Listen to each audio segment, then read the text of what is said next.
flashing trenchcoat. I explain my project. "Count me in," he smiles, producing an enormous pair of wire clippers from under his coat. But the spot turns out to be better defended than it appeared. Tear gas canisters land directly at our feet, and 5 robo-cops appear with what look like giant shotguns, either for the firing of plastic bullets or pepper-soaked beanbags. We don't really want to find out, and quickly back away. By this time, though, the block, still only about 40 people, is masking up and about to move out. La Resistance is not among them, but I do spot 2 friends from yesterday, who suggest I come along. "We can always do lookout," they say. Anyway, apparently, there's a plan. I zip up my hoodie, rendering myself entirely dressed in black, mask myself, and follow. 4 p.m., Canadian Imperial Bank of Commerce. What follows is one of only 3 major instances of targeted property destruction during the summit. The target is the local headquarters of one of Canada's major banks, the CIBC, one of the main forces lobbying for passage of the FTAA, along with profiting from government student loan programs while pushing for massive cuts in health and education funding. The bank offices are only a couple blocks from the park, on the edge of a residential neighborhood. There's some kind of confrontation between pacifists and a line of riot cops a couple blocks away, but I can't really make out what's going on there. We find the bank itself, on the first floor of some minor office building, already under siege. However, matters are also a bit more complicated than we anticipated. 2 members of the affinity group that planned the action have picked up a police barricade and are preparing to smash in the bank's plate glass windows. Standing in their way, though, are 2 50-ish hippies, apparently a married couple in identical rainbow jackets and tie-dyed clothes. The 2 are methodically trying to interpose themselves. Eventually, the woman gives up, but her husband is persistent. Spry, dancer-like, he keeps leaping in front of their trajectory every time they pull back to swing. The 2 kids with the barricade are determined not to hurt him, but neither are they about to give up.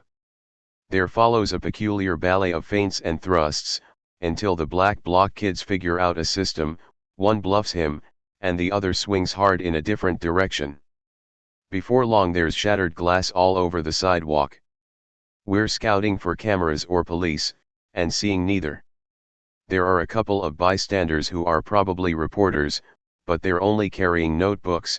The police line 2 blocks away seems oblivious, or maybe they just haven't received orders yet to move.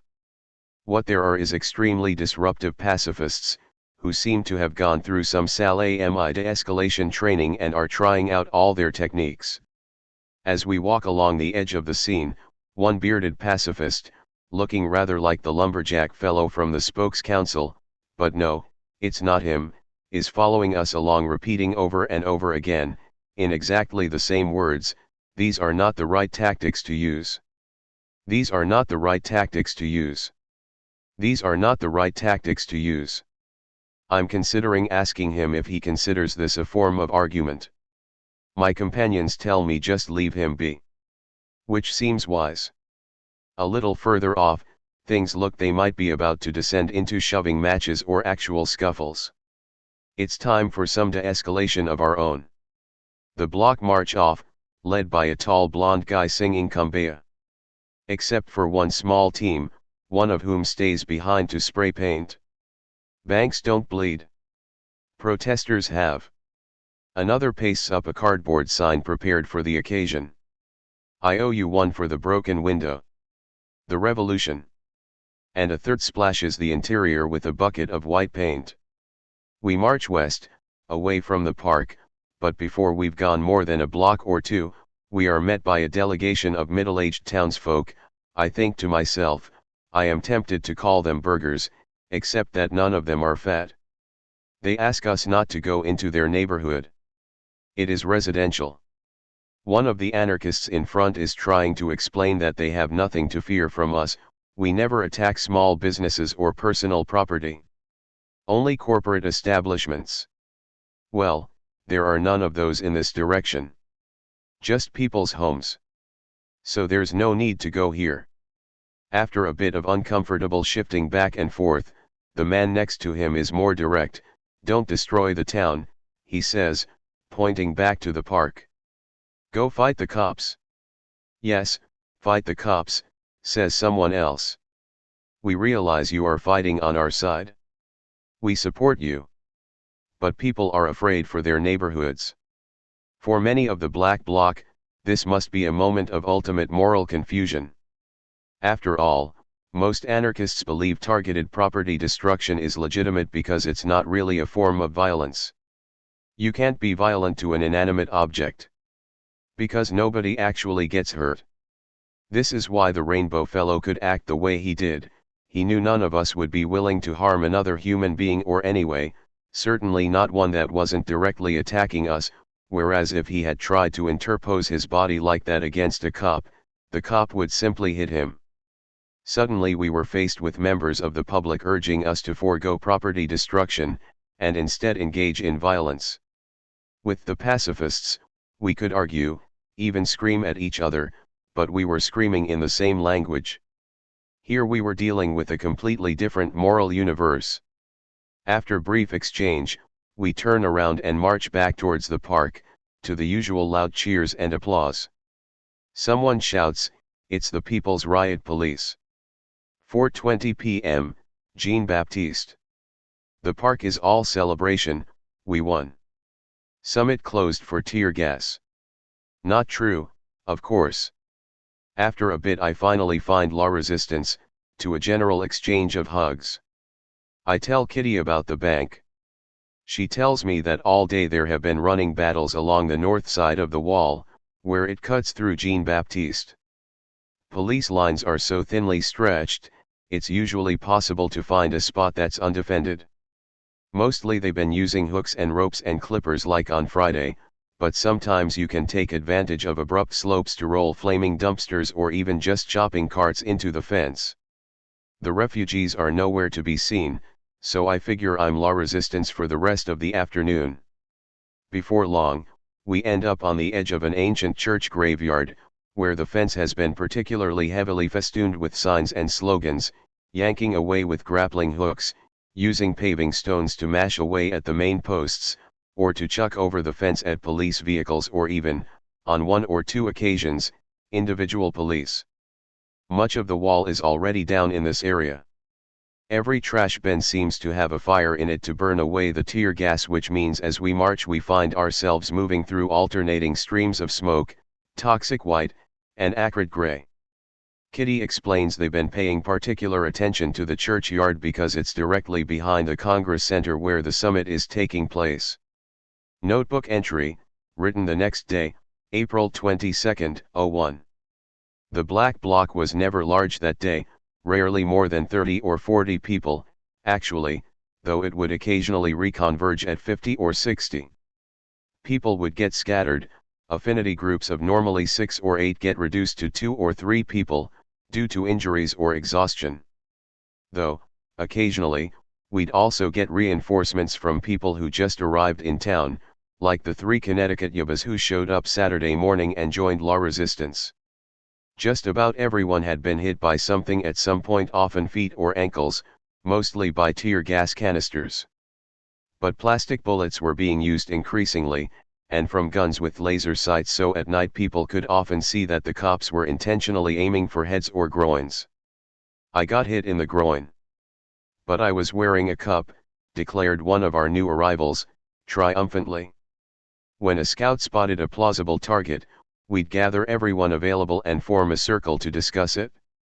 This always involved first getting a couple volunteers to do a camera check, circling through the surrounding crowds, since there always was one, asking anyone with video cameras or photographic equipment not to take pictures of the meeting.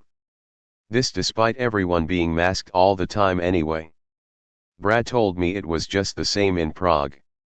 The trick is to approach looking vaguely scary, all in black, masked and usually helmeted, and then be scrupulously polite and gracious when you actually open your mouth. The combination proved remarkably effective. Discussion was pretty free-form, but consensus-based. Then we'd move into action, often greeted by cheers by demonstrators and increasingly, townspeople, whenever we show up in a new place. The block had only minimal communications at one point. I think our entire comms system consisted of 2 guys connected via Nextel, whose job was to coordinate so as to make sure we didn't get cut off and surrounded by cops. When we charged as on St. Jean, one person also hung back to scout. But that was it. This seemed typical of the whole action, though. If CLAC had a comms or scouting system, which presumably they must have, I never saw a sign of it. It must have been very small. Time's Up Bill, who spent some time circling the perimeter on a bicycle, later complained that he'd seen numerous unguarded breaches in the security fence all day. If there had been any sort of proper organization, people would have been able to burst right in. But of course most of us had long since decided we didn't want to invade the perimeter. In part, too, the attacks on the wall are meant to keep the police off balance, to try to keep them from amassing forces and invading the surrounding neighborhood again. Not far away from the cemetery, at Rue Sainte-Geneviève, was a huge press of people, a kind of focus of intensity, where the bloc had earlier been attacking a section of the wall. Apparently, they'd set fire to a dumpster, and rolled it into the fence. It crashed through and flipped over inside the perimeter. Cops then tried to block the breach with a bulldozer, but the bloc had managed to disable it by the time we saw it. It looked thoroughly trashed, with revolutionary slogans spray-painted all over it, and escaped just as a squad of maybe 30 riot cops marched up in formation to secure the area. When we arrived, the dumpster was still smoldering, the tractor broken and askew, and the 30 police standing absolutely motionless, surrounded by hundreds of pacifists. The alley was tight enough they had managed to completely cut them off. The police had maybe a couple yards clear in front of and behind them. After that, it was an impenetrable wall of human beings. Someone told us the standoff had now been going on for almost an hour. There was a sizable band of drummers and other musicians a little bit up the slope, playing slow rhythmic music. Actually, it was extremely good, with all sorts of intricate syncopation and people dancing in hypnotic style. Occasionally someone would leave the human wall and join the dancing, or vice versa. Entranced, I fell away from the block for a moment, promising I'd rendezvous later. 5:25 p.m., the park. Now the story is the summit is delayed because the tear gas has gotten in the ventilation system. Or, alternately, that the Brazilian delegation have used this as an excuse to refuse to go in. Everybody has been counting on the Brazilians to spearhead opposition to the treaty. The police are starting to move down into Jean-Baptiste, despite our best efforts to delay them. One unit has encircled a nearby intersection. They're also trying to take the park again, making liberal use of concussion grenades and pepper spray. The response is an almost dizzying diversity of tactics. There's a cluster of about 30 activists, mostly students I think, in jeans and t-shirts, some without even bandanas, staging a sit-down. They position themselves right in the path of a police line, those in front raising both arms in the air to flash peace signs. They're chanting, "We're nonviolent, how about you? We're nonviolent, how about you?" As the cops get nearer, the activists break into "The whole world is watching," and 2 police officers start firing plastic bullets directly into the middle of the crowd. Someone screams. Someone carries someone off, but the rest hold their position. A priest appears and interposes himself. He's talking with the police. Some radical cheerleaders, with black and red pom-poms and outrageous hairdos, walk up and begin one of their elaborate chants nearby. Apparently reassured, the cops return to the fence. Almost immediately thereafter, 4 Molotov cocktails sail over the fence after them. I see a few figures running off in the mist. Oddly, they don't look much like activists. The 2 I see most clearly seem stocky, 40-ish. One rather reminds me of the fellow who'd been complaining about the tear gas on his stoop a few hours before, but I'm pretty sure it isn't him. I never saw anyone with a firebomb that weekend who wasn't speaking French. Finally, the pieces started to fall together. Montreal, ya basta. Explaining about how there are different standards about violence in Quebec, causes confusing refusal to disallow Molotovs, even as they appealed for community support, the delegation of citizens telling us to fight the cops, even Mac's diatribe in Little Italy about how the truly oppressed either sit back or fight back, and are not interested in elaborate codes of nonviolence. This is a community with an extremely militant tradition of resistance. Both the priest and the bombers actually represented the same phenomenon, a community beginning to actively intervene on our behalf. A bearded guy on stilts, in an elaborate green sequined costume, strides up to the fence with an enormous peace sign. The cops turn on the water cannon and blast him square in the chest. He flies backwards about 20 feet. Medics run up, make sure his spine isn't broken, then turn the stilts into splints and quickly, keeping their heads low, whisk him away. 5:53 p.m. A huge plume rises over the park. Helicopters rattle overhead. Another mortar round. Cheers as someone throws it back. 2 smoke bombs go with it. Hey, nonviolent, someone shouts. Someone else, is there anyone who might be pregnant? They're using CS gas. A police squad starts nabbing activists at the edge of the park. It's perhaps the first time I've actually witnessed an arrest. I leave the park and head downhill again. 6 p.m., Jean-Baptiste. What follows is something of a blur. I completely gave up on taking notes. I somehow wind up with a column of about 25 or 30 black blockers who attempt to charge on a fenced position. I think it was along St. Jean again, where a flaming shopping cart had almost collapsed the wall an hour or two before. About halfway through the charge, we're pepper-bombed, at least, it's the same blinding sensation I had experienced at the wall, going right through my gas mask. I stumble back a ways. By chance, there's a medic on a nearby stoop, a young man of 18 or 20 who looks like he's from Senegal or Cameroon, with spiked hair and a hefty plastic first aid kit. He offers me the full anti-pepper treatment, and we find a sheltered space where he carefully washes my eyes and face with some kind of antacid solution, then scrubs and washes it out with mineral oil. I feel considerably better. By the time I find the remnants of the block, though, there are only a little over a dozen of them, and a big blond fellow remarks sternly that no one recognizes me. Where's my affinity group? Maybe you should go try to find them.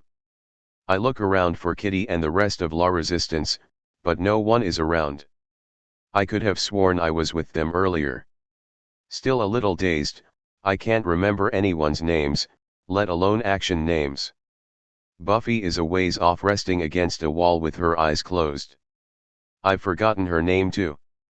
I tell him, good idea, yeah, I'm sure they must have moved down to the park or something, and head off to take myself a breather. Big blonde guy suddenly takes on a kindly tone. Hey, good luck. I'm sure it won't take long to find them. At the park, things are getting ever more intense. A small squad of people with fire bombs are trying to destroy the water cannon. Every time they get close to being in range, carefully diving in between its mechanical sweeps, police open fire with plastic bullets. I watch 2 Molotovs make beautiful arcs and land within a few feet of the machine, producing spectacular, but momentary, splashes of flame. They don't seem to do any damage. No snatch squads appear to be operating at the moment, so I lie down to rest, but it seemed almost as soon as I had rested a few minutes Buffy is there, tapping me on the shoulder. Hey, David. We're trying to gather some folks together to head down towards the highway. There's a main entry point there that's really lightly guarded. Oh, okay. Are there any other members of your affinity group in the park? No, I think I lost them. Within a few minutes I'm back with the block, in the same spot as before, but this time everyone is there, La Resistance, Craig's group, the Pay Kids, only Montreal is missing. We head down St. Jean, then downhill to the occasional cheers of pedestrians, descend to the highway and scope out the situation. The situation though turns out to be a little too hectic for my taste. There's already a battle going on, with at least 5 or 6 cops crouched in the darkness behind a wide chain-link gate, red lasers from their sights sweeping and darting everywhere.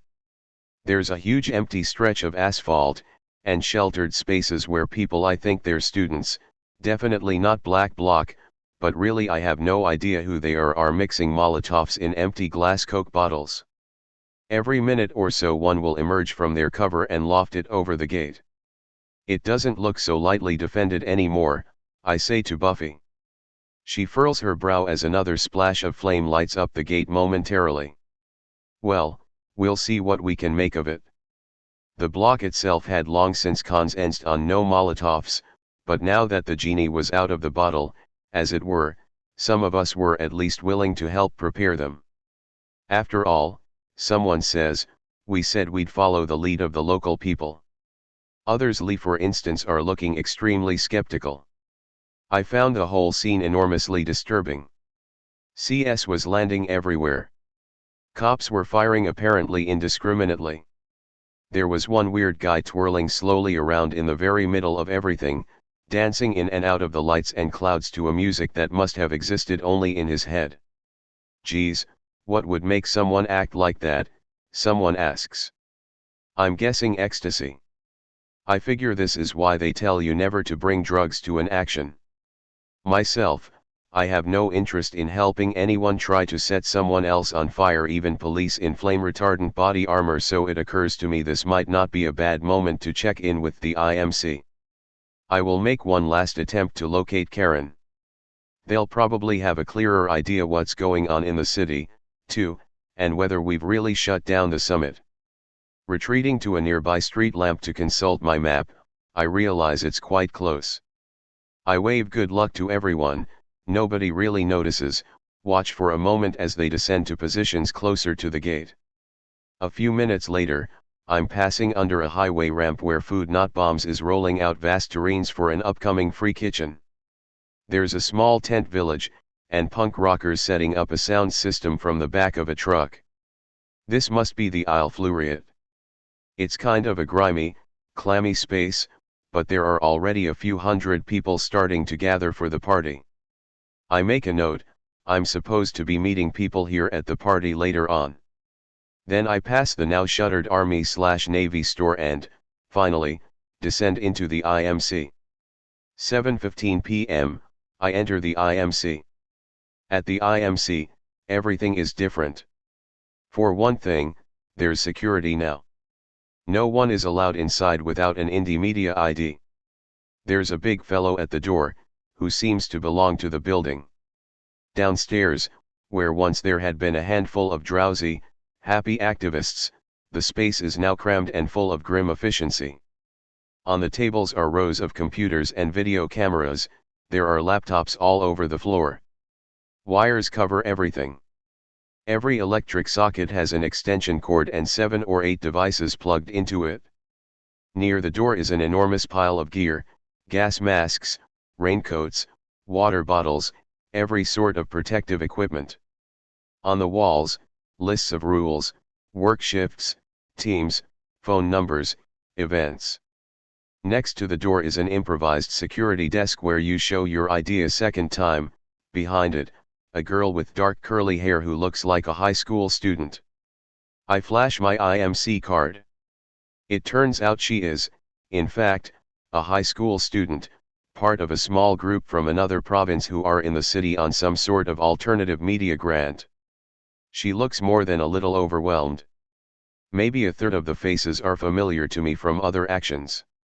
I spot Celia, who I met in the IMC in Philadelphia during the Republican convention. At the time, we were both working on the team doing liaison with the corporate media. I was a complete neophyte. She, in her mid-30s, was an experienced media activist, who ended up organizing most of our press conferences. Hey, Celia. Oh, hi, David.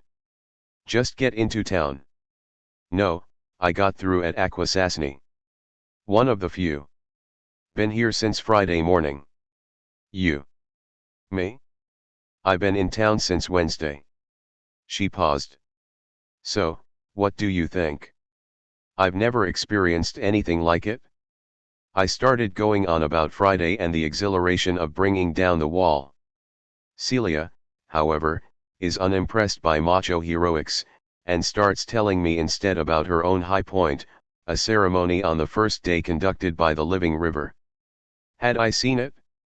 She had just been editing images from it on a nearby computer, the blue stream coming to rest along the streets of St. Jean, everything falling silent, then, suddenly, 100 people simultaneously throwing rolls of toilet paper into the air, creating an effect like a fluttering, billowing sea. After which a Wiccan offered a beautiful incantation. The images on the computer screen were small and I doubted they really give a full sense of the moment. Still, they were impressive. I look them over even after Celia is called away a moment later, then poke around until I find the legal person who has been keeping track of IMC arrestees. There have been several, but most of them within the last several hours and none of them were Karen. Neither has anyone been in contact with her. I do find someone who knows Sasha's number, so I use the IMC phone to call him. But it goes straight to voicemail. I check messages. Call friends. Nothing. Is it possible she just went home and didn't tell anyone? For an activist, that would have been incredibly irresponsible. But of course, Karen is not an activist. 7:30 p.m., still in the IMC. Independent media centers are another institution born of the WDO protests in Seattle. They are meant to be a way for activist journalists to provide their own account of events, and actually convey the protesters' message, which the corporate media almost never does. By 2001, there were permanent IMCs in most major North American cities and, increasingly, across the world. Huge ones would also come into being temporarily during every major mobilization. IMCs ran on essentially anarchist principles. Everything was done collectively, people edited each other's stories, there was no hierarchy of editors and reporters, all decisions were made by consensus. The IMC would host live radio shows, prepare videos, and during the key days of action, release a daily newspaper reporting on events. Most immediately, though, it maintained a web page, where one could find up-to-the-minute information on the actions as they happened. One side of the page was open, anyone could post and, therefore, it largely resembled the rumor mill on the streets, but the center of the page was all dispatches from IMC reporters, who prided themselves on maintaining more exacting standards of accuracy than the corporate press. Here at the Activist Info Hub, I was finally able to start piecing together the kind of comprehensive, panoramic information that is simply unavailable on the streets. The picture was frightening. The police had been moving downhill steadily since 6 p.m., much more rapidly than they had the day before. This time, their strategy was first to seize key points and intersections, then to follow up with mop-up operations and arrest anyone still on the streets within occupied territory. They were also adopting a posture of hands-on brutality. Several indie media videographers had already been beaten and arrested. One of the first police targets was the clinic, where our medics were treating all the worst injuries. First, police had lobbed tear gas directly through the windows, shattering glass and forcing the medics to evacuate the wounded. 15 minutes later, a squad of police showed up at the new, makeshift clinic they'd created in the alleyway outside and marched everyone out at gunpoint, rousting patients out of stretchers, appropriating medical supplies, stripping everyone of goggles and gas masks and even vinegar-soaked bandanas, then driving them down the long stairs that wound down from the Côte d'Abraham. The big battle had now shifted to the heart of the Green Zone. Thousands of people had gathered for the free food and dance party that was supposed to celebrate the day's action. Many were coming from the March and People's Summit, there were children and old people. Then, suddenly, the police attacked.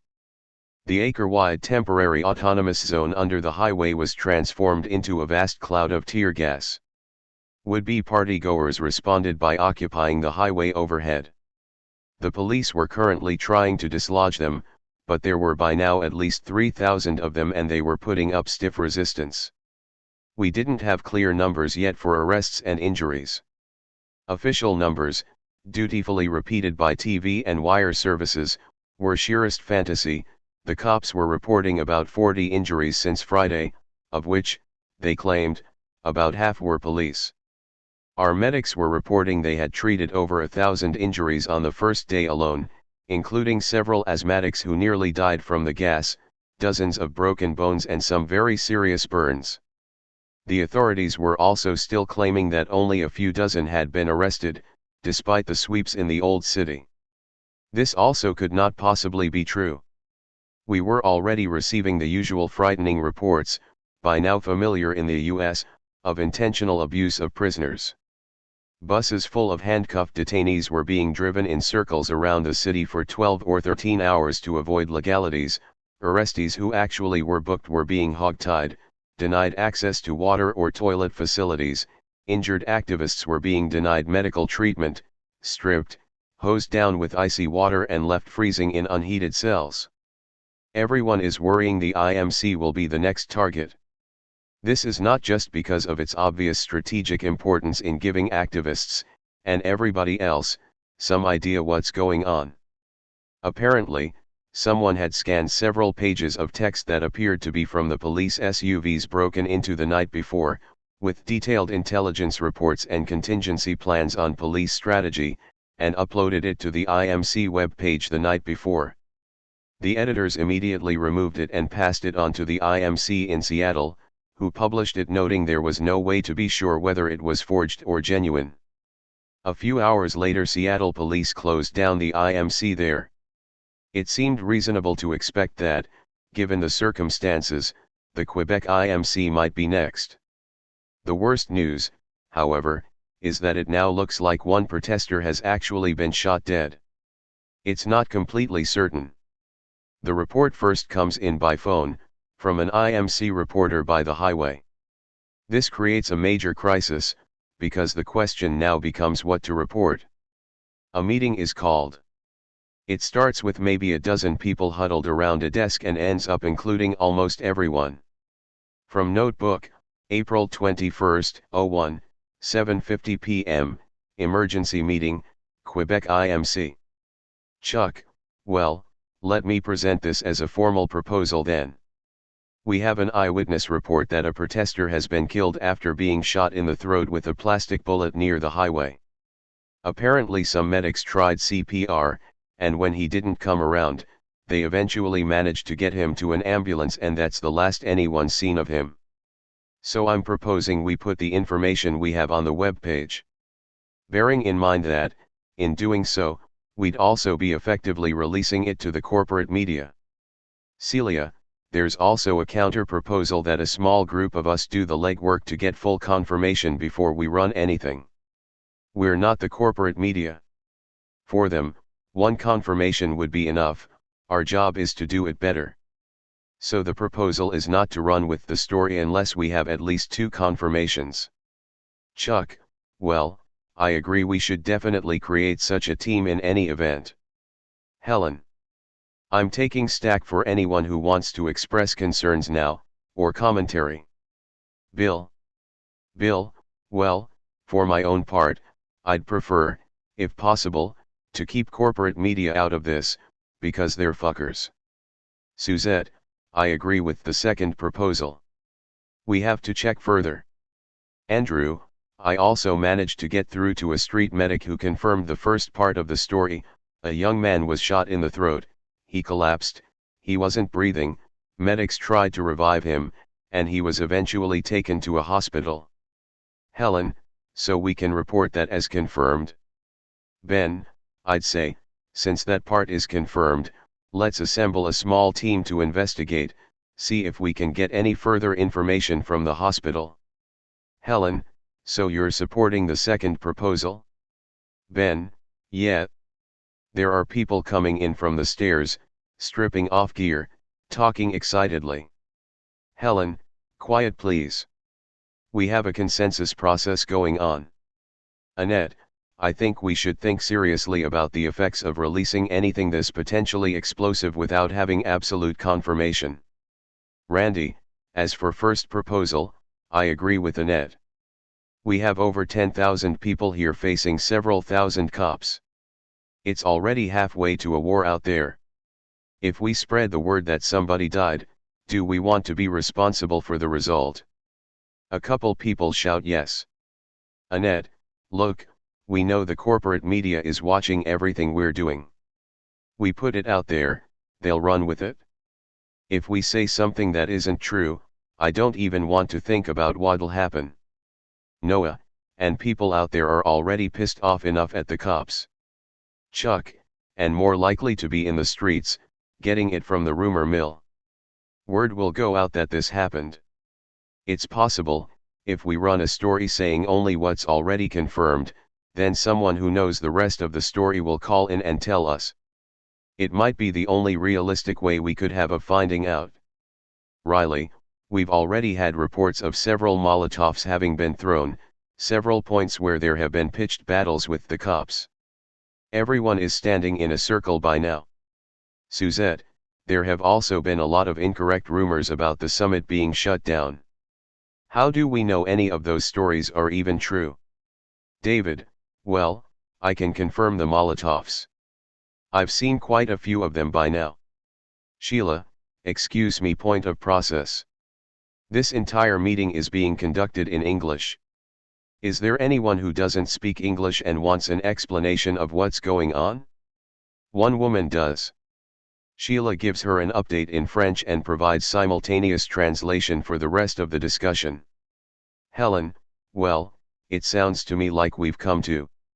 Jamie, newly arrived, look, I saw this guy get shot. This happened. Andrew, wait, you were there? You saw it? From the door, cops are entering the building. The meeting dissolves into a scramble. The cops must be in the upstairs offices, since apparently they're not yet on the stairs. Someone shouts, quickly, get the key. Get it right now. Someone else is checking the stairs, others grab phones, punching steadily, trying to find an open line, trying to contact IMC reporters on the street. After a moment, the crisis subsides. It looks like the cops hadn't done more than poke their heads in, shoot a bullet down the stairs just to scare us, and then make off. Slowly, everyone tries to breathe again, change registers, exit crisis mode. The meeting reconvenes and Jamie, the eyewitness, still geared up with a red bandana and green goggles on top of his head, provides more details. This one guy, the victim, was for some reason by himself not far from the wall, maybe 20 meters from the police. Suddenly 2 shots rang out and he was hit twice in rapid succession, once in the shoulder, once in the throat. You could see from the lasers that they were aiming directly at his head. I had a horrified thought, was this that same guy I'd seen dancing in the middle of the melee down by the highway? It had to be. Who else could it be? It would be amazing if that guy hadn't gotten shot. Or, no, didn't someone else say it happened in an area outside of the action? Helen, so it sounds like the emerging consensus is around the second proposal, not to send anything out immediately, but to try to confirm the story. Does anyone have serious concerns with that? Bill, I'm still not clear how we would do that. We don't know the guy's name. The only way to confirm the name would be from the cops. Celia, we can contact all the local hospitals.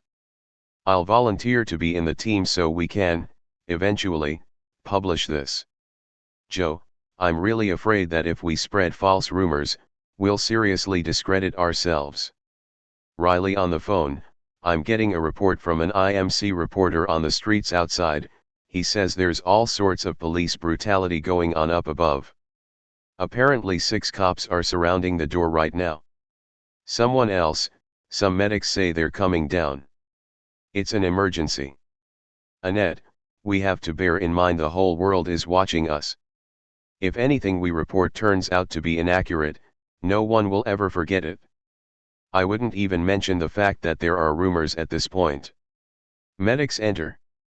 The medics were, unsurprisingly, looking for a new space to set up shop. Could they use the upstairs offices for a temporary clinic? The consensus seems to be that it's not likely to be a very safe location, since we're probably about to be invaded ourselves, but there are not a whole lot of viable alternatives. The medics take off to alert their network. As a space, the IMC was particularly vulnerable. First of all, there was only one point of access, the stairs. If the police did show up, we'd all be instantly trapped here in the basement. Second, the building did not seem to have a functioning ventilation system. One tear gas canister down the stairs would make it uninhabitable. Already people were jamming scarves and sweaters under the cracks of the doors to prevent bad air from seeping in. The question is, if the cops do try to enter, should we try to defend the space? Should we practice nonviolent civil disobedience, everyone sit on the floor, refuse to comply with orders, go limp if they try to carry us, or should we surrender and comply? An earlier meeting had consensus on the second strategy, but in light of developments it was critical to make sure everyone was still on the same page. Also, to try to ensure we have enough advance warning that anyone unwilling to risk arrest was given an option to get out beforehand. Hardly has this meeting begun, however, when we're faced with another medical crisis. A young woman is escorted down the stairs, carrying a 7-month-old baby.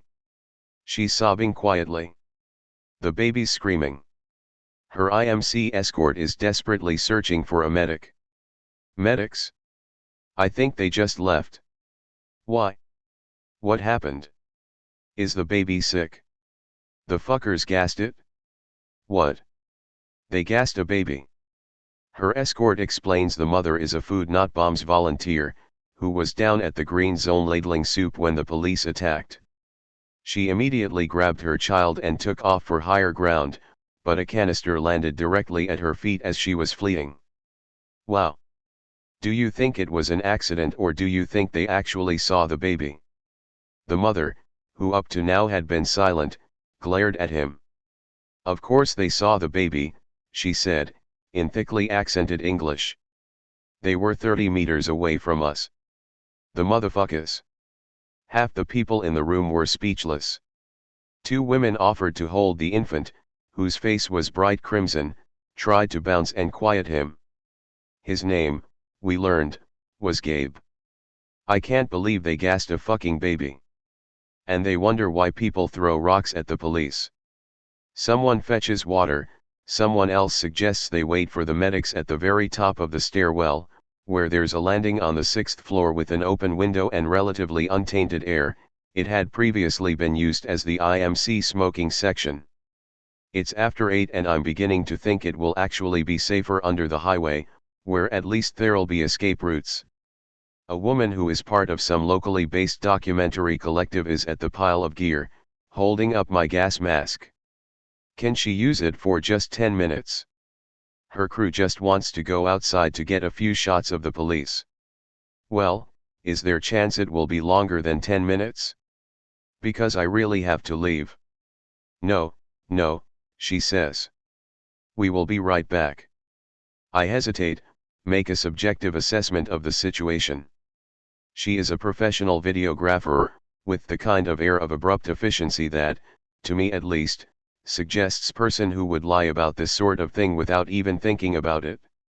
On the other hand, we are in the sort of communal situation where one cannot really refuse a direct request without an explicit reason, and I really can't say I have one. Okay. But I really am going to need it back in 10 minutes. Half an hour later, I'm still waiting. I spend some time futzing around the office, once again confirming that none of the innumerable cell phone rechargers in the IMC will, in fact, recharge my makeup phone. I try to see if there's work I can do. I did promise to contribute an hour's work, back when I got my ID card. But everyone is far too distracted. Neither is it possible to find a free computer on which to check my email. Without my mask, I'm basically trapped here. Anyway, if I leave, I'll definitely never get it back. So I head upstairs to help with the baby, who is still up on the landing. Even there's not too much I can do other than provide moral support, but it's a fascinating space, all concrete and industrial, with two big factory-style windows tilted slightly open. From one, you can see a rooftop now occupied by police. They're only 20 or 30 feet away, some of them, though, still utterly impersonal in gas masks, visors, and armor. They don't seem to be aware of us. With nothing better to do, I started to scribble. From my notes again. The problem with the IMC is it's a bubble, not just in the literal sense, no one wishing to open doors or windows and risk the tear gas getting in, but also because it's sealed off from the sense of immediacy, fellowship, and spontaneous intimacy you have on the streets where you're facing continual, tangible danger. Here, everything is mediated. You're in a fluorescent room full of screens and monitors, you see nothing for yourself, but still you know each and every one of the worst things that are happening, every arrest, every grievous injury, every new police outrage. The resulting mood isn't exactly one of hysteria, it is more a kind of manic jumpiness that comes from having far too much information. But, on reflection, isn't this what news basically consists of? A national report largely consists of the worst things that happen, in any given day, in America. An international report lists the worst things that have happened in the world. Finally, around 8:45, the video crew returns, chattering animatedly in French. Then they're about to leave again. Excuse me, my gas mask. Oh, yes. Upstairs, the building security guy is only allowing people out in groups, for fear of letting gas inside the building. I really don't recommend going outside right now, he tells me. There are cops all over. It's extremely dangerous. I tell him I'll take my chances. Finally, after about 5 minutes, someone is rapping on the glass door from the outside, and I'm back on the streets. 8:50 p.m., outside. Free at last. At least, oddly, that's what it feels like to be back in the war zone. Riot cops occupy the wooden stage at the very top of the great stairs leading up to the old city. They seem to have taken all the commanding eminences. This entire area of the city is wreathed in gas. They're using the more powerful, military-grade stuff that everyone refers to as CS, though I don't know if it really is. The IMC people weren't sure. Just breathing without a mask is already physically painful, passing through low-lying areas leaves the unprotected coughing and gagging, new rounds are falling regularly. There are only a few shadowy figures on the street. I take a lane behind the IMC that seems like it's leading to the highway, and almost immediately run into Kitty. We both start laughing. We hug. It's probably the 7th time we've hugged today. So what's up? Where's everybody? Are they all okay? Well, Andrea got hit twice and went home. She gave her gas mask to Lee, I get the sleeping bag. Everyone else is okay. We're all down at the temporary autonomous zone under the highway. We've been under attack for at least an hour now. It's amazing. There are thousands of people there now, more coming all the time. There was a pitched battle, and we won. She goes on to describe the building of a giant bonfire in the TAS space to neutralize the tear gas. The police brought up a water cannon to try to put it out. But people stuck it out. Meanwhile, more and more ordinary citizens are joining us. There are now thousands on the highway. They're calling them the bangers because, for an hour now, they've been just banging rhythmically on the metal barriers on the side of the highway, making so much of a racket that it can easily be heard at the convention center 10 blocks away. The police started mortaring the highway too, and sent lines of troops to clear the area using beanbag guns and plastic bullets, but to no avail. Even when they started using the water cannon. Old people, families, union folk, everyone started raining bricks and boards and flaming debris down at the cops. Finally, the police withdrew. So what are you doing here?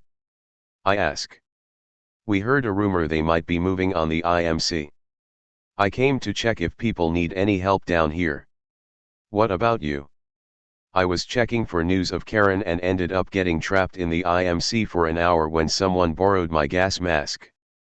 Oh, I heard someone got in contact with Sasha, who said Karen was arrested and they took her to Montreal. Really? Who did you hear that from? Somebody. She thinks a second. No, can't remember. Maybe someone from New York? And do you know anything about this rumor that somebody got killed down by the highway? It's all they've been talking about at the IMC for the last hour or two. But nobody seems to know if the guy is really dead. As we scout the police positions around the IMC, we keep running into old friends. Simon, from New York, strolls out of the mist in a helmet, shield, and arm and shin guards, of exactly the sort we had been using in Yabasta. He seems as surprised as we that he managed to get it through, and about as pleased with himself as anyone could possibly be. A lot of New York people, he reports, are finally getting through. We join most of the refugees, various Black Bloc elements, and local residents, and set up a makeshift defense of the IMC. As police helicopters buzz overhead, people strip the boards from shops that have been boarded over, create a bonfire. Then we all start building barricades, making use of metal fences collected from the little park near the foot of the stair. It's not a moment too soon, as buses and vans full of police reinforcements are beginning to concentrate just a block or two up the road. Battles ensue. We're driven from our positions, disperse, return, build the barricades again. We make endless phone calls trying to get reporters from the corporate press to witness the scene, hoping their presence will keep the police from invading the building. They never respond. Nonetheless, despite a few tear gas shells lobbed in windows on the stairwell, police never end up entering the building itself. 10:45 p.m., Côte d'Abraham. We finally get a chance to pay back our work commitment to the IMC. Sean has a radio and agrees to do street reports for the 11:4 shift. This also gives the refugees a new raison d'etre, and an excuse to more or less follow the action in this part of the city. The city itself has taken on a near insurrectionary quality. It soon becomes apparent that the police have completely overplayed their hand. By dispersing their forces so far from the wall, they've ended up with no clear zones of control whatsoever.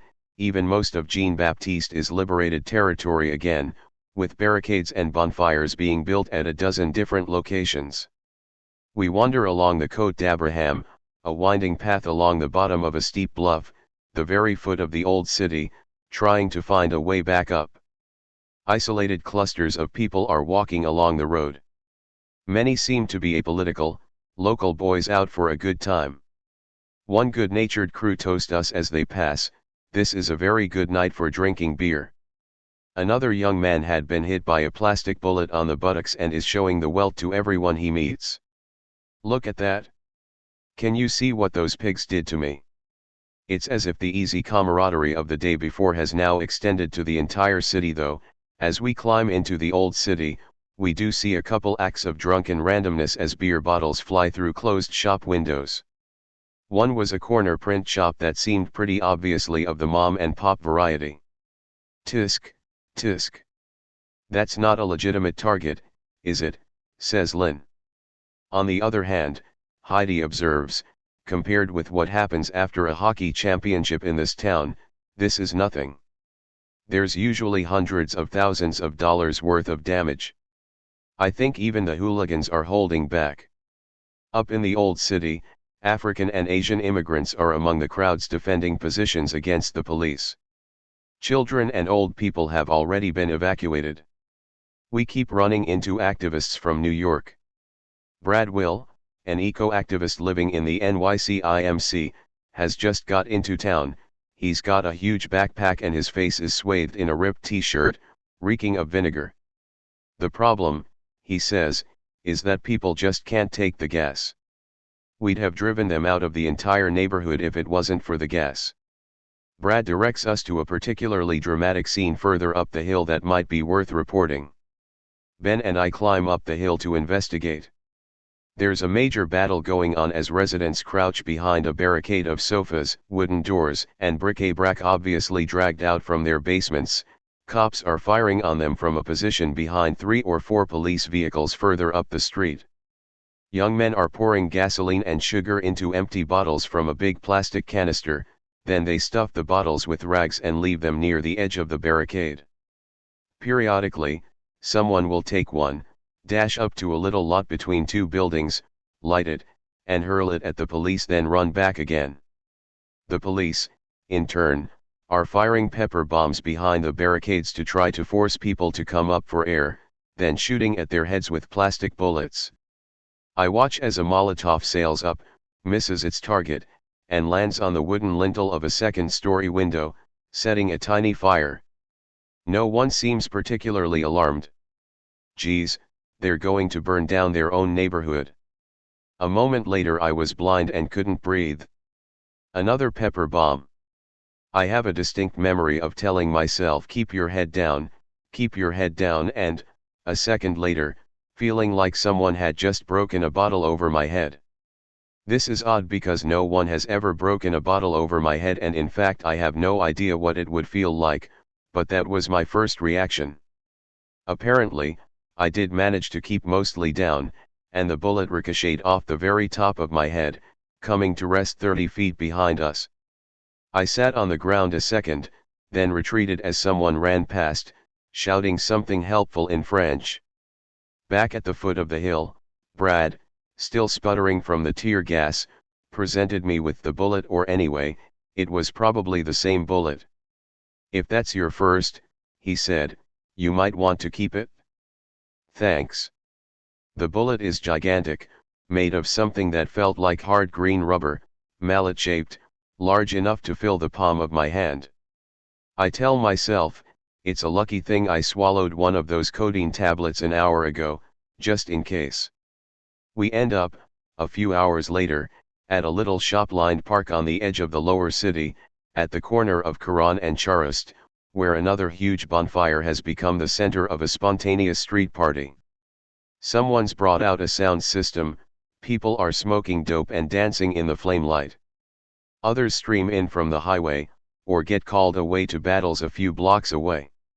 Cars occasionally appear, take one look at the scene, and desperately U-turn away. When we head home around 4 a.m., there's talk of making yet another attack on the wall, this time from the Plains of Abraham. There are also rumors that the government was calling in the army. Sunday, April 22nd. The next morning we were all aglow. Ben, that was just hugely successful. Sean, it was definitely the most impressive demo I've ever been in. And I know the people of Quebec City are going to have another one soon. I asked, so, who exactly were all those people making noise on the highway all night? Were they really union people from the People's Summit? That was the amazing thing, said Lynn. They were everybody. Union people. Kids. Grannies. Old hippies. Ordinary citizens of every kind. I saw high school kids, someone chimes in, mothers with kids, one mother-daughter team both banging away at the guardrails with sticks. People formed a kind of impromptu rotation system to make sure the sound never started to die down. A lot of the union people had come with masks and bottles of vinegar with them on the bus, already organized into affinity groups and everything. If you think about it, said Sean, it was the perfect civil disobedience, because we could make this huge racket that you could hear a mile away. They could definitely hear it at the summit and the hotels where the delegates were staying. But at the same time we just couldn't be dislodged. People were already starting to bang at noon and I came back hours later and it was still going just as strong. Also, they were so high up I think the delegates in the convention center could actually see them. Conversations like this were to continue for days, even weeks, to come, and gradually crystallize in formal report backs to groups at home, web narratives, and published IMC reports, the movies and books that we all knew would eventually come out of this, if restricted to an almost exclusively activist audience. During an action, after all, one is surrounded by an almost infinity of potential narratives, some more immediate, the cops are moving in on the IMC, others more abstract, the Brazilians are looking for an excuse to sabotage the summit, all open-ended, uncertain, most of which everyone knows will turn out irrelevant or untrue. No one, not even at the IMC, is in a position to begin to speculate about how the story as a whole will be told afterwards, especially who won. Insofar as a game was being played, the rules of the game, even the precise nature of the field and players, were being negotiated and renegotiated continually, in action. No one involved was in direct contact with more than a tiny percentage of it.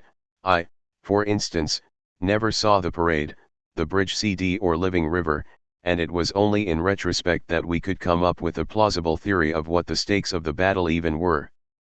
Not that there is ever one definitive story, even years later there never is, with any historical event. But these conversations played a crucial role in narrowing things down. By noon we were back to yet another CLAC Spokes Council, somewhere on the Côte d'Abraham. The night's battles were all over, the bonfires not even smoldering all out. The barricades, even, seemed to have been systematically destroyed by bulldozers, and large numbers of activists had already left town. Much of the discussion was about whether it would be possible to round up enough people to march on the Ministry of Justice to protest the weekend's police repression.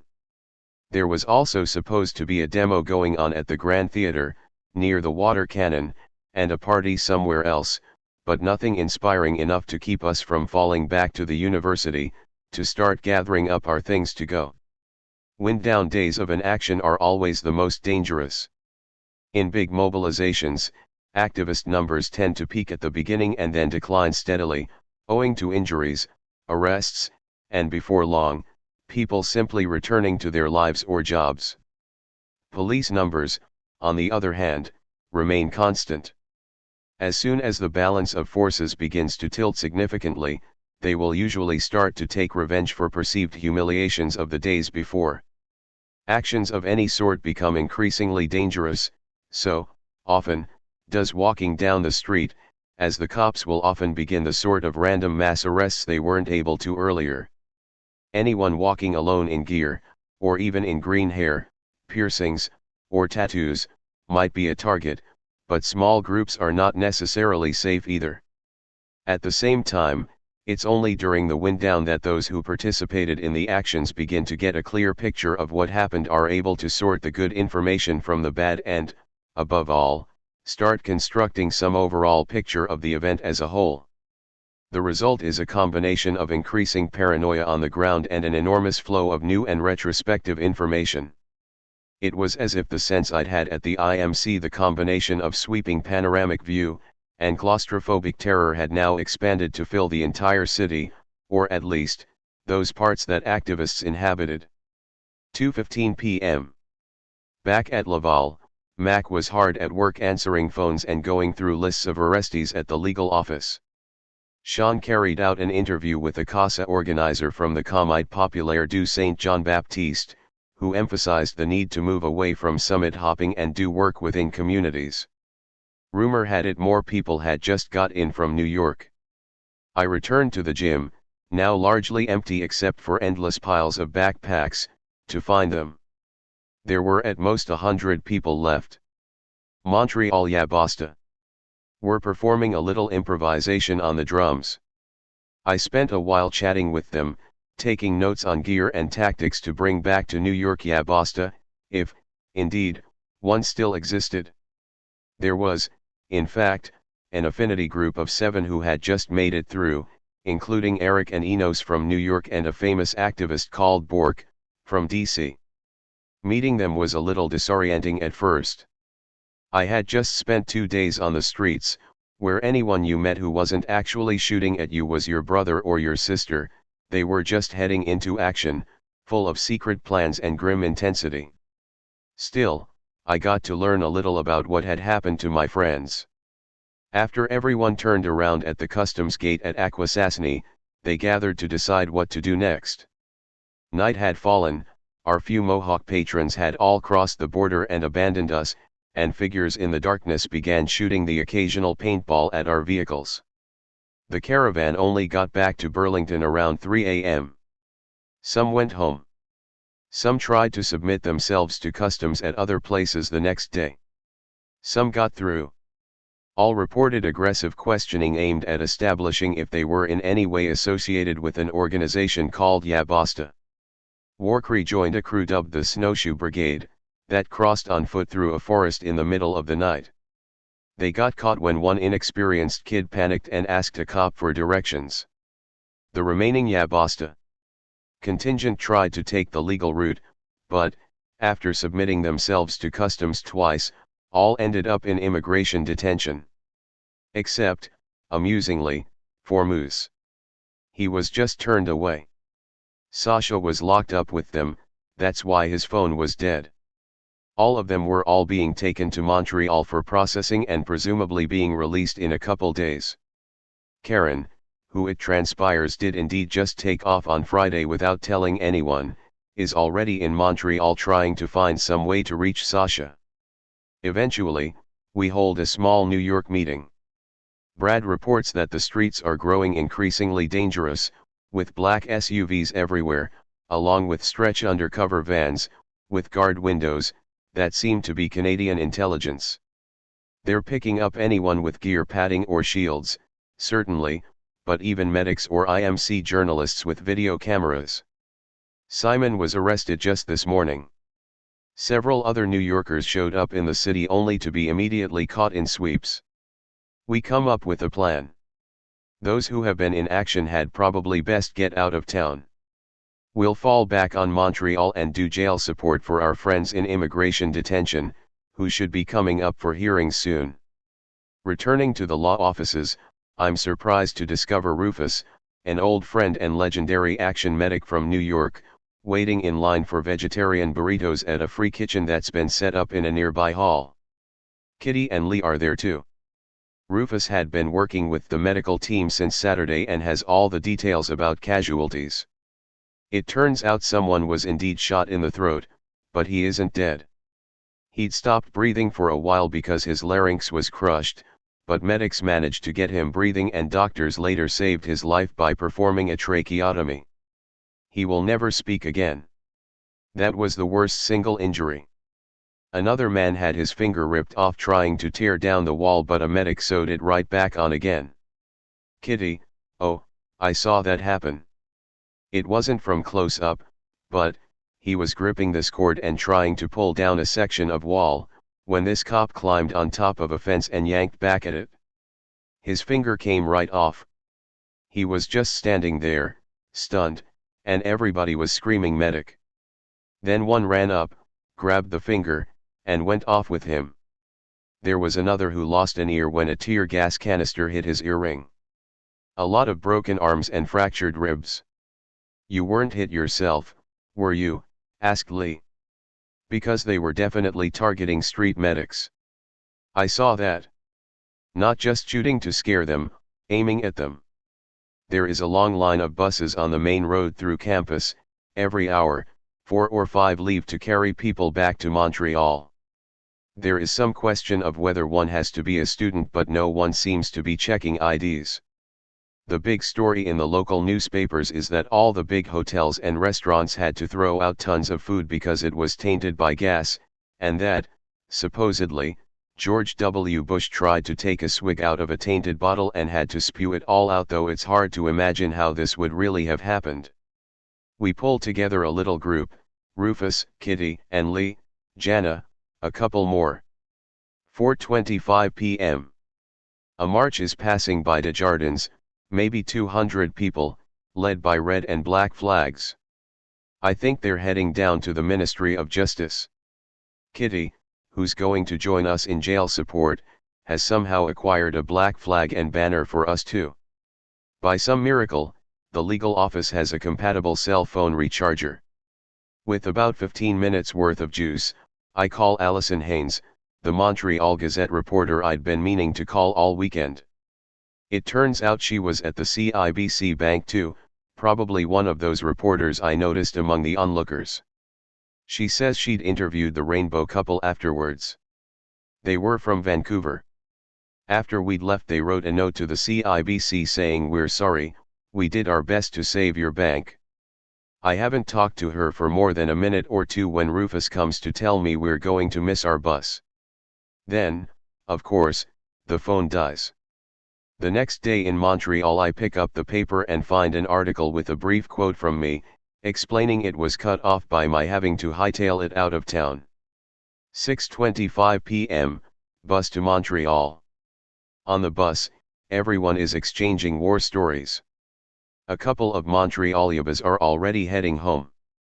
Greg is listing the 3 corporate targets that got hit, the CIBC, a Shell oil station that got trashed, the attackers spray-painted the words Viva Ken Saro Wiva, and a Subway sandwich shop.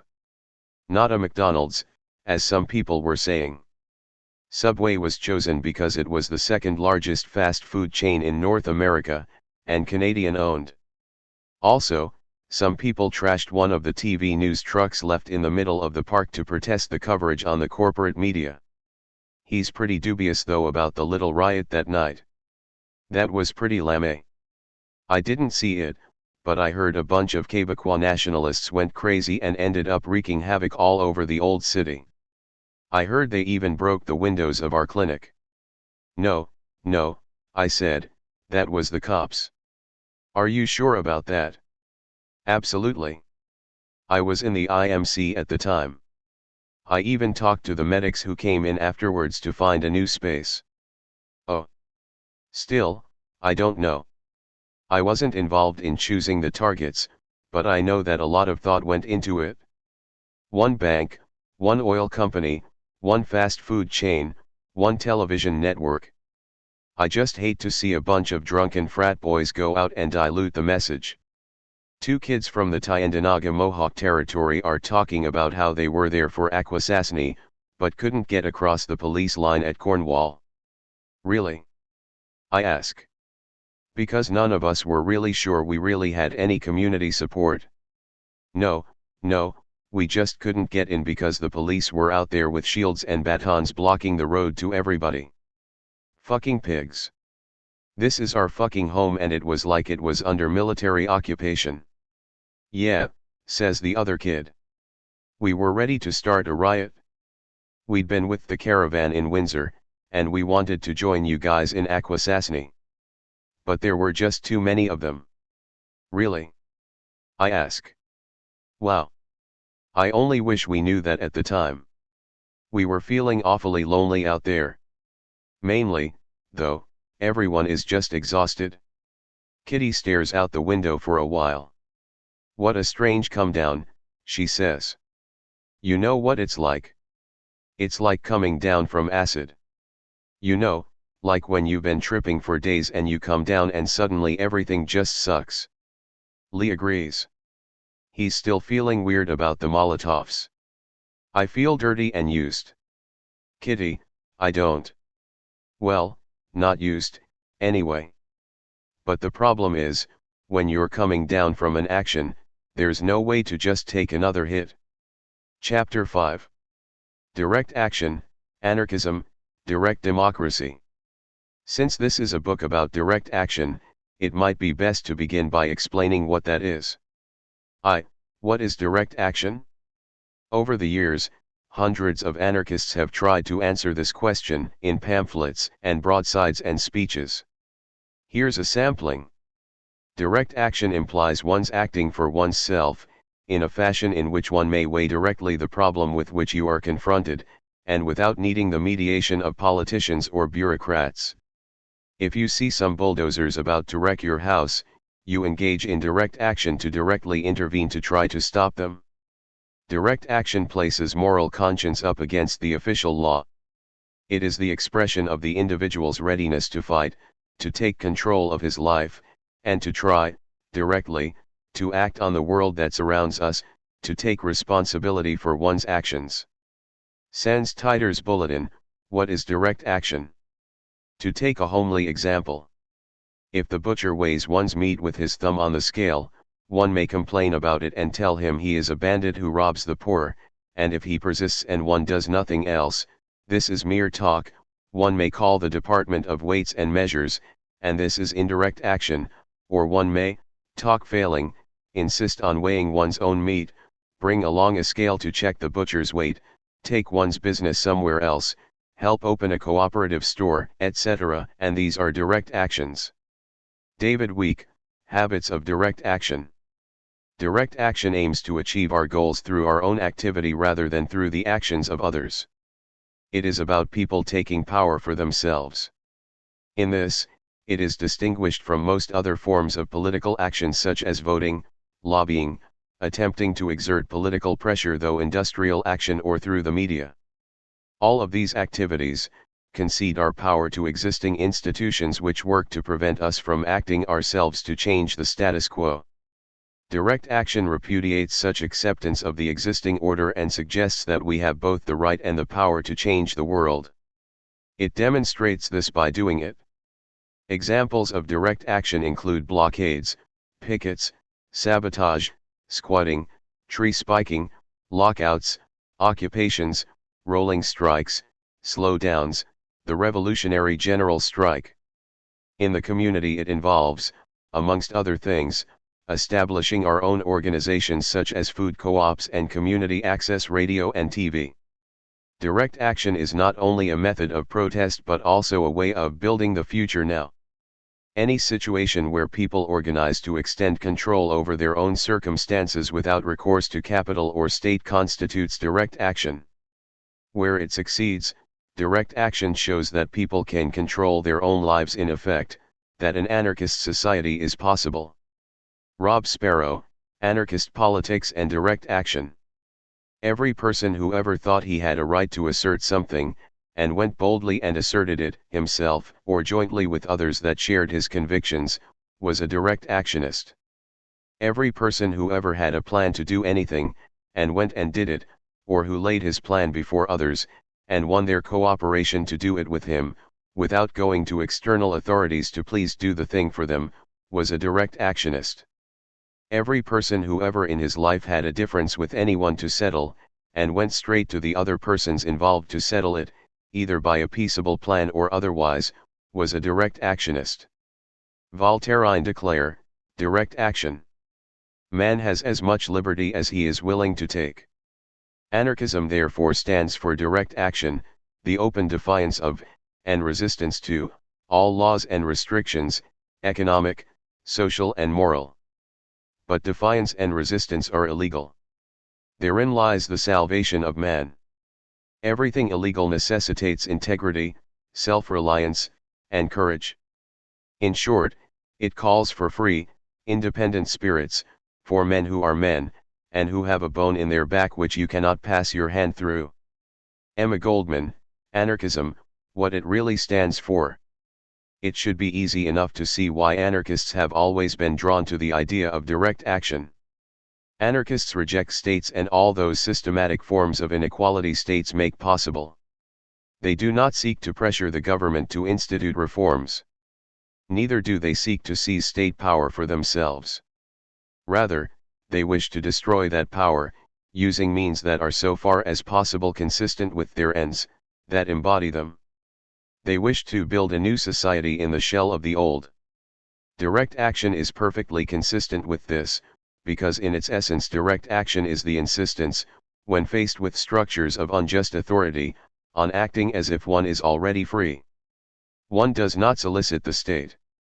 One does not even necessarily make a grand gesture of defiance. Insofar as one is capable, one proceeds as if the state does not exist. This is the difference, in principle, between direct action and civil disobedience, though in practice there often is a good deal of overlap between the two.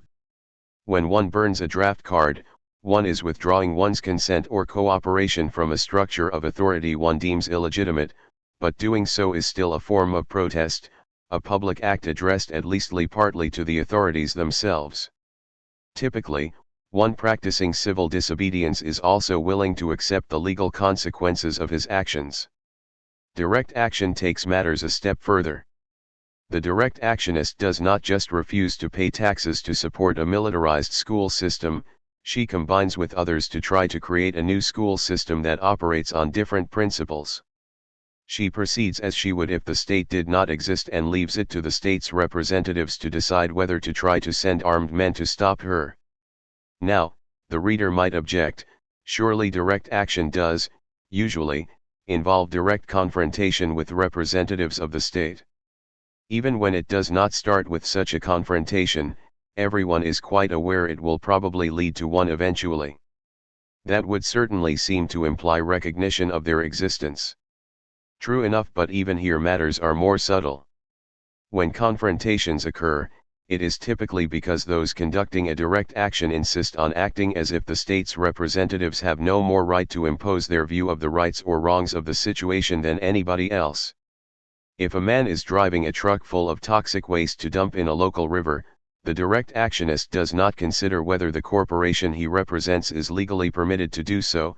He treats him as he would anyone else trying to dump a vat of poison in a local water source. By this understanding, the fact that said direct actionist rarely simply attempts to physically overpower the culprit is a remarkable testimony to most activists' dedication to nonviolence. Normally, the conclusion is that it is legitimate for any man or woman of conscience in the vicinity to band together to try to dissuade the would-be dumper, and if necessary, stop him, say, by lying down in front of the truck, or by puncturing its tires.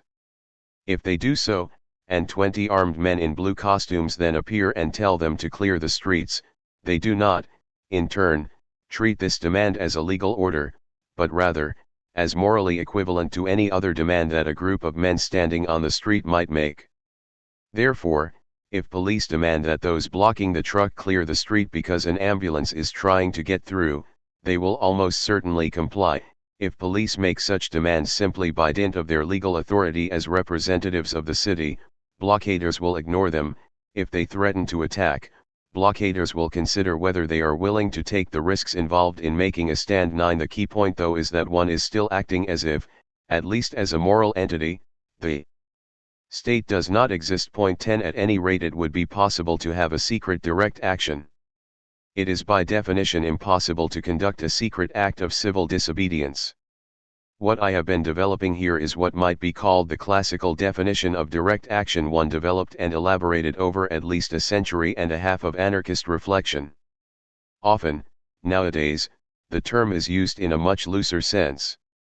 Direct action becomes any form of political resistance that is overt, militant, and confrontational, but that falls short of outright military insurrection, e.g. Carter 1973. In this sense, if one is doing more than marching around with signs, but not yet ready to take to the hills with AK-47s, then one is a direct actionist. The Boston Tea Party, during which a team of colonial revolutionaries dressed as Indians dumped loads of heavily taxed British tea in the Boston harbor, is often invoked as a classic example of a direct action of this sort. 11 Such actions tend to be militant and symbolic at the same time. Used this way, the term direct action can cover an enormous range. It can mean anything from insisting on one's right to sit at a segregated lunch counter to setting fire to one, from placing oneself in the way of bulldozers in an old-growth forest to spiking trees so that loggers who disregard warnings not to cut in certain areas risk killing themselves. Activists too will often talk as if the difference between direct action and civil disobedience is simply one of militancy. For some, it turns on willingness to accept arrest. Those carrying out a CD may willingly surrender themselves to the police, even if they don't, when they blockade the entrance to a corporate headquarters or lie down in front of a presidential motorcade. They act in the full expectation they will wind up in jail, and when police intent on arresting them appear, they will not flee and will resist only passively, or not at all. Direct actionists, in contrast, whether they are breaking windows in the night or soldering the doors shut in worker-occupied factories, are trying their best to get away with it. Or, alternately, the distinction might turn on how closely one's tactics come to conventional definitions of violence. When English suffragettes refuse to pay taxes, they are usually described as practicing civil disobedience. When they began systematically breaking store windows, they are usually said to have turned to direct action. Of course, by classical anarchist definitions, Smashing windows to pressure the government to enact a voting reform is not direct action in any sense at all, it is thoroughly indirect, but the usage demonstrates how much the term has become synonymous with a certain degree of militancy. All this makes it easy to see why the question of direct action has been so often at the center of political debate. During the first half of the 20th century, for example, there were endless arguments about the role of direct action in the labor movement. Today, it is easy to forget that, when labor unions first appeared, they were seen as extremely radical organizations. They represented, in fact, a kind of claim to revolutionary dual power. To go on strike, to destroy machinery, occupy factories, establish picket lines so as to physically prevent scabs from entering a workplace, all this was a matter of workers seizing for themselves the right to employ coercive force, in direct defiance of the state's claims of holding a monopoly on violence. Pierre-Joseph Proudhon, one of the earliest 19th-century anarchist philosophers, and closely attached to the French labor movement of his day, actually opposed strikes because he believed the movement should limit itself only to explicitly nonviolent forms of direct action. Very quickly, though, states that could not completely repress unions set out to co-opt them. Certain forms of industrial action, such as picket lines, were legalized, but strictly regulated; others, such as workplace sabotage, strictly forbidden. As one might imagine, all this sparked lively debate within the syndicalist movement.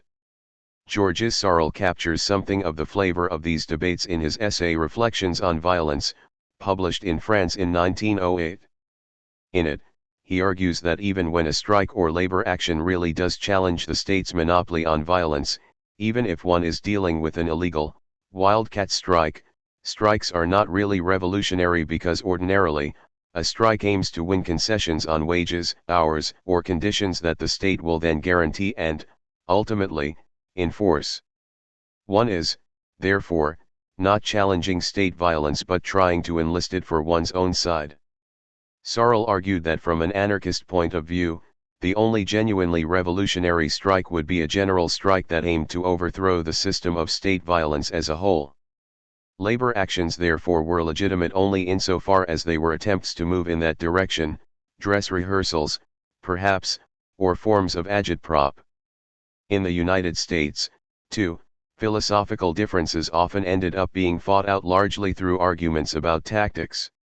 The early part of the 20th century saw a profound split between mainstream unions like the Knights of Labor, which eventually came to form the backbone of the AFL-CIO, and revolutionary unions like the IWW, the Industrial Workers of the World, or Wobblies. The latter's ultimate aim was the abolition of the wage system, and they refused to work through the state, which they saw as an illegitimate institution.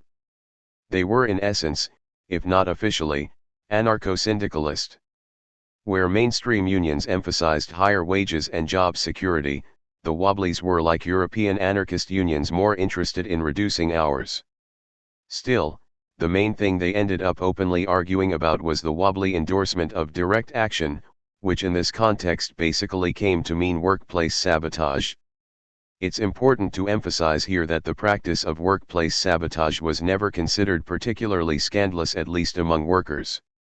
The destruction of corporate property, workplace occupations, intentionally shoddy work, slowdowns, all of these have long formed part of the repertoire, the standard toolkit, one might say, of organized labor for centuries.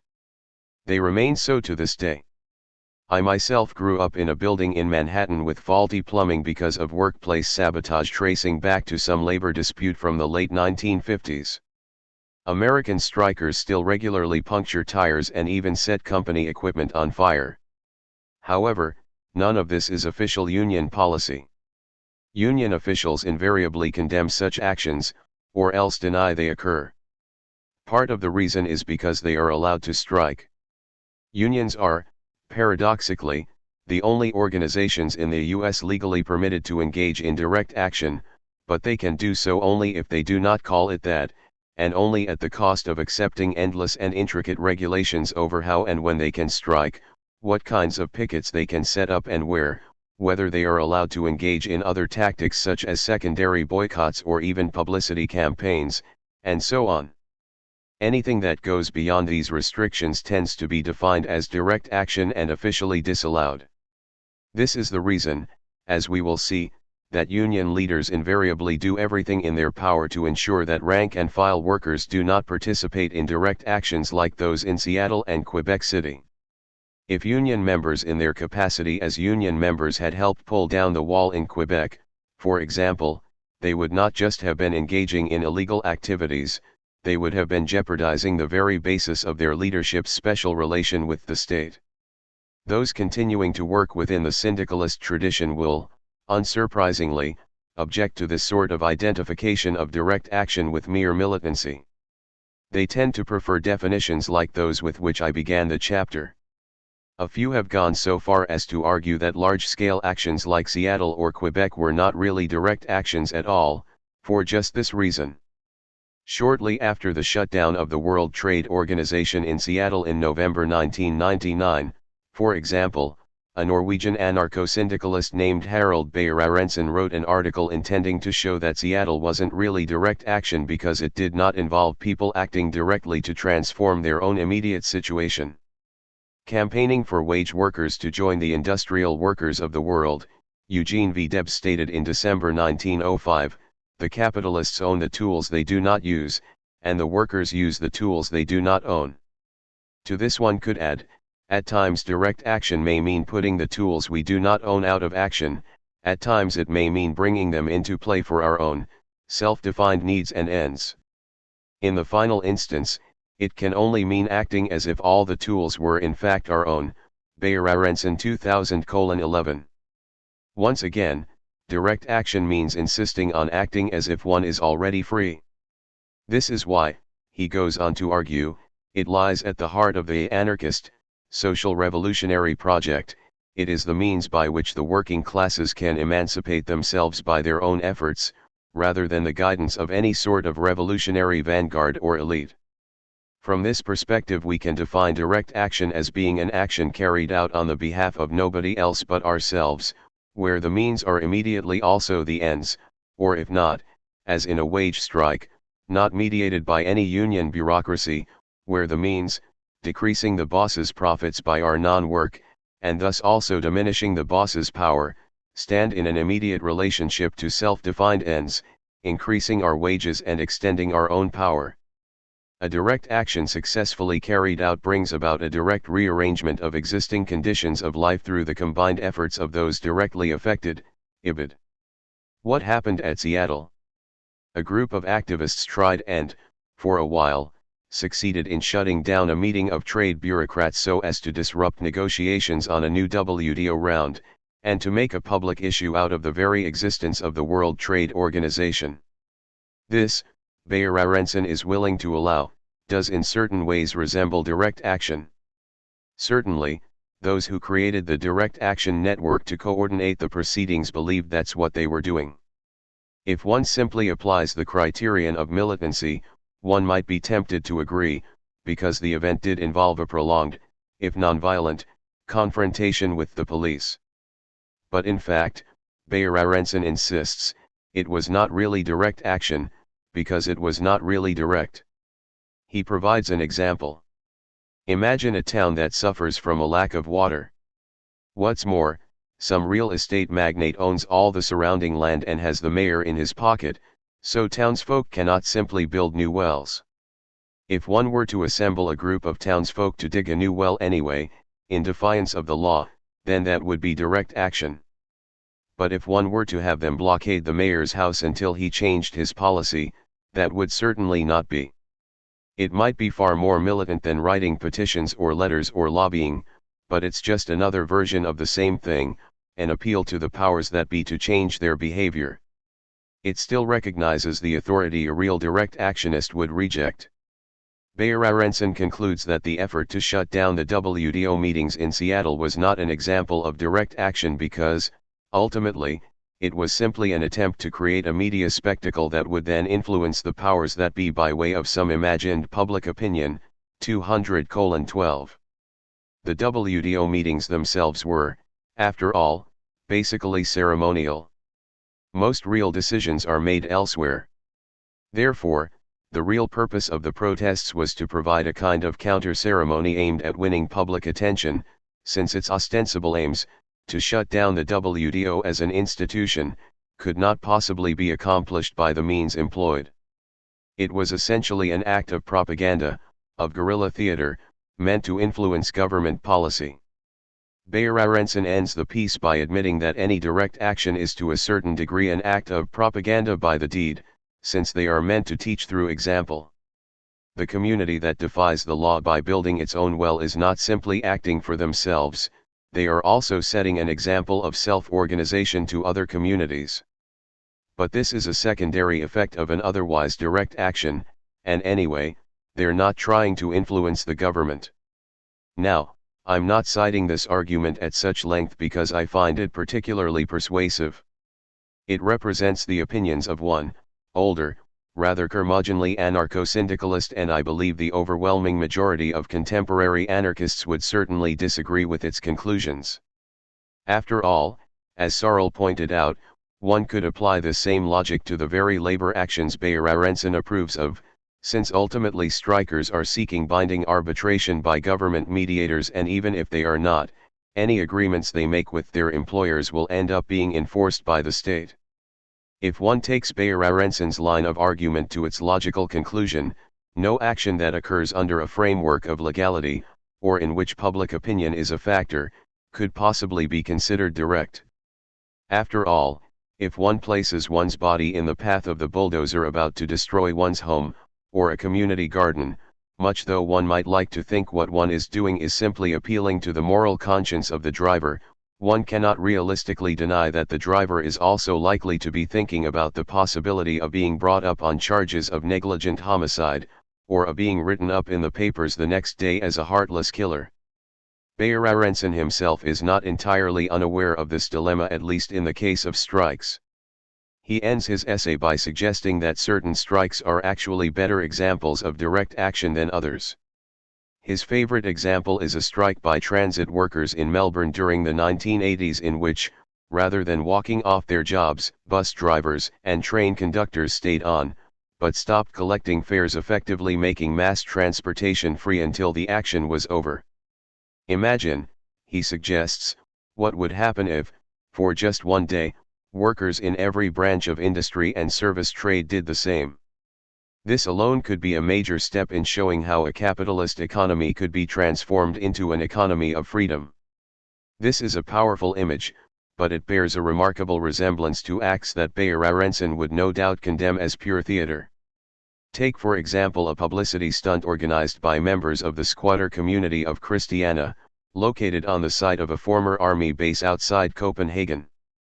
In 1974, the community engaged in various forms of street theater to gain a more favorable public image.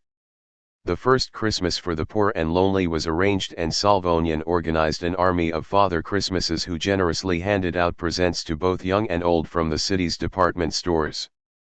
Naturally, they were arrested, but as a consequence, pictures of the police beating up Father Christmases hit the front pages of the papers worldwide. 12.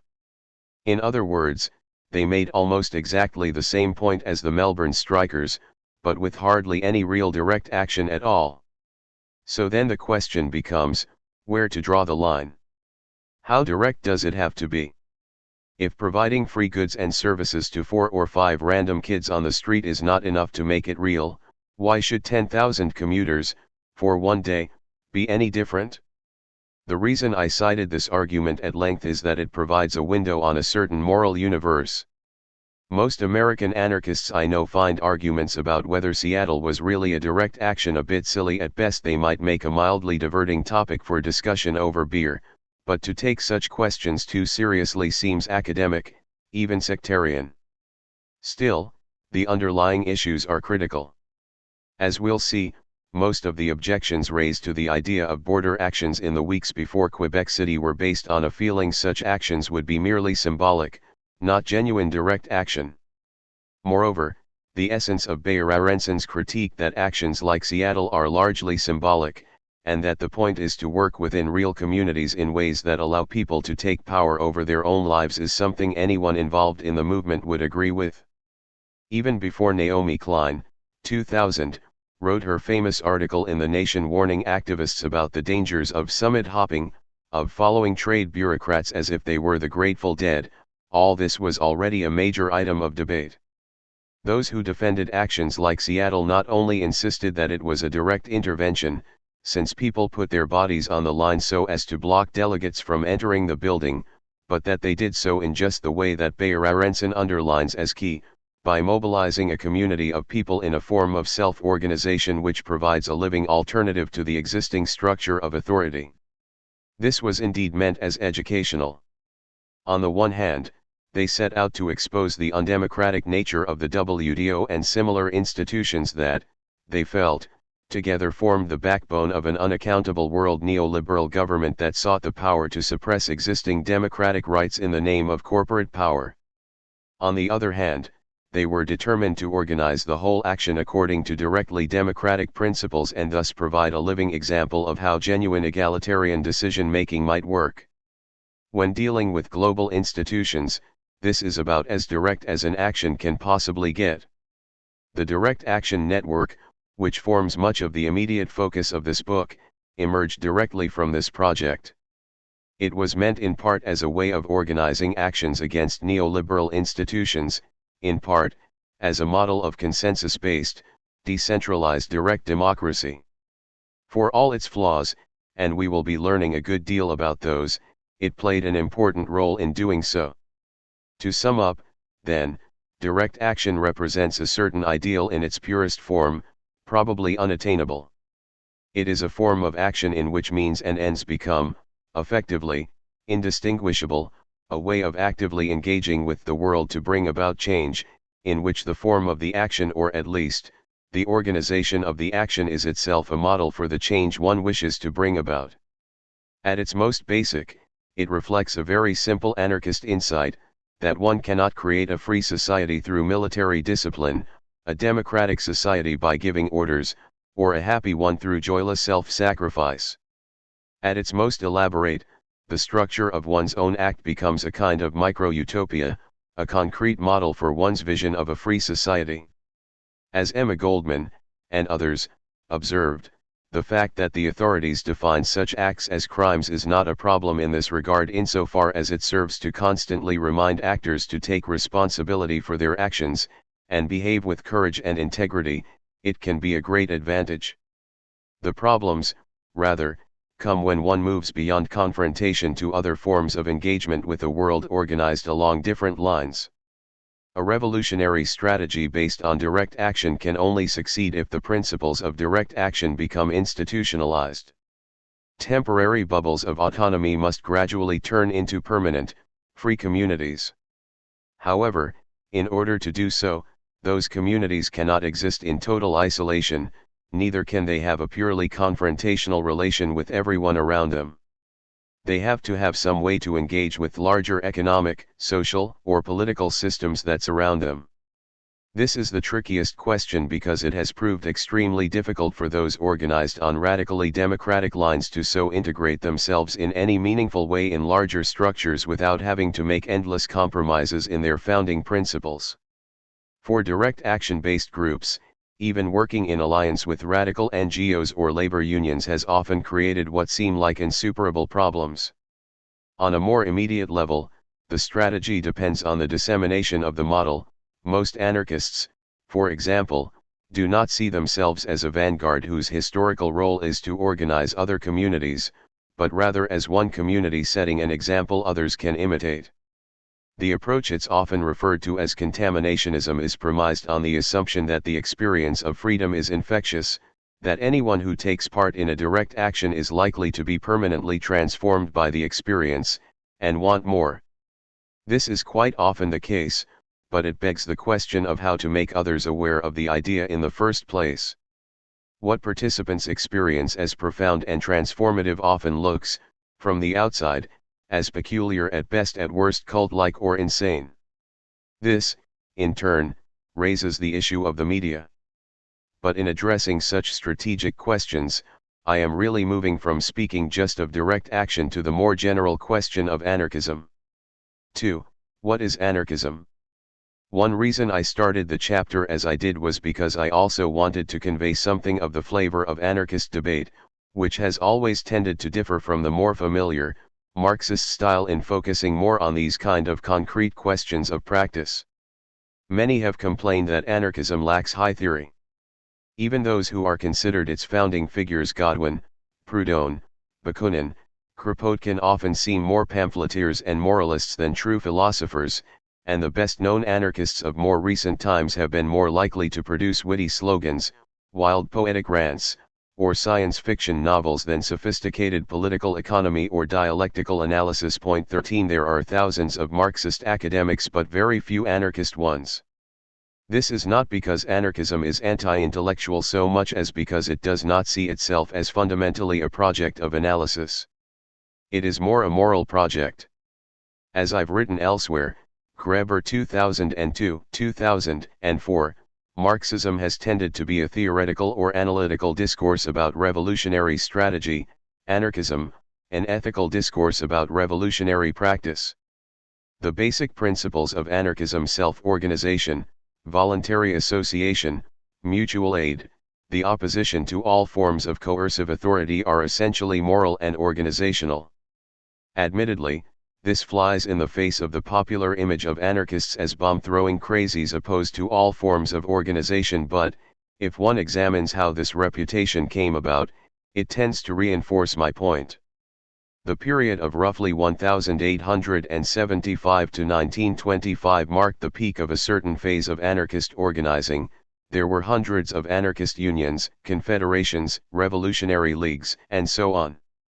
There was a spurt, towards the beginning, of calls for the assassination of heads of state, Anderson 2006, it was quite brief and anarchist spokesmen and organized groups quickly withdrew support from this strategy as counterproductive. Nonetheless, following decades saw a continual stream of dramatic assassinations by people calling themselves anarchists. I am not aware of any actual assassin during this particular period who actually was a product of those anarchist organizations, much less were their actions planned or sponsored by them, rather they almost invariably turned out to be isolated individuals with no more ongoing ties to anarchist life than the Unabomber, and usually about a roughly equivalent hold on sanity.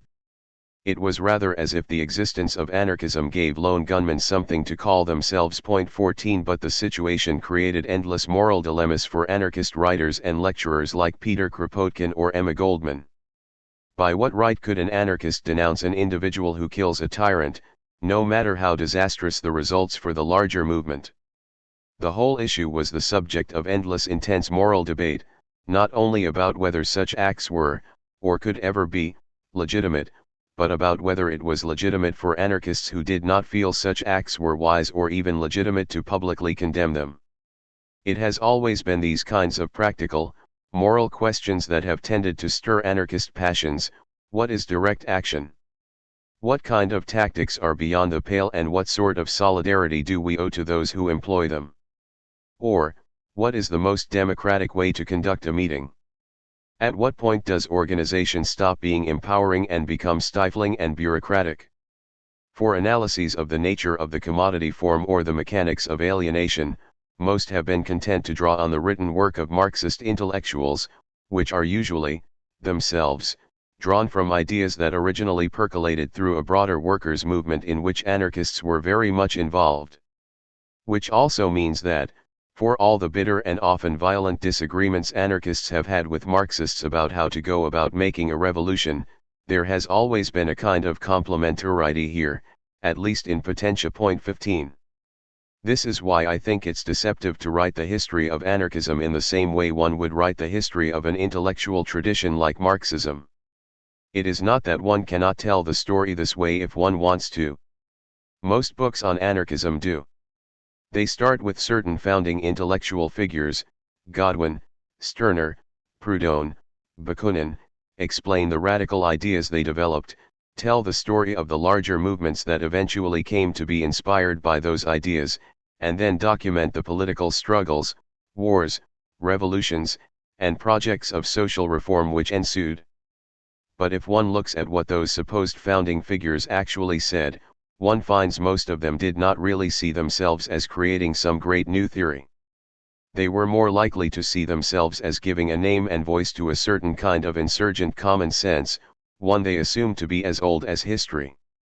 While anarchism, as a movement, tended to be very strongly rooted in mass organizing of the industrial proletariat, anarchists, including those who were themselves industrial workers, also tended to draw inspiration from existing modes of practice, notably on the part of peasants, skilled artisans, or even, to some degree, outlaws, hobos, vagabonds, and others who lived by their wits. In other words, those who were to some degree in control of their own lives and conditions of work, who might be considered, at least to some degree, autonomous elements.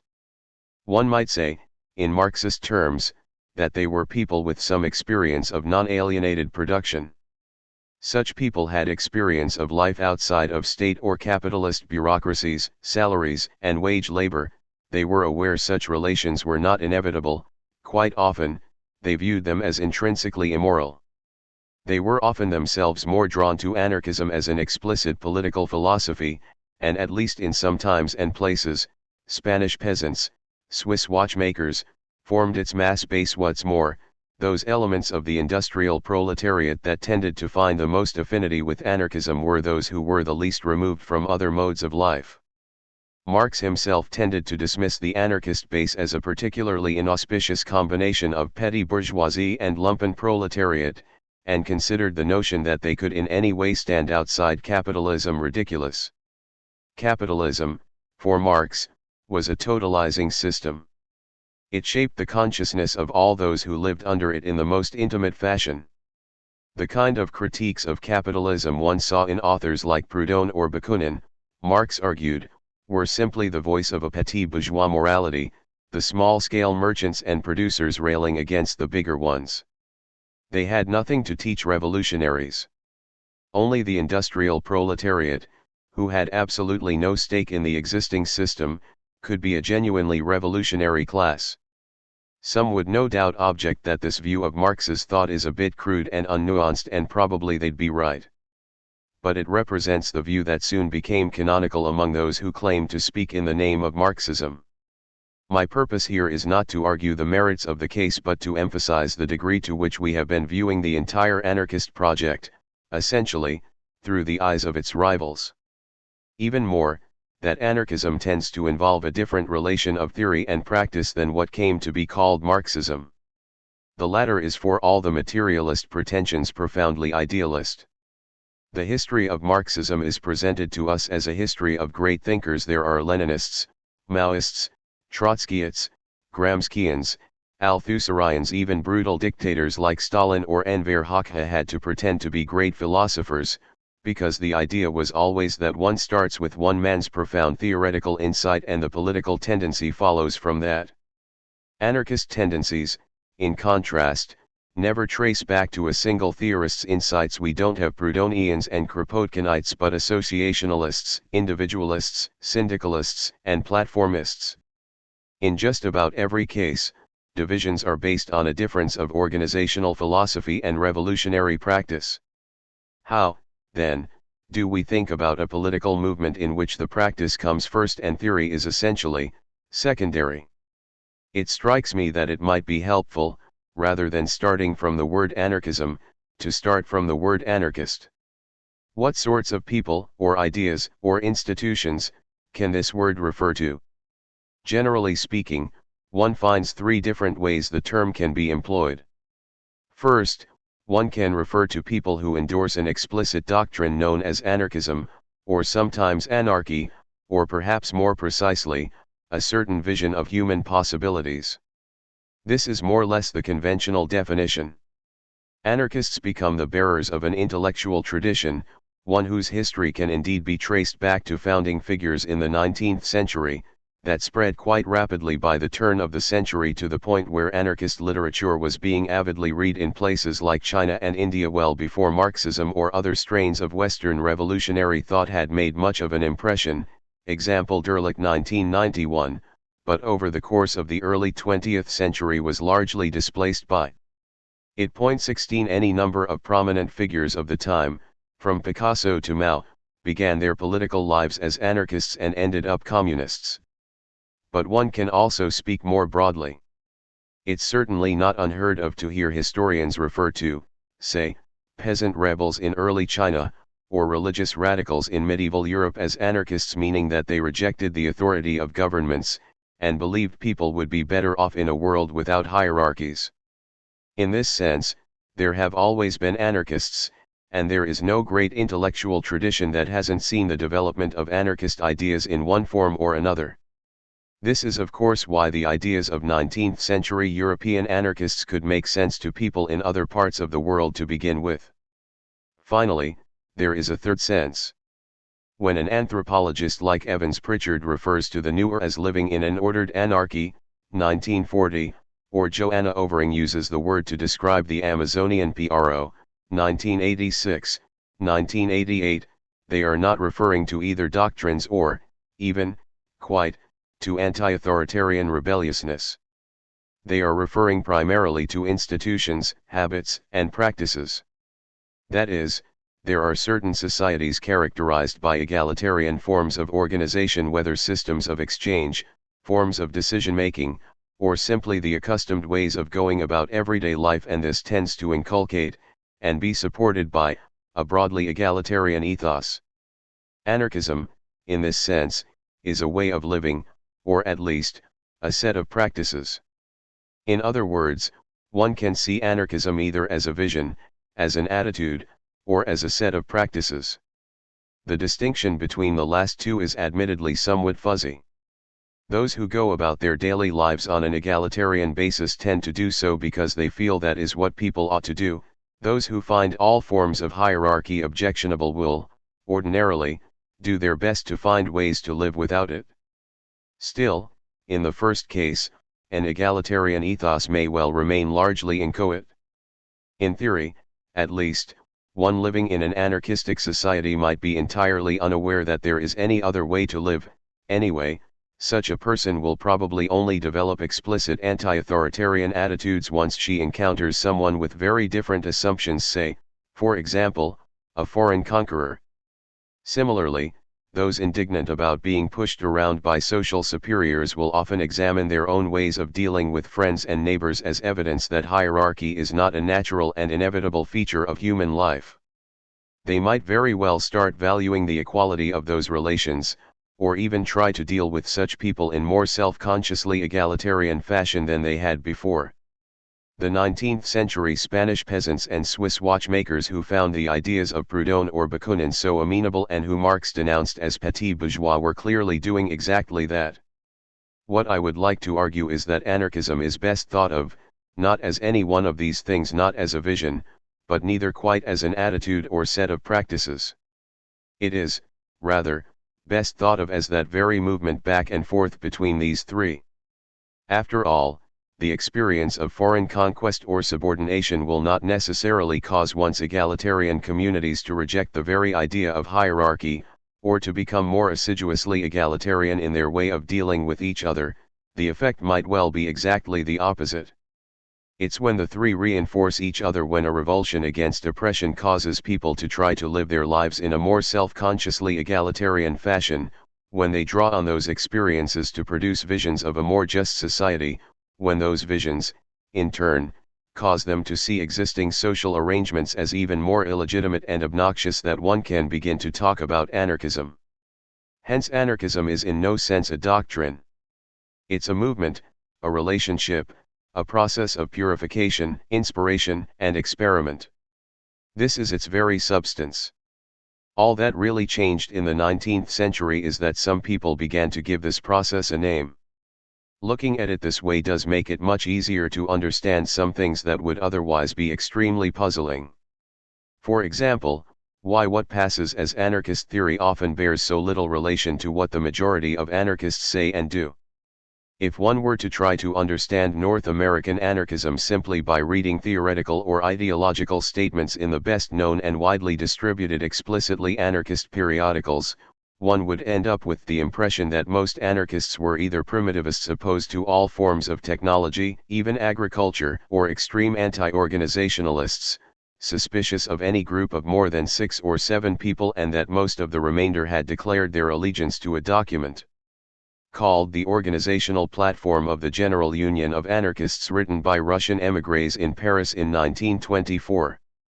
One might also come to the conclusion that the popular impression of anarchists as wild-eyed, impractical nihilists dedicated to rebellion for its own sake was probably not that far from the truth, or, at least, that anarchists seemed to be divided between nihilists and fervent sectarians whose main form of political practice is mutual denunciation.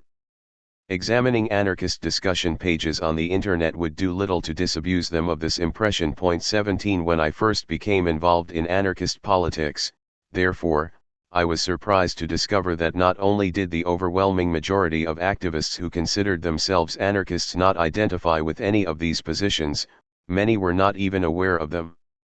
Others, who do read the magazines, read them mainly for entertainment value. Elsewhere, I've referred to these non-sectarians as small a anarchists, to distinguish them from those who identify with any one particular strain: green anarchists, individualists, anarcho-syndicalists, post-leftists, platformists, and so on. While statistics are unavailable, Chuck Munson, who occasionally surveys those who frequent infoshop.com, probably the most popular anarchist website in North America, informs me that about 90% of American anarchists would seem to fit into the small a category, since only about 10% are willing to identify themselves with any particular subset. What's more, even many of those who do identify themselves with one particular strain act in ways that would be impossible to understand if we were dealing with a political ideology in anything like the traditional sense of the term.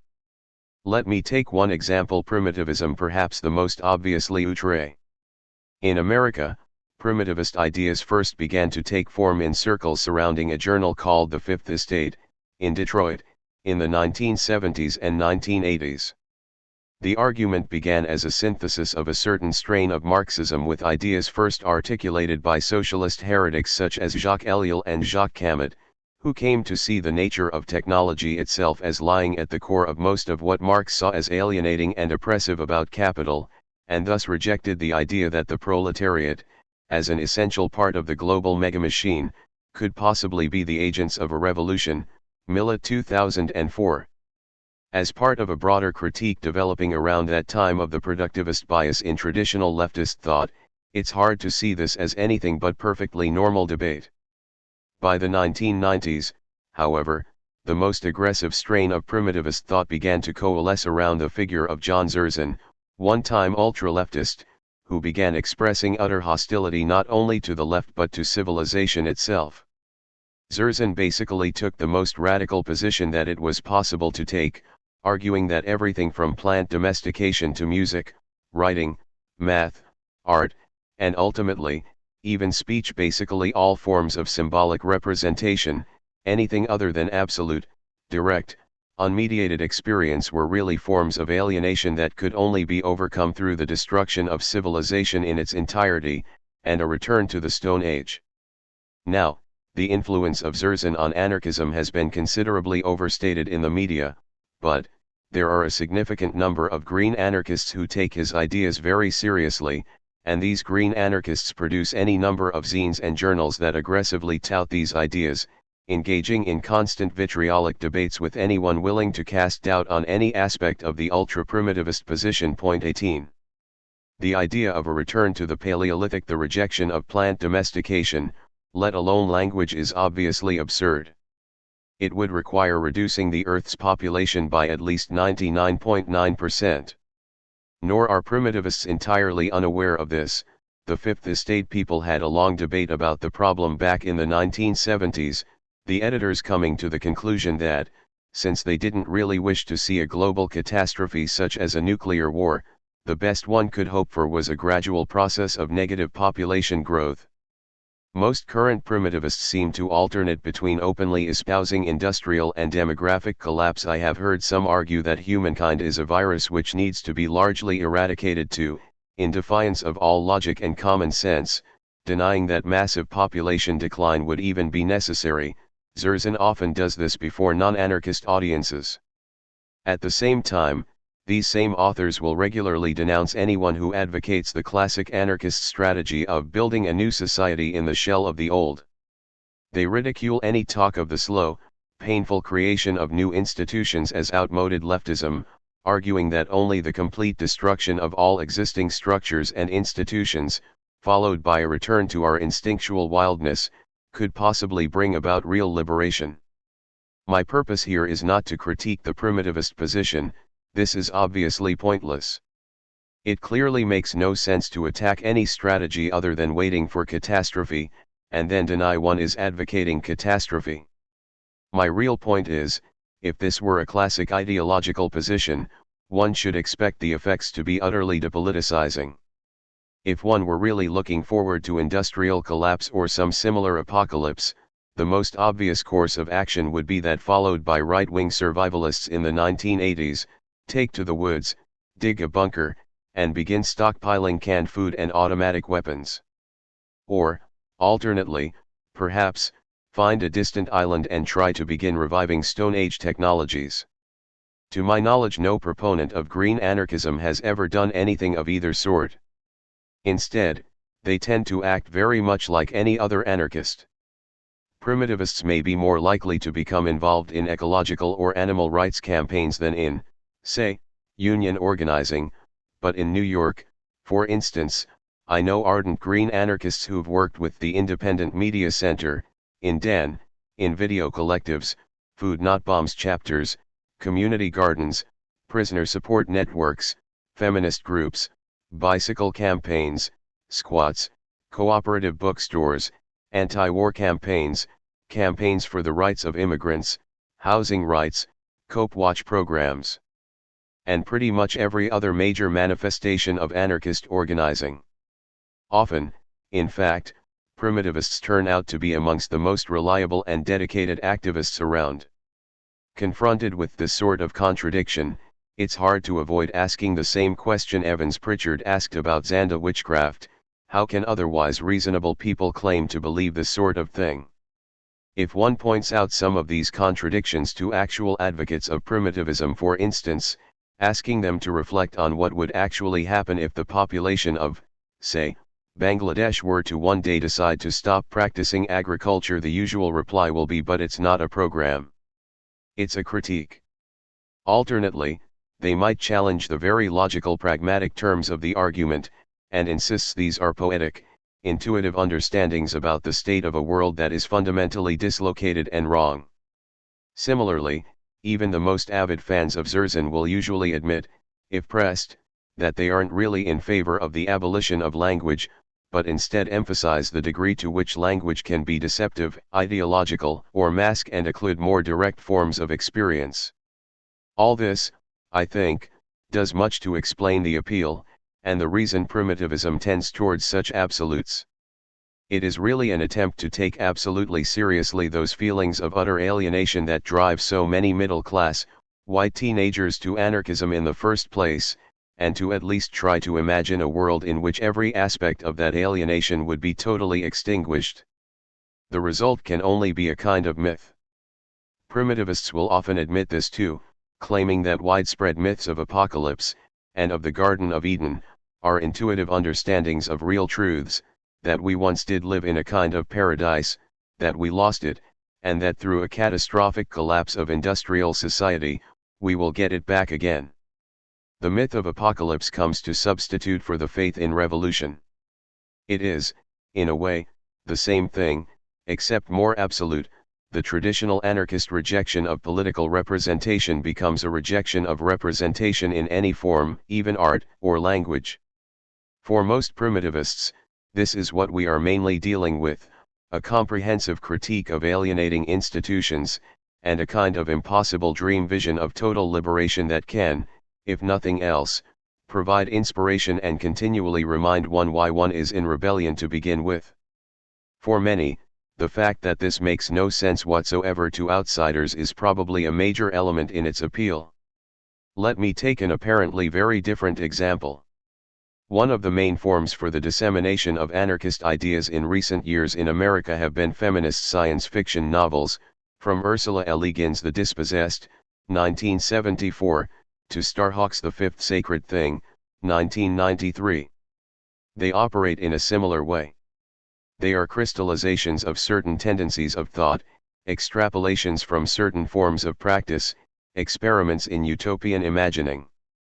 The main difference is that since the visions developed in novels are not claiming to be anything but fiction, those who enjoy reading, or writing, them do not tend to claim alternative visions are wrong. In the case of green anarchism, the vitriolic quality of so much of the writing seems to result from the confluence of two factors. On the one hand, the urgency of the ecological cause, the sense that the planet is being destroyed and we are all doomed anyway if something isn't done very quickly, and a certain habit of extremely contentious argument inherited from the sectarian Marxist origins of so many of the original participants. Point 19. In this, they are unusual. As I mentioned, anarchists have long tended to shun high theory. As David Week put it back in 1971, long before anyone had thought of the term postmodernism. Anarchism has always been anti-ideological. Anarchists have always insisted on the priority of life and action to theory and system. Subjection to a theory implies, in practice, subjection to an authority, a party, which interprets the theory authoritatively, and this subjection would fatally undermine the intention of creating a society without central political authority. Thus no anarchist writings are authoritative or definitive in the sense that Marx's writings have been regarded by his followers, 1971, 9. In fact, most of what serves the same role as theory in anarchism makes some gesture to subvert any possibility of its being used as an authoritative text. Primitivism perhaps most closely resembles a traditional sectarian ideology in trying to vanquish all opposing positions, but its content is palpably fantastic and for the most part could not possibly be reflected in practice. Some visions take the form of novels. Others read like comedy routines. One of the more popular anarchist authors of the 1990s, the inventor, for instance, of the concept of the temporary autonomous zone writes under the persona of Hakim Bey, an insane Ismaili poet with an erotic obsession with young boys, his writings taking the form of communiques from a non-existent Moorish Orthodox church. Bey's mystical pretensions typify another tendency, to identify the space that might otherwise be filled by theory, the transcendental position, as it were, with the sacred, but then to make the sacred ridiculous. I'll be talking about this habit later on when I discuss the role of giant puppets, what might be called the main sacred objects of the movement, but also self-consciously foolish ones. Here, suffice it to say that the relation of anarchism to spirituality has always been complex and ambivalent. In the 19th and early 20th centuries, European anarchism always tended to be strongest in countries Russia, Spain, Italy with a powerful church, and tended to take on a radically atheist tone, identifying the very notion of God with the principle of hierarchy and unquestioning authority. So Bakunin's famous phrase, "If God really existed, it would be necessary to abolish him."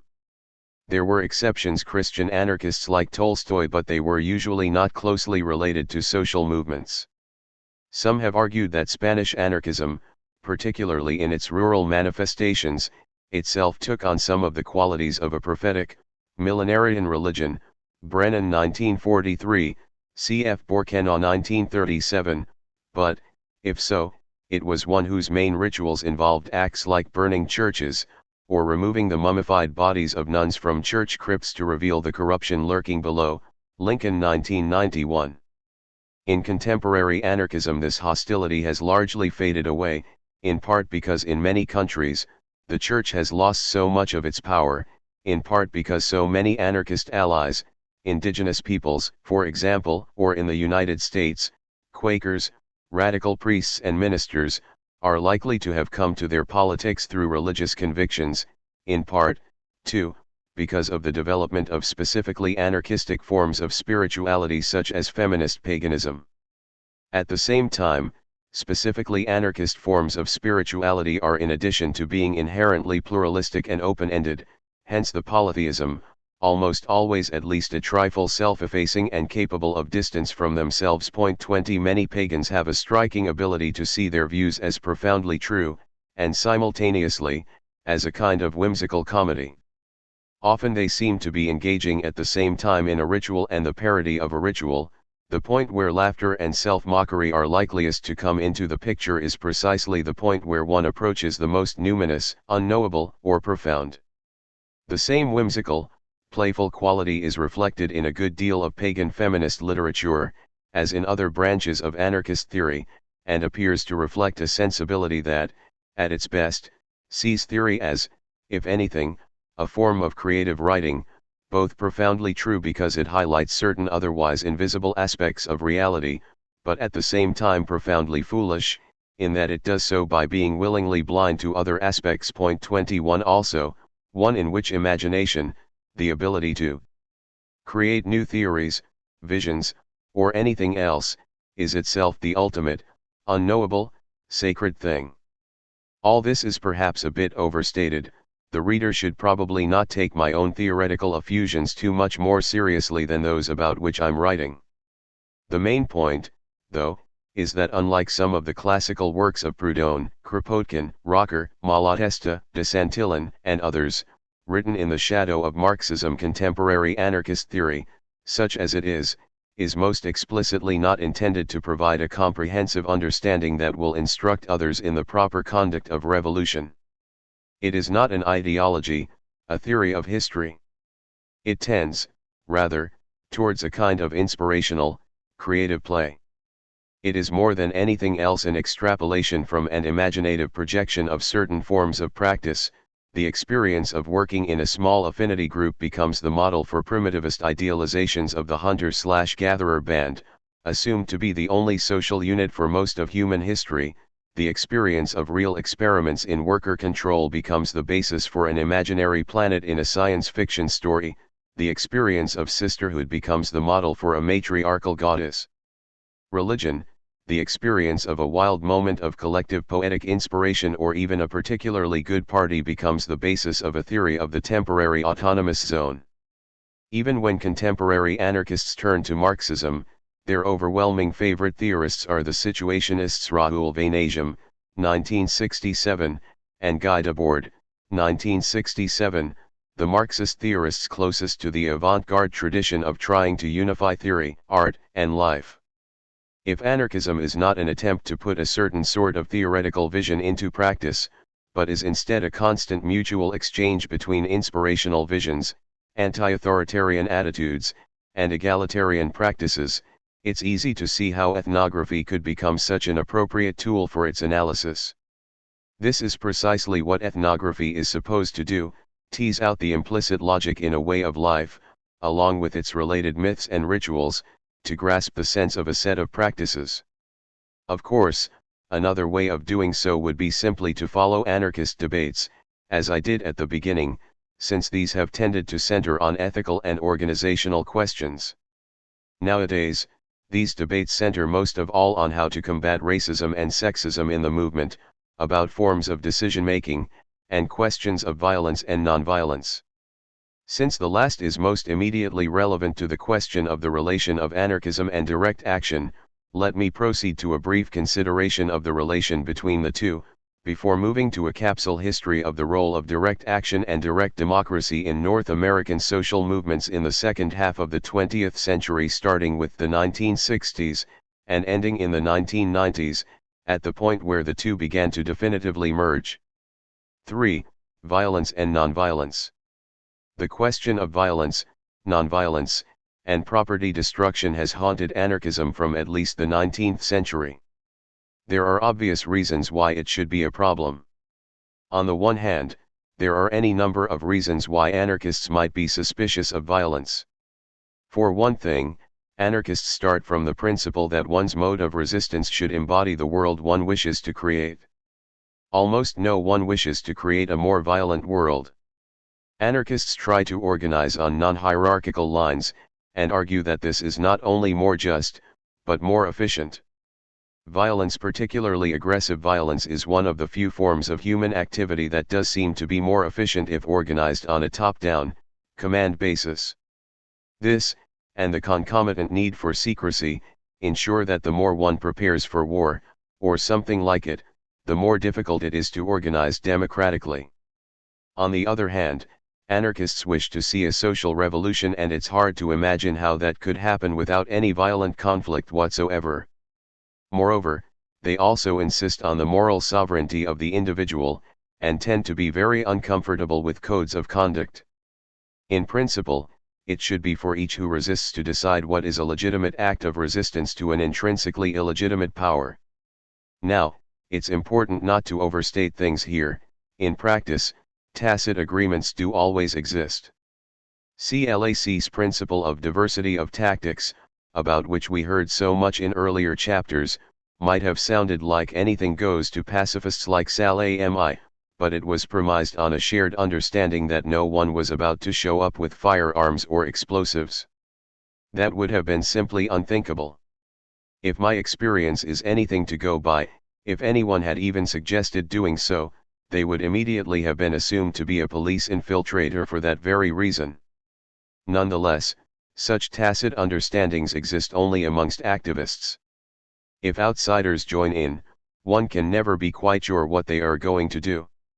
In Quebec, for instance, there was a scare story going around the Black Bloc at one point during the actions that French gangbangers were going to show up at the wall with firearms, an act which they assumed would be automatically blamed on them. In Seattle, the Black Bloc's carefully targeted destruction of corporate targets was, in a few cases, followed by episodes of opportunistic looting by local African American teenagers. In that case, it's unlikely any in the bloc objected. To see oppressed communities rise up and join you is, in a way, the whole point. And, as in Saint Jean-Baptiste, that oppressed communities' standards for acceptable tactics might well be different than your own. However, most large mobilizations, including Quebec City, also see at least a few minor episodes of what I call the drunken frat boy problem, opportunistic violence, mainly for the fun of it, on the part of young people whose politics are likely to have nothing to do with the activists, or even be explicitly right-wing. In Europe, this can actually be encouraged by police, providing an excuse for repressive measures. The most extreme example of this came in Genoa, when police apparently let it be known they would turn a blind eye to this sort of thing, and fascists and soccer hooligans from all over Europe descended on the place. Still, Genoa was extreme, and this is usually a fairly minor problem. The worst moral dilemma for anarchists tends to come when isolated individuals, claiming anarchist inspiration, do something genuinely violent.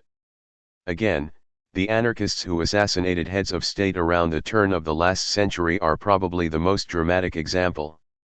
The fascinating thing about such cases is that the majority of such assassinations were conducted by isolated individuals, not people active in actual anarchist organizations. Many had only the vaguest idea what anarchist principles were.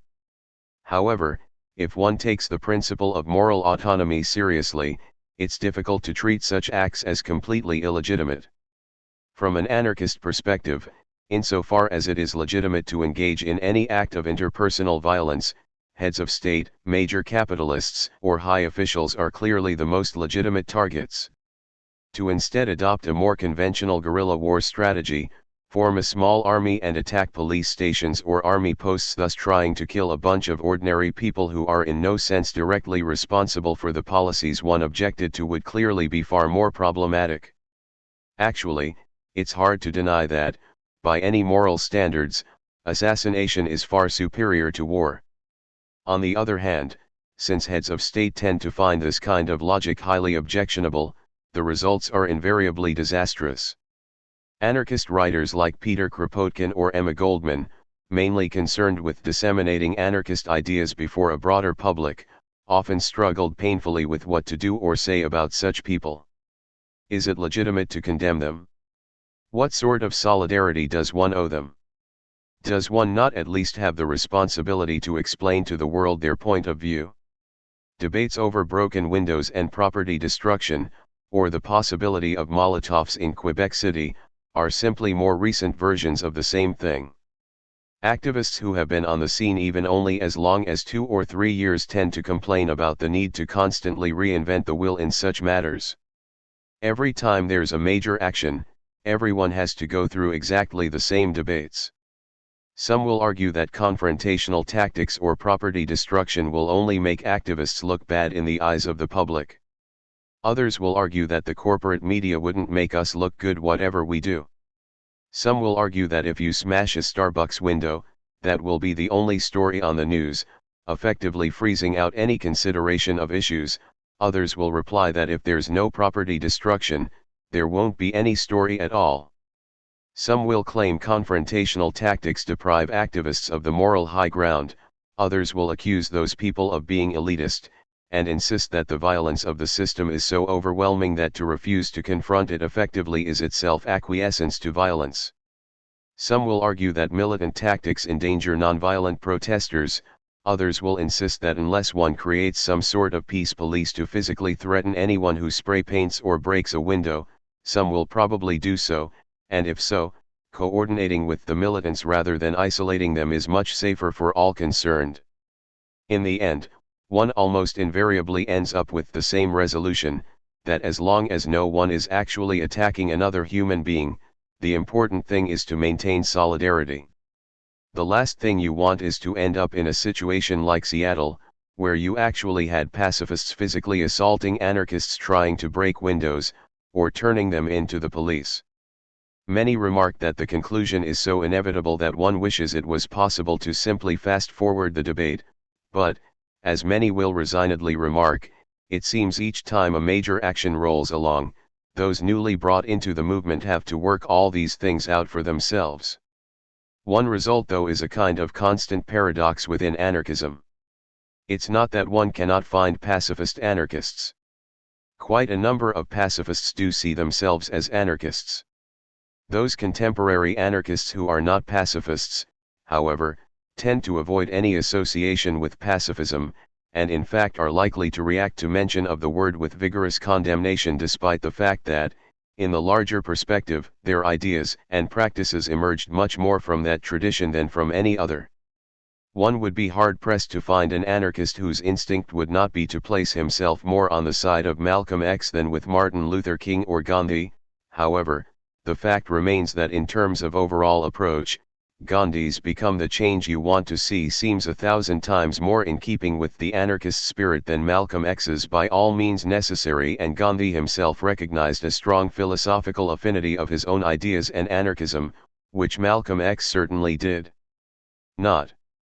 "By all means necessary," in fact, seems an awful lot like the very ends justifies the means logic which anarchism has consistently rejected.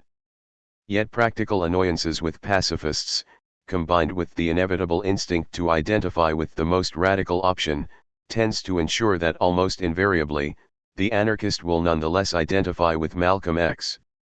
Most anarchists nowadays, for example, are fond of citing arguments like Native American activist Ward Churchill's Pacifism as Pathology, 1998, that pacifism itself is mainly a way for white liberals to feel good about themselves, that genuinely oppressed groups do not have such luxuries, and that apparent exceptions, the victories of Gandhi or King, were really only made possible by their opponents' fear of more violent alternatives.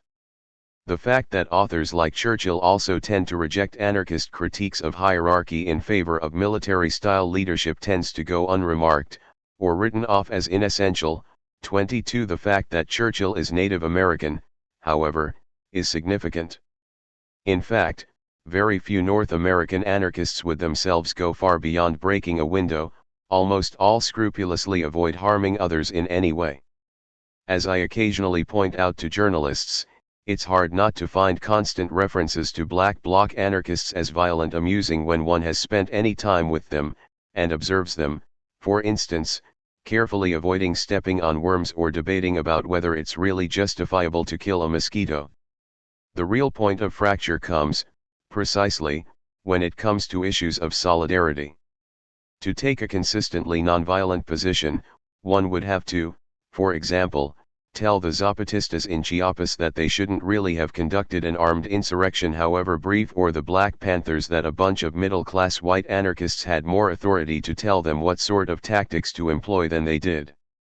This dichotomy between community building, in which anarchists have everything in common with pacifists, and solidarity with oppressed groups is a constant dilemma that will come up throughout this book. It is interesting to observe that historically, anarchism has thrived as a revolutionary movement most of all in times of peace, and in largely demilitarized societies. As Eric Hobsbawm has noted, 1973:61, during the latter years of the 19th century, when most Marxist parties were rapidly becoming reformist social democrats, it was anarchism that stood at the center of the revolutionary left. 23 Things only really changed with World War I and, of course, after the Russian Revolution. The conventional historiography assumes it was the creation of the Soviet Union that led to the decline of anarchism and catapulted communism everywhere to the fore. Still, it seems to me one could look at this another way. In the late 19th century, most people honestly believed that war between industrialized powers was becoming obsolete. By 1900, even the use of passports was considered an antiquated barbarism. While colonial adventures were always a constant, a war between, say, England and France seemed about as unthinkable as it would today. The short 20th century, which appears to have begun in 1914 and ended sometime around 1989 or 1991, was, by contrast, probably the most violent in human history. It was a century in which major powers were continually preoccupied with either waging world wars or preparing for them. Hardly surprising, then, that anarchism might come to seem unrealistic. The creation and maintenance of huge mechanized killing machines does seem to be the one thing that anarchists can never, by definition, be very good at. Neither is it surprising that Marxist parties, already organized on a command structure, and for whom the organization of huge mechanized killing machines often proved about the only thing they were particularly good at, began to seem eminently practical and realistic in comparison.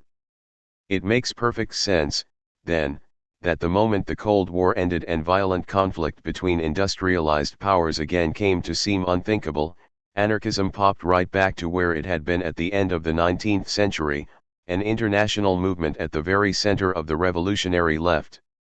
The surprising thing was that it happened almost instantly. What's more, one could make a case that the effectiveness of more militant anarchist tactics tend to depend on the effective demilitarization of society.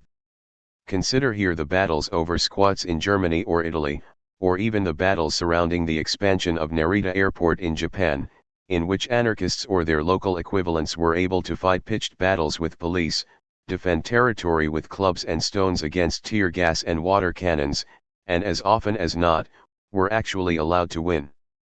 It's hard to think of anything remotely like this happening in the United States. In America, the police simply will not allow themselves to lose. If they decide to move in on a squat in force, that squat will be lost. The only reason to defend it is to make the police's job so difficult that they will hesitate before attacking other squats in the future. It's not just because American society is far more heavily policed, it's also because Germany, Italy, and Japan, all, significantly, former Axis powers, have been so effectively demilitarized. Stand-up battles with the police are only possible in societies in which everyone, including the public, is aware that almost no one owns firearms, and therefore, police tactics appropriate to a society where most criminals can be assumed to be heavily armed, for example SWAT teams, seem wildly inappropriate. And certainly, in those parts of Europe where firearms and military know-how is much more broadly available, one thinks of Russia, Albania, the former Yugoslavia, or for that matter Iraq, classical anarchism and anarchist tactics do not find nearly as fertile ground. Curiously, the real inspiration for the kind of tactics employed in the current wave of globalization protests comes from movements in parts of the global south which had not, until recently, really been able to engage in nonviolent direct action at all. People's Global Action, which put out the call for Seattle, was founded on the initiative of the Zapatista Army of National Liberation, AZLN, in Chiapas. The Zapatista movement, it seems to me, can best be seen as an attempt by people who have historically been denied the right to nonviolent, civil resistance to seize it, essentially, to call the bluff of neoliberalism and its pretenses to democratization and yielding power to civil society. It is, as its commanders say, an army that aspires not to be an army anymore. Since their initial, 3-week insurrection in January 1994, it has also become about the least violent army imaginable. It's something of an open secret that, for the last 5 years at least, they have not even been carrying real guns. The EZLN is the sort of army that organizes invasions of Mexican military bases in which hundreds of rebels sweep in entirely unarmed to scream at and try to shame the resident soldiers. The other two key founding members of PGA were the KRRS, a Gandhian peasant movement in India, and the MST, or Landless Peasants Movement, in Brazil. The latter have gained an enormous moral authority in Brazil by nonviolent mass actions aimed at reoccupying unused lands entirely nonviolently. As with the Zapatistas, it's pretty clear that, if the same people had tried the same thing 20 years ago, they would simply have been mowed down. The most radical movements in South America today, in fact, tend to be about as nonviolent as they think they can get away with. Most will, like the militants in Quebec City, limit themselves to throwing rocks, and then normally against fully armored riot police, but would never dream of using firearms. The situation is complicated because in many parts of Latin America there is, and has long been, a much richer tradition of nonviolent direct action than in either Europe or North America, but the globalization movement's immediate inspiration seems to come primarily from groups that, 20 or 30 years ago, would almost certainly have been forced to resort to guerrilla warfare, but who, having watched so many earlier guerrilla movements destroy themselves, or degenerate into nihilist gangsters, have chosen instead to take a radically different approach. In moving away from military tactics they often also ended up often rather despite themselves moving towards much more anarchistic forms of organization. 4. An extremely brief history of the relation between direct action and direct democracy in the U.S. since 1960. Before World War II, the main locus of direct action in North America was, as one mentioned, the labor movement. The period since the war has seen a gradual merging of the traditions of direct action and of direct democracy, with the two only really coming together in the late 1970s and early 1980s, ready to be revived by the influence of the Zapatistas. The story is very complicated, but a caricature version might run something like this. The 1960s New Left kicked off with a call for participatory democracy in the famous Port Huron Statement of 1962, a founding document of Students for a Democratic Society, SDS. Its principal author, Tom Hayden, was inspired ultimately by John Dewey and C. Wright Mills, and the document was notable for calling for a broad democratization of all aspects of American society, to create a situation where people are making for themselves the decisions that affect their lives 24/7. One might see this as a very anarchistic vision, but SDS, as its inception, had a very different orientation. Actually, their original political program was to radicalize the Democratic Party. They only abandoned it when placed in an impossible position by the Democrats' continual pursuit of the Vietnam War. Even more crucially, those who framed the statement seemed to have only the sketchiest ideas of what participatory democracy might mean in practice.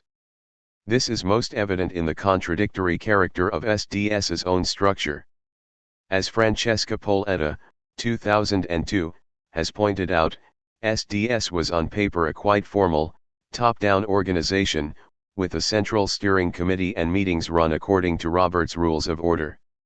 In practice, it was made up of largely autonomous cells that operated by a kind of crude, de facto consensus process. The emphasis on consensus, in turn, appears to have been inspired by the example of SNCC, the Student Nonviolent Coordinating Committee, the student wing of the civil rights movement.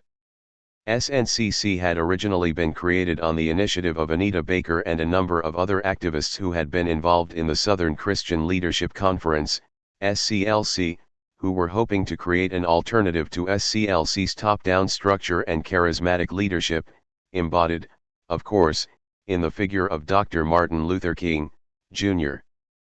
Famous for organizing lunch table sit-ins, freedom rides, and other direct actions, SNCC was organized on a thoroughly decentralized basis, with ideas for new projects expected to emerge from individual chapters, all of which operated by a kind of rough and ready consensus.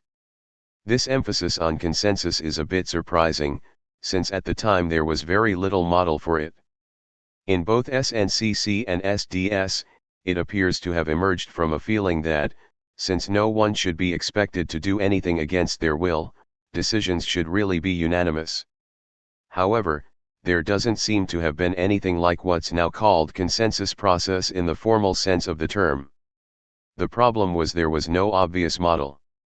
The only communities in North America with a living tradition of consensus decision-making, the Quakers, and various Native American groups, were either unknown, unavailable, or uninterested in proselytizing. Quakers at the time tended to see consensus essentially as a religious practice.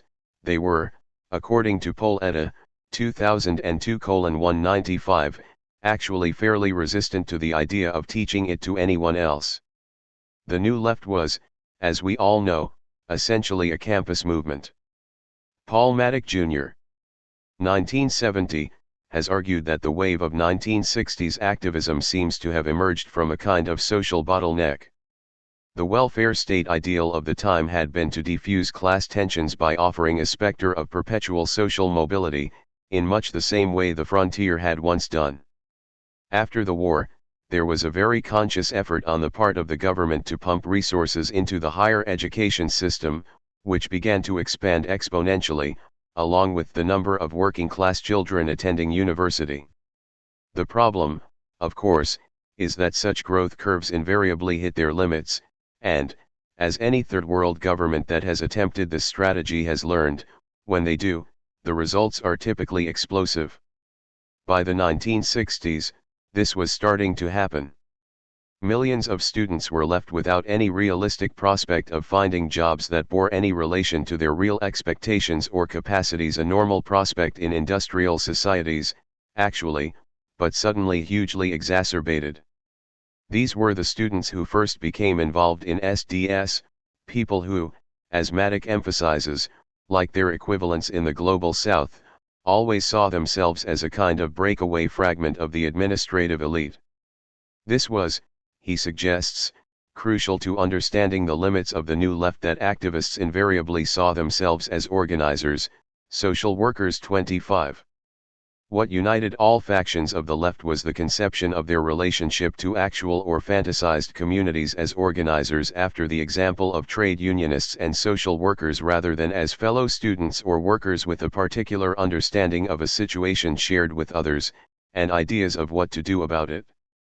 Despite the disagreement over the primary target for organizing unemployed, blue-collar workers, white-collar workers, dropout youth, in each case the community was seen as a potential constituency, or, in PL's Progressive Labor Party language, base.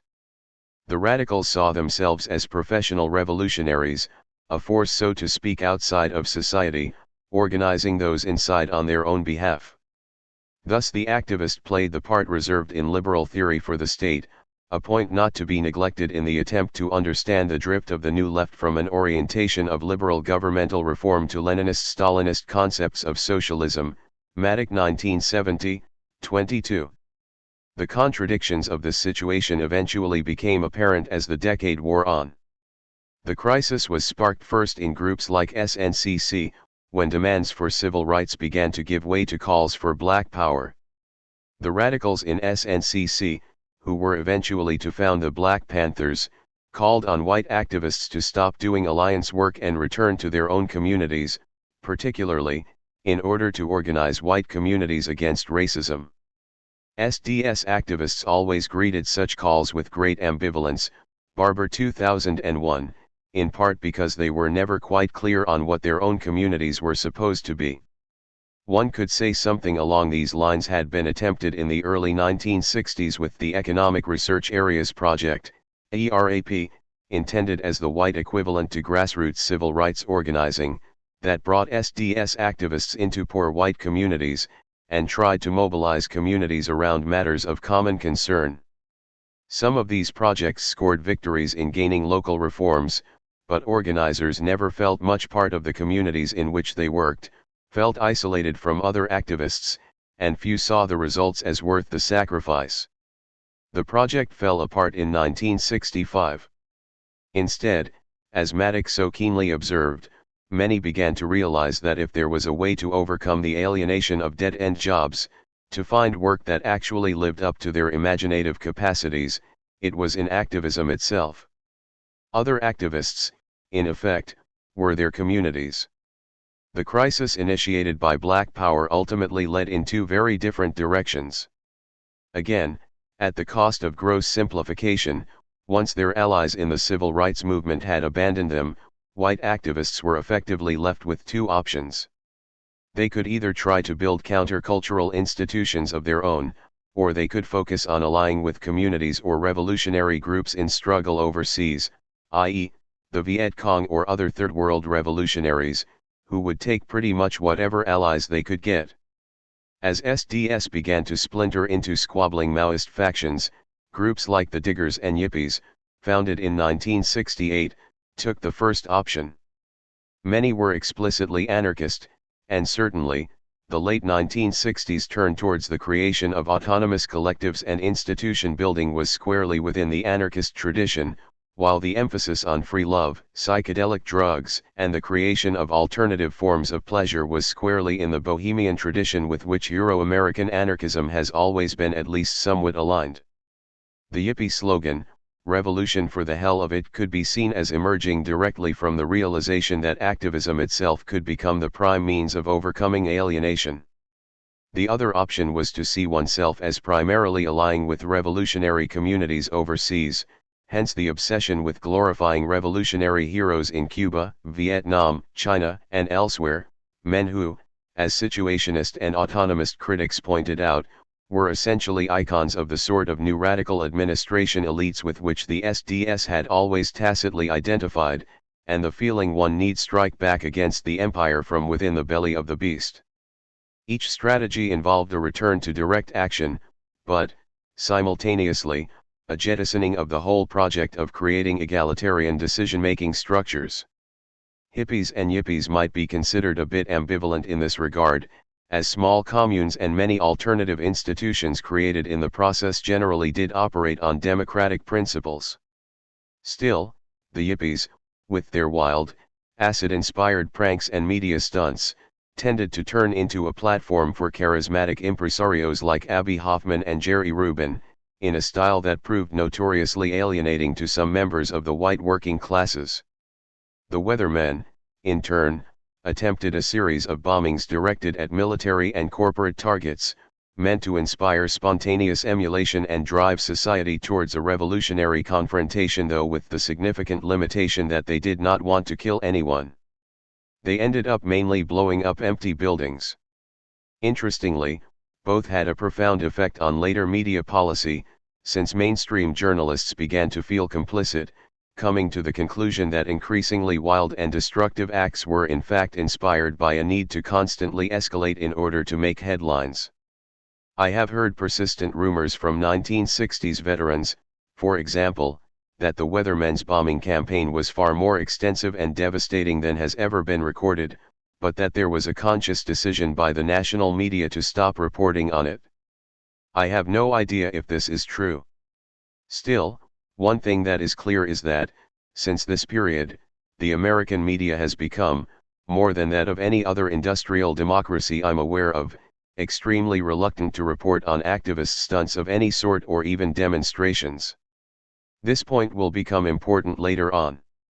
For now, though, the key point is that none of these groups combine their interest in direct action with an emphasis on decentralized decision-making. To the contrary, whether because the focus turned on the one hand to charismatic figures who were at least potential media stars, or to the kind of cell-like, military structure able to carry out guerrilla-style attacks, the impulse was in the other direction. Moreover, Both strategies flared up for a few years and very rapidly faded away, though the alternative institutions created around this time often lasted considerably longer.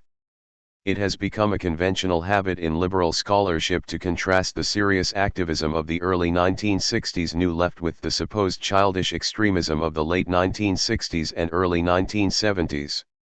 I don't want to leave the reader with the impression I agree with this. The standard liberal complaint is that the 1960s counterculture, in effect, the first mass-based, industrial bohemianism, destroyed itself in ultra-radicalism. Moreover, in doing so, the argument goes, it left an opening for right-wing activists to adopt many of the same grassroots organizing techniques developed by SDS to reach out to the very white working-class constituencies SDS had such a difficult time organizing, to mobilize them against that very counterculture. There's certainly an irony here. But it seems to me it is better to see both periods as attempts to work through certain fundamental dilemmas that are still with us today. I myself suspect the real culprit in the rise and eventual hegemony of the new right is not the excesses of Maoists and Yippies, but, rather, the fact that America stopped using higher education as a means of class mobility. As most of Maddox's frustrated administrative classes were reabsorbed into a new, more flexible capitalism, the white working class was increasingly locked out of any access to the means of cultural production other than, perhaps, their church. The result was a perhaps predictable resentment against the supposed countercultural excesses of the liberal elite 26.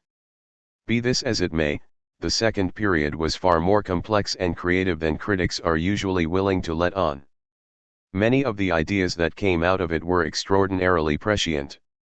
Consider, for example, Huey Newton's notion of intercommunally, which became the official Black Panther position in 1971, and which held that the nation-state was in the process of breaking down as the main stage of political struggle and that any effective revolutionary politics would have to begin by an alliance between local self-organized communities irrespective of national boundaries. The real problem was how they were self-organized. The Black Panthers, as typified by figures like Newton himself, eventually came to embody an era in which macho, chauvinist leadership styles themselves came to seem synonymous with militancy. It's probably significant that in SNCC, the first move towards rejecting decentralized decision-making was initiated by the emerging Black Power faction. Pauletta's, 2002, careful analysis of the organizational history of the movement shows quite clearly that consensus and decentralization were not challenged because they were actually inefficient. Rather, they were used as wedge issues. By obsessing about democratic process, white activists in SNCC and their allies could be identified with endless talk and fussing about, the more militant, Black Power faction could present itself as the ideal model of the ruthless efficiency appropriate to a truly militant organization. It's probably also significant that Stokely Carmichael, who became the main spokesman for the Black Power position, was fond of saying things like the only position for women in SNCC is prone. The fact that, even by the mid-1960s, such things could be said in an organization that was originally founded by a woman as a revolt against charismatic male authority is itself astounding. But it might give a sense of the sexual politics always lying not far below the surface of the old New Left. Militant nationalist movements are of course notorious for providing platforms for the vigorous reassertion of certain types of masculine authority. But sentiments similar to Carmichael's can be found coming from the mouths of white activists of that time as well. The feminist movement, in fact, began largely from within the New Left, as a reaction to precisely the sort of macho leadership style or simply among those tired of discovering that, even during university occupations, they were still expected to prepare sandwiches and provide free sexual services while male activists posed for the cameras. The revival of interest in creating practical forms of direct democracy, in turn, in fact, the real origin of the current movement thus trace back less to these male 1960s radicals than to the women's movement that arose largely in reaction to them, for example, Freeman 1971, Evans 1979. When the feminist movement began, it was organizationally very simple. Its basic units were small consciousness-raising circles, The approach was informal, intimate, and anti-ideological. Most of the first groups emerged directly from New Left circles.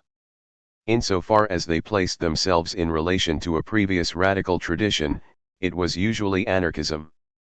While the informal organization proved extremely well suited for consciousness raising, as groups turned to planning actions, and particularly as they grew larger, problems tended to develop. Almost invariably, such groups came to be dominated by an inner circle of women who were, or had become, close friends. The nature of the inner circle would vary, but somehow one would always emerge. As a result, in some groups lesbians would end up feeling excluded, in others the same thing would happen to straight women. Other groups would grow rapidly in size and then see most of the newcomers quickly drop out again as there was no way to integrate them. Endless debates ensued. One result was an essay called The Tyranny of Structurelessness, written by Mary Jo Freeman in 1970 and first published in 1972, a text still avidly read by organizers of all sorts in the present day. Freeman's argument is fairly simple. No matter how sincere one's dedication to egalitarian principles, the fact is that in any activist group, different members will have different skills, abilities, experience, personal qualities, and levels of dedication. As a result, some sort of elite or leadership structure will inevitably develop. In a lot of ways, having an unacknowledged leadership structure, she argued, can be a lot more damaging than having a formal one. At least with a formal structure it's possible to establish precisely what's expected of those who are doing the most important, coordinative tasks and hold them accountable. One reason for the essay's ongoing popularity is that it can be used to support such a wide variety of positions. Liberals and socialists regularly cite the tyranny of structurelessness as a justification for why any sort of anarchist organization is bound to fail, as a charter for a return to older, top-down styles of organization, replete with executive offices, steering committees, and the like. Egalitarians object that even to the extent this is true, it is far worse to have a leadership that feels fully entitled to its power than one that has to take accusations of hypocrisy seriously. Anarchists, therefore, have usually read Freeman's argument as a call to formalize group process to ensure greater equality, and, in fact, most of her concrete suggestions clarifying what tasks are assigned to what individuals, finding a way for the group to review those individuals' performance, distributing responsibilities as widely as possible, perhaps by rotation, ensuring all have equal access to information and resources were clearly meant to precisely that end.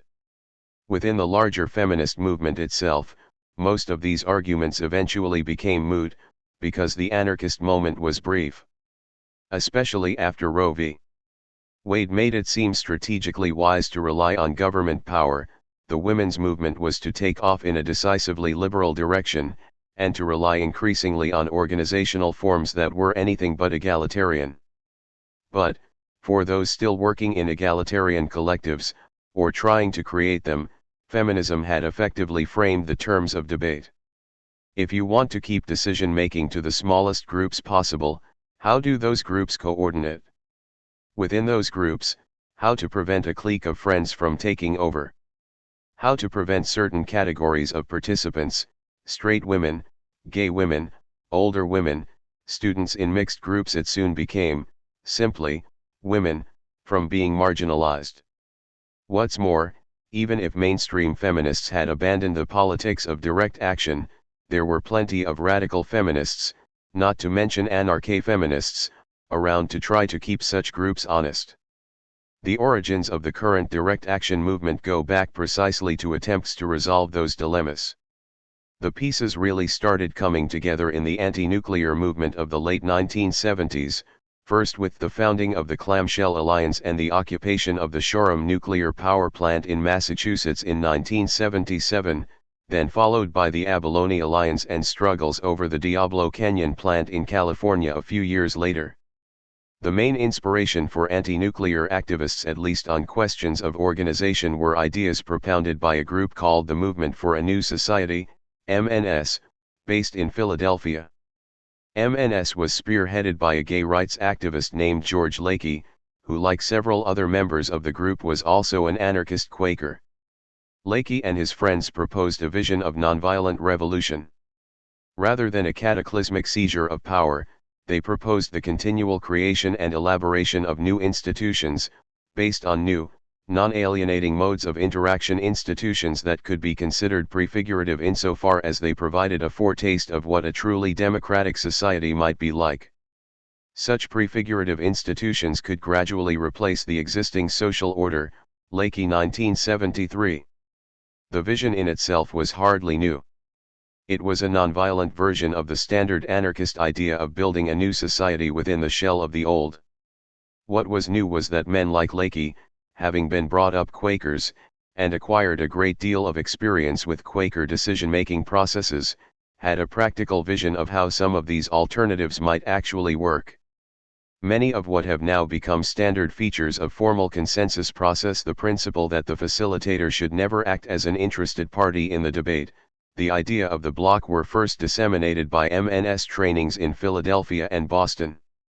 The anti-nuclear movement was also the first to make its basic organizational unit, the affinity group, a kind of minimal unit of organization first developed by anarchists in early 20th century Spain and Latin America, and spokes councils. As Starhawk pointed out in Chapter 1, all this was very much a learning process, a kind of blind experiment, and things were often extremely rocky. At first, organizers were such consensus purists that they insisted that any one individual had the right to block proposals even on a nationwide level, which proved entirely unworkable. Still, direct action proved spectacularly successful in putting the issue of nuclear power on the map. If anything, the movement fell victim to its own success. Though it rarely won a battle, that is, for a blockade to prevent the construction of any particular new plant, it very quickly won the war. U.S. government plans to build 100 new generators were scotched after a couple years, and no new plans to build nuclear plants have been announced since. Attempts to move from nuclear plants to nuclear missiles and, from there, to a social revolution, however, proved more of a challenge, and the movement itself was never able to jump from the nuclear issue to become the basis of a broader revolutionary campaign. After the early 1980s, it largely disappeared. This is not to say nothing was going on in the late 1980s and 1990s. Radical AIDS activists working with ACT UP, and radical environmentalists with groups like Earth First, kept these techniques alive and developed them. In the 1990s, there was an effort to create a North American anarchist federation around a newspaper called Love and Rage that, at its peak, involved hundreds of activists in different cities. Still, it's probably accurate to see this period less as an era of grand mobilizations than as one of molecular dissemination. A typical example is the story of Food Not Bombs, a group originally founded by a few friends from Boston who had been part of an affinity group providing food during the actions at Shoreham. In the early 1980s, veterans of the affinity group set up shop in a squatted house in Boston and began dumpster diving fresh produce cast off by supermarkets and restaurants, and preparing free vegetarian meals to distribute in public places. After a few years, one of the founding members moved to San Francisco and set up a similar operation there. Word spread, in part because of some dramatic, televised arrests, and, by the mid-1990s, autonomous chapters of FNB were appearing all over America, and Canada as well. By the turn of the millennium, there were literally hundreds. But Food Not Bombs is not an organization. There is no overarching structure, no membership, or annual meetings. It's just an idea that food should go to those that need it, and in a way that those fed can themselves become part of the process if they want to, plus some basic how-to information, now easily available on the internet, and a shared commitment to egalitarian decision-making and a do-it-yourself, DIY, spirit. Gradually, cooperatives, anarchist info shops, clinic defense groups, anarchist Black Cross prisoner collectives, pirate radio collectives, squats, and chapters of anti-racist action began springing up on a similar molecular basis across the continent. All became workshops for the creation of direct democracy. But, especially since so much of it developed not on campuses, but within countercultural milieus like the punk scene, it remained well below the radar of not only the corporate media, but even of standard progressive journals like Mother Jones or The Nation. This, in turn, explains how, when such groups suddenly began to coalesce and coordinate in Seattle, it seemed, for the rest of the country, as if a movement had suddenly appeared from nowhere. By the time we get to Seattle, though, it's impossible to even pretend such matters can be discussed within a national framework.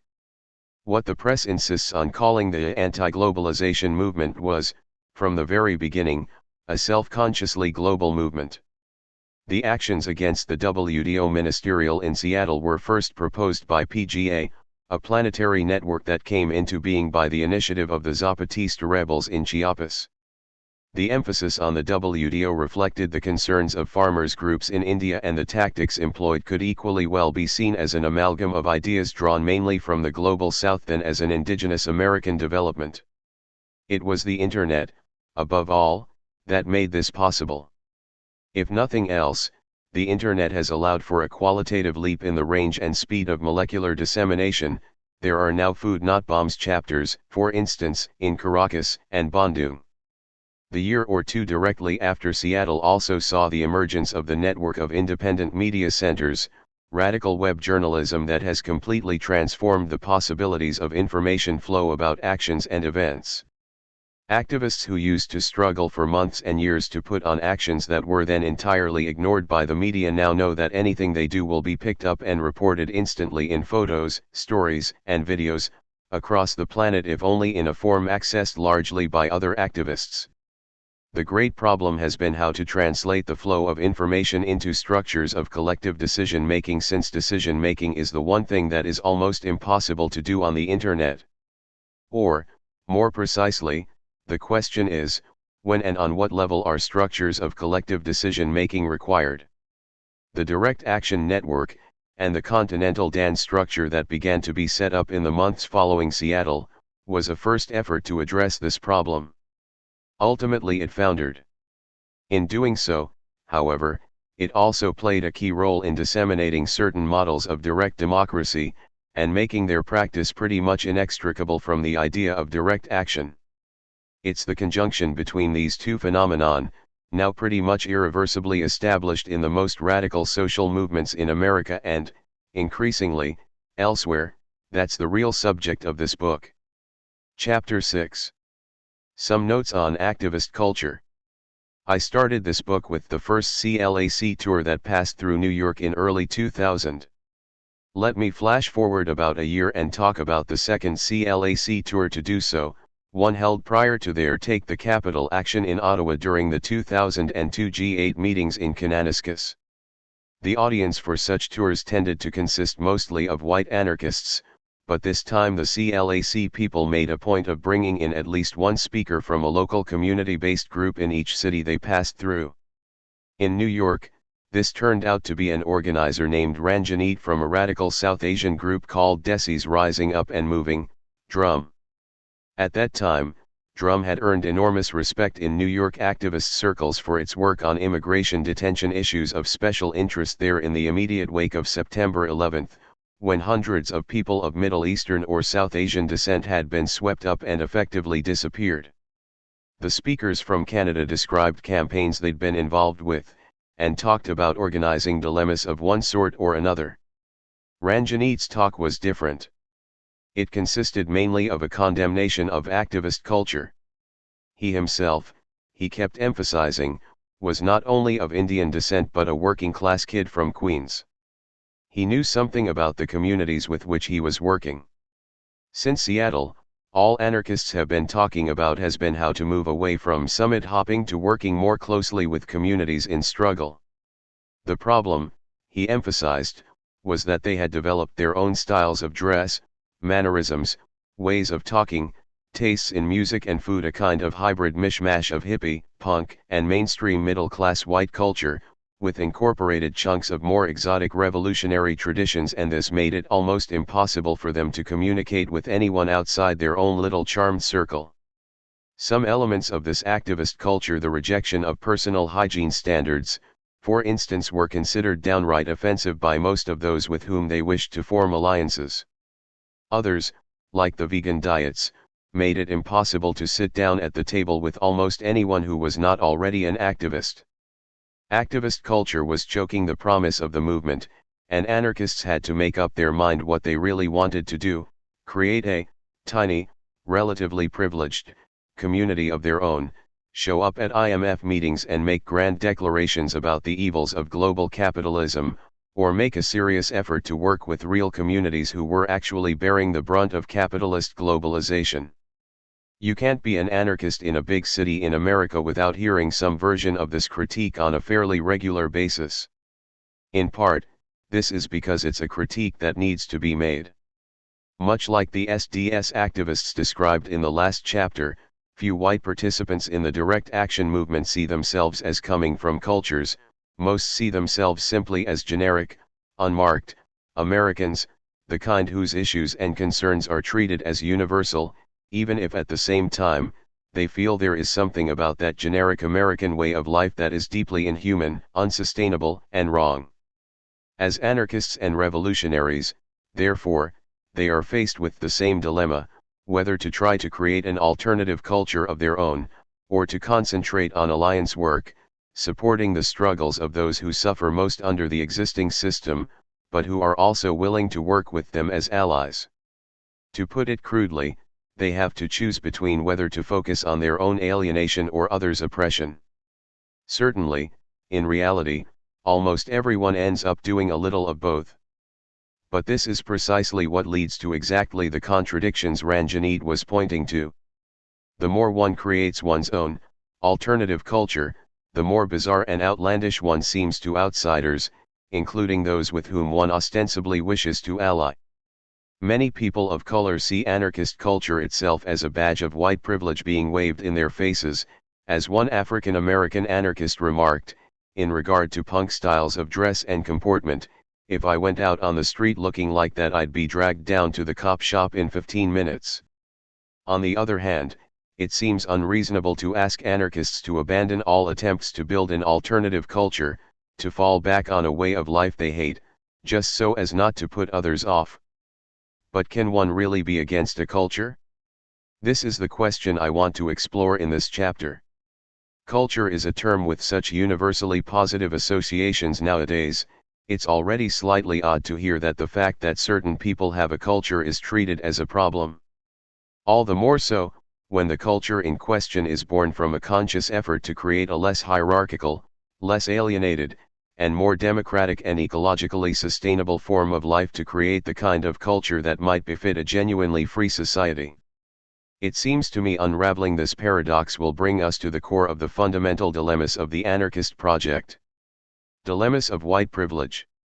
Most often, activist culture is seen as problematic, as it was for Ranjanit, because it is seen as a form of white privilege, and arguments about activist culture are framed in terms of race.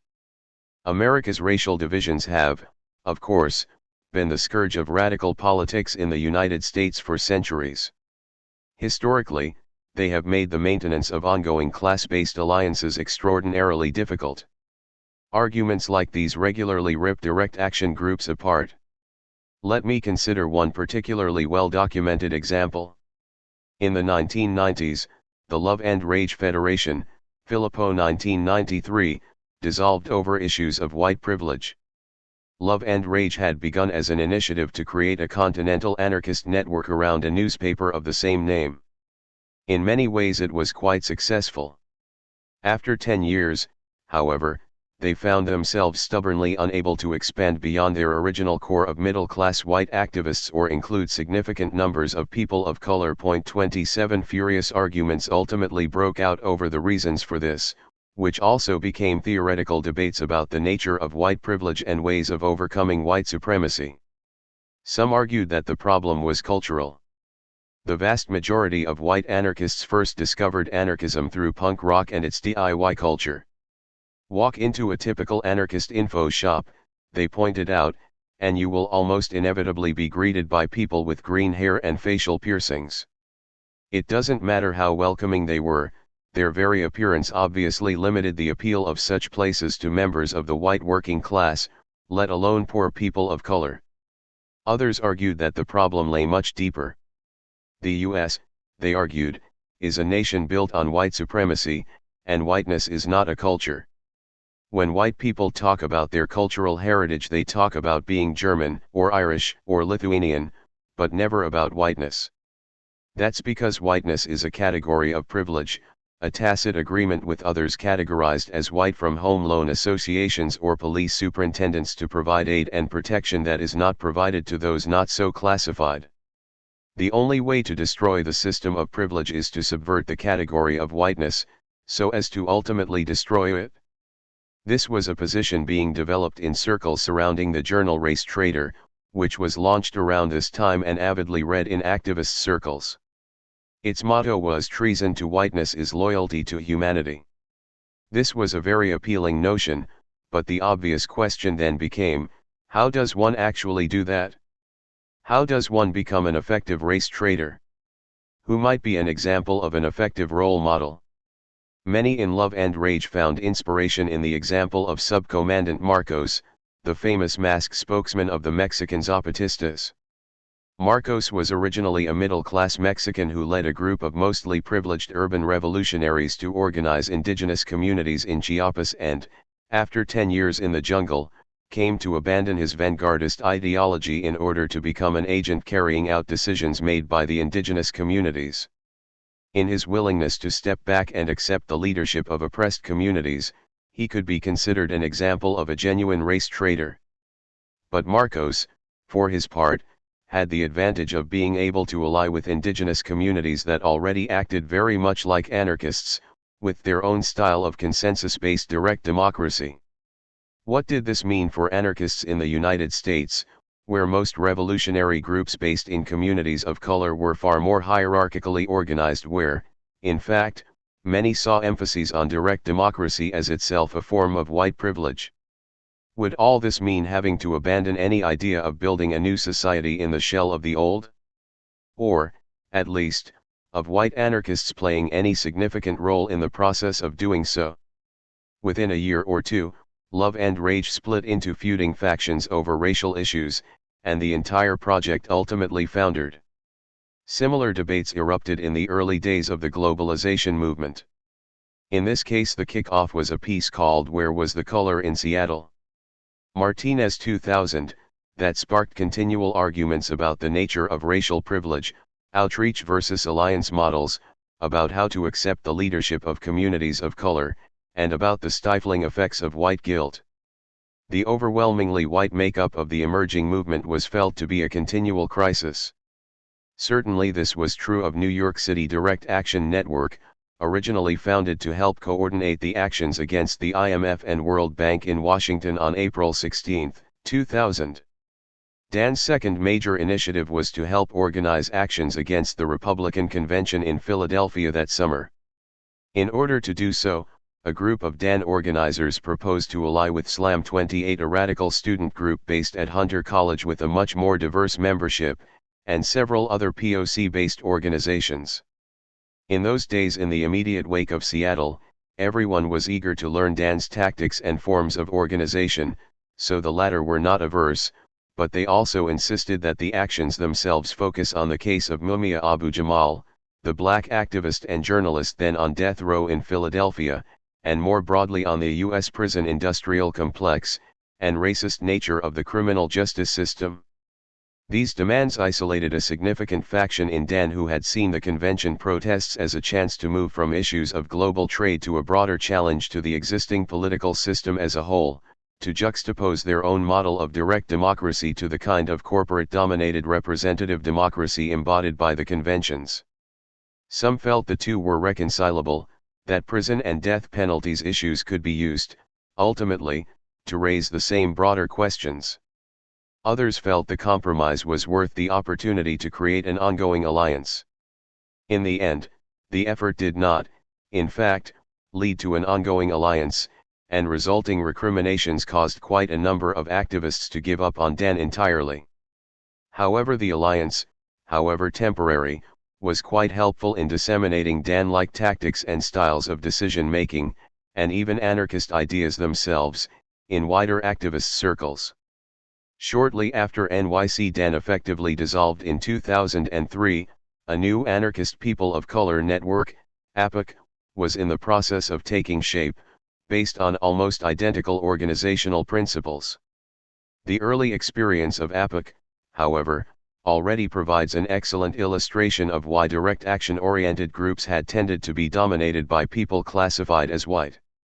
When those who lack white privilege began to adopt such politics, they found they faced completely different levels of police repression. As one particularly startling incident in Brooklyn revealed, APOC couldn't even throw a benefit party in their own offices without having to worry about local police sweeping in to beat and arrest partygoers talking on the street. All this was, perhaps, predictable. It is a notorious thing that during large-scale actions, police seem to target people of color for particular violence. As a result, many, non-anarchist, POC activist groups see direct action as itself a form of racial privilege, and made a great point of trying to keep those likely to engage in militant tactics away from their events. The short-lived Los Angeles Dan, which organized the protests against the Democratic Convention in 2000, took the need to ally with community groups so seriously that they refused to allow their spaces to be used for anarchist meetings at all, and even employed marshals to exclude Black Bloc anarchists from their marches. New York Dan was very different. To all intents and purposes it was itself an anarchist group. Still, it quickly found itself in trouble for its refusal to take the same path as LA Dan. Immediately after A16, for instance, NYC Dan and an allied group New York Reclaim the Streets joined with several Mexican immigrant groups to organize a May Day march through Lower Manhattan. It was to be an entirely peaceful, indeed, permitted event, replete with musical bands and giant puppets. Still, as the marchers first assembled at Union Square, a tiny cluster of perhaps 16 anarchists in Black Bloc appeared, simply intending to show the flag, as it were, and establish an overtly anarchist presence at the event.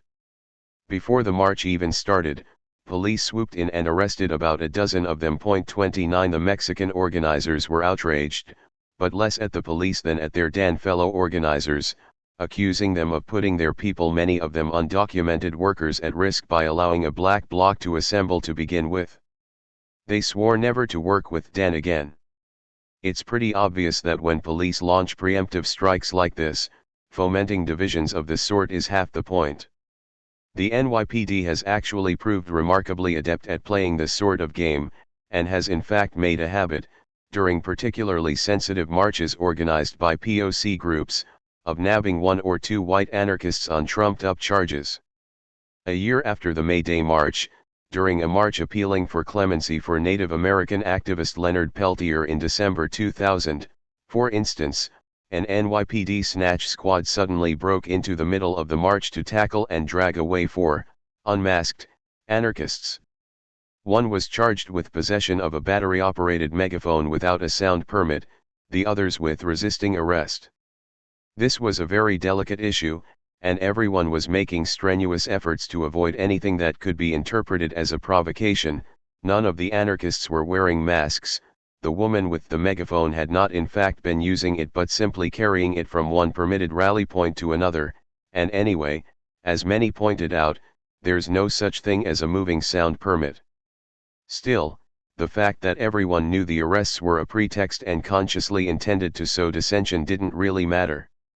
Afterwards, many activists who based their strategy on building alliances with POC groups, including, in this case, several former members of Love and Rage, now turned Maoists, argued that the very presence of black-clad anarchists could itself be considered a provocation.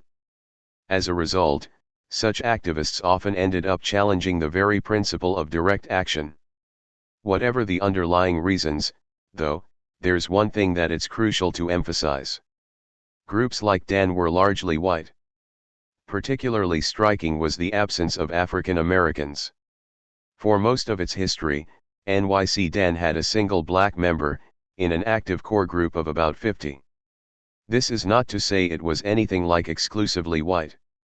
There were always a fair number of Latinos, though more likely to be from countries like Brazil or Argentina than, say, Mexico or Puerto Rico, and even larger numbers of activists of South or East Asian, Chinese, Taiwanese, Korean, or Middle Eastern, Turkish, Egyptian, Iranian, descent.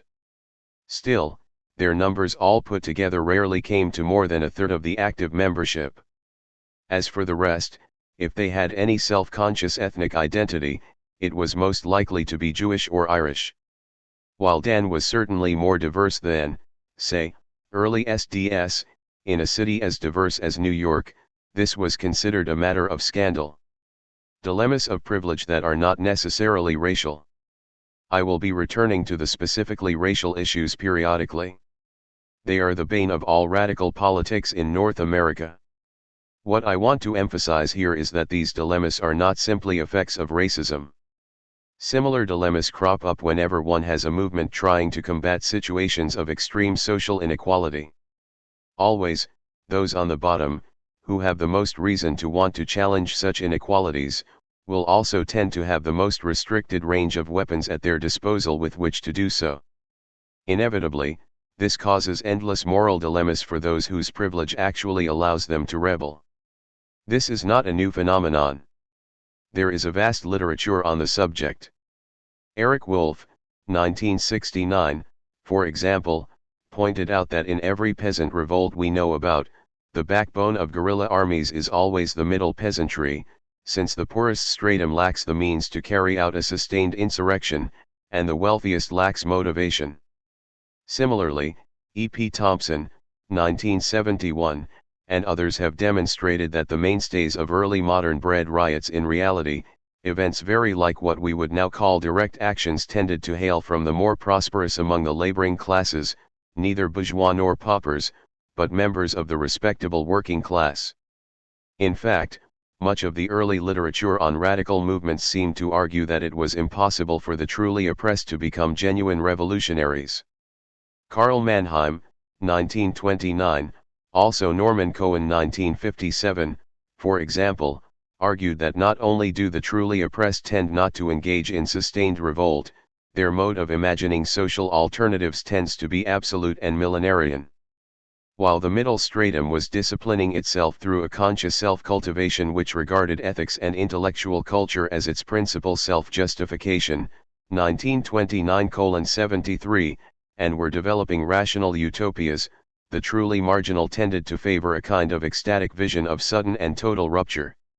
Mannheim called this chiliasm a mental structure peculiar to oppressed peasants, journeymen, and incipient lumpenproletariat, and fanatically emotional preachers, 1929:204, point 30. Hence, when the poorest elements did rise up, they tended to do so in the name of some great millenarian vision, in the belief that the world as we know it would soon come to an end in one blow and existing hierarchies be swept away. Now, while few nowadays would give much credence to the idea that the poor live in an eternal present or are incapable of long-term planning, Mannheim does have something of a point. Revolutionary movements have always tended to take on much of their temper and direction from those very middle strata. At the very least, there has always been something of a gap in this respect between those who suffered the most in an unequal society and those most able to organize effective sustained opposition.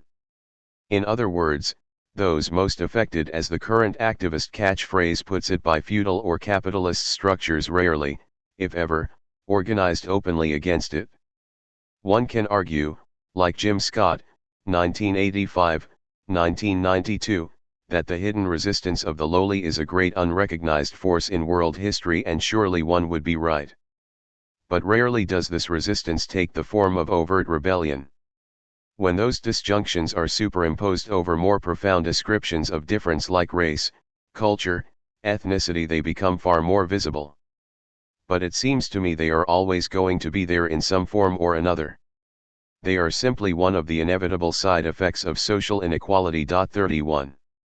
Of course, in the case of the globalization movement, one common popular perception is that we are not even talking about members of a middle stratum, but about members of the elite. This idea has become so deeply entrenched, in fact, that it has become common wisdom not only among conservative commentators, but to some degree, to the public more generally. Before going on, then, let me briefly take on this perception, one which is, of course, a social phenomenon in its own right. The myth of trust funds. The stereotype runs something like this. The core of the anti-globalization movement is made up of rich or upper-middle-class teenagers, trust fund babies who can afford to spend their lives traveling from summit to summit making trouble. In a way, the accusation was predictable enough. Right-wing populism in the US is largely based on the accusation that liberals are part of an upper-middle-class elite whose values are deeply alien to that of working-class Americans.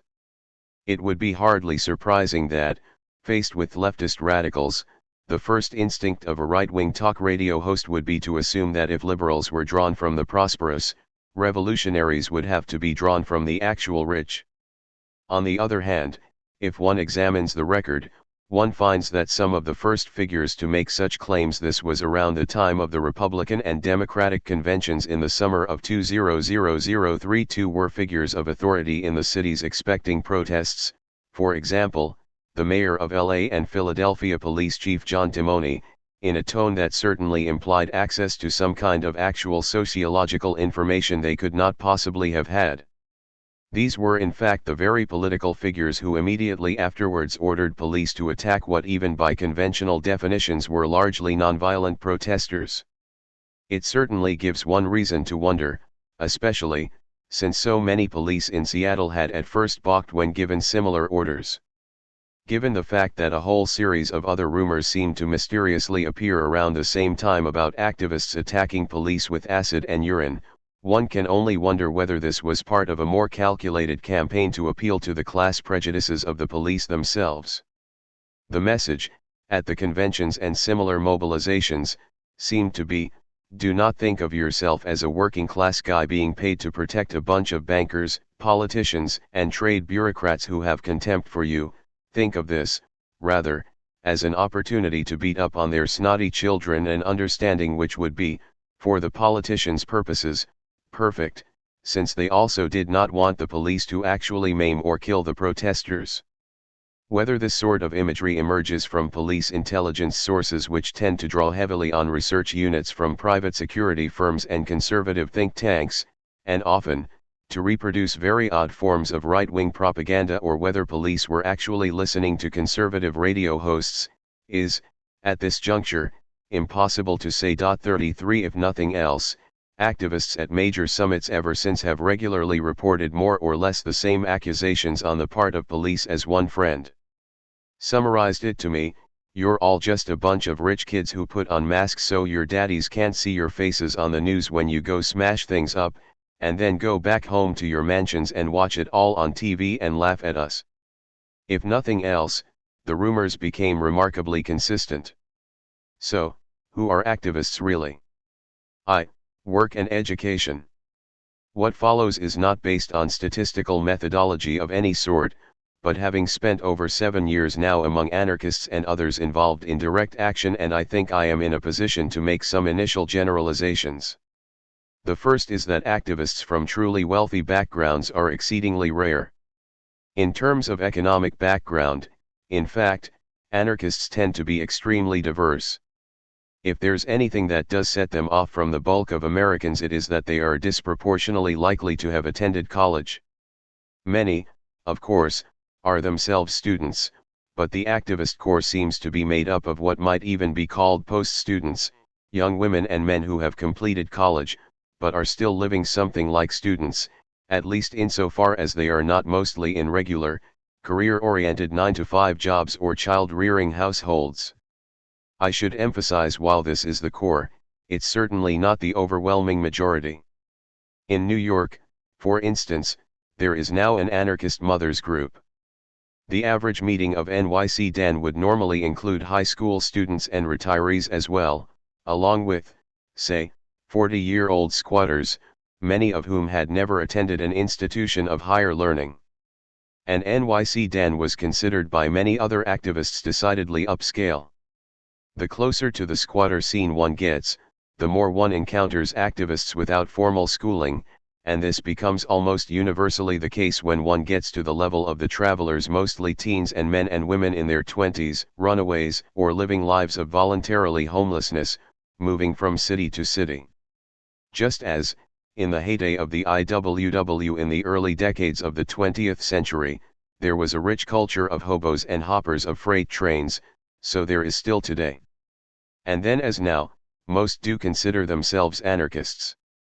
Many are orphans, escapees, or runaways of very modest backgrounds, with little access to educational institutions, though many are avid readers, and many versed in radical theory in my own experience, most often, some variation on French situationism. While the travelers may be numerically a relatively minor element in the movement, and somewhat marginal, most hate meetings, there are likely to be significantly more of them at any major mobilization than anyone who actually has a trust fund. They are also extremely important symbolically, because they set a kind of romantic standard for autonomous existence, dumpster diving food, refusing paid employment that represents one possible ideal for those wishing to establish an existence outside the logic of capitalism. There are also those who join such a world voluntarily. They normally are college educated, or sometimes college dropouts of a far more exalted social class. This is the sort of universe celebrated in popular anarchist books like Krymethink's novel Evasion, 2001, a semi-fantasy of middle-class, white, punk kids who drop out to join this world, living off trash and the leftovers of industrial society. 34 Such a life can represent a kind of vision of moral purity, a total rejection of an industrial society seen as an engine for the production of enormous quantities of waste. Insofar as it is assumed to be no longer possible to simply leave the system, to establish an autonomous existence in the woods. 35, the best one can do is to live off its flotsam and jetsam. Many dumpster divers are quite proud of the fact that, despite the fact that they live off trash, they manage to maintain rigorous vegetarian diets. Many younger anarchists, the more hardcore sorts, follow suit to varying degrees. In New York, there is a young man named Thaddeus who claims he manages to get by on roughly $5 a month, occupying empty buildings until the police expel him, dumpster diving food, and all the while producing, with some friends, a monthly guide to free events in New York. Thaddeus is a regular of the direct action scene. He's something of an extreme case, and considered rather a heroic figure as a result, but many see this as really living the life in a way that most do not. While few resort to, say, street hustling or theft, for those who do there is a strong ethic of shoplifting, that insists that it is only legitimate to steal from large corporate outlets, never mom and pop stores. 36, if they can avoid it. Practices like dumpster diving are considered entirely ordinary in anarchist circles.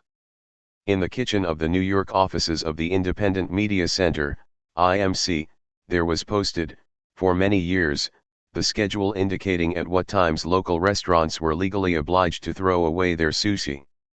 Activists on bicycles would regularly make the rounds to pick up piles of sushi rolls, all still neatly shrink-wrapped in plastic trays and containers, and deposit them in the IMC refrigerator. At another stop one can regularly find perfectly edible bread rolls and bagels. As food not bombs activists often point out before major mobilizations, there's absolutely no problem scrounging up free food for, say, 10,000 people in a city like New York, if one wants to put in the effort, though coming up with the utensils can often be more difficult. There is, I should also note, a counter-discourse here. The majority of activists, who are trying to come to some kind of compromise with the mainstream economy, can just as easily dismiss the travelers and squatters and dumpster divers as crusties, cruddies, gutter punks coasting on their white privilege, or as middle-class kids playing at poverty in a way insulting to the real hardships of the homeless or dispossessed. 37 But often the critique is mixed with a sort of ambivalent respect, too. Most activists, and again, I am using the term activist here mainly as a shorthand for anarchist or others involved in anarchist-inspired direct action politics, do feel they have to make some compromise with the existing economic order. Most feel that how one does so is very much a personal call. It is rather rare, in my experience, to hear the same sort of accusations of selling out, of compromise as treason, that were so common in the 1960s and 1970s. Obviously, if one became a publicity agent for Monsanto, or a stockbroker, it would certainly be felt to compromise one's activist credentials. But it would have to be something almost that extreme. 38 Obviously, here too there are exceptions. The more hardcore one's own choices, the more likely one is to write off those who live a more comfortable or compromised style of life. Older activists, over 30, or especially, over 40, who are most likely to have full-time jobs often work in industries centering on the dissemination of knowledge and ideas. In the New York scene I know a handful of writers and journalists, a large number of teachers, especially grade school through high school, librarians, even one high school guidance counselor, and many tied in one way or another to the printing industry, a very traditional radical occupation. Some are theater managers, playwrights, choreographers, or otherwise adjacent to the arts. A surprisingly small number, in my own experience, work full-time for NGOs, at least this is true in the specifically direct action end of things. Younger activists, the majority, living that kind of extended quasi-adolescence that I've called post-student, tend towards the sort of part-time jobs that allow very flexible times and hours. This is partly because the changing nature of the job market in the US has made full-time work harder to come by. Many end up temping, but also because flexibility is so important to them. Some pick up a specific translatable skill, they learn bartending or web design, become lighting or sound technicians, acquire skills in catering. All are skills that make it fairly easy to pick up work for a week or a month and then move on. Working as a musician also gives flexibility, but it pays so little one really can't support oneself without working full-time. Some work in activist-friendly enterprises, most often vegan kitchens or health food stores. Others become civil engineers. 39 There are also a handful of full-time organizers who work for activist groups like the Rainforest Action Network, Ruckus Society, various peace groups, or labor unions, or needle exchange programs, though these jobs pay notoriously little and activists of more modest means often can't afford to take them. Many such jobs pay nothing at all, but activists will still do them on a part-time volunteer basis. In what follows, I'll try to outline an ideal typical activist life course, generalizing from people I knew in DAN, CLAC, the ACC, IMC, and similar groups in the Northeast around 2000 to 2003. Doing so is necessarily a hypothetical exercise, since it assumes history will remain constant, which is unlikely, but projecting current patterns one might come up with something like this. Our ideal typical direct actionist is likely to either become politicized in high school, especially through the punk scene, or in college, becoming active in campus organizations. After either graduating or dropping out of college, they are likely to spend anywhere between 1 and 10 years of intense involvement in activist groups. During the first few years, they will attend meetings regularly, perhaps 3, 4 or 5 a week, in the days right before action, sometimes 4 or 5 a day, usually in a variety of different groups, while supporting themselves through casual or part-time labor. This first phase is very intense and almost impossible to sustain continuously. Most break it up in one way or another. For example, one might spend 6 months doing activist work in one's hometown, then spend a few months intensely working for money, then, once one has saved enough for an airplane ticket, take off to some distant locale, to help set up IMCs in South America, do solidarity work on the West Bank or Chiapas, absorb the squatter scene in Europe, or participate in a tree sit. Many at this stage are on the road around half the time. Or one might keep oneself sane by occasionally plunging into a completely different sort of project, an artistic one, for example, an intense romance only to reappear a few months later.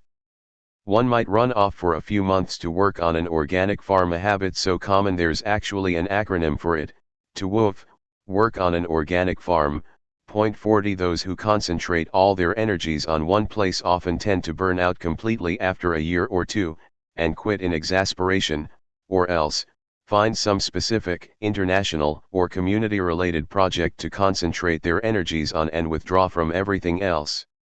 As a result, groups like NYC Dan soon came to be made up of an active core and a kind of penumbra of semi-retired activists who were never really seen at meetings anymore, but did often show up at actions or parties, and whose knowledge, contacts, and experience were available for those who still had personal contact with them. Younger anarchists who don't live in squats again, the majority don't often live in collective houses or apartments, frequently in poor or artsy, gentrifying neighborhoods. Some live in activist spaces.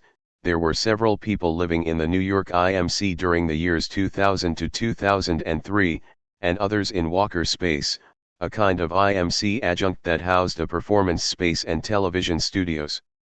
Those prosperous enough to be able to afford a reasonable size apartment often allowed at least some space in the apartment to be used for larger collective purposes.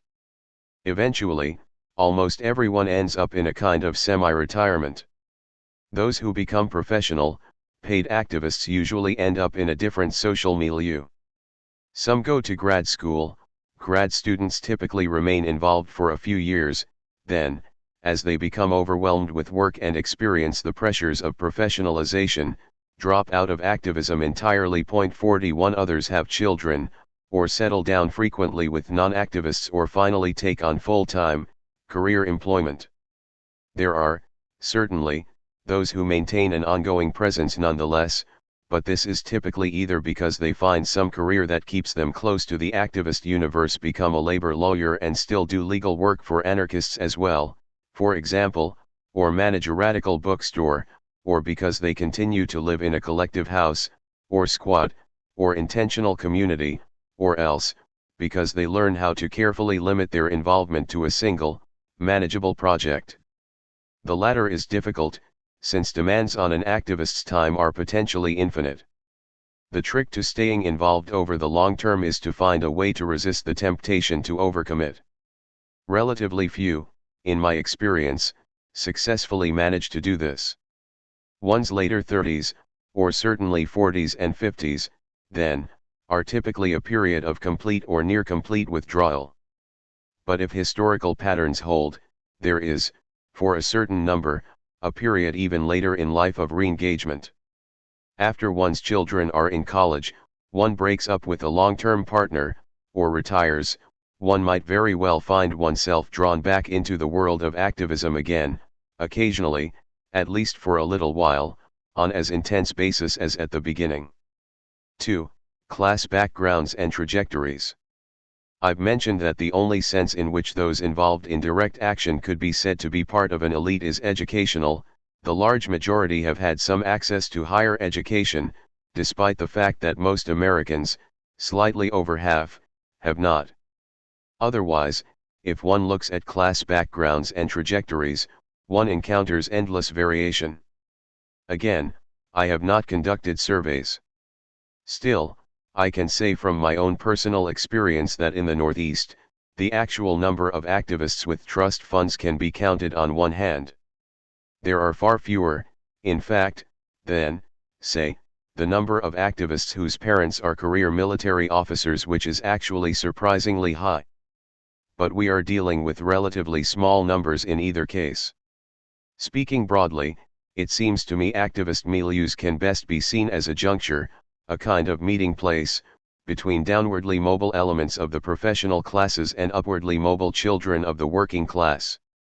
The first consist of children of white-collar backgrounds who reject their parents' way of life, the daughter of a tax accountant who chooses to work as a carpenter, the daughter of a veterinarian who chose to live as a graphic artist, the son of a middle manager who chooses to become a civil engineer or professional activist. The other consisted of children from blue-collar backgrounds who go to college. In historical terms, both correspond to a classic stereotype.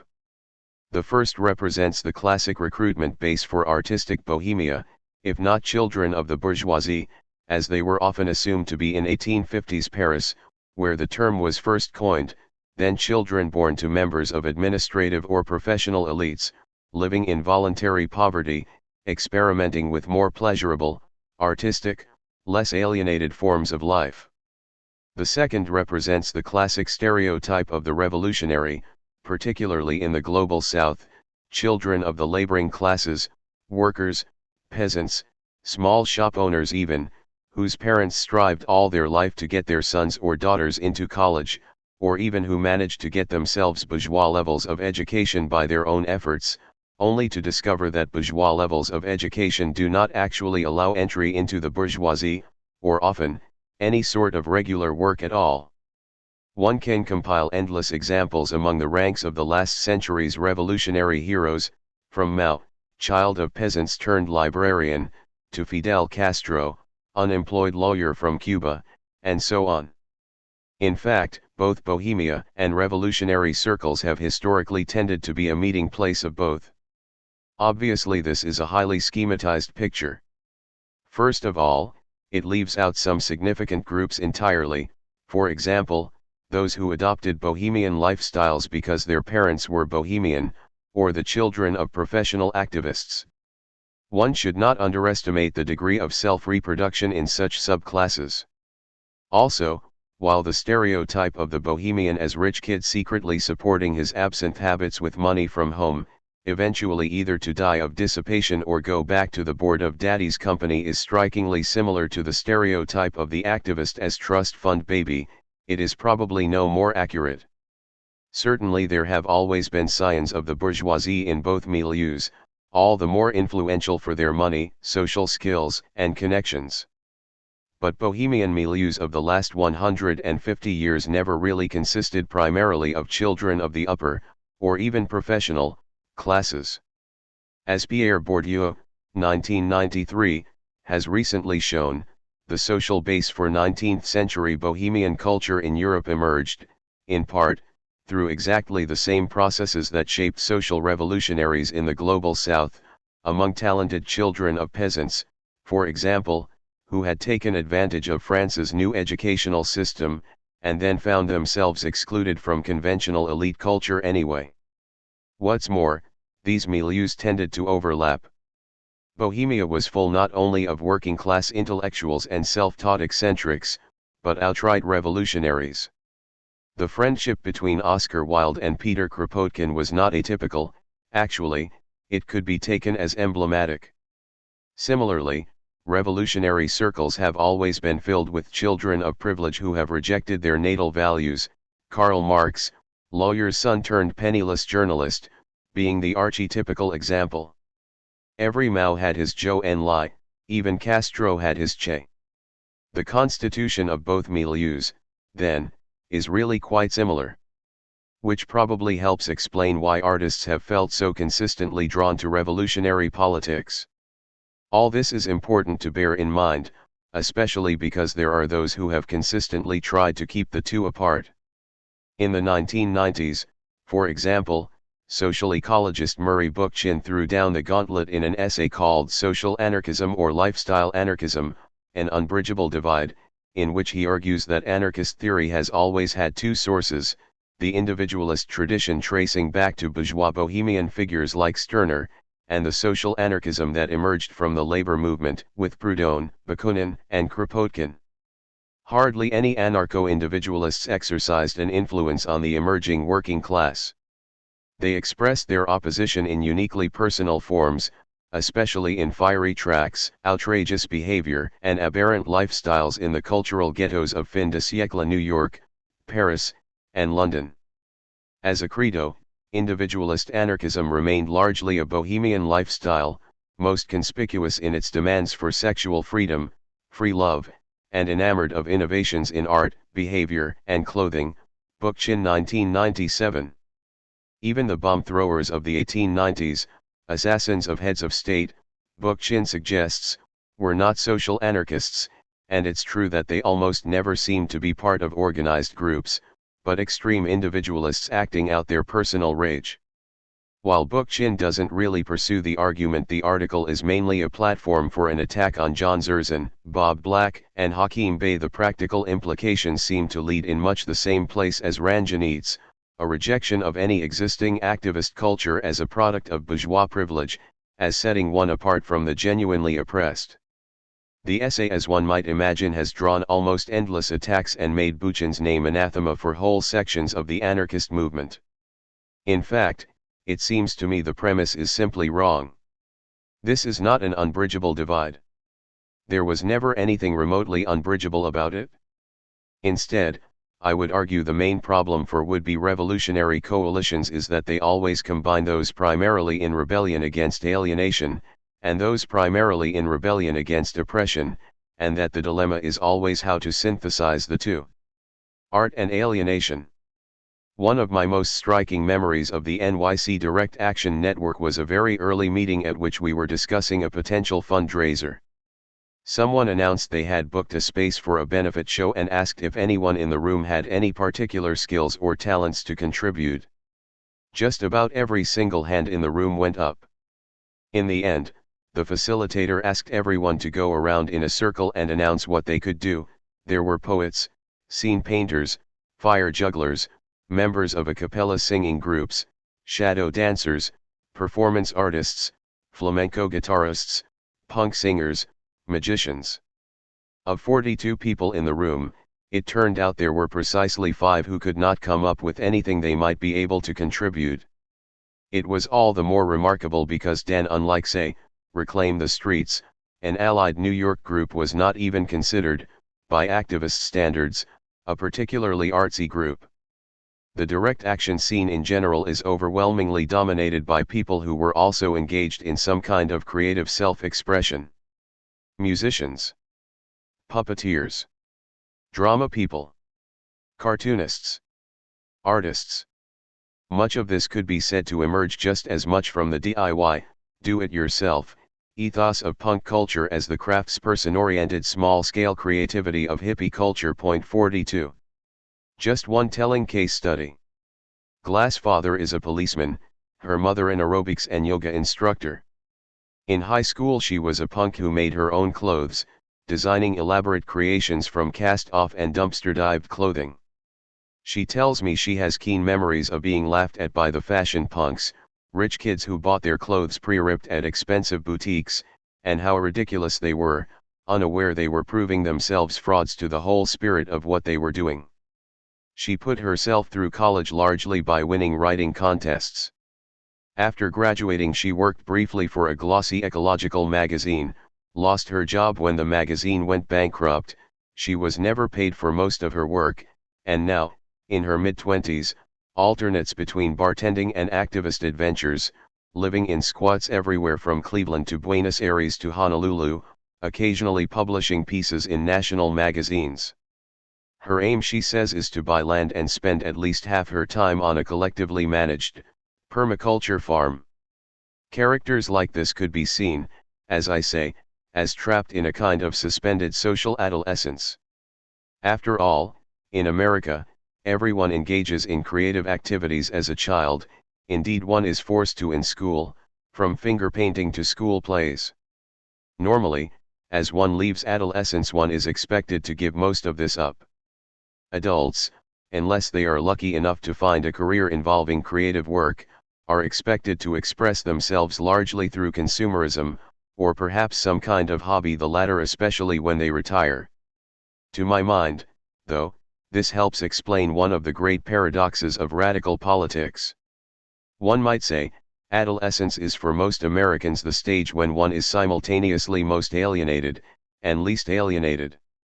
This is why revolution can sometimes be pictured as a final overcoming of the adolescence of humanity, the break with the past that will finally rescue us from our perennial alienated state, or as the dawn of a kind of eternal adolescence, the beginning of history.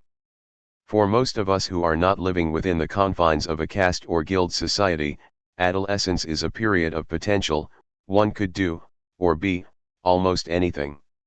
Maturity, social adulthood, is not even so much a matter of accepting one's particular role, as secretary, security guard, fund manager, mechanic, but even more, of coming to accept all those things that one is never going to be: rock star, Olympic ski jumper, globe-trotting investigate reporter, first woman president, etc.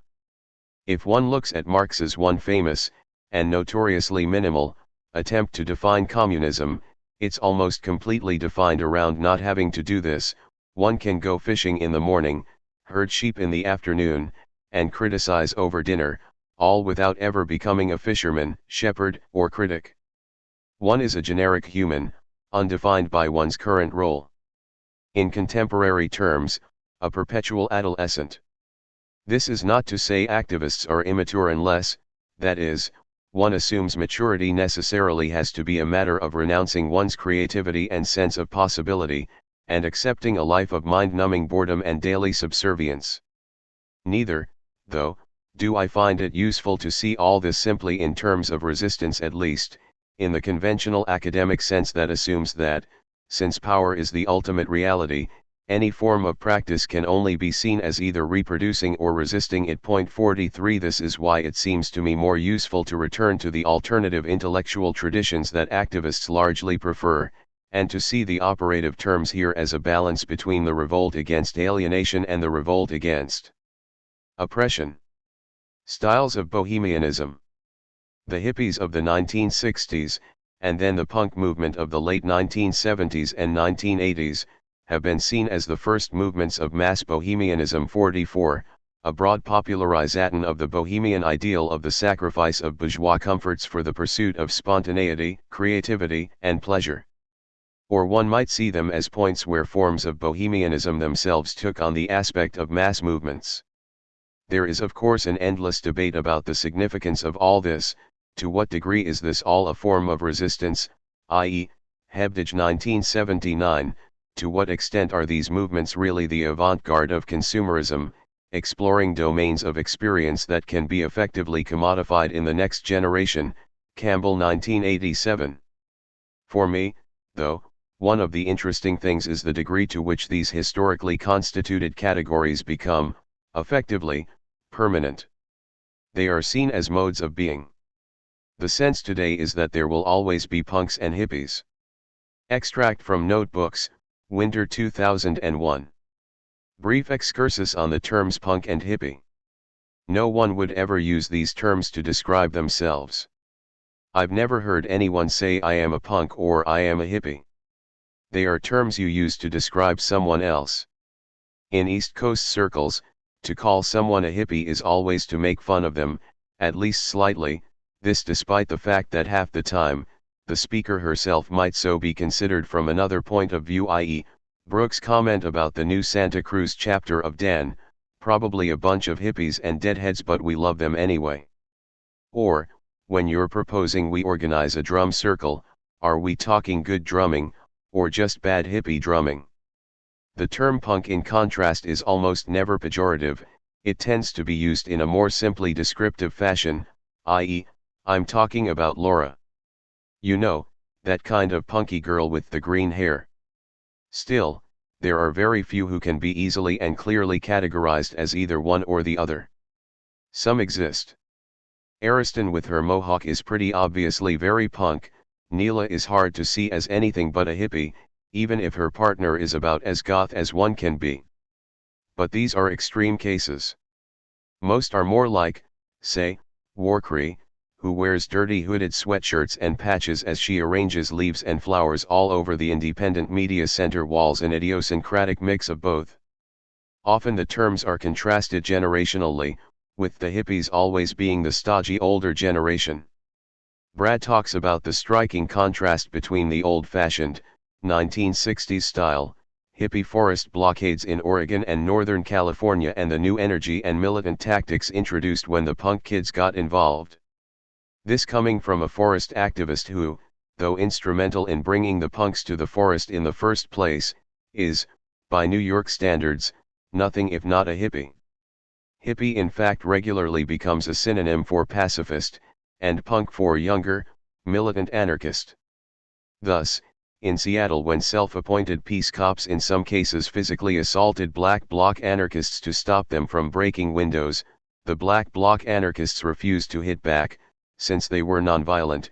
It's almost always described as a case of punks getting beaten up by hippies. Of course, these are hardly the only terms evoked. I am not even entering into the influence of the rave scene, for example, or radical hip-hop, but I don't think it's illegitimate to focus on the centrality of punk, if only because so many of the most active white anarchists seem to have been drawn in from an early experience of the punk scene. A lot has been written about punk as a subculture, but what I want to emphasize here is the role of punk as a venue for the dissemination of a kind of pop situationism. This situationist legacy is probably the single most important theoretical influence on contemporary anarchism in America, and it means that much though many anarchists are familiar with academic terminologies, they are using a very different theoretical vocabulary. The Situationist International was originally a group of radical artists who, over the course of the 1950s and 1960s, transformed themselves into a political movement. One can see them as the culmination of a certain trend. From at least the time of the Dadaists and Futurists, avant-garde artistic movements had begun acting like vanguardist parties, putting out manifestos, purging one another, and the like. The Situationists were the first that made the transition entirely, ultimately making no original art of their own at all. As a group, they behaved like a kind of caricature send-up of Marxist sectarians, constantly purging and condemning one another. 45 Guy Debord, 1967, laid out an elaborate dialectical theory of the society of the spectacle, arguing that under capitalism, the relentless logic of the commodity which renders us passive consumers gradually extends itself to every aspect of our existence. In the end, we are rendered a mere audience to our own lives. Mass media is just one technological embodiment of this process. The only remedy is to create situations, improvised moments of spontaneous, unalienated creativity, largely by turning aside the imposed meanings of the spectacle, breaking apart the pieces and putting them together in subversive ways.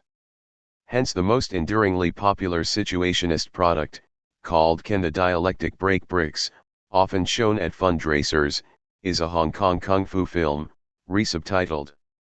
Raoul Vaneigem, 1967-1979, elaborated a theory of revolution built around a destruction of all relations built on the principle of exchange, on survival as opposed to life, with an often odd, jangly, but still somehow exhilarating, mix of ultra-left Marxism, a glorification of spontaneous workers' councils and the insurrectionary wildcat strike, and the pursuit of unmediated forms of pleasure, an unleashing of desire and the collapse of art into life. There's actually a concrete, genealogical connection between punk and situationism. Malcolm McLaren, the English producer who effectively invented the Sex Pistols, and hence the punk movement, had been involved in a situationist splinter group, and Sex Pistols artist Jamie Reed used situationist principles to design their cover art and general aesthetic. Savage, 1991. Whether McLaren was serious or not, some, e.g., Elliot 2001, claim he was just talking out of his hat. Situationist principles have become firmly ensconced in the punk philosophy, particularly among the hundreds of smaller, explicitly anarchist punk bands that emerged in the 1980s and 1990s, Crass, Conflict, The Exploited, The Dead Kennedys. Catchy lines from Vaneigem endlessly recur in song lyrics, and situationist literature is widely available in any anarchist info shop or bookstore, along with their contemporary, Cornelius Castoriadis, and other members of the Socialisme ou Barbarie group, and historical material on the French Near-Revolution of '68. Notably missing in most such bookstores is any significant space for most of what in France has come to be referred to as 68 thought, Deleuze, Foucault, or Baudrillard, those authors seen as representing radical French thought in the academy. Essentially, punks and revolutionaries are still reading French theory from immediately before '68, the academics are mainly reading theory from immediately afterwards, much of which consists of a prolonged reflection on what went wrong, most often, concluding that revolutionary dreams are impossible. 1995. Punk, of course, is designed to be somewhat off-putting for the uninitiated.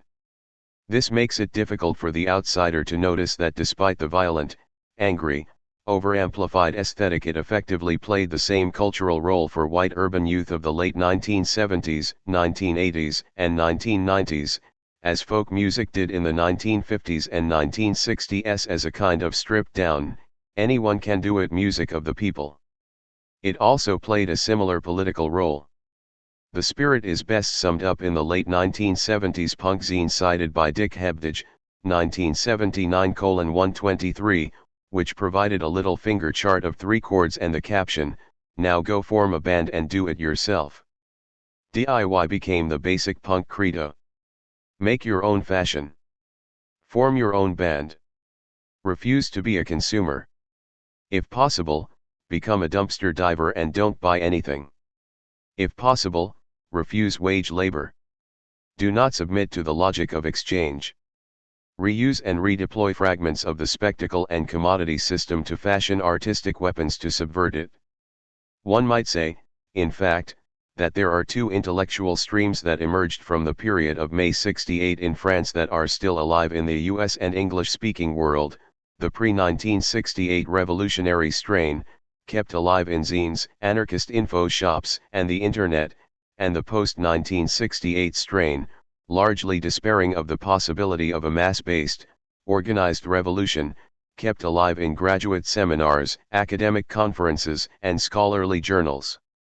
The first tends to recognize capitalism as an all-encompassing symbolic system that creates extreme forms of human alienation, but sees it as possible to rebel against it in the name of pleasure, desire, and the potential autonomy of the human subject. The second tends to see the system, whether it is now labeled capitalism, power, discourse, etc., as so all-encompassing that it is constitutive of the desiring subject him or herself, rendering any critique of alienation, or possibility of a revolution against the system itself, effectively impossible. At the risk of editorializing, though in this context, it would be dishonest to pretend I could possibly do anything else, the situation is full of endless ironies. The situationists argued that the system renders us passive consumers, but issued a call to actively resist. The current radical academic orthodoxy seems to either reject either the first part or the second, that is, either it argues that there is no system imposed on consumers, or that resistance is impossible. The first has long been most popular, since the early 1980s. In fact, anyone who makes a situationist-style argument in an academic forum can expect to be instantly condemned as puritanical and elitist for suggesting consumers are allowing themselves to be passively manipulated. Rather, consumers are creatively reinterpreting consumer styles, fashions, and products in all sorts of subversive ways. Example Miller 1987, 1995. In other words, ordinary folks are already practicing detournement. The great irony here is that this emerging orthodoxy, which quickly became the mainstay of cultural studies, and later, anthropology, it was strictly confined to the academy. Cultural studies tracts were rarely, if ever, read by the ordinary folk in question, while situationist literature, which by these standards was the most elitist position possible, actually does have a certain popular audience. The Revolution of Everyday Life, Vanasium 1967, for example, is almost never assigned in courses or cited in academic texts, but it's just as regularly read by college-age radicals now as it was 30 years ago. It all rather confirms that, as my friend Eric Larson once suggested to me, the reason situationism can't be integrated in the academy is simply because it cannot be read as anything but a call to action. This is, of course, precisely what makes it so popular with activists. Situationism, with its total rejection of the system, its call for militant artistic interventions, its faith that these might ultimately contribute to social revolution, is the perfect philosophy for an activist first drawn to punk by a feeling of profound alienation from mass society, and determined to do something about it. Another effect of this rift is that the Academy has, starting with the post-1968 thinkers in France, largely jettisoned the idea of alienation. Without either a unified subject, or any notion of more natural or authentic relation of that subject with the world and other people, older theories seemed naive and indefensible. The term disappeared in much social theory. Insofar as it was retained, it was in certain branches of sociology where alienation became something that could be statistically formalized and measured in questionnaires, leading quickly to the conclusion that the most alienated, isolated, angry, members of society were the most marginal, undocumented aliens, for example, or members of oppressed minorities. Partly as a result, alienation has come to be seen as the psychological experience of oppression. Modern studies of the subject speak of racial alienation, gender alienation, alienation based on sexual identity or poverty, and so on. Schmidt and Moody 1994, Geyer and Heinz 1992, Geyer 1996. This in itself helps explain the continuing appeal of 60s theorists. Everything now is cast in terms of exclusion from mainstream society. Alienation is a measure of this exclusion. This is, however, essentially a liberal conception.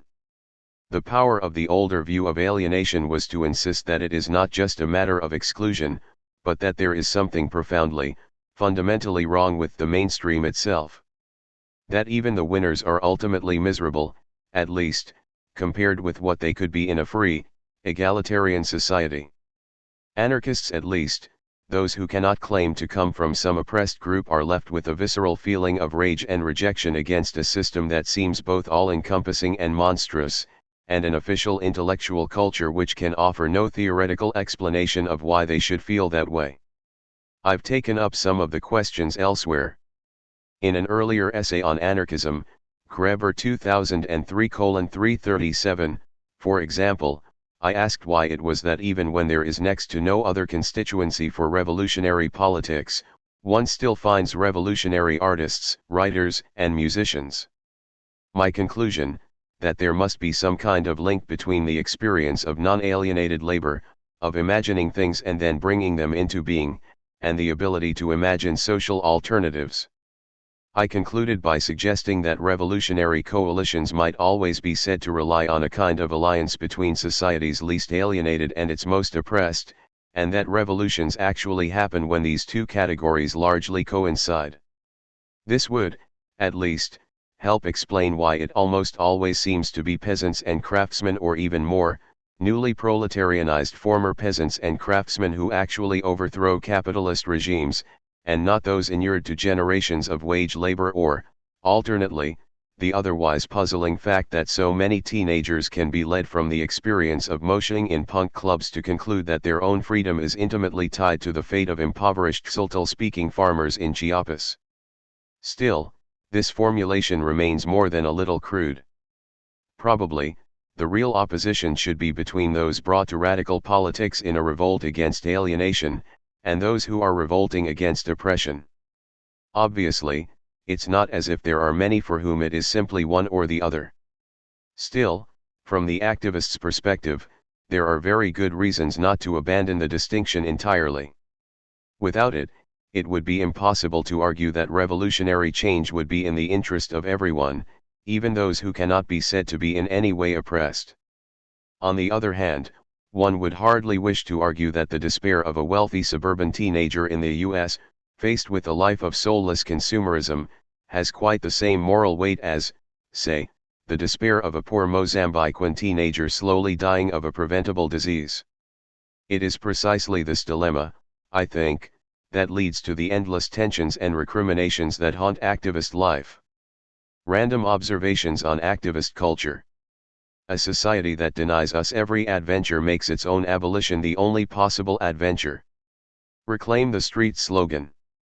If one sees capitalism as a gigantic meaningless engine of endless expansion that reduces the majority of the planet's inhabitants to hopeless poverty, that reduces even its beneficiaries to lonely isolated atoms doomed by fear and insecurity to lives of mind-numbing work and meaningless consumerism, even as it threatens the destruction of the planet, but if at the same time, one does not wish to, or does not believe it possible to simply flee the system, but rather wishes to stay and fight, then what precisely can one do? What sort of social relations is it possible to create among those who wish to make their lives a refusal of the very logic of capitalism, even as they necessarily remain inside it? The logic of bohemian life has always been an attempt to answer this. It has always tended towards both the cultivation of adventure, danger, and extreme forms of experience, but at the same time, of relations of mutual aid and trust between those pursuing it, even, often, those who might otherwise be strangers. This is precisely the sensibility one encounters in direct actions too. Consider again the idea of a mosh pit, in which dancers hurl themselves into one another, or stage dive into the crowd. It's a matter of both creating dangerous, even violent situations, but at the same time, placing an almost blind faith in surrounding strangers for help and support, since, after all, if they did not catch or buffer you, you might well end up with a broken neck.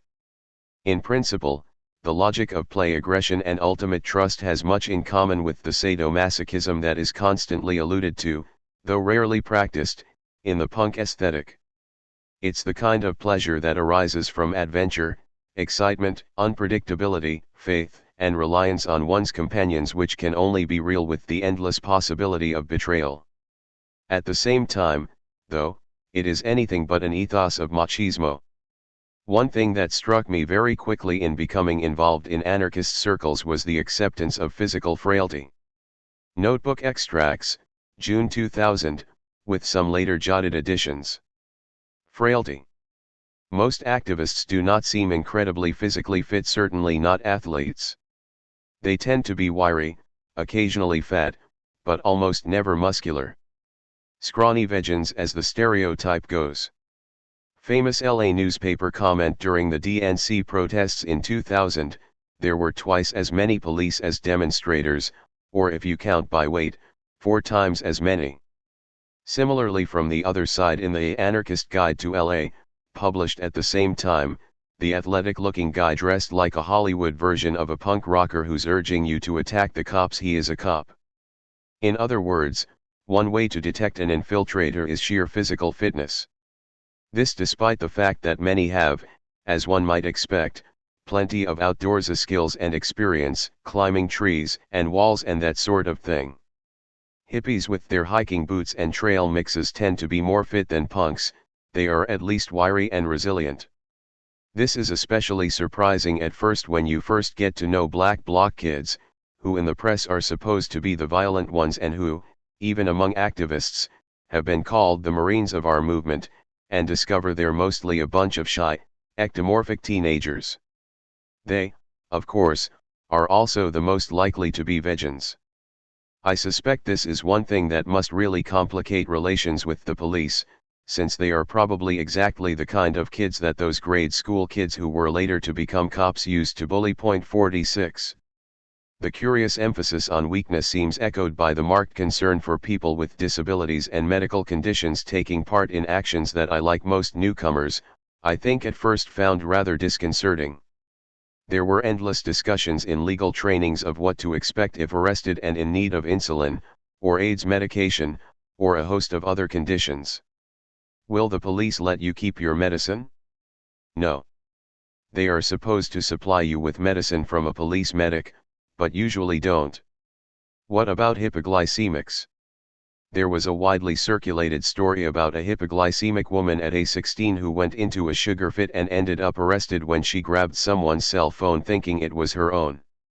The obvious first reaction, which most neophytes have to suppress, is what is a diabetic AIDS patient even doing, putting him or herself in the way of tear gas, truncheons, and arrest in the first place. But it's a combination of the obvious desire to be maximally open with, I suspect, a covert sense that, if one is engaged in a moral contest with police, weakness can be strength. We must force them to be humanitarians. Combined with the endless food taboos, all this makes for a kind of maze of barriers. Some people are vegetarian, some are vegan, others are allergic to nightshades or suffer from environmental illness. Many seem very close to hypochondria with endless real or imaginary ailments. Yet these same people often live some of the most adventurous lives imaginable. Then we can get into the phenomenology of back rubs, like the chain back rubs in the break from facilitation training. Holding hands or linking arms in human chains. General patterns of touching. Ordinary Americans almost never touch each other. Anarchists seem especially fond of hugs, though some, crusty Canadians from CLAC have been known to bemusedly ask us New Yorkers whether we've been corrupted by California's Starhawk types with all this touchy-feely nonsense, people leaning on each other, holding hands. From very early on, at the legal training in DC, I noticed how much of this, all the trainings involved physical contact, from carrying people off limp, to just sitting pressed up against others in overcrowded rooms. I wonder if one reason for the touchy/food finicky/embracing weakness aspects is the prominence of women in the movement, though this is slightly confusing, since women are almost never a majority in large meetings and often make up at best a third of the people in the room. On the other hand, they often include the most prominent organizers and participants. Is it better to say that feminine sensibilities pervade, or that the style of interaction consensus process tends to encourage draws on sensibilities that have, in the United States, historically been associated with the way women interact with one another than with the way men do, or, for that matter, with the way men interact with women? It is largely, but not strictly, desexualized. Often the feeling, at least if one is not part of some sexual identity group, is that one should act, at least in public, as if sex is not particularly important, just one possible aspect of a more general common physicality. Obviously, all of this varies from one subculture to another. For many years at ABC No Rio, an anarchist social center in the Lower East Side, there was, aside from the usual zine magazine, computers, and the like, a weight room used by members of a group called RASH, the Red Anarchist Skinheads. But subcultural groups are always defining themselves against one another. The play of desire and mutual dependence reappears on all sorts of subtle levels. Here's an extract from the same notebook, not long after. Notebook extract, July 2000. Cigarettes. A lot of activists smoke. Most older ones seem to have smoked at some time in their lives. I always found it a bit incongruous, at A16, to see all these idealistic kids blockading the streets with cigarettes hanging out of their mouths, especially, teenage girls sitting around bumming cigarettes from each other. But this is actually rather appropriate, because it creates a constant mobilization of feelings of need, discipline, sharing, and desire, the community of addiction, as I used to call it, that binds all smokers. Usually for every 3 or 4 activists who smoke, or might, there's one who actually has a pack. Kevin was cast in this role with Scully et al. Last week. The distribution of cigarettes, lighting them off others, etc., becomes a constant-willed collapse of autonomy. Me, when I used to smoke, it was a matter of principle never to allow myself to be trapped in a situation where I'd run out and wasn't in a position to buy more, but here it's the opposite. One is dependent on communal goodwill and sharing for what one really desires most urgently in the world, at least at that moment. Especially large proportions of vegans smoke. It rather reminds me of a story I heard about Martin Luther King. He was actually a chain smoker, but was convinced early on it would convey the wrong lesson to the nation's youth to ever be seen smoking in public. Endless discipline, but with endless desire lurking behind the public facade. Needless to say, no one smokes in meetings, or indoors at all. Thus, the end of a meeting is usually followed by clusters of people immediately running out to smoke, sitting on the concrete to roll tobacco, bumming butts from one another, people just taking a few puffs off someone else's or passing individual cigarettes around. Other drugs seem to play a less prominent role because they aren't so addictive. Therefore, the whole dynamic of desire and community doesn't enter in. My notes in this case continued. Other drugs. This varies by scene. Pot is occasional, but surprisingly infrequent. It's used roughly to the degree one would expect from any young people of the same class or socio-economic background. Beer is quite a bit, often at bars. Ecstasy is popular among the raver types, with which there's a definite overlap with certain parts of the activist scene. Of course, during street actions, drugs are totally bad news and you're always reminded not to bring any, even if you ditch a joint the moment the cops appear, someone's going to get it pinned on them. So bringing drugs to an action would be an act of total lack of solidarity.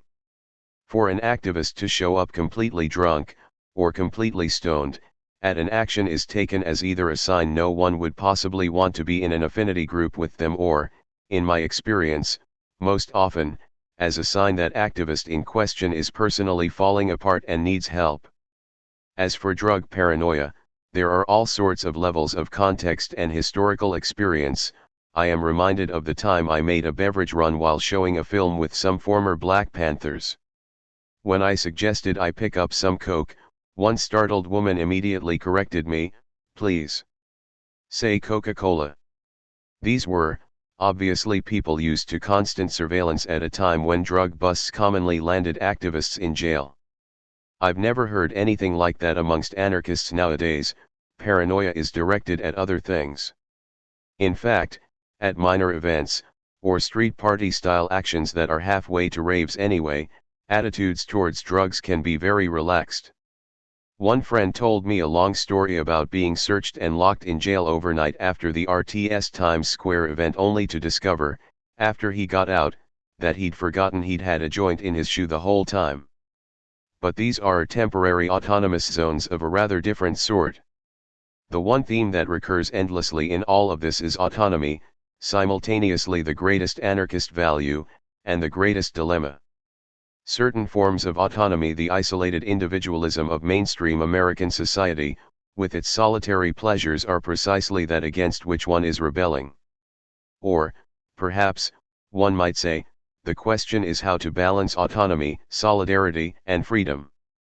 Cornelius Castoriadis, 1987-1991, for example, defined autonomy as the ability of a community to live only under rules they had themselves collectively created, and had the right to re-examine constantly. For many anarchists, freedom appears to mean the ability to create new communities, and ties of mutual dependence, more or less on the spot, and to move back and forth between them as one wishes. An action, a party, a picnic, a dance, can all be temporary autonomous zones where desires coalesce, and the leap of faith involved in trusting strangers itself becomes a large part of the adventure, even when police are not present, which, as we shall see, is rarely, since police have a notable tendency to show up whenever anarchists get together. The dilemmas, though, become much more acute when attempts are made, as they regularly are, to turn THAZs into PAZs, to move from temporary to more permanent zones of autonomy. In the next section then, let me talk a little about more permanent activist spaces. As we'll see, these are almost never quite, entirely, permanent. Every space has to be, to some degree, conquered, and most are almost instantly besieged. Activist landscapes. In a city like New York, anarchist spaces often have the quality of an archipelago. Certain neighborhoods contain relatively dense clusters of squats, community gardens, social or community centers, radical bookstores/info shops, and other more or less friendly institutions, co-ops, vegetarian restaurants, second-hand bike shops, avant-garde theaters, friendly churches, or even cafes and bars where activists are likely to be found hanging out. Sometimes there's a center to them, sometimes they're more diffuse. Between the beginning of 2000 and the end of 2001, the heyday of New York City, there was very much a center for the activist scene in New York's Lower East Side. This was a local community center called Charas El Bohio, located inside a former schoolhouse. Charas El Bohio stood at the center of a nexus of institutions, almost all of which had been won by prolonged community struggle. The story of Charas is quite interesting. Technically, Charas was the name of a community group. El Bohio referred to the building. The community group had been founded in 1965 by a group of Puerto Rican former gang members. When they first created it, they were working with Buckminster Fuller on building geodesic dome housing for the poor, but they soon became a sponsor of cultural festivals. El Bohio in turn came into being when, in 1979, some of them, working with some former Panthers, squatted the Cristadora, a beautiful but then abandoned settlement house located directly east of Tompkins Square Park, and towering over the surrounding neighborhood. This eventually led to a standoff with the city government, who were ultimately willing to resolve the matter by offering the squatters the abandoned schoolhouse down the street, the former PS 64. The building had been empty since 1975, was by that time in a state of near collapse, and inhabited mainly by heroin addicts. The deal was formalized with a gentleman's agreement of sorts. The Cristadoro was sold to a private developer and eventually became an expensive condominium, and Charas quickly began rebuilding the newly dubbed El Bohio, offering free space to artists and craftspeople in exchange for work restoring windows and roofs. Before long, the place had become a center for artists, theater and dance groups, who rented rehearsal spaces for negligible fees, and hosted every sort of political group and event. Charas also became the effective political center of the network of squats and community gardens in the area surrounding Tompkins Square, mostly also created in the same period, the 1970s and early 1980s, when much of the neighborhood lay abandoned. This story has been told many times: Abu Lugad 1994, Melli 2000, Tabakman 1999. There were points in the 1970s when 3/4 of the area's housing stock was abandoned by landlords, seized by the city for non-payment of taxes. The New York punk scene in fact really emerged from precisely this time and place, and its aura of urban apocalypse and despair had everything to do with the feeling of a city that was literally being allowed to fall into ruin, abandoned to rats, junkies, and arsonists.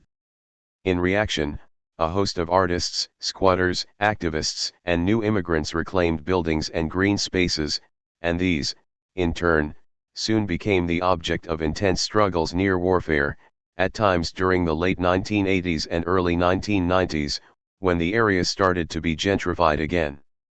The most famous incidents, of course, were the Tompkins Square riots of 1988 and 1989, fought over police efforts to clear out homeless encampments from the park itself. Equally grueling, though, were the battles over the surrounding squats. There were mysterious fires that the fire department refused to put out, sudden dawn raids by riot cops backed by helicopters and armored personnel carriers. In some cases, there were protracted sieges so bitter that it was years before police attempted to move on a squat again. The final result was that by 2002, 22 squats had been reduced to 11, though, in that year, the city finally gave in and allowed the remaining squatters to gain title to their homes. The story of the community gardens was similar, an archipelago of green spaces reclaimed from what were originally deserted lots full of rats and garbage. They were planted and maintained by local collectives or neighborhood organizations, then, came under siege as the area began to be gentrified. More Gardens, an activist group dedicated to defending them, met regularly in Charas, and community gardeners also used the large downstairs rooms in Charas to plan pageants. The neighborhood was famous for its beautiful spring and winter festivals, with their elaborate costumes, puppets, light shows, music and dramatic performances, just as, before actions and marches, the same rooms were used for painting banners and assembling puppets. The building itself was always full of art. Huge painted sculptures or floats would mysteriously appear in the hall and disappear a few days later. There was an auditorium one could use for performances and rooms one could rent for meetings, always for minimal fees, and the whole building could be rented for parties, provided they didn't go too late at night. For activists, it was an inestimable resource. Charas stood directly east of the park, on 8th Street between Avenues B and C. If one set out from Charas and proceeded south along Avenue B, one passed a series of activist landmarks, several popular vegetarian restaurants, one very large and elaborate community garden marked by a towering sculpture made of a kind of staged pyramid decorated with every sort of discarded stuffed animal and similar bric-a-brac, and then, Blackout Books, an anarchist info shop located in a storefront shop next to a Hare Krishna Center, across the street from a credit union, and series of thrift shops. Blackout was the sort of place one could drop by pretty much any time of the day and find an interesting conversation.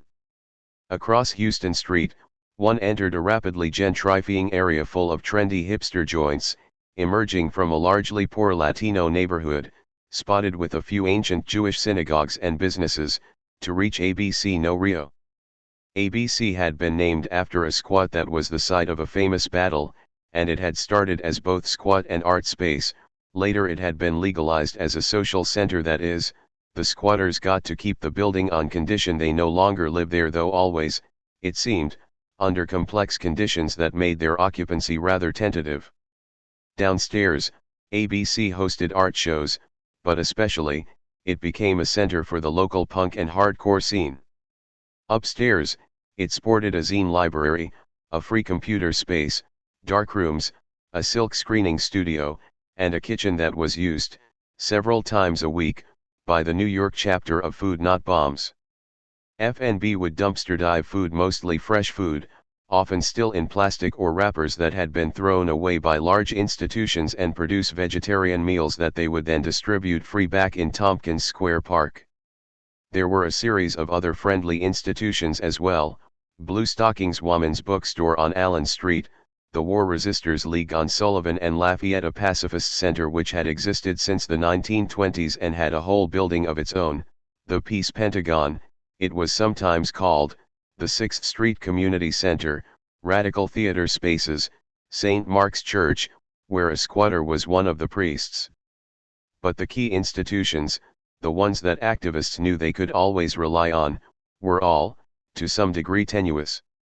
Like the squats, they had been won by struggle, usually by direct action, maintained under great pressure from state institutions, and all were in constant danger of being taken away.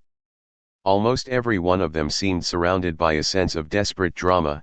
If they were dependable in the sense of being clearly friendly to anarchists, they were not dependable in the sense that one could be sure they would still be there in 6 months or a year. And, indeed, by 2002, only a couple years after the foundation of DAN, the whole network largely fell apart. The community gardens were a prime example. The Giuliani administration, on coming to office in 1994, almost immediately launched a broad offensive against the whole network of community gardens, redefining them as vacant lots and introducing a plan to auction off 741 of them throughout the city for the development of affordable housing. In one weekly radio address, Giuliani made it clear this was an attack on the very principle of common property. This is a free market economy, he said. The age of communism is over. A prolonged struggle ensued, peaking in 1998 and 1999 with numerous direct actions in which more gardens. Activists locked down in front of bulldozers, as well as one Reclaim the Streets action that closed down Avenue A for several hours, and another that led to the arrest of 62 people at a lockdown on the West Side Highway.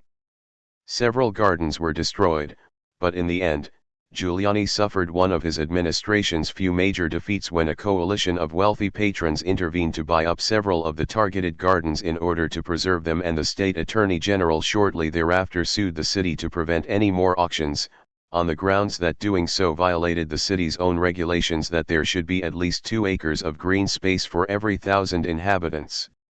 This was a great victory, but an activist soon learns that no victory is irreversible.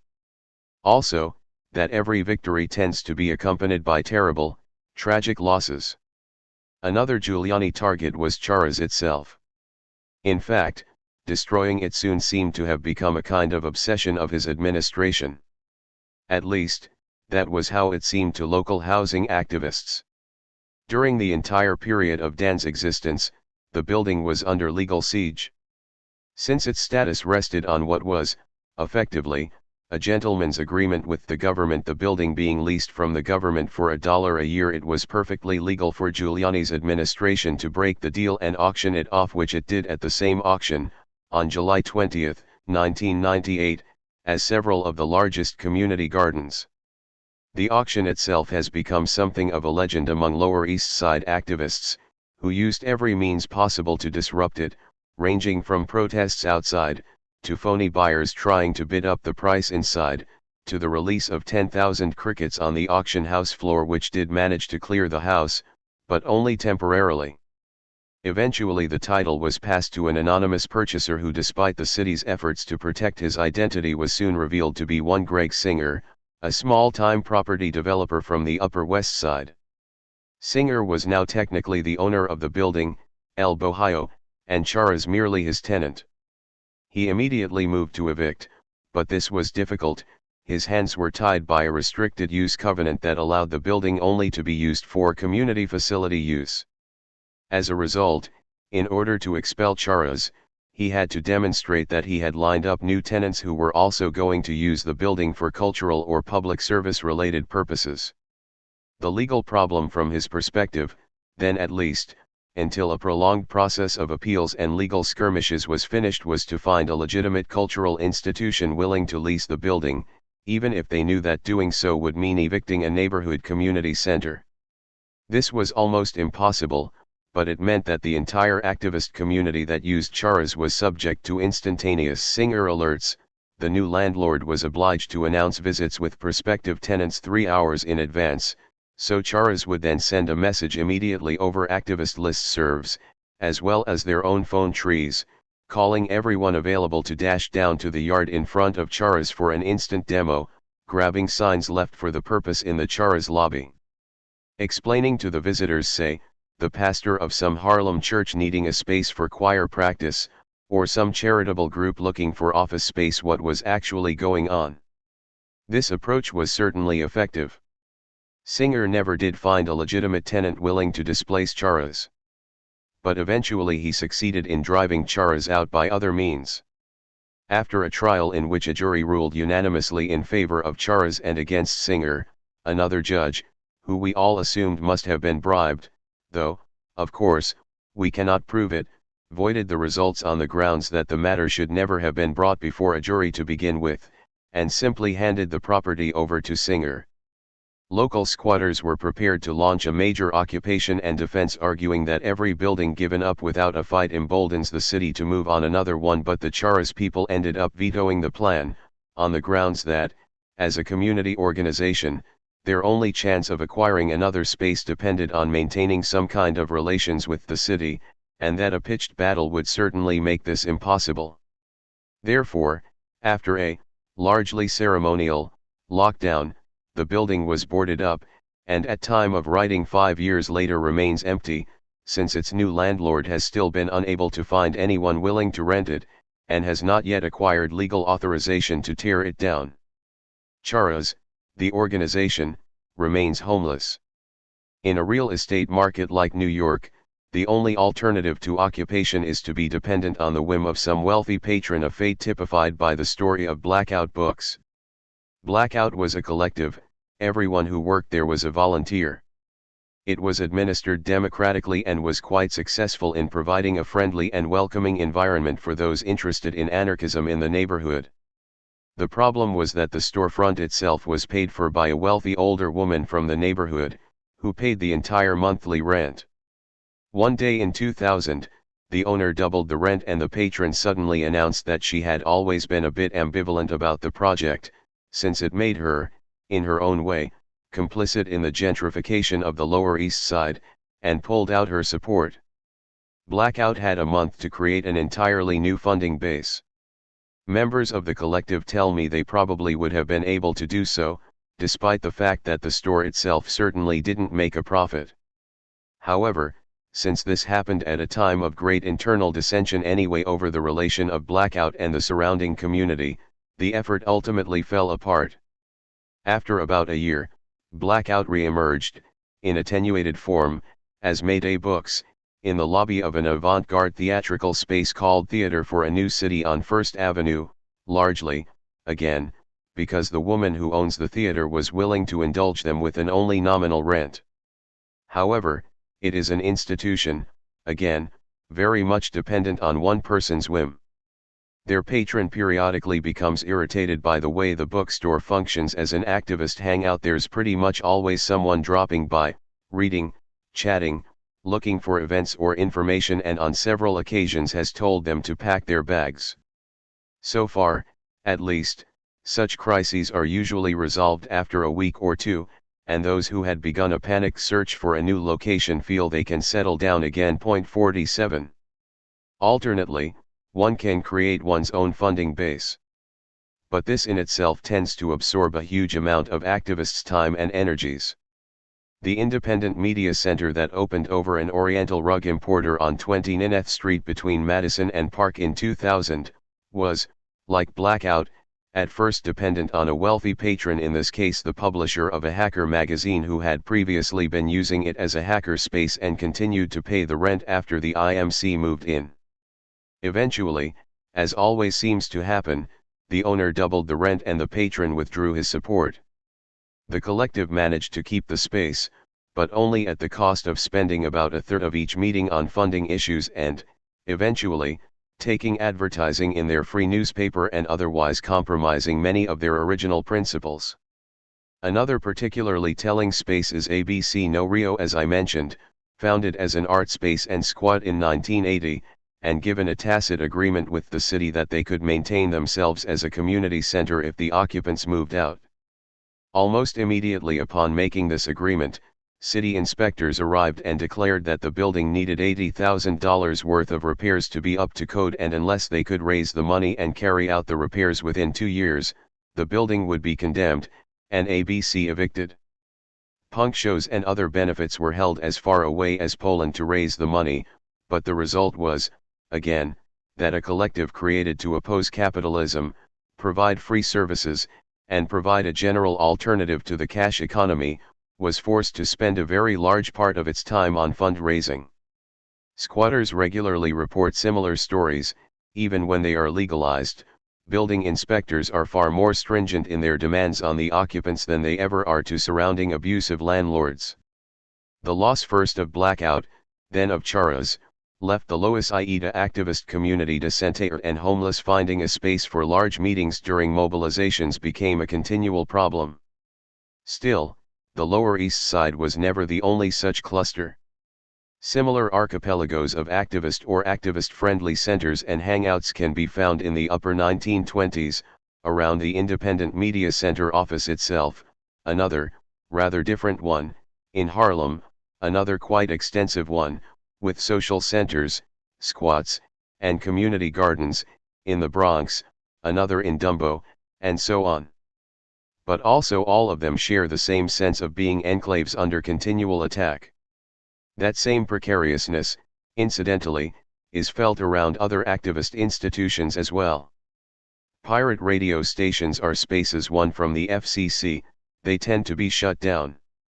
Even Pacifica, the most friendly media outlet, was under continual peril after the Christmas coup at the very end of 2000, when it was effectively taken over by a pro-corporate faction. Many members were purged and banned, and the remaining radicals mostly marginalized. It took 2 years of continual mobilization, direct action, lobbying, and propaganda to finally restore it to its original board. All free or even semi-free territory has to be defended. One result is to reinforce the somewhat untidy, impromptu feel of all the spaces. Everything is slightly unfinished, or in process of construction. It's partly an aesthetic, as we'll see, but it's partly also because almost everything in such spaces is in the process of either being captured or taken away. 3 parties. Having given some small sense of activist landscapes, let me conclude this necessarily rather schematic chapter by placing some people in them. What follows are, again, extracts from my notebooks. It's all taken from the same weekend in spring of 2001, at the conclusion of a prolonged strike by the employees of the Museum of Modern Art in Midtown. Dan's labor working group had played a large part in supporting the official UAW picket line with puppets, street theater, secondary blockades, and propaganda, and when the employers finally caved in, we felt it was as much our victory. The celebration was held in the union offices of another somewhat offbeat UAW local, the Musicians Union, in their offices at Midtown. Later many of us went off to a rumored rooftop rave in Queens, and the next day there was a Reclaim the Streets party, that is, not a street party, but a party put on by the RTS people, a fundraiser of some sort held not that far away, on 42nd Street. At the time I was in the habit of writing up summaries of just about everything that happened. The results might give a little sense of the texture and quality of such events. MoMA Victory Party. UAW Musicians Union HQ, 48th Street between 8th and 9th. I arrive fairly late, at 10 p.m. Most of the food is gone. The room is littered with plates of potato salad, coleslaw, potluck salads in huge wooden bowls, a box that used to contain 6-foot heroes, pizza, beer. There's a band playing. Images of rats are everywhere. There's a rat piñata hanging, and another, plastic rat on the table. Rats are the universal effigy for strike actions in New York. Unions share several giant inflatable rats, the largest about 2 stories tall, that can be delivered to picket lines around the city. Most are, on any given day, in use somewhere.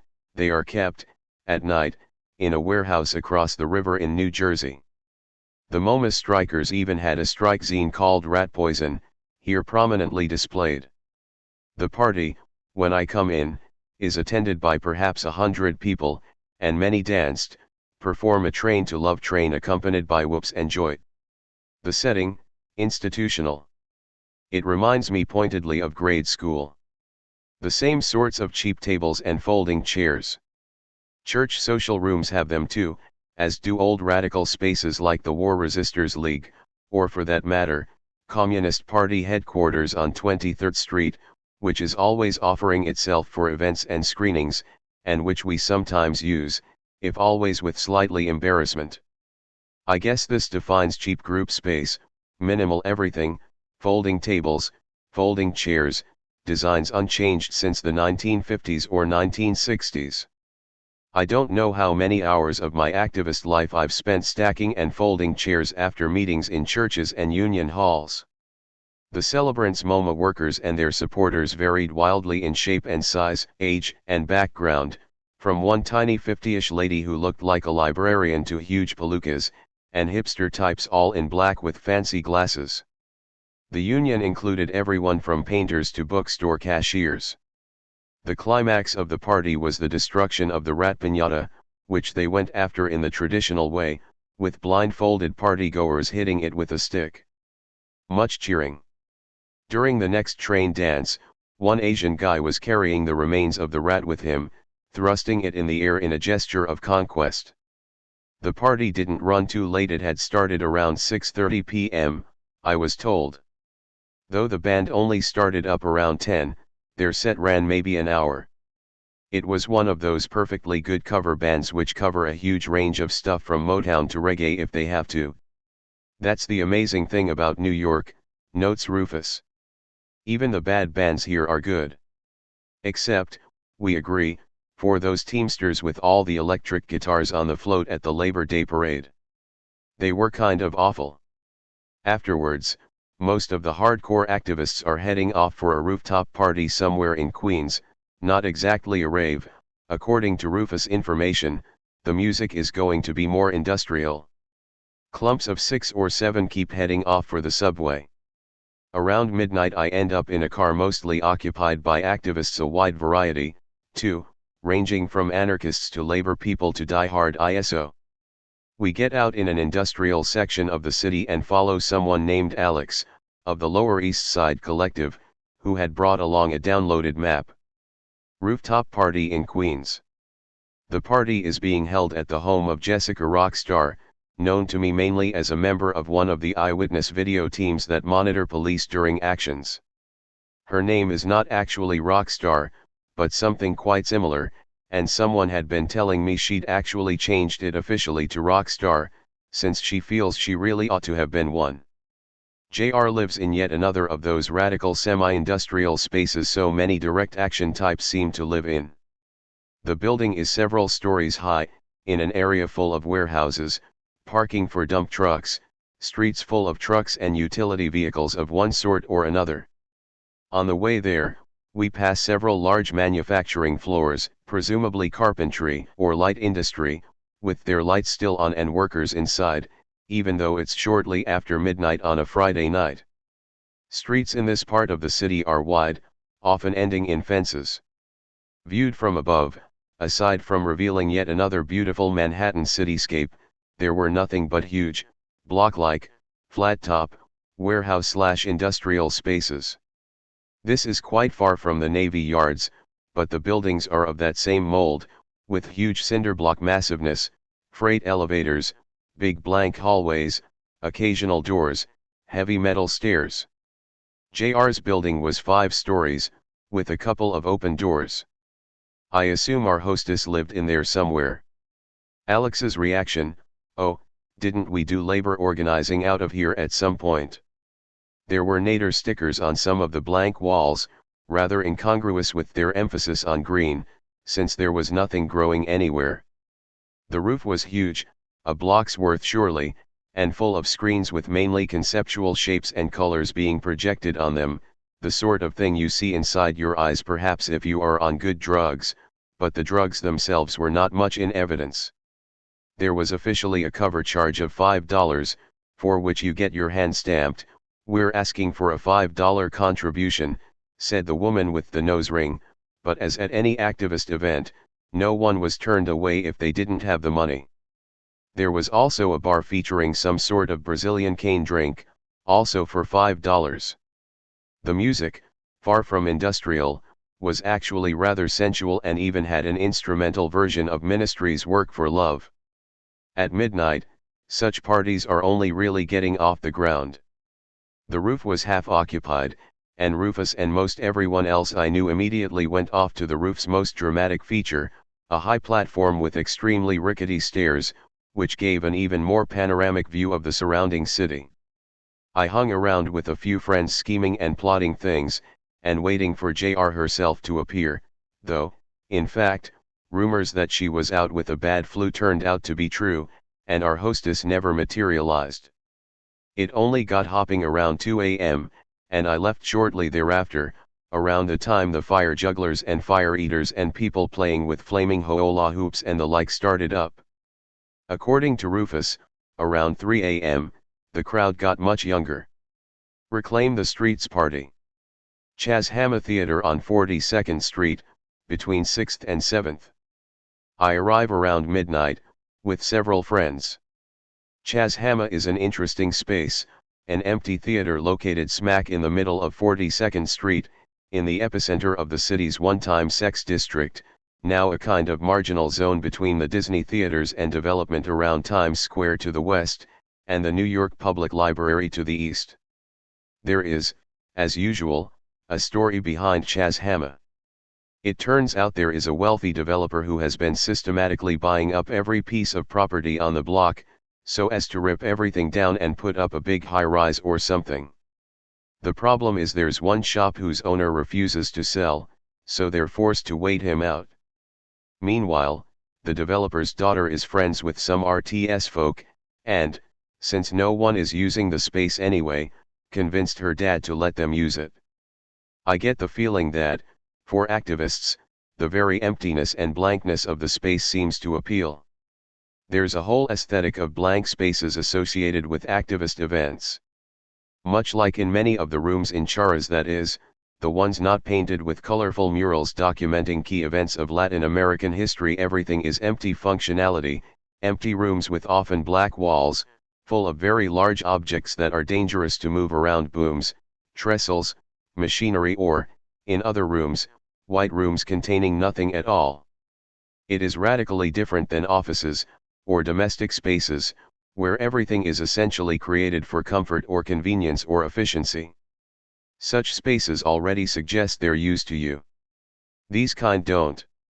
If they're meant for anything, it's clearly something other than what they're being used for. The same is true of most of the objects one encounters here. Everything is what you make of it. It's putty. Just, usually, very large, heavy, unwieldy putty.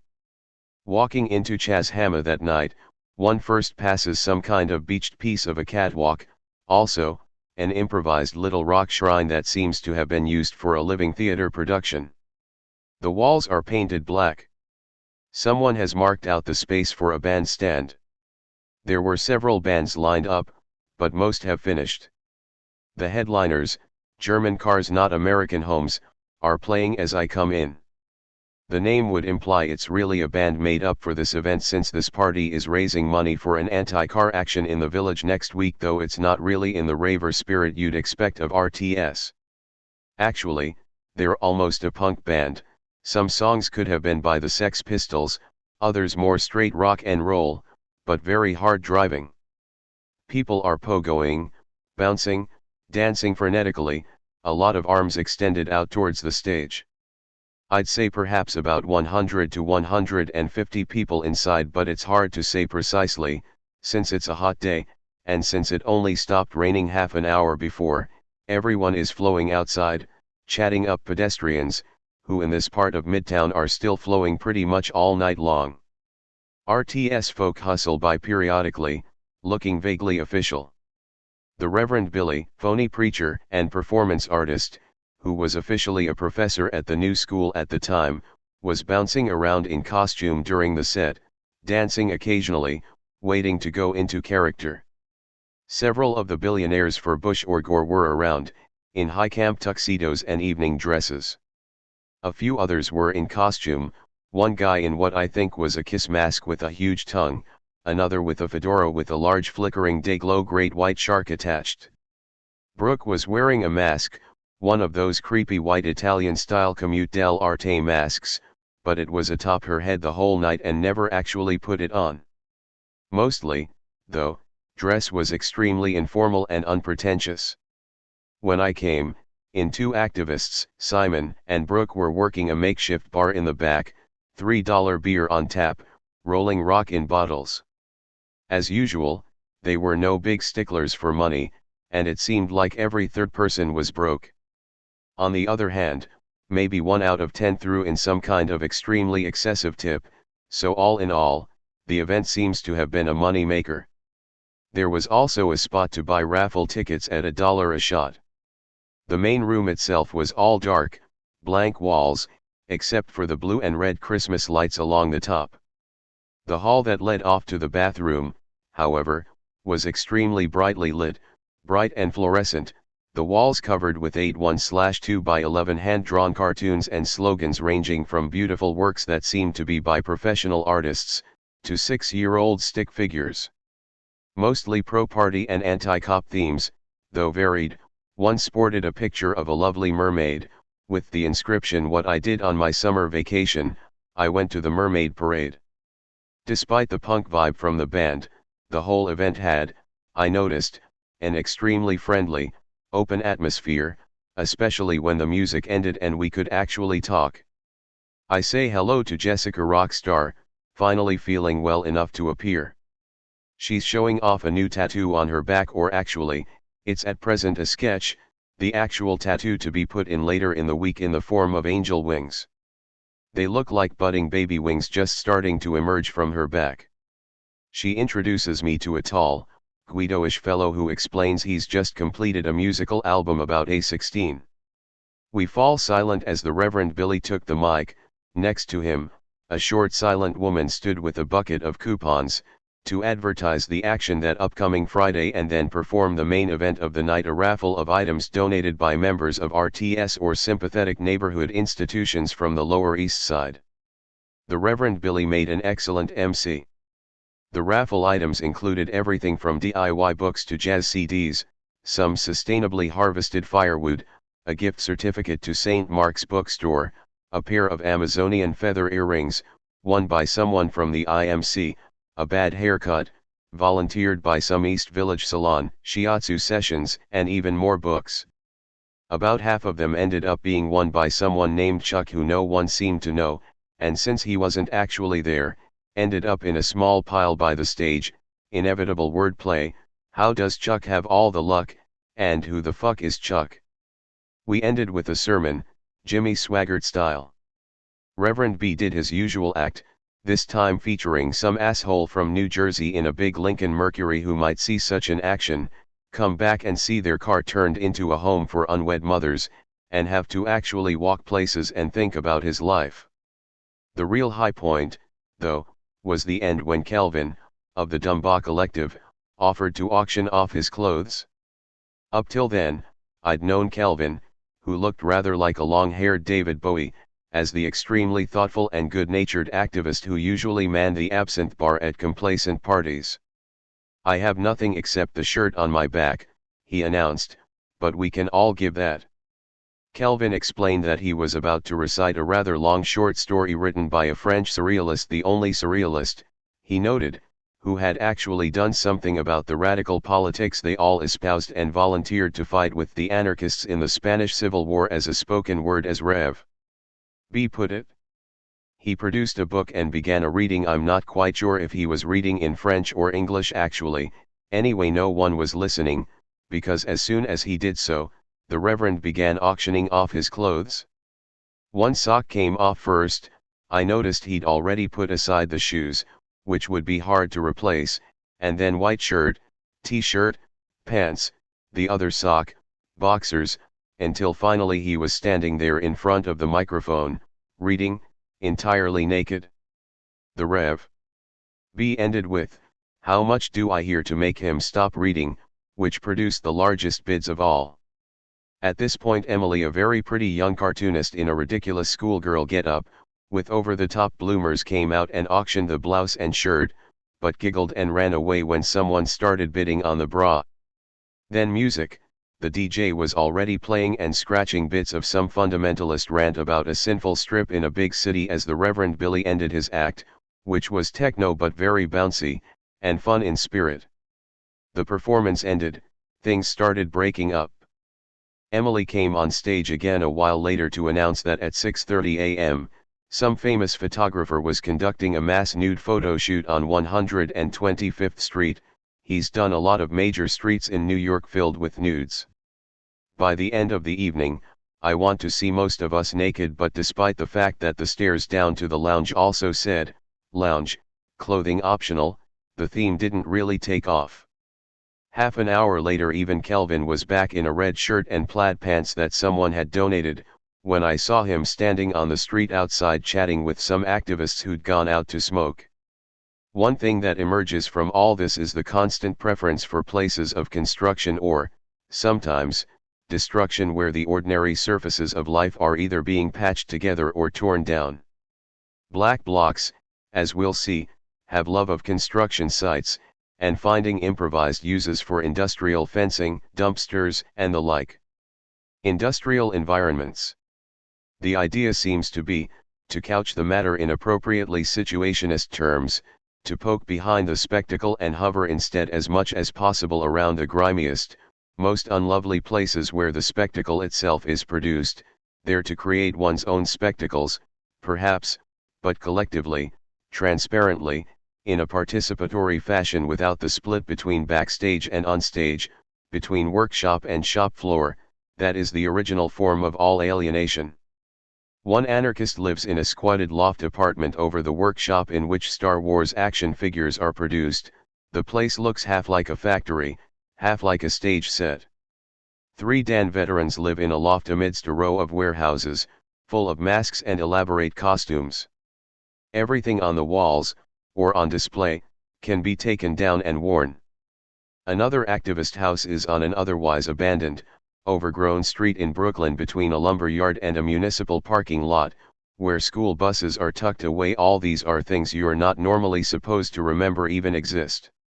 Most rooms in Charas or Chas Hama are theaters where there is no formal stage, every place is stage and behind the scenes simultaneously.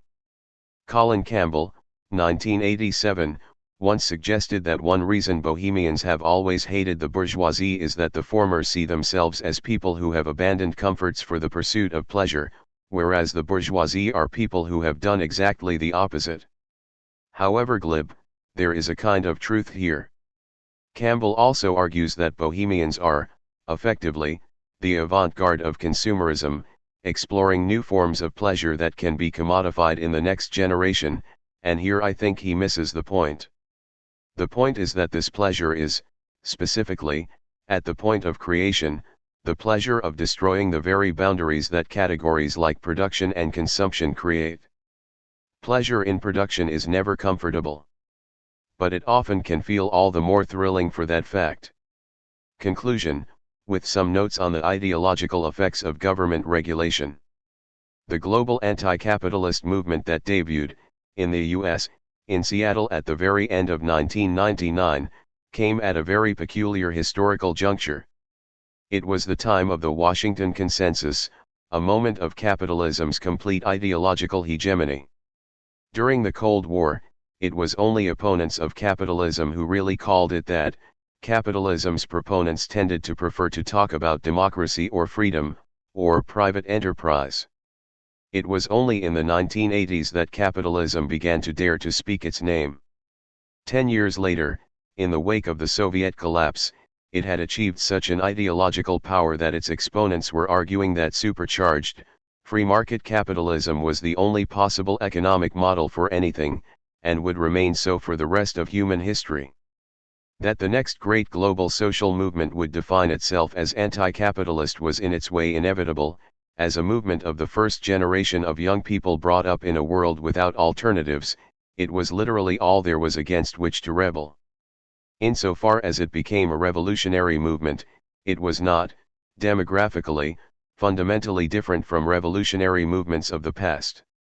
As a result, it had to confront most of the same dilemmas. Before proceeding, let me summarize them. Such dilemmas, I think, exist even in moments of spontaneous insurrection, but they tend to become ever more salient the more long-term a revolutionary struggle tends to become. In any revolutionary movement, there will tend to be a tension between those who have the most resources with which to carry out acts of rebellion, and those who have the most reason to rebel.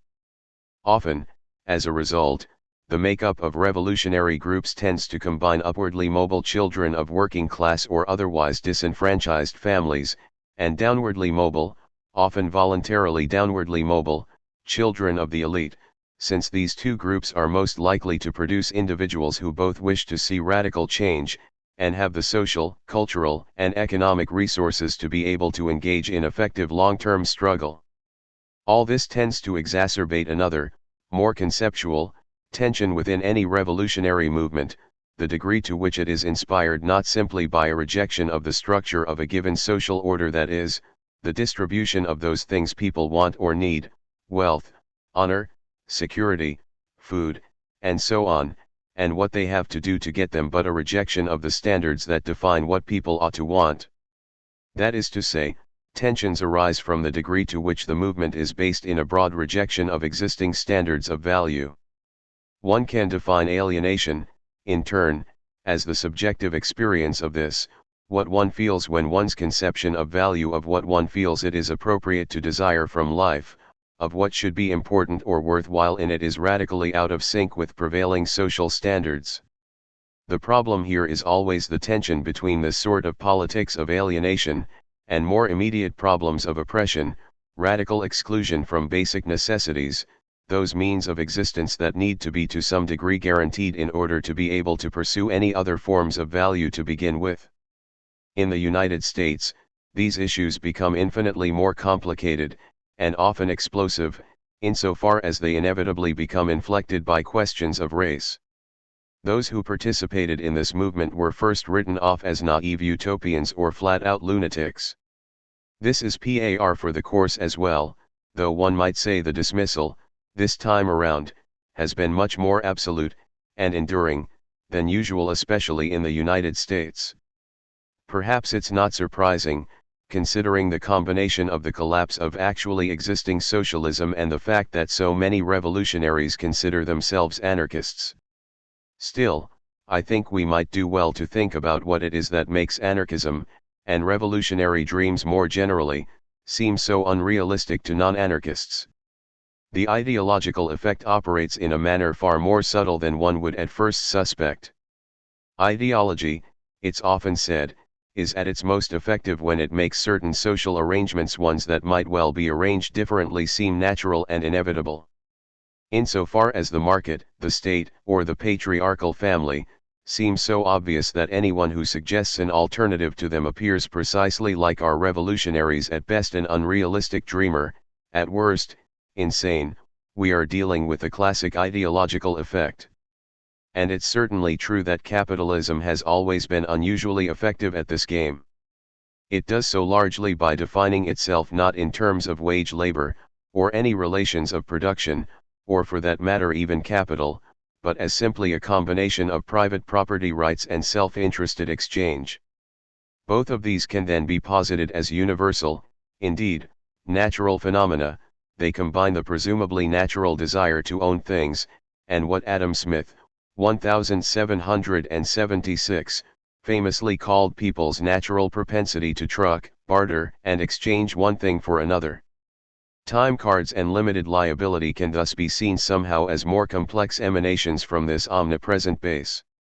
Some of the power of this view can be gauged by the rhetoric one often heard after the fall of the Soviet Union, when analysts seemed to shift, within only a matter of months, from arguing that a command economy would never be able to enter the computer age, to arguing that an economy not based on the profit motive simply couldn't work, since it flies in the face of universal human dispositions, leaving one to wonder how the Soviet Union could ever have existed for 72 years to begin with.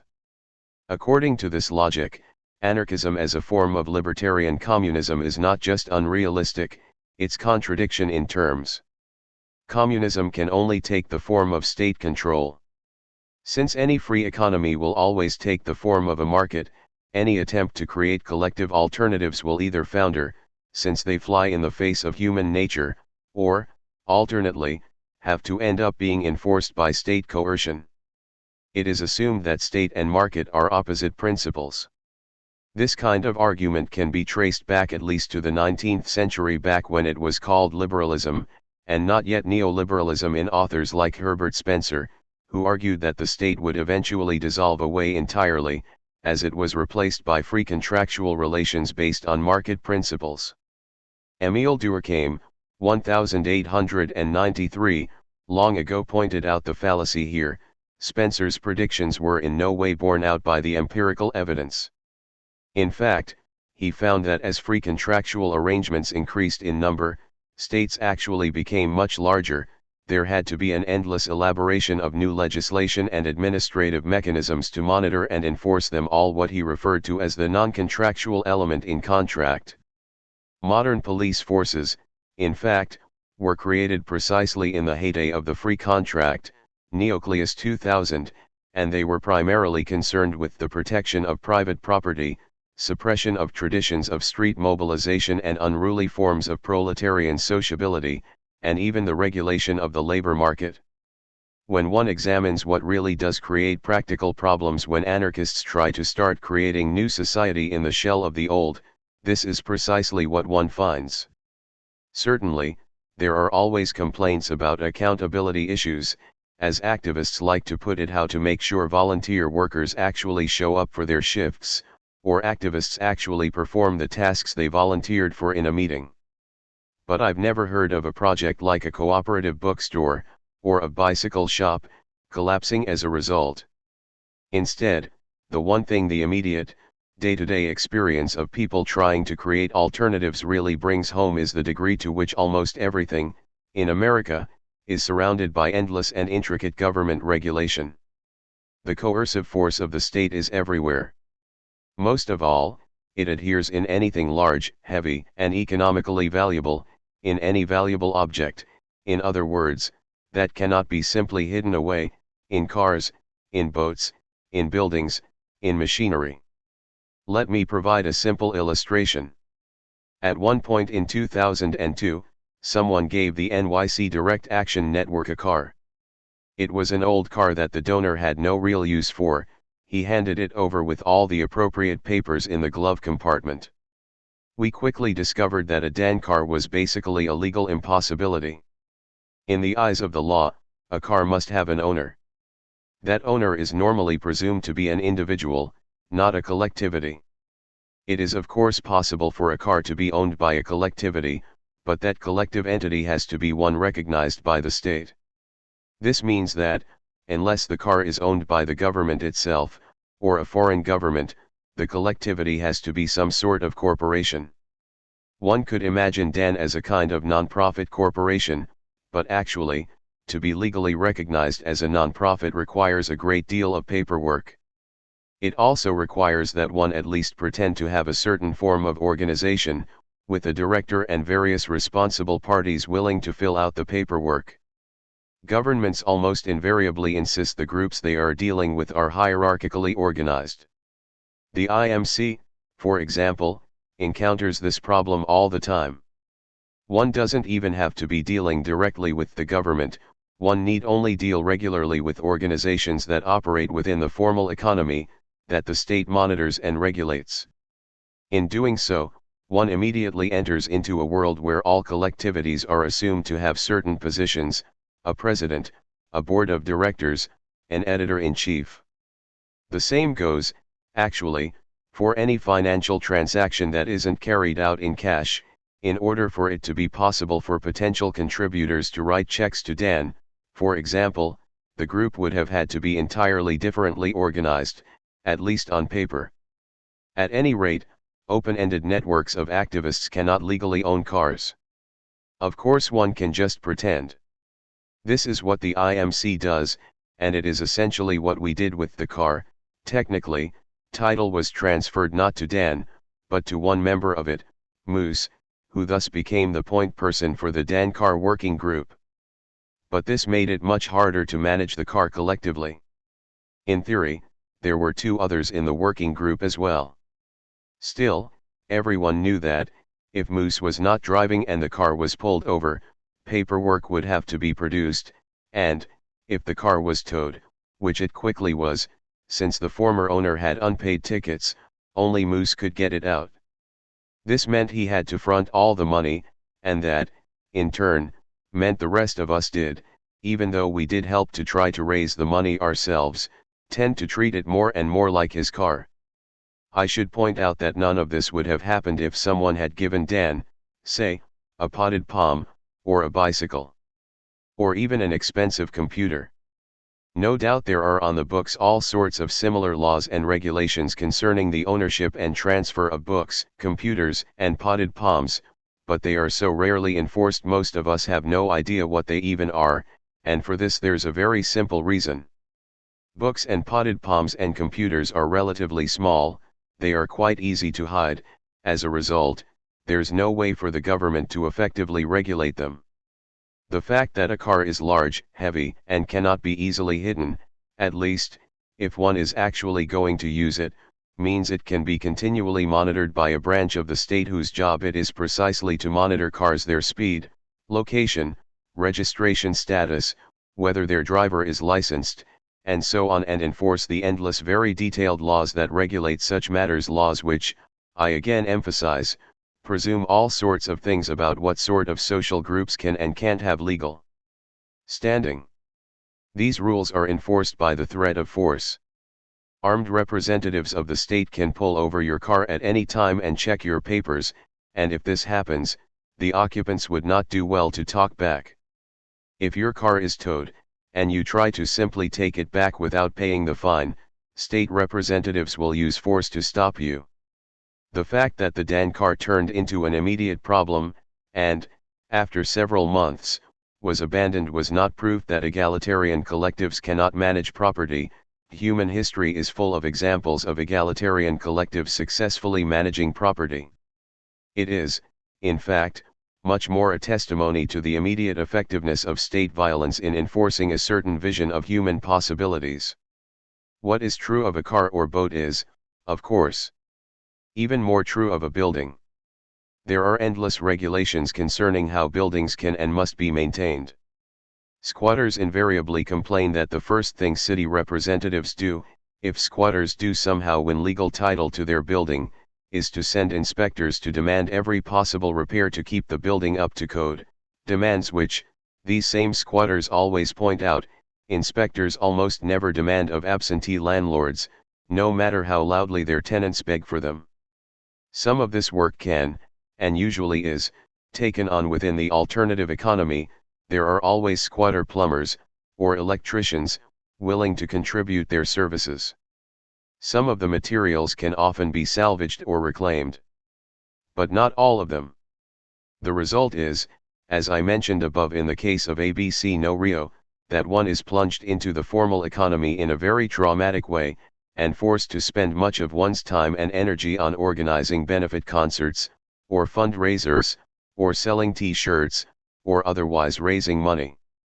But, again, this is in no way an effect of economic imperatives. It's an effect of threats of violence. If one did not comply, armed men would come and expel one from the building. If you sell a t-shirt, in turn, matters have to follow a certain legal form, because one has to levy sales tax. If you want to apply for grants, you need to register as a non-profit. What I want to emphasize here is the ideological effect. I will call it the reality effect.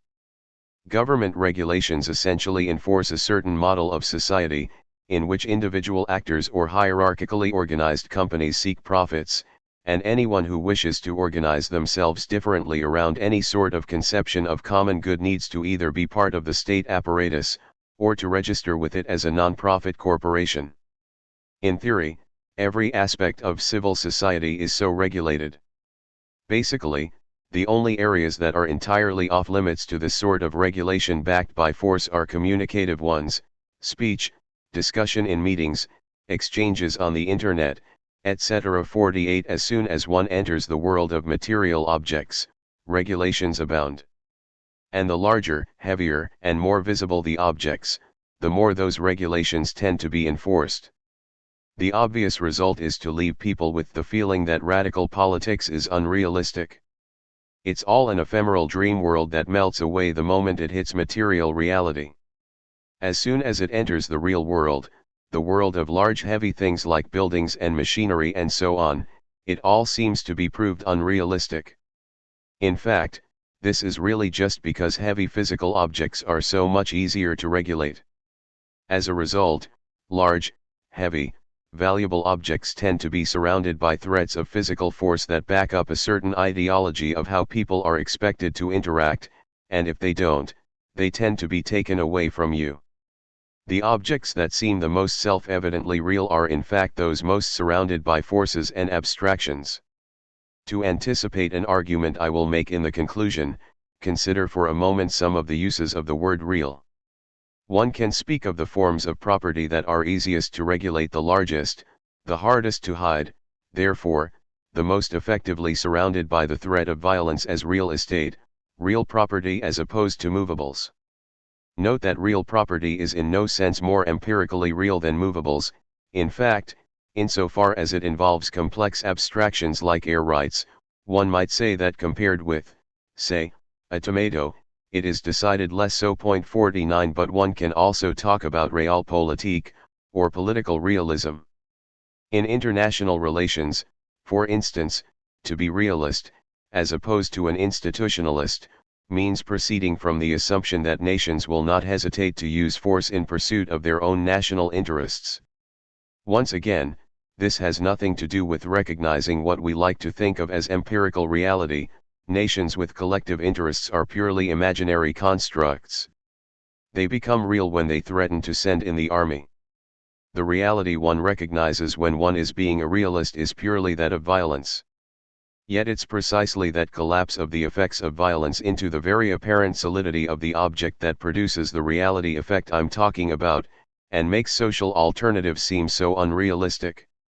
Abstractions like law and the state attach themselves, by threat of force, particularly to the largest, heaviest objects, the things that seem most empirically real. All this might make it possible to understand the anarchist love of industrial settings, construction sites, backstage spaces, and the like in a slightly different way. What's being detorn there, to use a somewhat bastardized version of the situationist expression, is precisely that reality effect, in order, I think, to propose another one, in which the ultimate reality is not the ability to deploy violence, the power to destroy, but rather, the power of creativity itself. I will return to this theme in the conclusion. Chapter 7. Meetings. In part I tried to give the reader some sense of how an endless chain of minor meetings can build first to mass convergence, then to mass actions. These meetings are important. In a way, they are more important even than the actions themselves, since actions involve confrontations with hostile forces, and meetings are pure zones of social experiment, spaces in which activists can treat one another as they feel people ought to treat each other, and to begin to create something of the social world they wish to bring out. This chapter is largely concerned with the New York City Direct Action Network. After a brief introduction to the notion of the affinity group and some related concepts, and some background on the history of NYC DAN, I'll outline DAN's internal process. Rather than map it out myself, though, I thought it would be more interesting for the reader to learn things more or less as I did, so I have reproduced the text of the first consensus/facilitation training I ever attended, held for new members of DAN in the spring of 2000. There follow some reflections on how the ideals of behavior lying behind consensus come to be defined. This is all the first half of the chapter, which maps out how consensus ought to work in principle. The second half of the chapter is about problems, difficult racial and gender dynamics, tensions related to social class, and other factors that almost invariably create strains in activist groups. Consensus process operates on a kind of institutionalized generosity of spirit. In a meeting with fellow activists, it is one's responsibility to give others the benefit of the doubt for honesty and good intentions. In most circumstances, this principle works remarkably well in creating actual honest and well-intentioned behavior. Where it falls short is precisely where it encounters what activists would call deeply internalized forms of oppression. Racism, sexism, class bias, homophobia, all these are forms of violence that are both seen as absolute evils, but also as so deeply internalized that one simply cannot expect people to police themselves. What's more, they tend to be entangled in one another in ways that make it very difficult to combat all of them equally at the same time. The centerpiece of the last part of the chapter, then, is an extended case study, drawn from an actual DAN meeting, illustrating just how difficult it can be to deal with such issues within the framework of a large, consensus-based group.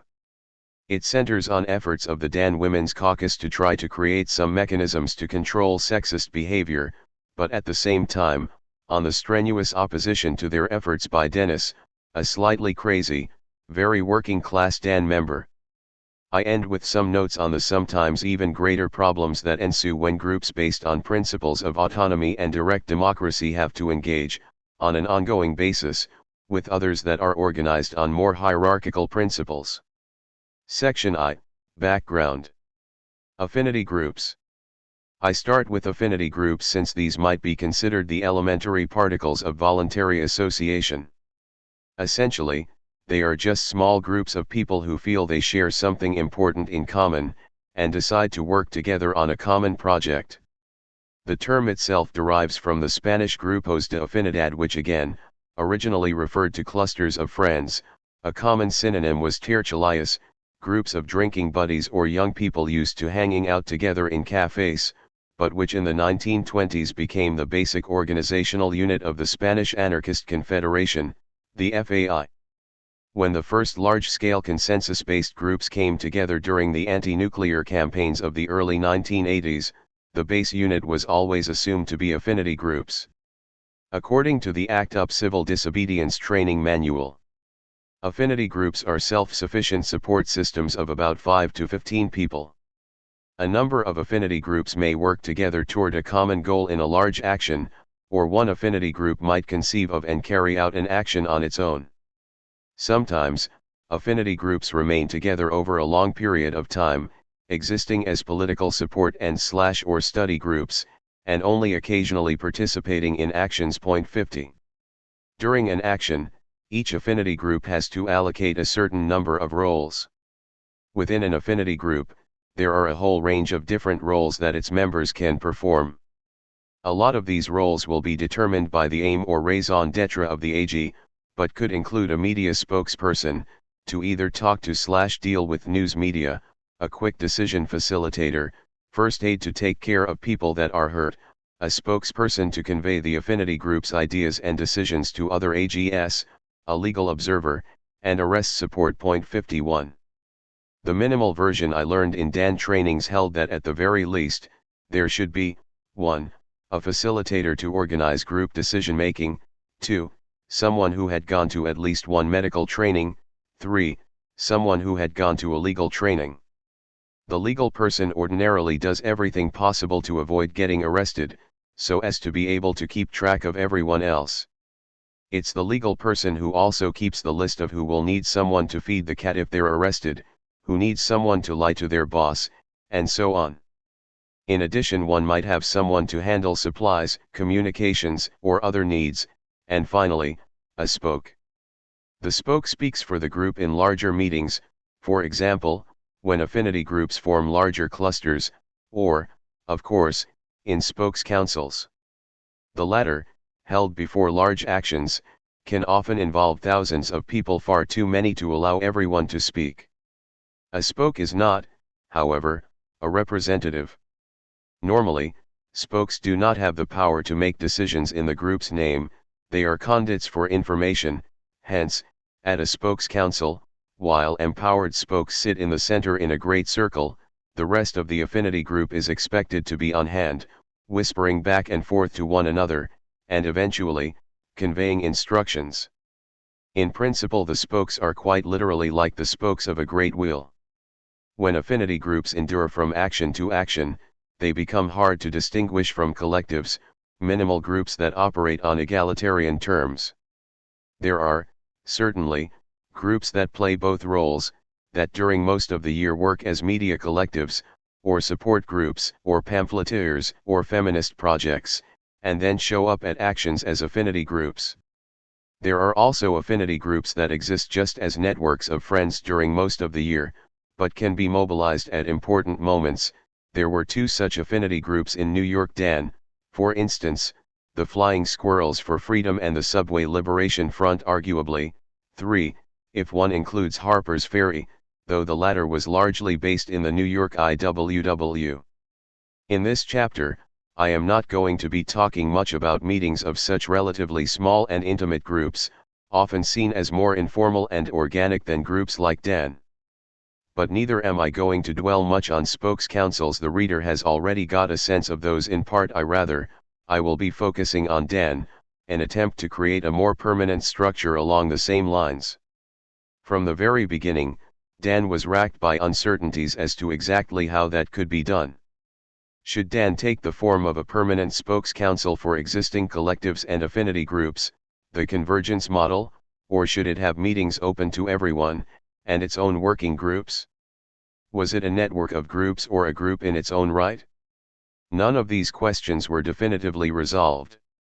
Dan always remained a little bit of both, and therefore, its structure was always something of a problem. The rise and fall of Continental Dan. On the face of it, the attempt to create a continental direct action network seems an obvious failure. The idea of creating a continental network of direct action groups arose in a heady burst of enthusiasm, after the startling success of the WDO actions in Seattle in November 1999. Over the course of the next year or so, the network grew apace. But Dan quickly began losing many of its most enthusiastic early members after a frustrating series of less successful actions, and, within a few years, it had effectively dissolved. This is the obvious way to tell the story. There is, however, another one. When I first got involved with Dan, almost everyone emphasized that they didn't expect the group to be around forever. Dan was not, itself, going to bring about a revolution. Rather, most insisted that Dan existed to disseminate a certain vision of direct democracy, to provide a model of egalitarian decision-making processes that would eventually become standard practice for everyone interested in directly confronting the state and capitalism. Once it had done so, there would be no reason for Dan to exist. In a sense, this is precisely what happened, and much more rapidly than anyone anticipated. Within 2 or 3 years, Dan, as a formal entity, was gone, but in another sense it was everywhere, since at least among direct action-oriented group, some version of its model of organization had become pretty much universal. The idea for the original direct action network actually came from a ruckus camp, an activist training camp in 1999, and it was created to coordinate what was then referred to as N30, the actions against the WDO ministerial held in Seattle on November 30, 1999. The Ruckus Society, which organizes these camps, is an NGO, but it's a very unusual one that specializes in training young people in the techniques of nonviolent civil disobedience and direct action. 52 It organizes camps before almost any major mobilization, usually in some obscure, beautiful, forested place, with trainings on everything from how to perform banner drops to overcoming forms of unconscious racism. At this camp, an idea emerged for a decentralized network that would coordinate the various affinity groups expected to take part in N30 along directly democratic lines. The model worked so well that even before the action, some were suggesting keeping it up in some form afterwards, but in the immediate aftermath of the actions, this proved hard to talk about because so many of the key figures were in jail.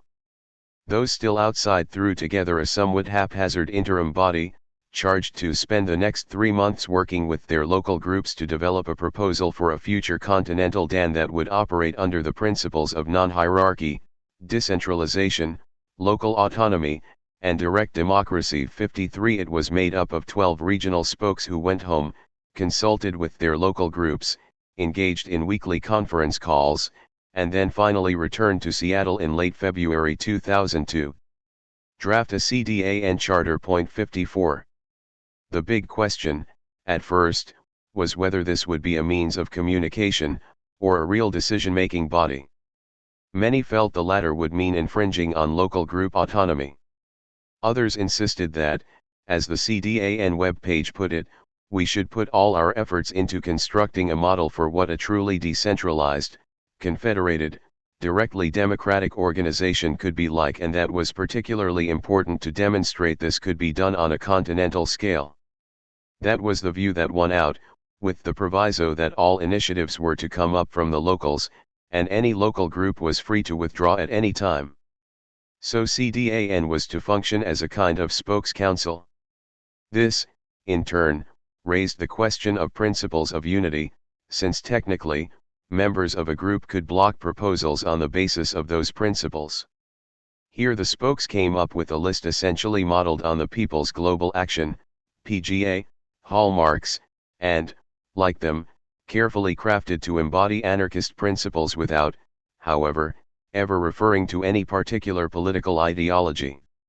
The idea was to leave things maximally open, so as to be able to maintain the broad coalition between anarchists, particularly those of what I've been calling the small variety, environmentalists, NGO, and labor activists that had proved so effective in Seattle.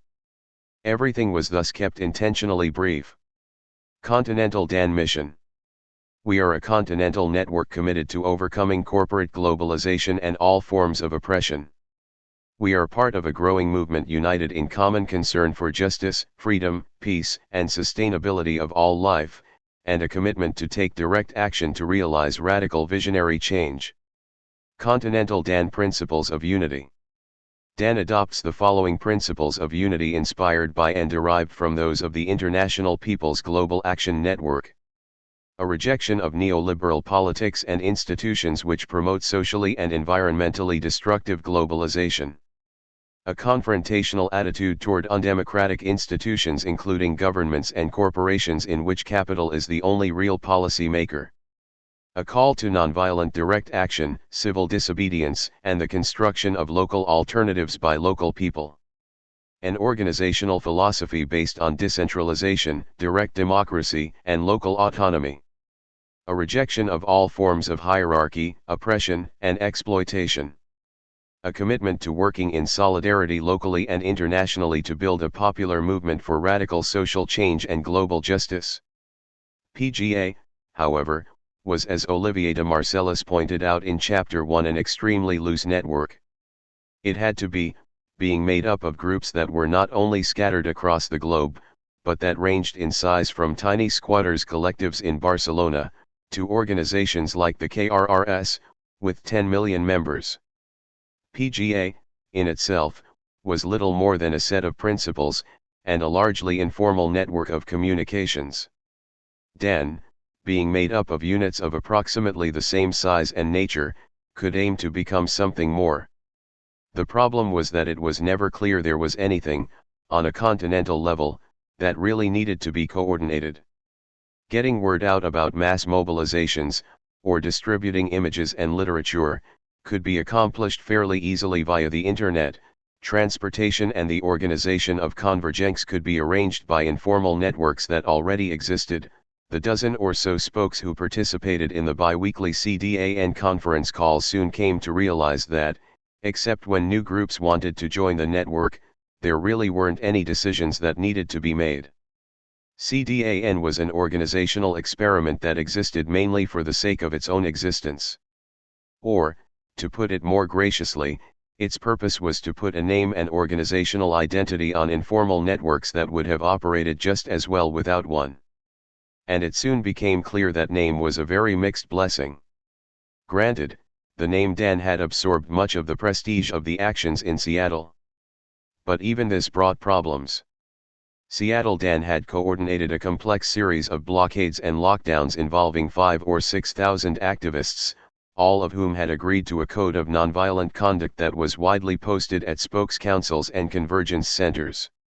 Even in Seattle, though, there were those who didn't agree with this definition of nonviolence, or who objected to the notion of some group claiming the authority to impose a code of conduct to begin with. Several hundred anarchists, many drawn from West Coast collectives and affinity groups that had been involved in tree sits and other environmental campaigns in the region, refused to attend the DAN spokes councils and became the core of the famous Seattle Black Bloc. On the second day of the action, after the meetings had been effectively shut down by blockades, and the police began attacking the blockaders, the Black Bloc began a campaign of targeted property destruction. Starbucks and Citibank windows were smashed, Nike Town invaded. Images flashed around the world. In the media, the moment windows started breaking, the lockdowns and blockades basically disappeared, so that the Black Bloc actions, which began only well after the police had started beating, gassing, and pepper spraying the DAN affinity groups, became, retroactively, the justification for everything the police had done beforehand. DAN spokespeople complained indignantly to the press that they had nothing to do with the bloc, and even openly condemned the vandalism. Some even claimed they had pointed out Black Blockers to police for arrest. As one might imagine, the situation led to all sorts of vituperation and resentment between activists. In what became the standard media version of the event, the Black Bloc became the anarchists, represented as a violent fringe from Eugene, Oregon, looking forward to the complete destruction of technological civilization. DAN or similar groups essentially disappeared, merged into nonviolent protesters presumably marching around with signs. All of this obscures what was really a quarrel between anarchists about the definition of nonviolence. The Black Blockers were, in effect, proposing that violence should be defined as causing harm or suffering to living creatures. By this standard, trashing an owner-operated cafe might arguably be defined as violent, since it undermined the owner's livelihood, but trashing a Starbucks could not. Many made this argument quite explicitly. Many on the other side, including such nationally known figures as Medea Benjamin of Global Exchange and pagan anarchists like Starhawk, either took issue with the logic, or argued it was irrelevant. The public sees property destruction as violent, it gives the police justification to attack everyone indiscriminately, and it allows the media to focus incessantly on images of destruction and ignore the actual message the protesters were trying to convey. Defenders of Black Bloc tactics replied that this is not a zero-sum game. Were it not for the property destruction, the media would not have reported the event at all. Spokesman for Seattle DAN accused the Black Bloc of violating solidarity by refusing to take part in meetings or abide by the agreed-on code of conduct. Black Bloc activists argued that they had never agreed on the code of conduct to begin with, and accused pacifists of the outrageous lack of solidarity of turning them into the police. Arguments about property destruction, in turn, came to stand in for a host of other questions, mainly questions about organizational autonomy. One can see this quite clearly by looking at what happened within DAN itself. The DAN chapters operating in different cities soon came to be classified into two broad tendencies: anti-corporate, or anti-capitalist. The former tended to be more reformist in orientation, more oriented towards the civil disobedience tradition and suspicious of more militant styles of direct action, more interested in appealing to the middle classes around concepts like fair trade and green consumerism. The latter were more explicitly anarchist and revolutionary. The most prominent examples of the former tendency were Seattle Dan and LA Dan, both of which continued to be dominated by NGO activists or, anyway, included many who straddled the line between the NGO and anarchist worlds. As a result, they tended to maintain a hostile attitude towards militant tactics, arguing they would alienate potential allies like labor groups or communities of color. Often they took active measures to keep black blocs away from their actions. A number of allied groups that were not formally part of the DAN network, such as Mobilization for Global Justice, Mob Glob, in Washington, D.C., or the New England Global Action Network, NEGAN, had much the same composition and took much the same attitude. The vast majority of groups that were within the DAN network, however, including NYC DAN, the Philadelphia Direct Action Group, PDAG, San Francisco and Humboldt County DAN, Chicago DAN, and many others, were plainly anti-capitalist. They had little NGO participation, but were made up instead mainly of independent activists and members of local anarchist collectives if, for the most part, anarchists of the small A variety. In pretty much every case, these anti-capitalist branches ended up accepting the Seattle Black Bloc's definition of nonviolence and, often, working closely with collectives that favored Black Bloc tactics. On the East Coast, especially, many of the tensions coming out of Seattle were patched up over the course of the next three major mobilizations. During the April 16 blockades of the IMF and World Bank meetings in Washington, organized by DAN, there was a huge Black Bloc, the Revolutionary Anti-Capitalist Bloc, of perhaps 2,000 people. They didn't participate in the DAN Spokes Council, but at their own spokescons ensed on a policy of avoiding property destruction and supporting the DAN lockdowns. 55 The bloc spent most of the time building barricades and confronting police. During the actions against the Republican Convention in Philadelphia on August 1, there was at least tacit coordination. The bloc, here dubbed the Revolutionary Anti-Authoritarian Bloc, agreed to draw off police attention by moving through one part of the city while lockdowns, organized by DAN and a coalition of other groups, were being set up in another. The inaugural protests in January 2001 proved another milestone. On discovering that the Justice Action Network, JAN, a local DC group hastily thrown together for the protests, was not planning for any direct action at all, most members of the New York and Philadelphia branches of DAN ended up abandoning their erstwhile allies and joining the Revolutionary Anti-Authoritarian Bloc, which crashed through the barricades surrounding the presidential parade route and briefly stopped Bush's motorcade during what was afterwards dubbed the Battle of Naval Memorial. Similar things were happening on the West Coast.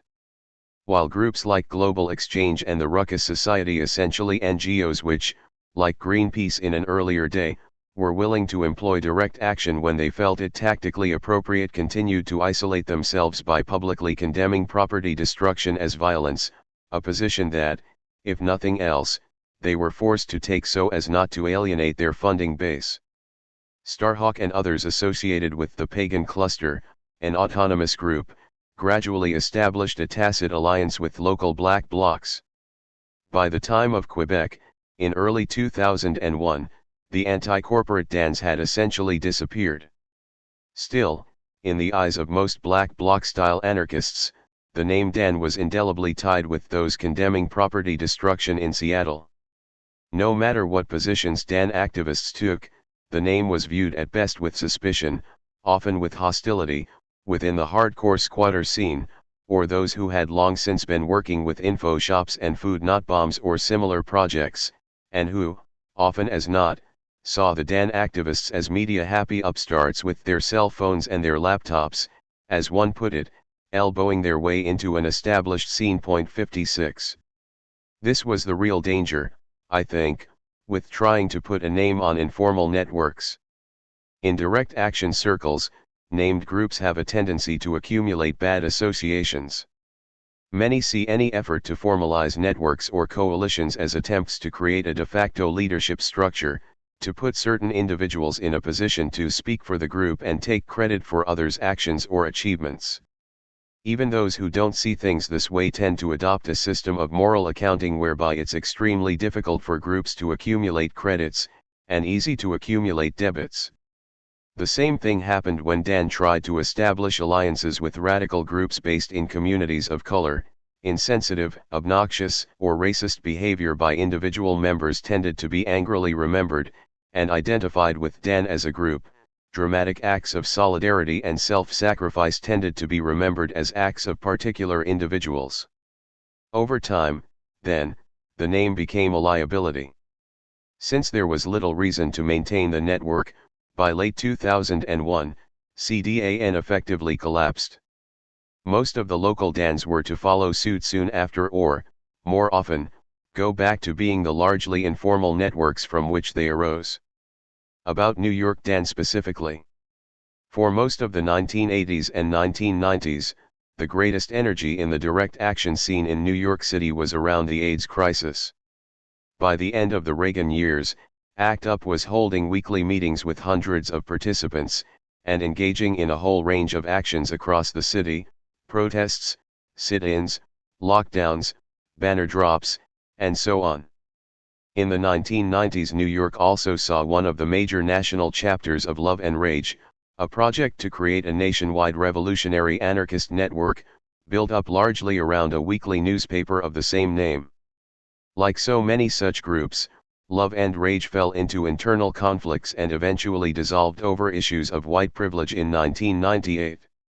By early 2000, ACT UP was a shadow of its former self. Love and Rage was gone. 57 The people who came together to become the core of DAN were mainly drawn from newer groups like Reclaim the Streets, RTS, the Lower East Side Collective, and, to some extent, the New York Industrial Workers of the World, IWW. The first was a loose collective inspired by a very famous PGA-affiliated group of the same name active in London. In the UK, RTS came out of the convergence of anti-road campaigns with the rave scene, and was famous for organizing wild street parties, blockading highways, and otherwise organizing around the broader theme of the reappropriation of public space. In New York, RTS had been born from the Lower East Side Collective in 1997. It had its main base in artsy, bohemian circles in Williamsburg, and had already organized several smaller-scale illegal street parties of its own. RTS, in turn, overlapped with Time's Up, a group that organized monthly critical mass bicycle rides. The Lower East Side Collective had been especially active in the defense of community gardens and other campaigns against gentrification. The Wobblies, in turn, were more working class in background and orientation, and aimed to organize workplaces, though, compared to the West Coast, they were relative newcomers, still at the time engaged in an ultimately fruitless campaign to unionize Borders Books. 58. In other words, the people who became the core of NYC DAN were not, for the most part, drawn either from the NGOs that had mainly concerned themselves with issues of global neoliberalism up to that time, or from the network of explicitly anarchist institutions, centered on the squatter scene, blackout books, food not bombs, and so on, that had existed in New York at least since the time of the Tompkins Square riots in the late 1980s. This is not to say that representatives of either were not interested in the project, especially at first. The original circular, sent out on all New York activist listservs, read: Join the NYC Direct Action Network. January 31, 2000, 20:45 PST. Here's an email announcement to copy and forward to your lists. Please forward far and wide. Building on the successes of the World Trade Organization protests in Seattle, a diverse coalition of New York City activist groups are coming together in mutual aid. We are creating a network to support each other's movements and facilitate mass mobilizations on a diversity of issues, beginning with actions on April 16 to 17 against the World Bank and International Monetary Fund. The first meetings were extraordinarily widely attended, with just about every radical group or collective taking part. The initial vision was for Dan to act as a kind of broad umbrella group, bringing together everything from food not bombs to radical queer support groups. One of the first big debates, in fact, was about whether to run Dan itself on a spokes council basis. Since this was not an organization but a network, Brooke and others proposed that Dan general meetings should consist only of a gathering of empowered spokes from working groups and existing collectives. Others felt that would make it impossible for Dan to fulfill one of its most obvious functions, of providing a place for new people to connect to the activist scene and plug into collectives and working groups to begin with. Bob, who had a long experience with ACT UP, instead proposed some kind of variation on ACT UP's mass meeting or general meeting approach, which, he wrote in an email at the time, worked quite well even in the late 80s when our meetings drew 500 to 800 people weekly. The keys to success, I think, are threefold. 1. Vigorous working groups that hash out most of the strategies, and only have to bring them to the group for broad political buy-in, or rejection or modification or additions. 2. Strong facilitation of mass meetings, and 3. Sticking to agreed upon time limits at meetings. And of course a spirit of trust and goodwill about consensus decision-making. This was the model eventually chosen, and something similar was chosen in most of the other cities where Dan sprung up. It worked quite well for the two things Dan was best suited to do: to help organize mass mobilizations, and to disseminate a certain model of democratic process, but it ensured that NYC Dan would, over time, look less and less like a network and more like an organization. Nonetheless, it always combined elements of both. Membership was open. Anyone could show up at Dan general meetings, which were held every Sunday at Chara's. From there, new people could be channeled to working groups that reflected their interests. While the full list of working groups varied over time, the basic list ran something like this. Nuts and bolts, took care of everything required for meetings. Finance, kept the treasury, organized fundraising events. Communications, kept up the web page and listserv. Outreach, prepared pamphlets, posters, propaganda. Legal, consulted on various legal issues surrounding protests. Continental Dan, a team of rotating spokes who took part in the bi-weekly conference calls and did the ongoing work of writing and rewriting the charter. Labor Solidarity Working Group, was made up of a core of about a dozen activists who met at ABC No Rio. Dan Labor, as it was generally called, was an effort to maintain the Turtles and Teamsters alliance established at Seattle by providing support for strikes and other union campaigns. There were many opportunities for this, since what unions are and are not legally allowed to do is carefully regulated. Unions are forbidden, for example, to threaten secondary boycotts or establish picket lines against those who supply or contract with struck firms, but there's no way to prevent a completely independent group like Dan Labor from doing so. In addition, Dan provided support for strikers, for example providing puppets and street theater for rallies, parades, and picket lines. Some active members were also involved in the IWW or ISO, almost all were of working class origin. Police and Prisons Working Group, a group of roughly similar size, that worked largely to support campaigns by community organizations and activist groups around the city that were largely made up of people of color, and campaigning against police brutality and what was referred to in activist circles at least as the prison industrial complex. The group itself was entirely white, and like Dan Labor, saw its role as providing resources to campaigns initiated by others, in this case, trying to use the fact that white activists were able to use direct action tactics with far less risk of arrest than their allies, owing to the very systemic racism they were campaigning against. There were other groups that organized around particular ongoing campaigns: the World Bank Bonds Group, the Genetically Modified Foods Campaign, among others, but these were minor or short-lived in comparison. Finally, at any given time, there were any number of other campaigns of the moment, starting with the attempt to shut down the IMF/World Bank meetings in April 2000, NYC Dan's original raison d'etre. A16 was considered a mixed success. It wasn't a spectacular, knockdown victory like Seattle. The meetings were not shut down. But it was a huge and successful mobilization that left everyone feeling the movement was effective and growing, alliances were being built, and moreover, it succeeded in making a national issue of the role of international financial institutions that most Americans had until then not even been aware of.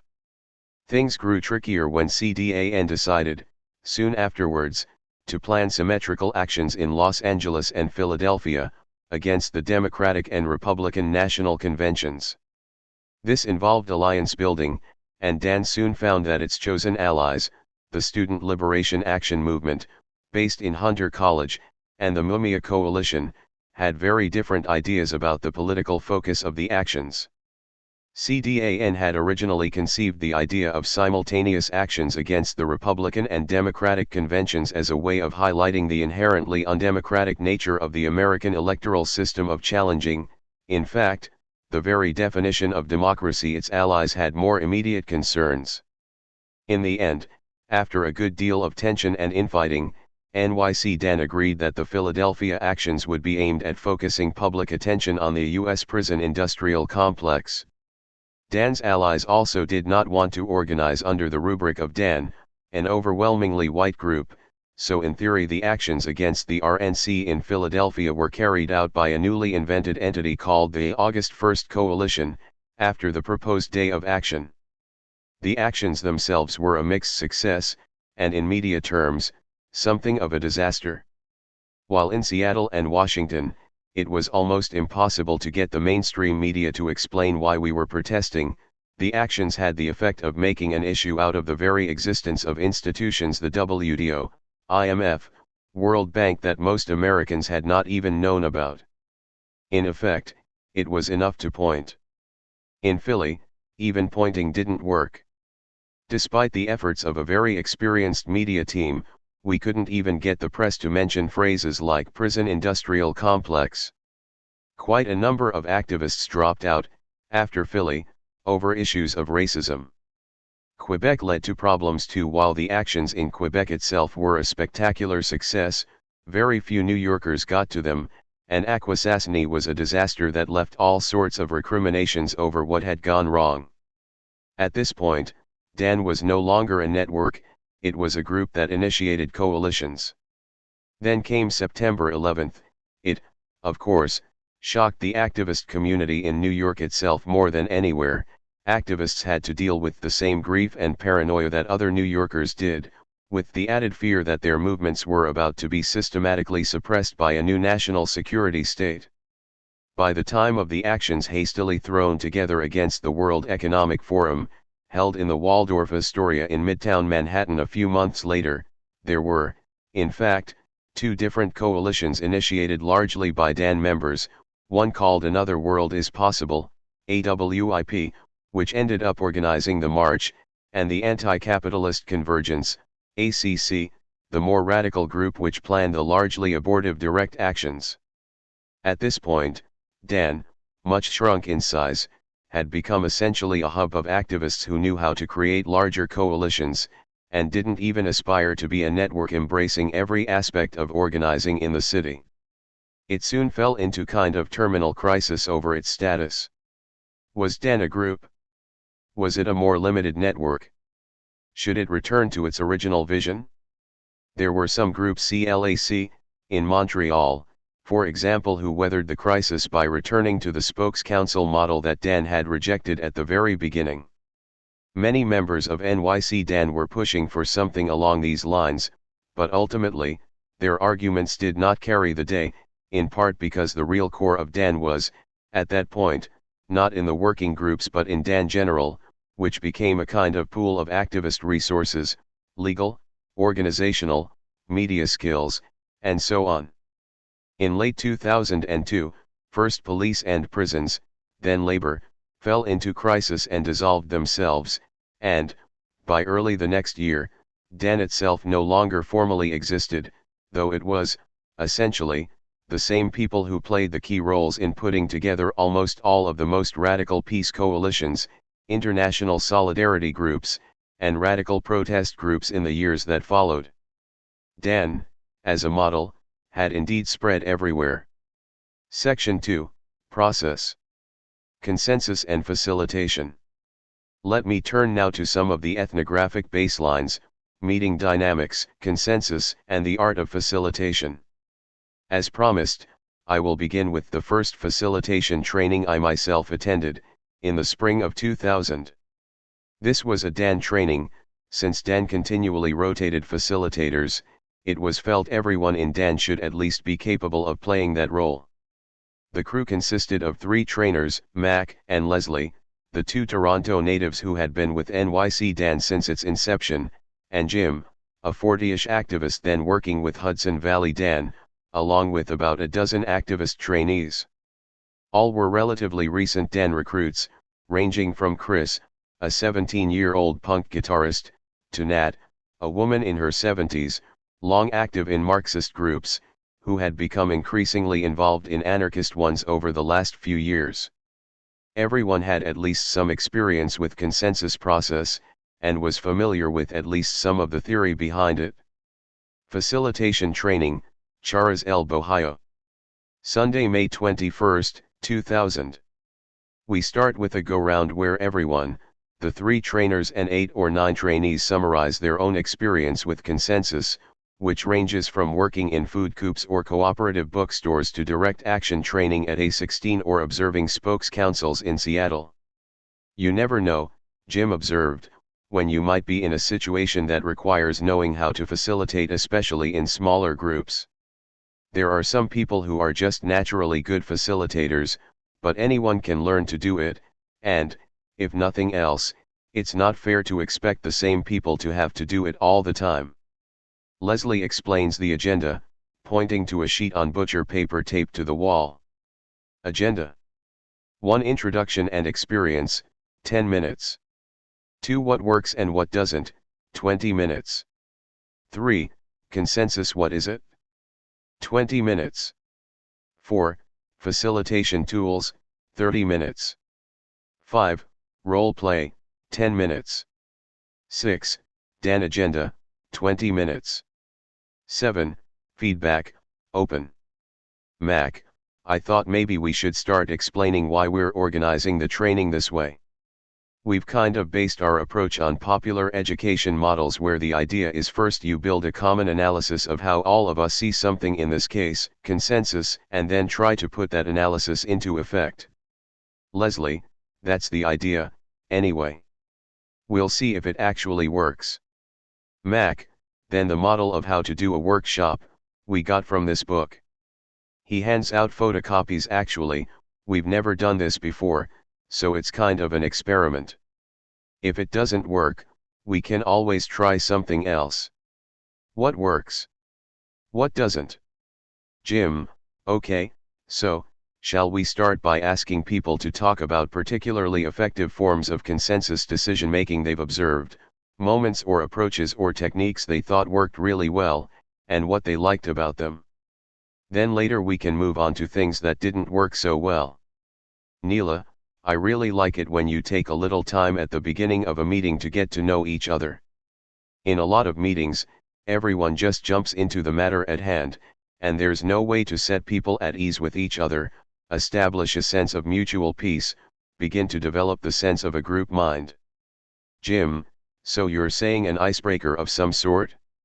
Krista, yes, whether it's a listening exercise, where everyone pairs off and one is supposed to talk for 1 minute about something that's been on their mind a lot that day, and the other isn't allowed to say anything, but just has to listen and then they switch off. Or something silly, like when everyone goes around in a circle and says what kind of animal they'd most like to be. Sarah, or if it's people who don't know each other, just why they decided to come to the meeting. Neela, or what they'd like to see come out of it. Leslie has a blank sheet with work/doesn't work at the top, and a magic marker, which she is whimsically waving in the air. She stops and writes icebreakers. Sarah, I really like brainstorming sessions. What do you call it? Popcorn. When you set aside 10 minutes when everyone gets to just call out ideas, whatever comes into their heads, no matter how stupid or ridiculous, and no one is allowed to comment on or criticize them, but can only call out one of their own. It's times like that when I felt I've really been in the presence of a group mind, well, especially when after the brainstorming session, you can actually start to patch together a proposal that brings all the best ideas together. Mark, restating proposals. I can't tell you how many times I've sat through a 10-15-minute argument and it turned out that the only reason people were arguing is because they didn't understand what was actually being proposed. People keep raising all sorts of concerns and objections that end up proving completely irrelevant once they're reminded of the actual wording of the thing. Leslie, pen in hand, brow furrowed now, that's sounding like it might actually be for the what doesn't work column. What do you think? Krista, why don't we put it on both, losing track of the proposal on one side, restating on the other? She does. Walter, I think it's really useful when the facilitator steps in to remind everyone of their commonalities, whether it's the principles of the group, or the reasons we're trying to come to agreement on something to begin with. I've seen several times when it seemed everyone was at loggerheads over some minor point, or it was descending into some kind of stupid pissing contest, and if you have a skillful facilitator, they can step in to subtly remind everyone why they're all here in such a way the whole issue just melts away and seems stupid. Megan, or more generally, when the facilitator is able to make sure everyone stays in problem-solving mode rather than debate mode. Maybe you should write that. George, and while we're at it, when the facilitator remembers to clarify when they're speaking as facilitator, and when they're giving their own opinion. I think it's really important to have some phrase like "let me call on myself here" to show they're now speaking as a member of the group, not as the person conducting the meeting. Mac, and even that should be kept to the minimum. In Dan we always tell people that if they're going to be bringing a proposal before the group, they can't also facilitate that meeting.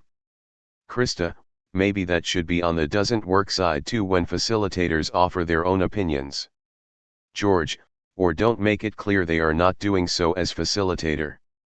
Leslie, I'll just put it on both sides again. Jim, so I'm thinking maybe there's no point in dealing with good process first, then bad process. Maybe we should just run them both together, since that's what we're doing anyway.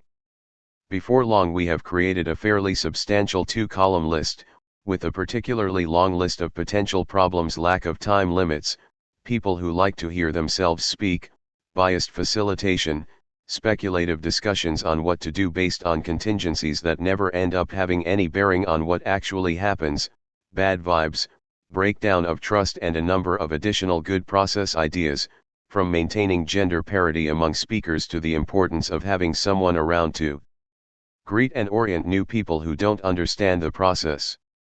What is consensus? Mac, well, that was useful. Part of the reason we like to start that way is just to give us ideas about how to improve our own process in Dan. So, next we were going to talk a little bit about consensus, what makes it different from other forms of decision-making, particularly voting and majority rule. I'm going to start by throwing out the way that's most different for me, which is that consensus as process. Voting is just a way of making decisions. The fact that you end things with a vote doesn't necessarily tell you anything about the process that leads up to the vote, though usually it's some kind of formal debate, Robert's Rules of Order. Consensus is not just a way of coming to a decision, or, really, not even primarily a way of coming to a decision. It's a process. A way for people to deal with each other which puts the emphasis on mutual respect and creativity, and which tries to make sure no one is able to impose their will on others and that all voices can be heard. As a process, it's not even necessarily the most efficient way of coming to a decision.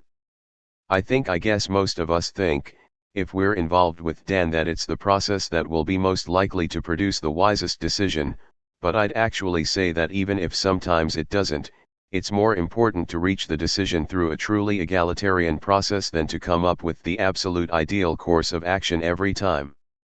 Decisions can usually be changed later anyway. And there are times when I'd even say it might be better not to reach a decision at all. Now, There are as many styles of consensus as there are groups. Groups like Dan use a fairly formal process, though some groups use a much more formal one. Other, smaller groups are much more informal in their process. Jim, though you know the degree of formality doesn't only depend on the size of the group, it's also a matter of familiarity.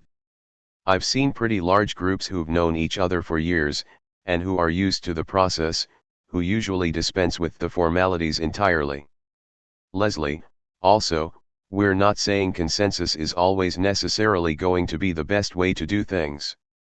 Sometimes efficiency really is the most important. Say, the cops are coming right at you and you have to decide what to do. Or when there are a lot of working people who just don't have the time for long meetings. Or when you're working with allies with very different traditions. A lot of people of color groups are very suspicious of consensus. They see it as a white granola crunchy sort of thing, and in a situation like that, it would be really arrogant to insist it's the only way to go. Mac, and there are situations when consensus just won't work. When we were organizing homeless people in Toronto, we tried and tried. Meetings took forever, everybody stood up and made speeches, no one would respect the stack but they'd interrupt and argue with each other. George, laughs. Sounds like a bunch of aging Marxists. Megan, or, actually, most anarchists who are over 40 or 50 years old.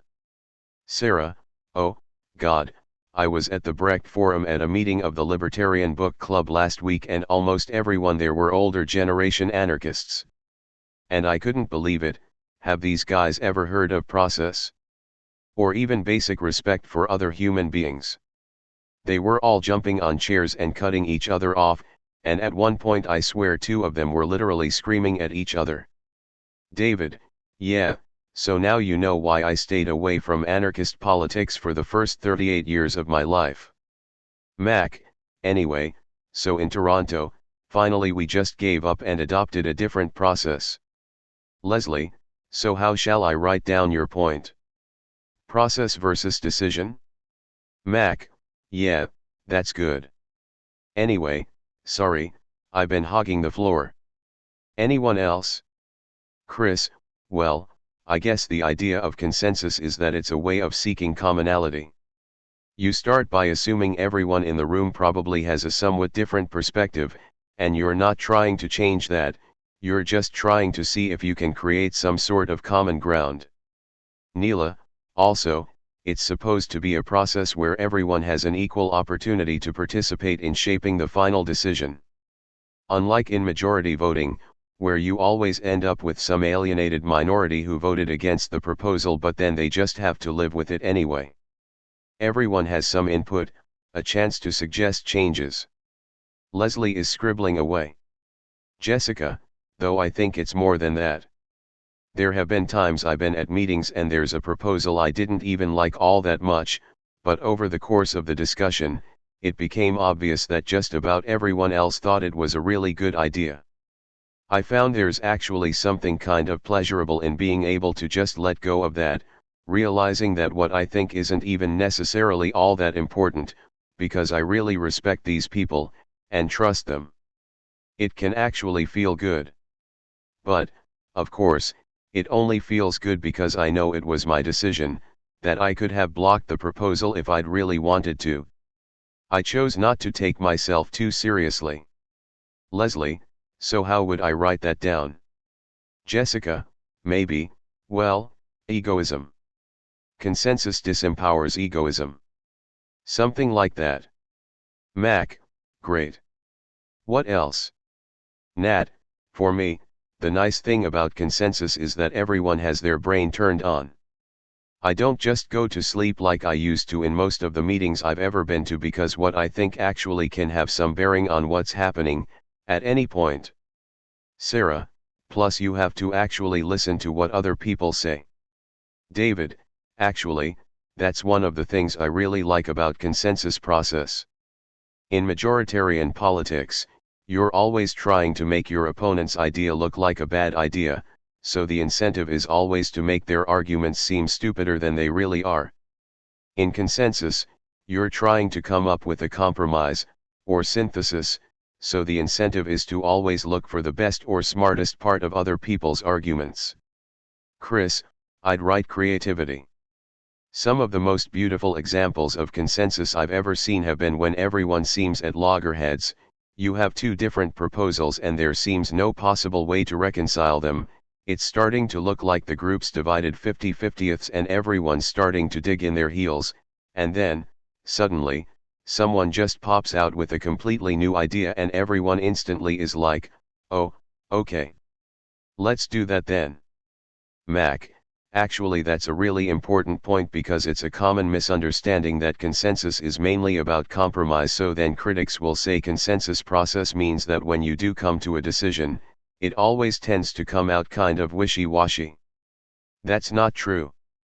Sometimes it's about compromise. But it's also about leaving things maximally open to collective creativity, so sometimes instead of trying to reach a compromise you can just make up a completely new proposal. Megan, plus, you can come to decisions as radical as the group making them. And so on. At the end we spent a minute or two talking about the challenges and pitfalls, mainly the dangers consensus by attrition, when a determined minority tries to wear everyone else out, but most of these had already been laid out in the doesn't work section. History. Mac, I'll just do this briefly. Now, of course there are a lot of Native American societies who have been making decisions by consensus for thousands of years. In the United States, though, consensus process really goes back to the Quakers. It only began to be adopted by activist groups with the anti-war and anti-nuclear movement in the 1970s, which a lot of Quakers were involved with. There were sections of the civil rights movement that used consensus, SNCC did, but others, like the Southern Christian Leadership Council, didn't.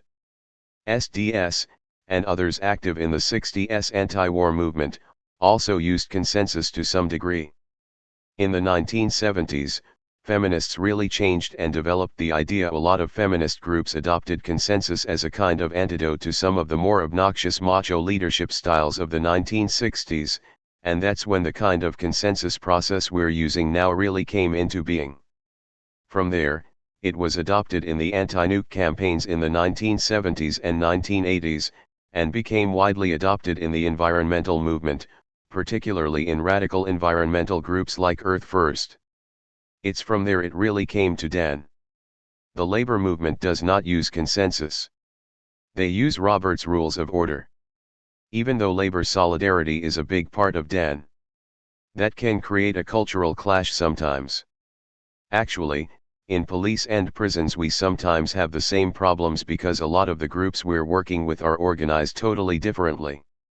Nat, so, one thing I've always wondered is, do we do things this way because we think it's the most effective, or is the idea that this is the way things will work in the future, that we're starting to create our dreams now? Jim, well, ideally, it should be a little of both. Sarah, but you say labor hasn't really embraced consensus. So, have there been any attempts to apply these ideas to organizing workplaces, or anything, I guess, other than planning actions or little co-ops and the like? Jim, it's certainly not unknown. The IWW have definitely done some experiments with collectivization, worker-run enterprises that I'm pretty sure they operated by some kind of consensus process. And actually there are a fair number of nonprofits or even capitalist firms that use some version of consensus in their day-to-day operation. I've seen a list somewhere, it's actually surprisingly long. Everything from the U.S. Forestry Service to Saturn and Harley-Davidson and, of course, almost any large corporation in, say, Japan, operates by some kind of consensus. But examples like that also make it clear there's consensus and there's consensus. You do even very egalitarian seeming process within what's still a totally hierarchical, top-down organization, and the process itself become a form of coercion or oppression, a way of constantly forcing you to pretend to agree with decisions in which you really had no say. Terminology.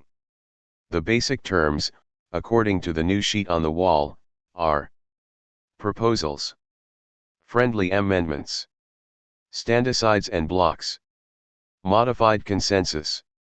Leslie, so, I'll assume we're all familiar with the basic structure of a DAN meeting. We generally have two facilitators, one male, one female, and they usually take turns, with, at any time, one of them actually leading discussion, and the other managing the stack of speakers. Keeping stack is actually an important skill, because you don't want to leave people standing there with their hands up for 10 minutes until they get called on. You want to be able to catch their eye, nod, or send some kind of little signal that they're on the stack, and then keep track of the order, even if you don't necessarily know who they are, so you might have to call on the woman with the green shirt, or the man in red in the front. In which case it's important to be consistent. I always use shirt color if I can't remember the name. Obviously you're not going to be calling on the fat chick in the front, or the guy with the gigantic nose ring, but you'd be amazed how almost anything you single out about someone might have a subtle effect of making them feel alienated or, well, singled out. So keep it uniform. So anyway, proposals. A proposal is a suggestion as to a course of action that someone's putting before the group. Proposals can be presented by an individual or by a group in DAN. The usual idea is that important proposals are brought to DAN General by representatives of one of the working groups. But it doesn't have to be, anyone can actually propose something. Sarah, does a proposal have to be written down? Leslie, no. We ask working groups to bring theirs in writing, but half the time they don't remember, and individuals' proposals are almost never written out. Someone, does a proposal have to refer to a course of action? Leslie, actually, that's a good question. Does it? Well, I guess it depends on how you define the term. For example, when you first put a group together, you have to come to consensus around your principles of unity. Or you can consensus on, say, endorsing someone else's action, or on the text of some outreach literature. But, generally speaking, it's something you want to do. The one thing you definitely don't use consensus for is for questions of definition, like should US intervention in Somalia be considered an example of imperialism or something like that. You're not trying to define reality. You're trying to decide what to do. David, so you'll never get in a situation like in the ISO or, I think it was their British branch, the SWP, where I heard that all the anthropologists were purged recently because they didn't agree with the party line that humans had only really become human in the Neolithic. I don't know if this is really true. Mac, yeah, the whole idea is to make sure that kind of crazy shit never happens. Insofar as we even talk about such questions like are we an anti-capitalist organization, are we opposed to all forms of hierarchy? It's going to be in the mission statement, or principles of unity. And those are important because they're the basis on which you block. But, we also try to keep those limited to points which will have some bearing on action. Leslie, so, generally speaking, a proposal is a suggestion for action put before a group. As facilitator, the first thing you do when someone has made a proposal is ask for clarifying questions, to make sure everyone is clear on exactly what's being proposed. Then you ask if anyone has any concerns, problems such a course of action might cause, reasons why it might not be the best course of action to take. As facilitator, you'll find it sometimes a little tricky distinguishing clarifying questions from concerns. Sometimes, at this point, it becomes obvious there's a strong feeling against the proposal, and the person who presented it might just decide to withdraw it. Alternately, people might propose one or more friendly amendments, to address the concerns, which if the person making the proposal accepts them then become part of the proposal. Jim, it's good to have a scribe for this, someone writing everything down for when you have to restate the proposal in its current form. Leslie, or someone might decide instead to put out an alternative proposal. Or you might end up with a whole bunch of them. Though it tends to get real messy if you get past 2 or 3. Mac, there are techniques for getting rid of annoying proposals that no one really likes. For instance, in police and prisons, We'll sometimes say maybe we should form a working group to discuss that, and pass around a sign-up sheet for the working group. And then, of course, no one signs up. Leslie, but this is the main role of the facilitator, to walk the group through, clarify what the proposals are, what problems or issues folks might have with them, whether anything needs to be added, or modified. It can get really tricky if there's more than one proposal on the table. There are a series of tools you can use in that case. You can have a verbal go-round, and ask everyone to weigh in on the question. Or you can try a non-binding straw poll, a show of hands. That's not the same as a vote, because it's not actually a way of coming to a decision, but it can give you a sense of the room and, often, if you discover one proposal has very strong support and the second, almost none, that's really all you need to know. Or you can go over each in turn. Does anyone still have serious concerns with proposal #1? Jim, bear in mind here that proposals are not necessarily mutually exclusive. Leslie, yes, the one thing you always want to encourage people to do is to break down dichotomies, point out the ways people are all saying the same thing. Even in very practical things, it's the job of the facilitator to try to define the common ground. So I'm hearing a very strong feeling that we shouldn't do anything that's very militant until Tuesday, and also a lot of concerns that we not endanger the surrounding community. Now, is there anyone who feels we shouldn't do a militant action at all, even on Tuesday? Jim, or it can go the other way. If you keep restating the proposals, you can sometimes discover that people are actually interpreting words differently, and there really are very different ideas as to what's going on. Leslie, finally, hopefully, you've boiled things down to one proposal and you're up to the point of actually trying to find consensus. At that point, you ask if there are any stand-asides, or any blocks. Now, in the case of a stand-aside, there's actually different interpretations of what that means. One is that you're in effect saying I won't participate in this action myself, but I have no problem with the rest of the group doing it. Another is that you're against the idea, but you don't feel it's so serious a problem you'd actually leave the group over the issue. It's a way to register a minor objection, and it's important that after you do come to consensus, you give everyone who stood aside a chance to explain why they objected, and to have them registered in the meeting notes if they want them to be. If there are a lot of stand-asides, say, 5 or 6 in a group of 20, then that's a serious problem. It means the process broke down at some point, because those people should have had the chance to voice their objections before it came to that. As for blocks, it's a really nice thing to know that you can block a proposal, that if you feel that strongly about something you could stop a proposal dead in its tracks, but it's basically a safeguard. If you do it, things can get ugly. Because you're basically saying, this violates the fundamental principles of the organization and I can't allow it.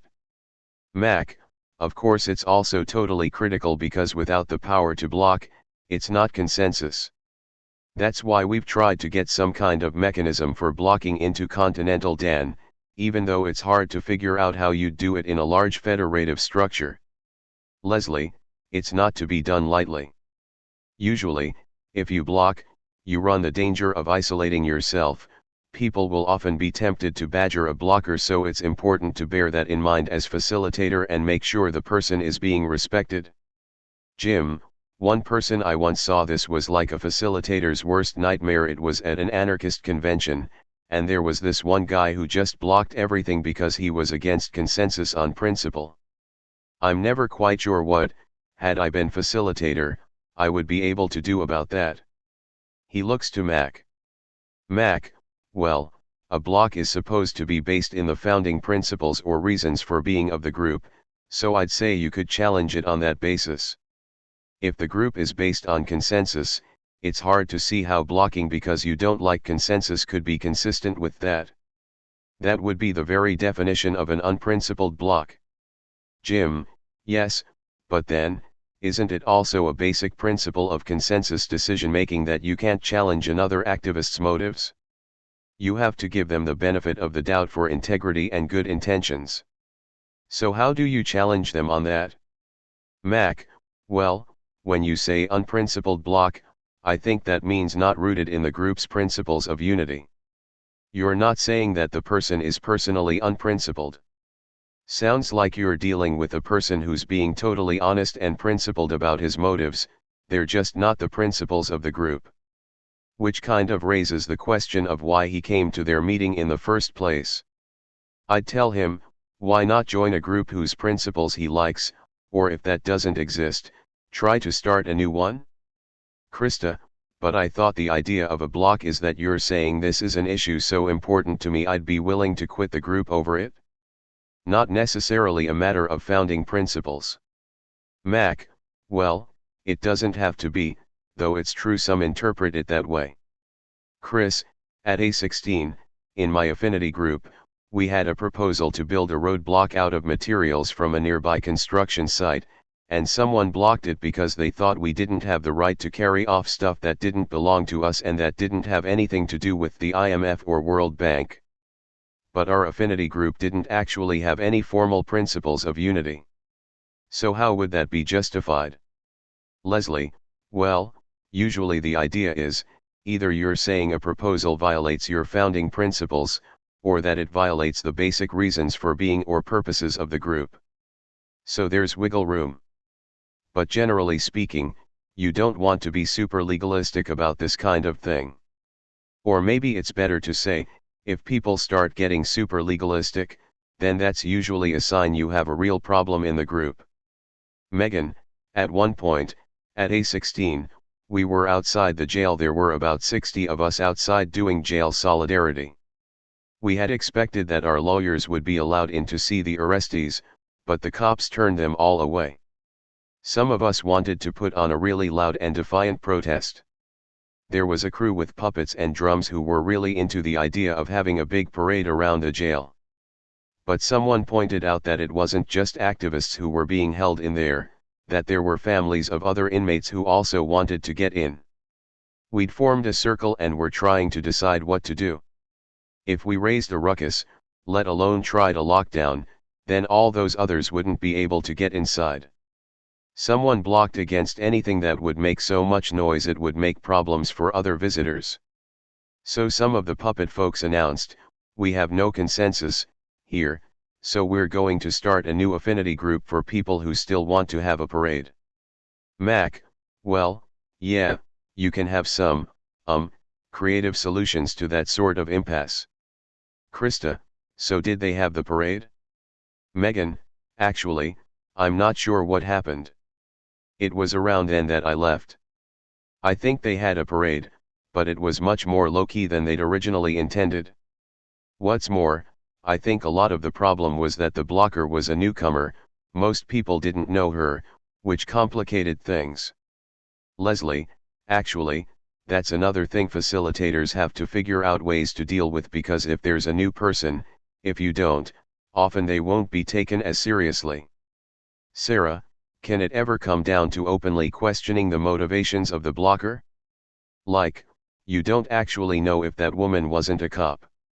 Mac, well, I suppose in that case you could, but I would be really careful about publicly suggesting someone might be a cop.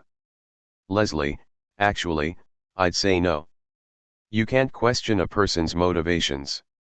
That's a matter of basic principle. But you can question their reasoning.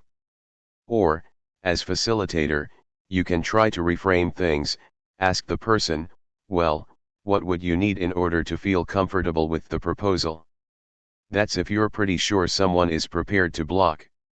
And, if they actually do block, then sometimes it's a good idea to suggest that the blocker join the working group that originally brought the proposal, or, anyway, work with whoever it was to see if they can't come up with some kind of alternative they'd be willing to live with. Which actually leads to another concept, modified consensus. Dan itself hasn't actually decided if it has an option to fall back on this, but... Neela, wait a minute, I thought it had. Mac, well, yeah, technically, I think it's in our principles, but we've never actually defined what that would mean in practice. Leslie, modified consensus would be, for example, if you have just one or two blocks, but others felt it was absolutely critical to force the issue. You might have an option to go to a weighted vote, say, 2/3 majority, or 70 or 80%. Sometimes, you won't even be able to get that kind of majority, because the fact that one person felt strongly enough to block will be enough to convince a lot of other people to change their minds and vote against the proposal. Anyway, there are other forms of modified consensus, for example, consensus -1, where if someone blocks, you go around to see if there's at least one other member of the group who feels their argument is compelling enough that they'd back it up. Some groups use consensus -2 or 3, and so on. Anyway, the critical thing here is this is a last resort. You only fall back on it if you've done everything possible to get consensus and you just can't. I've been involved in a lot of groups with a modified consensus option, but not one where we actually had to use it, which I'm very happy to be able to say, because the whole idea makes me really uncomfortable. No one has ever been able to explain to me how the whole idea really squares with the principle of consensus. Jim, the groups that really tend to use modified consensus the most are very large groups, like spokes councils, where people don't really know each other, and sometimes you just don't have time to allow any one person to hijack the process.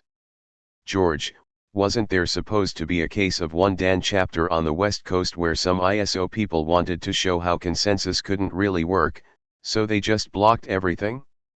Sort of like Jim was talking about at the anarchist convention. Jim, oh. I hadn't heard about that. Mac, sighs, yeah, that was San Francisco Dan. It almost destroyed the group. There were only 3 ISOers, but they tried to systematically sabotage the process to force people to go over to majority vote. David, what did they end up doing? Mac, well, one day, there was a meeting where the ISO people didn't show up, so everyone immediately put through a proposal that the group would operate on consensus -3. Tools and rules. Jim, so we thought we'd end with some tools and resources for facilitators, which you may or may not want to use. The first of these is a timekeeper. That's important because, in making the agenda, you definitely want to have people agree on how much time you want to allocate to each item, but there's no point in doing that unless someone's paying attention and is able to tell everyone that time for discussion is over, and someone will have to propose an extension if we're going to go on. I like to keep my own time, but some use a timekeeper, or have the co-facilitator do it. Then there's the scribe, which I think is really important. Especially if it's before a big action and there's huge amounts of information to keep track of, and you can't assume that everyone in the room is taking notes. In the past, I often forgot to make sure there was a minute taker, and sometimes it really came back to haunt me because people would have different memories about what we actually decided. In big formal Dan meetings, you want to make sure at the very least there's someone writing down all the proposals, precisely what's been consensed on, with all the friendly amendments and so on. It's also useful to keep a permanent record of important decisions in some place that's publicly available, like a web page, because that becomes like the institutional memory of the group. If you don't, it can become the basis for a tacit power structure, because some people have immediate access to that information just because they've been around for a long time, or keep track of it. They can suddenly interrupt a discussion and say, but wait a minute, we already decided that a year ago and other people just don't know. One of the key things you'll find in an egalitarian group is that access to information becomes the main basis for emerging power structures, so you have to do everything possible to try to nip that sort of thing in the bud. What else? Water. Having a small bottle of water next to you in a meeting is really helpful. That's not just for facilitators, everyone should have access to water. If you find your throat is so dry you're constantly reaching for the water, then that's a good sign you're talking too much and should shut up. Leslie, food, too. It's not a bad idea to have some kind of food in the back of the room, especially if the meeting is likely to go on for hours.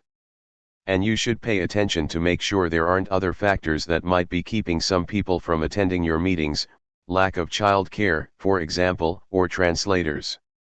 Mac, we've already talked about straw polls. If you have various proposals on the floor, it's a useful technique to gauge people's feelings.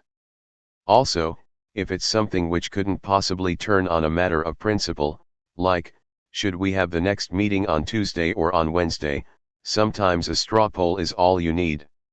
What else? Jessica, what about hand signals? At the coup I was part of in Oberlin, we had a whole series of hand signals. The facilitator could ask for people's feelings towards a proposal and you could either give a thumbs up, thumbs down, or thumbs sideways if you were undecided. Mac, everybody uses different ones. In Dan of course we twinkle, you know, waving your fingers in the air to express strong support or approval for a proposal or someone else's point, though a few people find the whole idea of twinkling kind of a flaky California thing. Jessica, at Oberlin we'd do knocking. You make a fist and gesture like this. Mac, there's a million of them. Some people use little devil fingers, you know, like you'd put behind someone's head in a photograph if you're 6 years old and think that sort of thing is really clever. Leslie, but there's a few standard ones that are kind of useful. A lot of groups use a gesture for direct response. If someone makes a point and you have factual information that bears directly on it, but very directly, like, no, they cancelled that event, or one speaker is actually asking you a question and you want to reply. You have to be very careful with that one.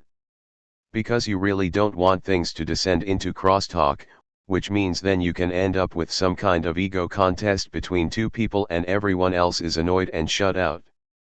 It's usually better to keep to the stack, and let the conversation end up being a little frustratingly circuitous, than giving people an excuse to be all self-important and dominate the conversation.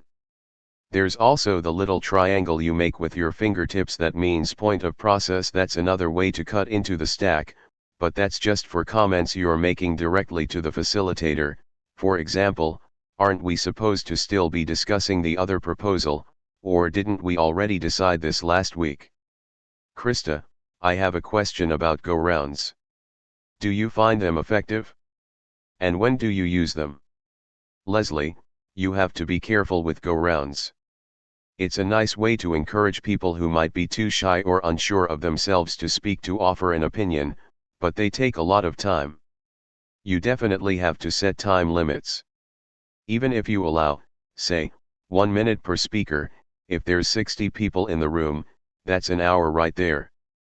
So they're best with small groups. On the other hand, if it is a small group, and it's very important, you can even try 2 go-arounds, to see if people's ideas evolve when they hear what other people have to say.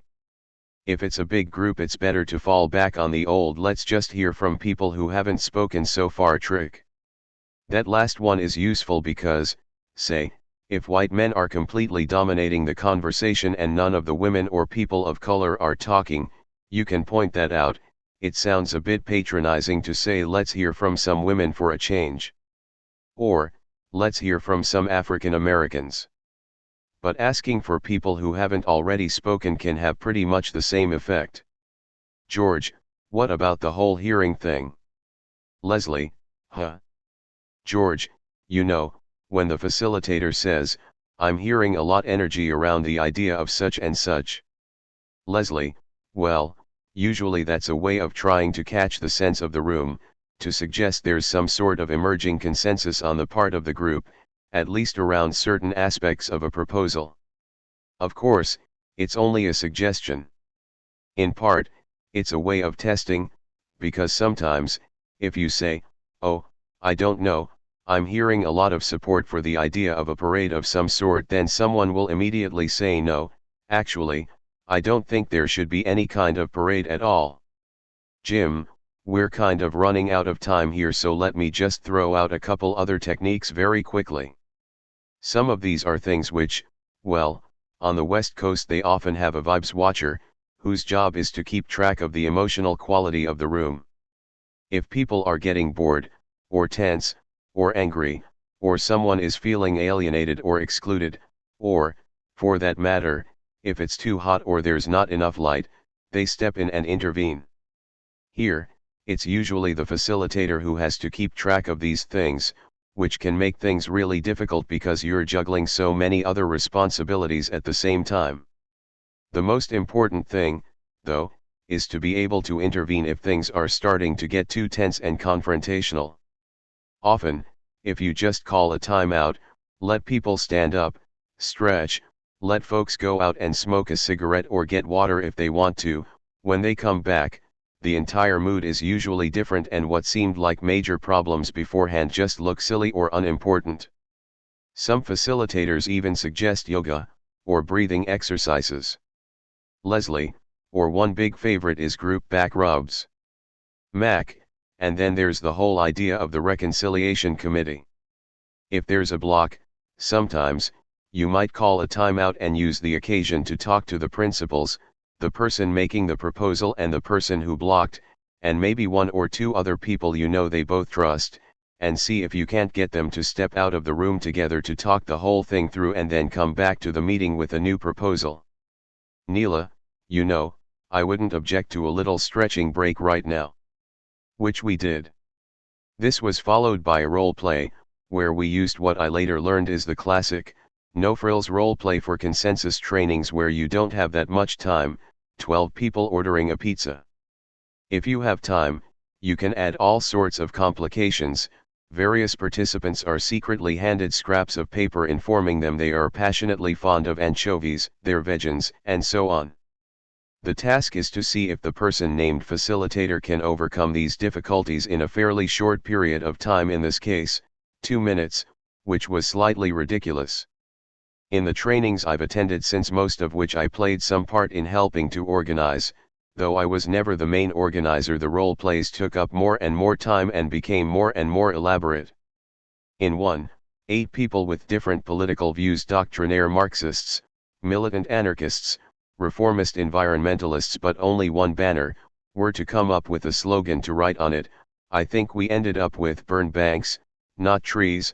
Later, we had an exercise in which we were trying to march into a besieged church in Bethlehem and were told to disperse by heavily armed Israeli soldiers, a situation one of the organizers had recently experienced. The most effective approach, we discovered, was to send one small group to negotiate while the rest tried to slip through another way. The most interesting, perhaps, was at a different training, where 20 activists took on the role of IMC journalists in the middle of a major action. One of them had just come in with a videotape sheet shot of the chief of police murdering an activist in cold blood. There was only one copy, the building was surrounded and the police beginning to move in. That one was meant to illustrate the limits of consensus. Jim took some time to explain the importance of keeping one's cool as facilitator, to get oneself calm and centered beforehand. I always take a half hour beforehand when I don't think about anything, just relax. A walk on the beach or in the park would be ideal if that's possible. Then we moved into how a DAN meeting was actually structured, with the help of a recently completed structure sheet, in indelible ink, with laminated sheets on top so that facilitators could write the particulars on top of it in magic marker and wipe it away for the next meeting. Mac explained that at the last DAN meeting, we finally consensed on a basic skeleton structure for meetings, which runs something like this. Orientation. This usually lasts 10 to 15 minutes, as people file in late. This is where we do icebreakers, usually a listening exercise, talk about the goals of the meeting. 2. Introductions. Everyone goes around in a circle and says who they are, what other projects or working groups they might be active in. 3. Agenda review and amendments, where people can add items to the agenda. 4. Emergency event announcements, no more than 10 minutes. Working group report backs, 10 minutes. This is where you pass around sign-up sheets for your working group, or for projects or events. 6. Ongoing business. A. Proposals brought forward from internal working groups, 10 minutes each. B. New business, 60 minutes max total. C. Group education. We've never actually done this yet, but if we have something like a video to show, an outside speaker. 7. Discussion next meeting, name the new facilitator, etc. 8. Final announcements. After some minor discussion, remember to get people with announcements to specify how much time they're going to take. If working group report backs start to turn into long discussions, cut it off and shove it all into new business, etc. Jim, being a facilitator can be extremely trying and frustrating. It may seem like you're trying to drag people along against their will. But you always have to remember, it's not an adversarial relation. If you're the facilitator, the group is your ally. They want you to succeed. Leslie, it's better if you let the group itself set the agenda and, especially, decide how much time to allocate for different items. The more you do so, the more they won't mind when if you say okay, time is up. Different groups demand different styles of facilitation. If people are too passive, mellow, and agreeable, then you have to become more of a leader. Otherwise, everyone might end up passively assenting to decisions they'll all complain about later, and start feeling like someone put something over on them. So, in cases like that, you have to make sure half the people in the room aren't secretly swallowing their objections. Try to coax them out. Also, for larger groups, you often need a more hands-on, take-charge approach, a stronger style of facilitation. You'll often hear, in fact, certain activists referred to as strong facilitators in that sense, ones capable of aggressive intervention, especially in large groups. It's considered an essentially admirable quality. In my experience, interestingly, strong facilitators are almost invariably women. In part, this is probably because men who behave this way very quickly tend to get on someone's nerves. But it is also common wisdom that most of the best facilitators are women. Consensus defined by its opposites. American democracy. As I noted in Chapter 5, consensus decision-making was long identified with pacifism. Groups that put a strong emphasis on nonviolence still often lay a special claim on it, seeing it as the only form of decision-making fully consistent with pacifist ideals. This is for much the same reason so many anarchists do. If one refuses to use physical force to compel others to accept a group decision, then everyone must, at least on some level, consent. 59. This is why Leslie found modified consensus a bit of a problem. If the whole idea of consensus is that no one's opinion is ever disregarded, that no one is ever going to be told sorry, you might hate this idea, but we had a vote and you lost so now we don't care what you think, then it doesn't matter if you fall back on a 70 or 80 or even 95% majority. Some people are still going to be told to shut up and do what they're told. Those who believe that modified consensus is, sometimes, necessary, and I would say that by now, these are the overwhelming majority of anarchists, usually point out that, as Mack emphasized, consensus, unlike voting, is not just a way of making decisions. It's a process. Coming to a decision is just the final step. If one respects the process, the spirit of consensus, as some like to say, the exact form of that final step is not all important. Anyway, it's not like the minority is really being compelled. No one is ever forced to take part in an action, and facilitators will often remind everyone to be careful not to do anything that might seem like applying moral pressure in such cases. Even if it's a decision bearing on the structure of the group, there's no one forcing them to stay. During my first year in DAN, I spent a lot of time trying to understand what this spirit of consensus was really all about. It was clearly not just about decision making. It wasn't even just about conduct during meetings. It was more an attempt inspired by reflections on the structure and flow of meetings to begin to reimagine how people can live together, to begin, however slowly, however painfully, to construct a genuinely democratic way of life. The perennial example of ordering a pizza, I can't tell you how many times I've seen that one used in trainings, could be seen, in its own way, as an accusation directed at the very heart of America's claims to be a democratic society. How often does the average American actually sit down, even with a group of 4 or 5 people, and try to make a collective decision in which all have equal say? True, children often do it while playing.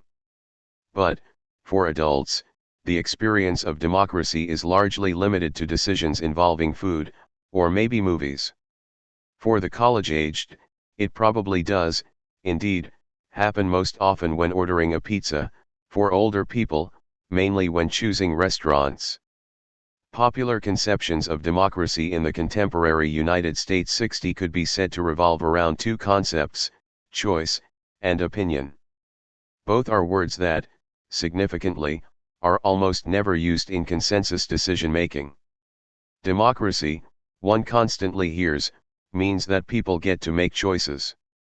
They choose between different parties or candidates. They might even choose to vote yes or no on a referendum.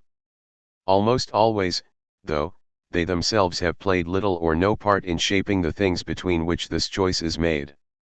It's this ideology of choice, of course, which makes it possible to see democracy and the market as equivalents. Consumer choice, as well, means selecting from a range of options designed by someone else. It seems to me that the conception of opinion, personal opinions, public opinion also follows from the absence of any real experience of participatory decision-making. In American schools, children are always being asked to express their opinions. It's a heritage of the Deweyan tradition, a quite self-conscious attempt to imbue children with a democratic spirit. The problem is that these opinions generally have no effect. School children may be asked to decide, and express, what they think about everything from U.S. foreign policy to the organization of gym class, but they are also perfectly well aware that these opinions have no influence on those actually making decisions, even within the school. This continues throughout life.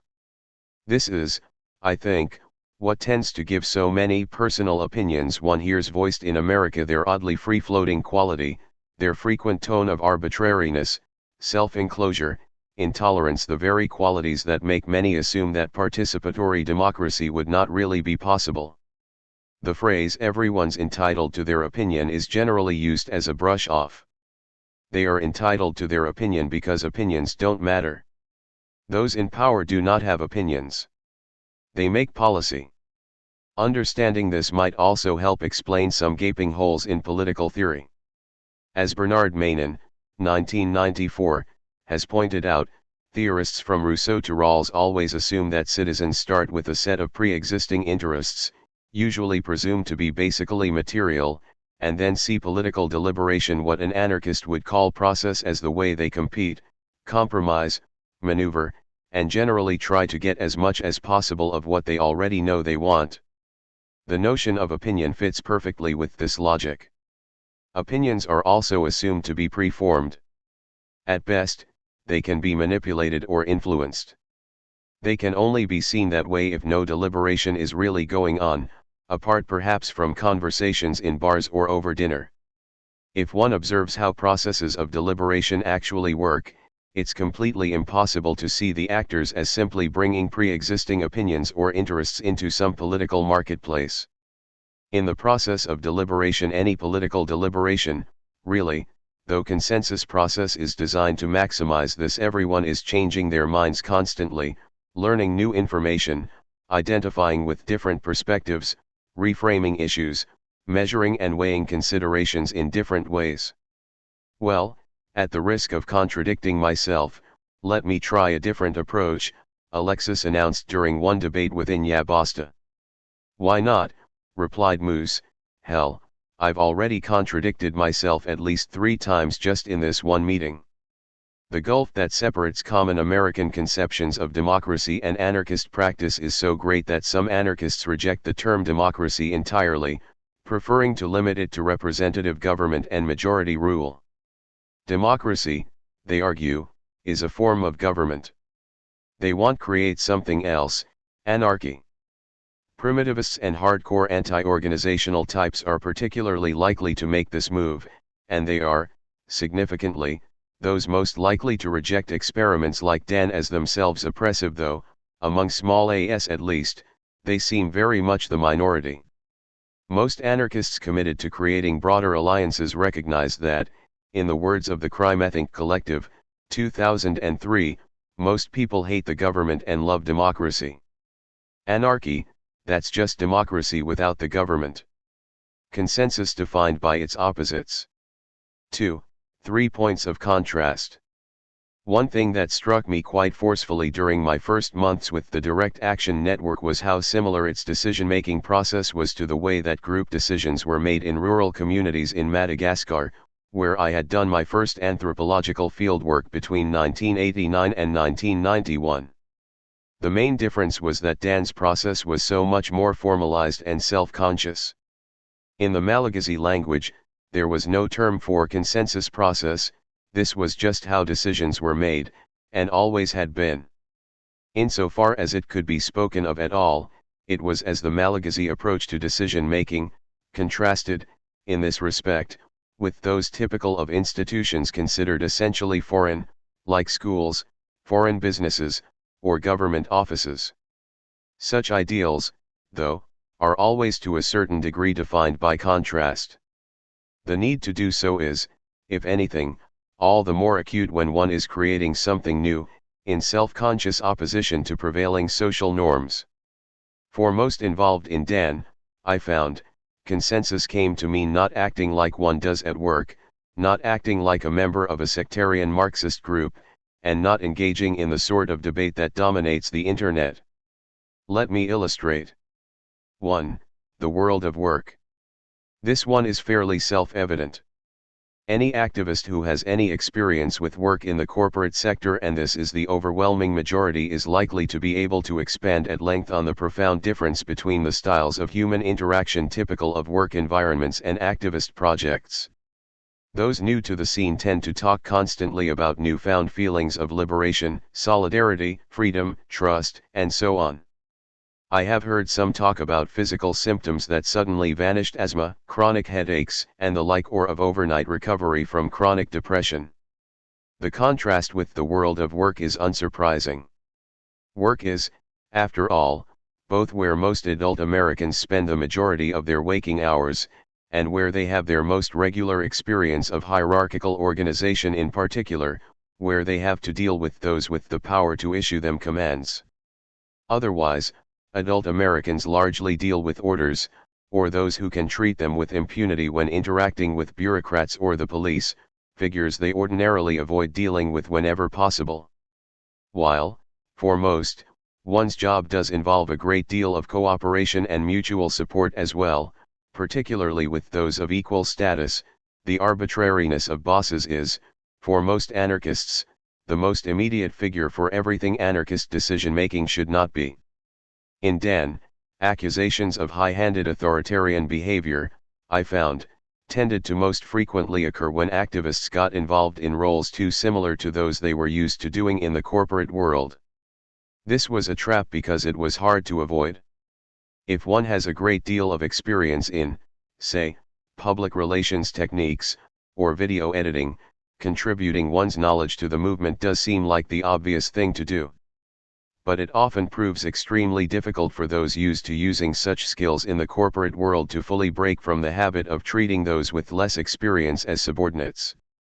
I have known a few who self-consciously avoid getting involved in work too similar to what they do in the formal sector for that very reason. 2. Sectarian groups.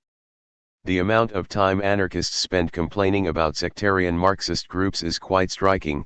This is all the more so for anarchists involved with groups like Dan that frequently work in large coalitions and, whose contact with Marxists goes beyond merely interacting at rallies, parties, or sharing the occasional jail cell. They have to work with members of such groups on an ongoing basis. What's more, any large anarchist group is likely to include at least one or two people who had themselves been involved in one or another sectarian Marxist groups, only to have quit or been expelled. This tends to ensure both a level of deep personal feelings, and fairly accurate knowledge of how such groups actually work. I was in for 2 years, said Marina, speaking of the ISO. No, the cult language is intentional. That's the way we talk about it. It's really like that.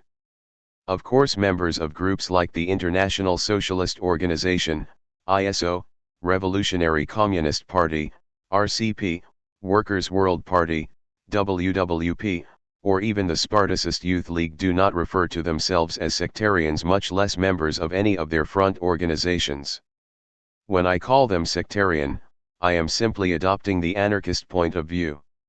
Anarchists tend to use the term very broadly, basically, for any political organization that has an intellectual leader and a party line. Let me then summarize the stereotype without offering any claims one way or the other about its accuracy. Sectarian groups are invariably organized as political parties, even if they only consist of 15 people and have never considered running a candidate for any public office. They are organized hierarchically, with a charismatic leader, invariably male, who is also the group's master theorist. This leader is considered the founder of his own school of Marxist theory since, in principle, the group sees itself as emerging from a certain theoretical understanding of the world, rather than the theoretical understanding emerging from the group.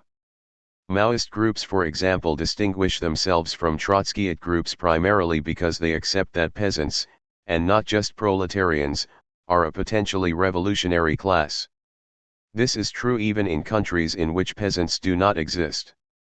The group's central committee employs this analysis to provide a comprehensive analysis of the world's situation, staking out positions on major political issues of the day, and, often questions some might consider only tenuously related to politics.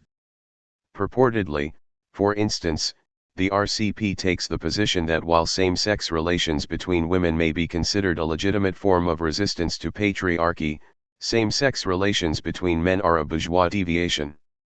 While it is not strictly forbidden for gay men to join the party, those who disagree with this position publicly, I was told, are at first pressured and ultimately purged.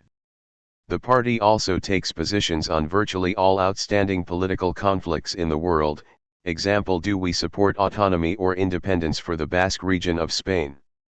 What is our position on the Kyoto Accords, much like a government in waiting, and weighs in on past events like the Soviet invasion of Hungary, or whether the Chinese government was right to suppress the democracy protesters in Tiananmen Square. These positions tend to be aired primarily through the party's newspaper.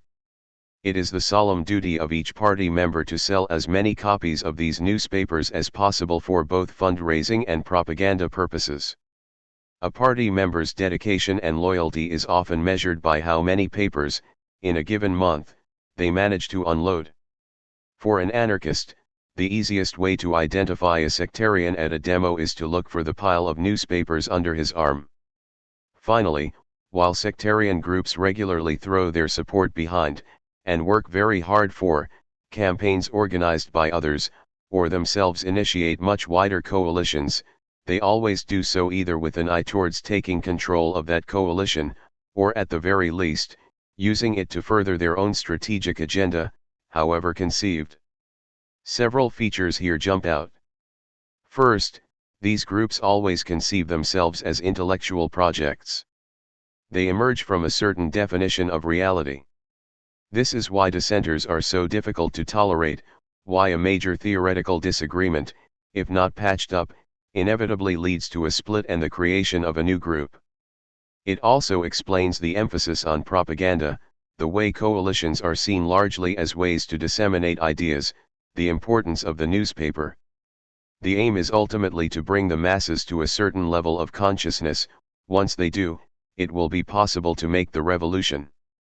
Finally, framing the group as an intellectual project can justify hierarchical internal structures that would be very difficult to justify otherwise. If the leader really is the one person capable of generating a correct theoretical analysis of the world's situation, his authority can hardly be put in question. In most important ways, consensus-based groups are a perfect inversion of all this.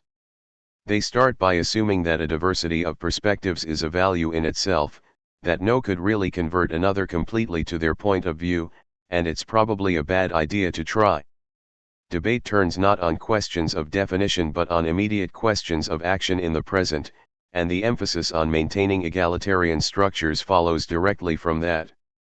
You can see the difference most clearly, perhaps, when it comes time to develop mission statements or principles of unity. Immediately after September 11, 2001, for instance, activists in New York gathered to discuss what to do. One group, dominated by Marxists and older 1960s veterans, began meeting at the Brecht Forum. Another, younger, more broadly anarchist, crowd began meeting in Charas. Both immediately fell into contentious debate about their principles of unity. The Brecht Forum group immediately began debating its positions on what the US should and shouldn't do in Afghanistan, questions of international legality, the role of the UN, but also about whether their group should define itself as anti-imperialist. In the second, such matters never came up. Instead, it almost instantly became mired in debates about its own democratic process and mechanisms for combating internal racism. It's not that sectarian groups are not obsessed with action. They are. But their approach is entirely different. They tend to start from a strategic vision, and then think in terms of the most efficient means to accomplish it. The result is, again, I am speaking from the anarchist perspective, a kind of relentless, soulless utilitarianism, a world of rational means-ends calculations. It can often lead to the near-complete sacrifice of personal self-realization or community building for a kind of military-style discipline that often seems indistinguishable from the capitalist rationality it claims to oppose. The image of the clean-cut ISO kid in his button-down shirt showing up at someone else's rally to sell newspapers, became, for many in Dan, the perfect embodiment of this spirit. How did it happen that one of the key measures of loyalty to an anti-capitalist organization should be zeal at engaging in aggressive marketing techniques? In contrast, anarchists tend to insist that revolutionary action should also be a form of self-expression, and that it should be based on an ethics radically different from what prevails under capitalism. Finally, there is the question of party discipline, and what might be termed the resultant ethics of the self. Many anarchists will point out that you can never know what any individual member of a sectarian group actually thinks. Sure, a party member might be perfectly capable of expressing disagreement with, even making fun of, certain aspects of the party line, especially over beer.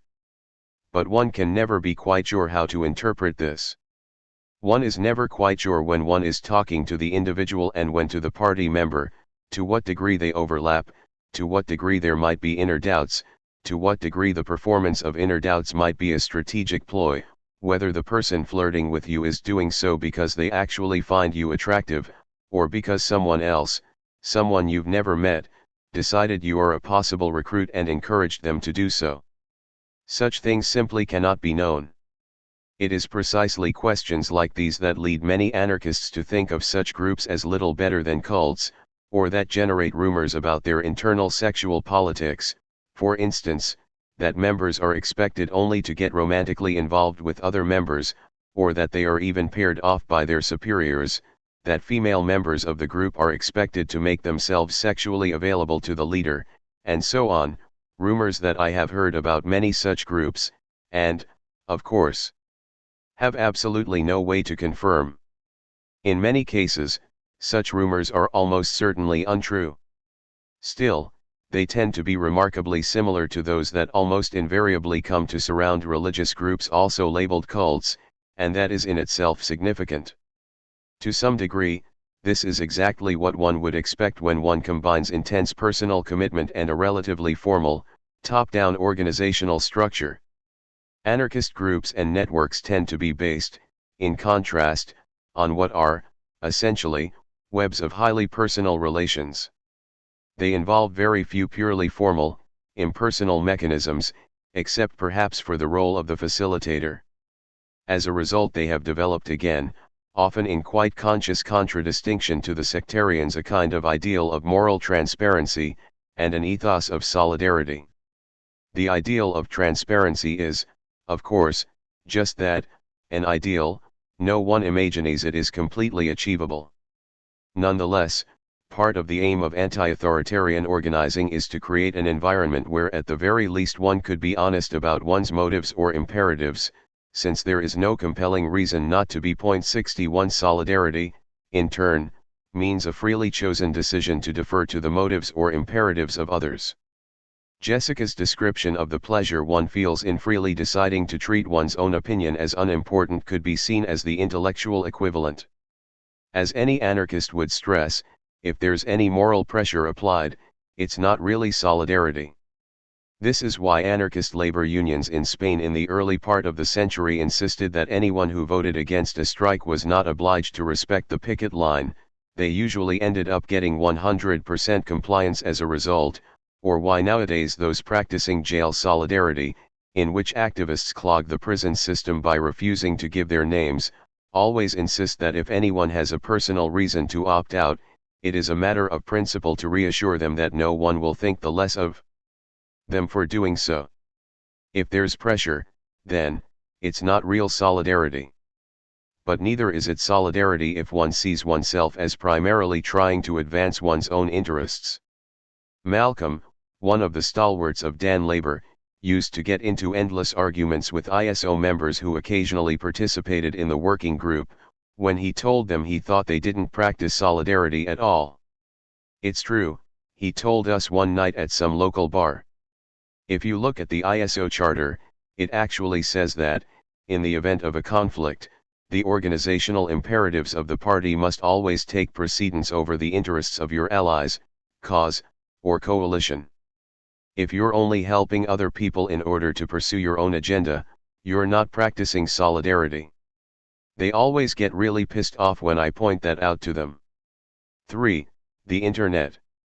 Normally, when one initiates a new group, network, or coalition, the first move is to hold a meeting.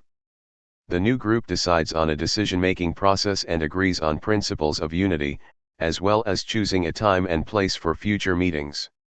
Sometimes they also come up with a name, though often that comes later. But the real mark that such a group actually exists is the establishment of a website and a listserv. Websites need a fair amount of maintenance. If a group fades away, the website simply sits there, often for years without updates. Activist listservs, on the other hand, require very little maintenance, so it often seems that once started, they never go away.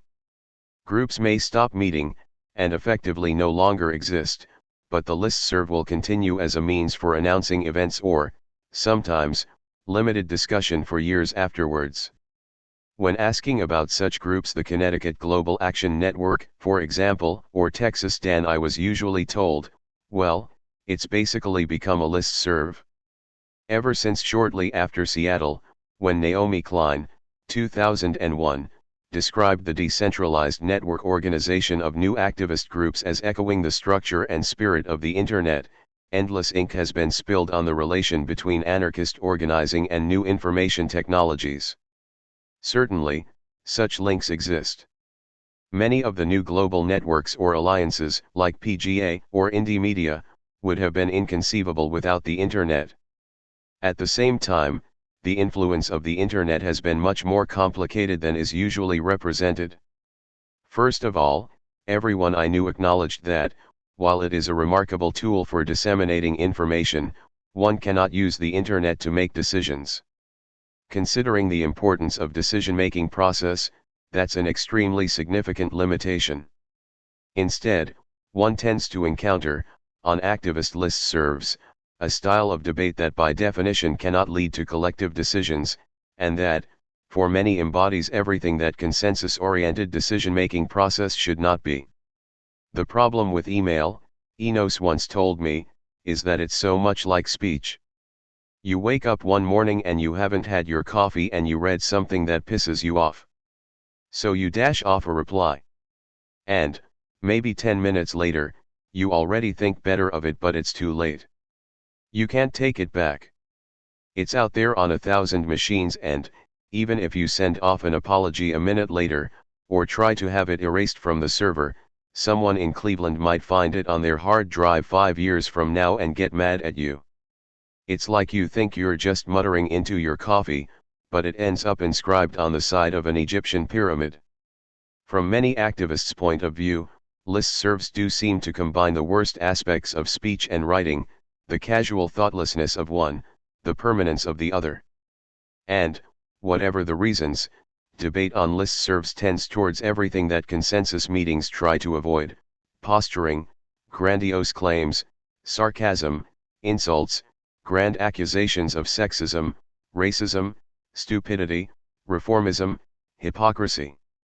After monitoring activist listservs for years, I can affirm it is almost impossible to find a discussion of a hot-button issue that does not eventually revert to some kind of flame war, usually based on a style of debate, a kind of pugilistic, macho mock rationalism that one simply never witnesses in informal face-to-face settings, at least between activists who assume they have anything in common. Point 62 Without any of the mechanisms to defuse such conflicts, no facilitator, no twinkles, no body language, above all no way to hear if the entire audience is groaning or clearly wishes you would cut it out, conflicts tend to escalate. As activist women endlessly point out, the resulting debate tends to be conducted almost entirely by males. This is partly because of the tone of debate, partly, too, because the apparently impersonal medium allows male participants to revert to sometimes striking patterns of sexism that one could never imagine them employing in person, for instance, systematically replying to female, as opposed to male, posters not with counter-arguments, but with condescension or speculations about the poster's personal qualities. Those few activist women who do haunt email forums tend to do so because they like to give as good as they get, and are, if anything, even more contentious than the men. At any rate, Dan listserv debates would usually flare up for a day or two and almost invariably end when one or another of Dan's central women would appear to remark on the sexist nature of the exchange, the absence of female voices, and tell the men to cut it out. Point 63. So we are back to the same question posed in the section on sectarianism: if one's movement does not emerge from theory, or intellectual debate, from a prior analysis of the world's situation, then from what, exactly, does it emerge? Understandings emergent from practice. Let me map out what I take to be the salient features of consensus-based decision-making. First and foremost, consensus is a way to reach decisions consistent with a society that does not employ systematic violence to enforce decisions. It is an attempt to find a moral formula that maximizes individual autonomy and commitment to community at the same time. In a way, despite the explicit rejection of the kind of theory-driven version of Marxism typical of so many sectarian Marxist groups, this is perfectly consistent with other strains of Marxian thought. It is no coincidence, I think, that the Marxist theorist most admired by American anarchists today is not in fact Antonio Negri, but John Holloway, almost unknown in the American Academy, but whose works particularly change the world without taking power. 2002, can be found in just about any anarchist info shop in North America. Holloway argues that the very idea that a political party could be in possession of the true, scientific understanding of the world does violence to everything that was truly revolutionary in Marx's own ideas. Adopting a distinction, originating from both the radical feminist, example Starhawk 1987, and Italian autonomist, e.g. Verno and Hart 1996, Negri 1999, branches of the movement, between the power to act or create, and the power to constrain or subordinate others, often phrased as a distinction between power to and power over, he distinguishes two corresponding forms of knowledge. One is knowledge immanent in practice, in some active project of creation or social transformation; the other, which he calls knowledge about, pretends to float above such subjective forms of knowledge and attain true scientific objectivity. In its pretense of mastery and transcendence, its tendency to reduce a world of processes into fixed, self-identical objects that can then become the objects of comprehensive knowledge, knowledge about is the perfect complement to power over. As Marx demonstrated so well, the powerful are always trying to reduce complex processes of making and doing into fixed objects which they can claim to own. Capital itself is the ultimate example. Their science becomes the means by which they do so.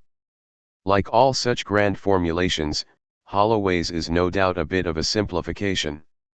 Still, I think there is something profoundly true here and something important for present purposes, if only because his analysis emerges from precisely the intellectual practical tradition from which consensus process itself emerged. One might begin, then, by arguing that consensus is an approach that replaces ideology, knowledge about, with forms of knowledge immanent in practice. As I've written elsewhere, 2002, 2003, its practice is its ideology.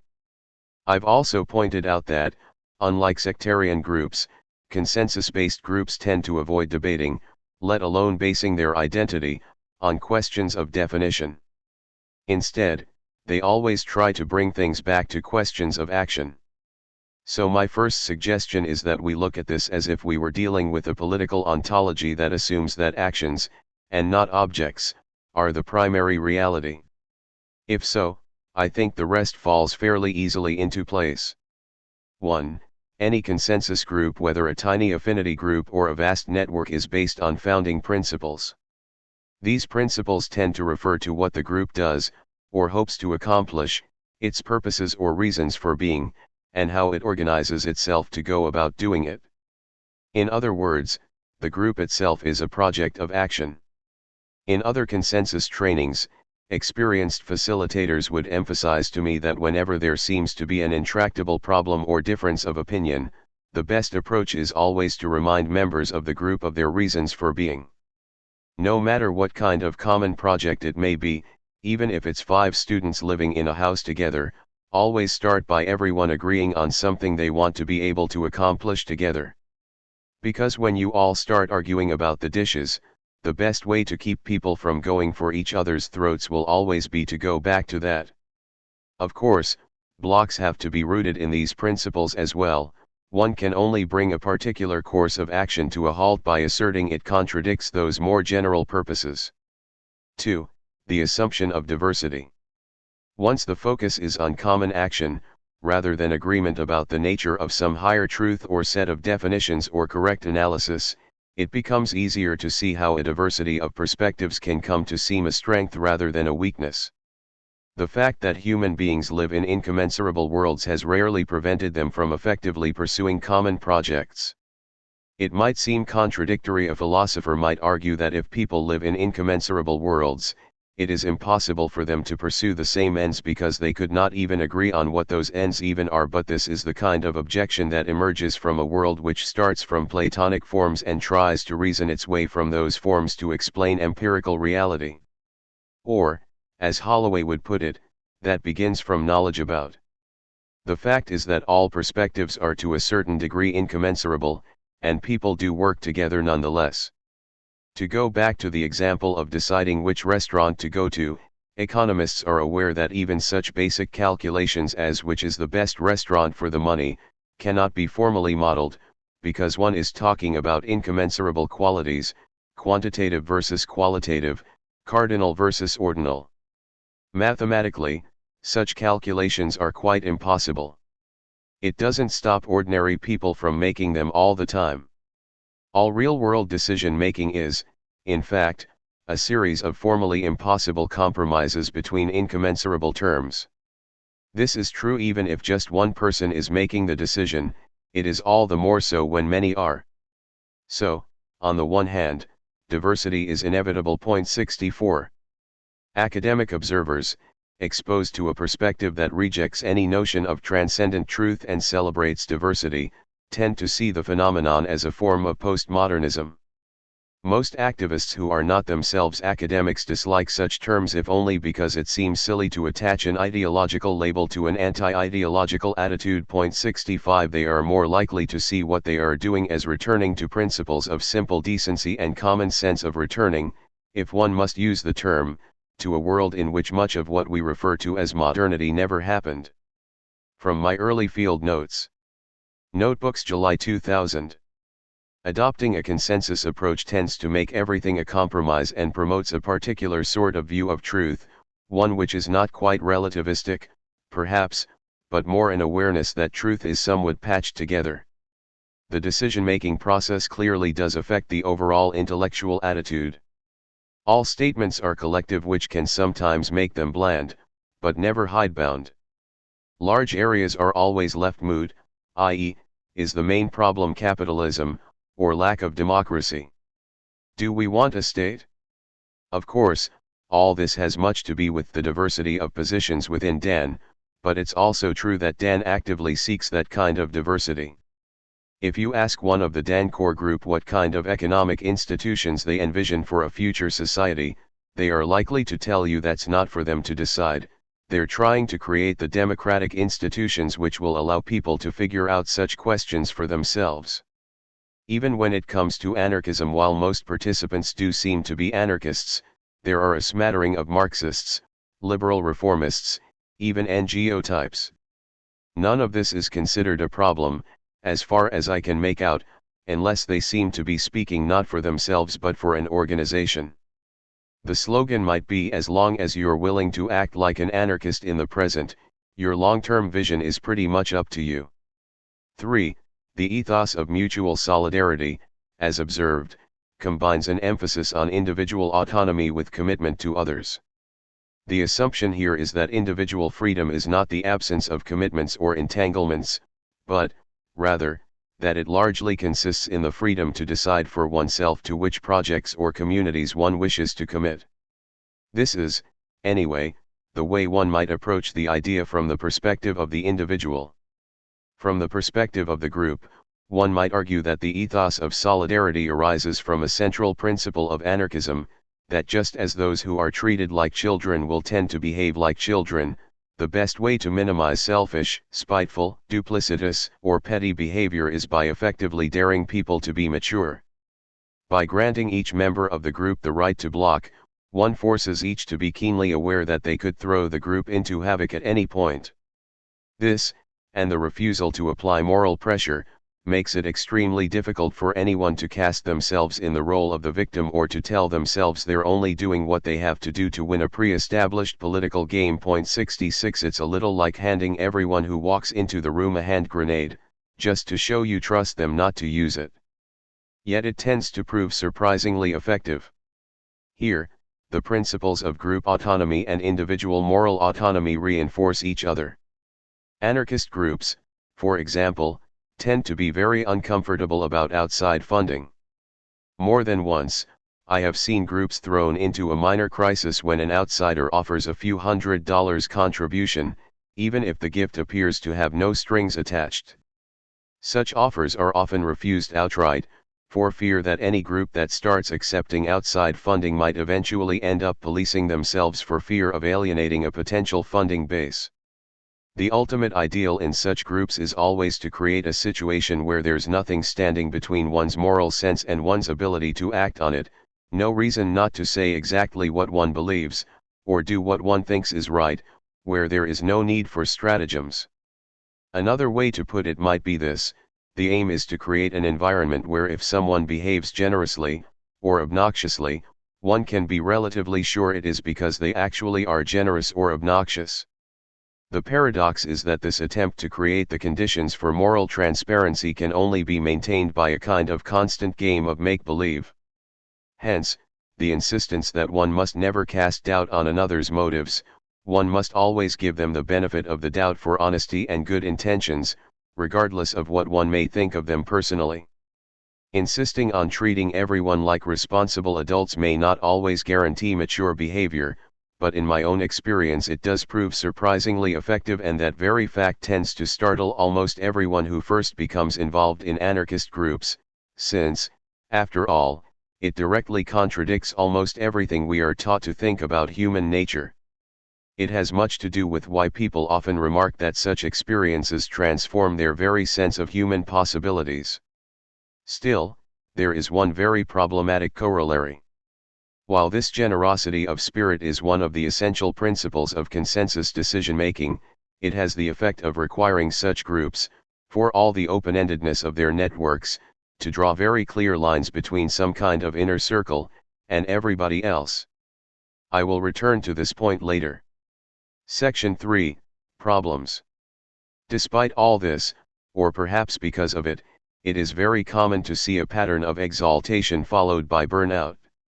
Those drawn into the world of horizontal organizing will often find the experience amazing, liberating, transformative, it will open their eyes to entirely new horizons of human possibility. 6 months later, they may just as well quit in disgust. Or the groups they were working with may dissolve in bitter recriminations. The recriminations are almost never about the process itself, however.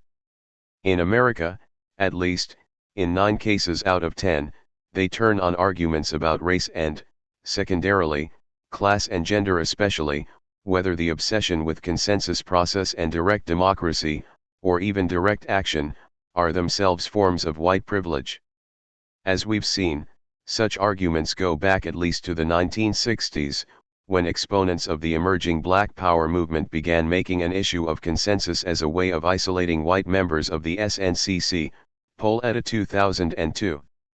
Even around 2000, there was still a lingering sense that consensus was somehow a white, middle-class phenomenon. Anti-racist trainers were prone to lecture dance-style activists on the arrogance of assuming that their approaches to organization were in any way morally superior to those employed by other communities, no matter how hierarchical they might seem. There is a certain irony here, since, in most parts of the world, the situation is quite the reverse. 67. Some of the basis of these objections was eroded as groups based in communities of color began adopting some of the same techniques. But there was clearly an element of truth here. The style of comportment expected at DAN meetings did, I think, reflect, or perhaps it's better to say, was informed by certain very white, middle-class understandings of sociality, the need to suppress unseemly emotions, particularly contentious or angry ones, the emphasis on keeping up the appearance of mutual civility, or of appearances more generally, while at the same time avoiding dramatic, performative gestures.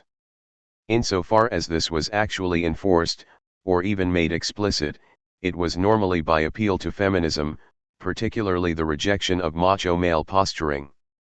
Obviously, this was a powerful argument. Certainly, no one was willing to make a serious argument in favor of displays of personal rage or macho posturing.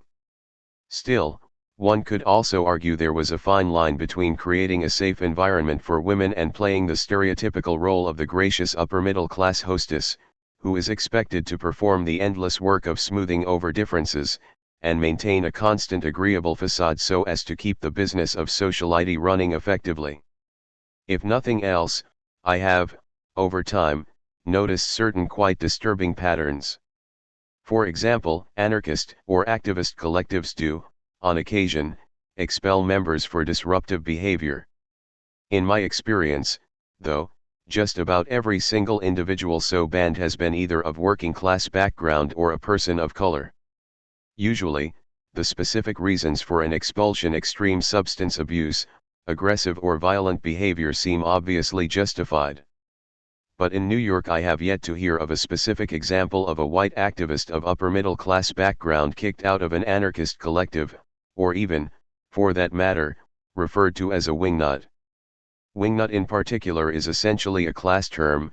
Rich people might be labeled eccentrics, but almost never wingnut. 68.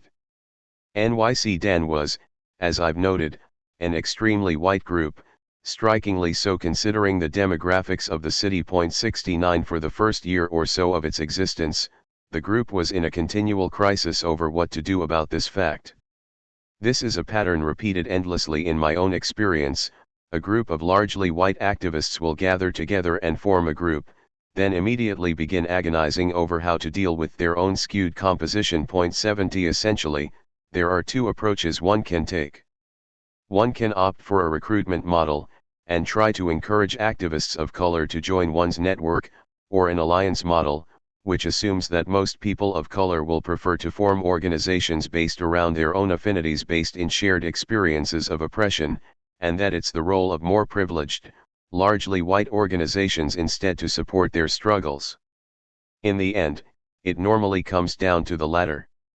Arguments about race then become entangled in arguments about privilege, about who has the means to engage in summit hopping, or the tendency of middle-class white activists to take on abstract issues like the WTO rather than working with communities most affected by neoliberal policies at home. These are critical issues, but in practice, they are often paralyzing, and have led to the destruction of literally hundreds of radical projects. However, owing to the demographics of groups like DAN, they were more strategic questions than questions of actual meeting dynamics. Questions of gender were more subtle. As I've explained, the consensus process used by groups like DAN emerges largely from within feminism, from a rebellion against the standards of the 1960s New Left.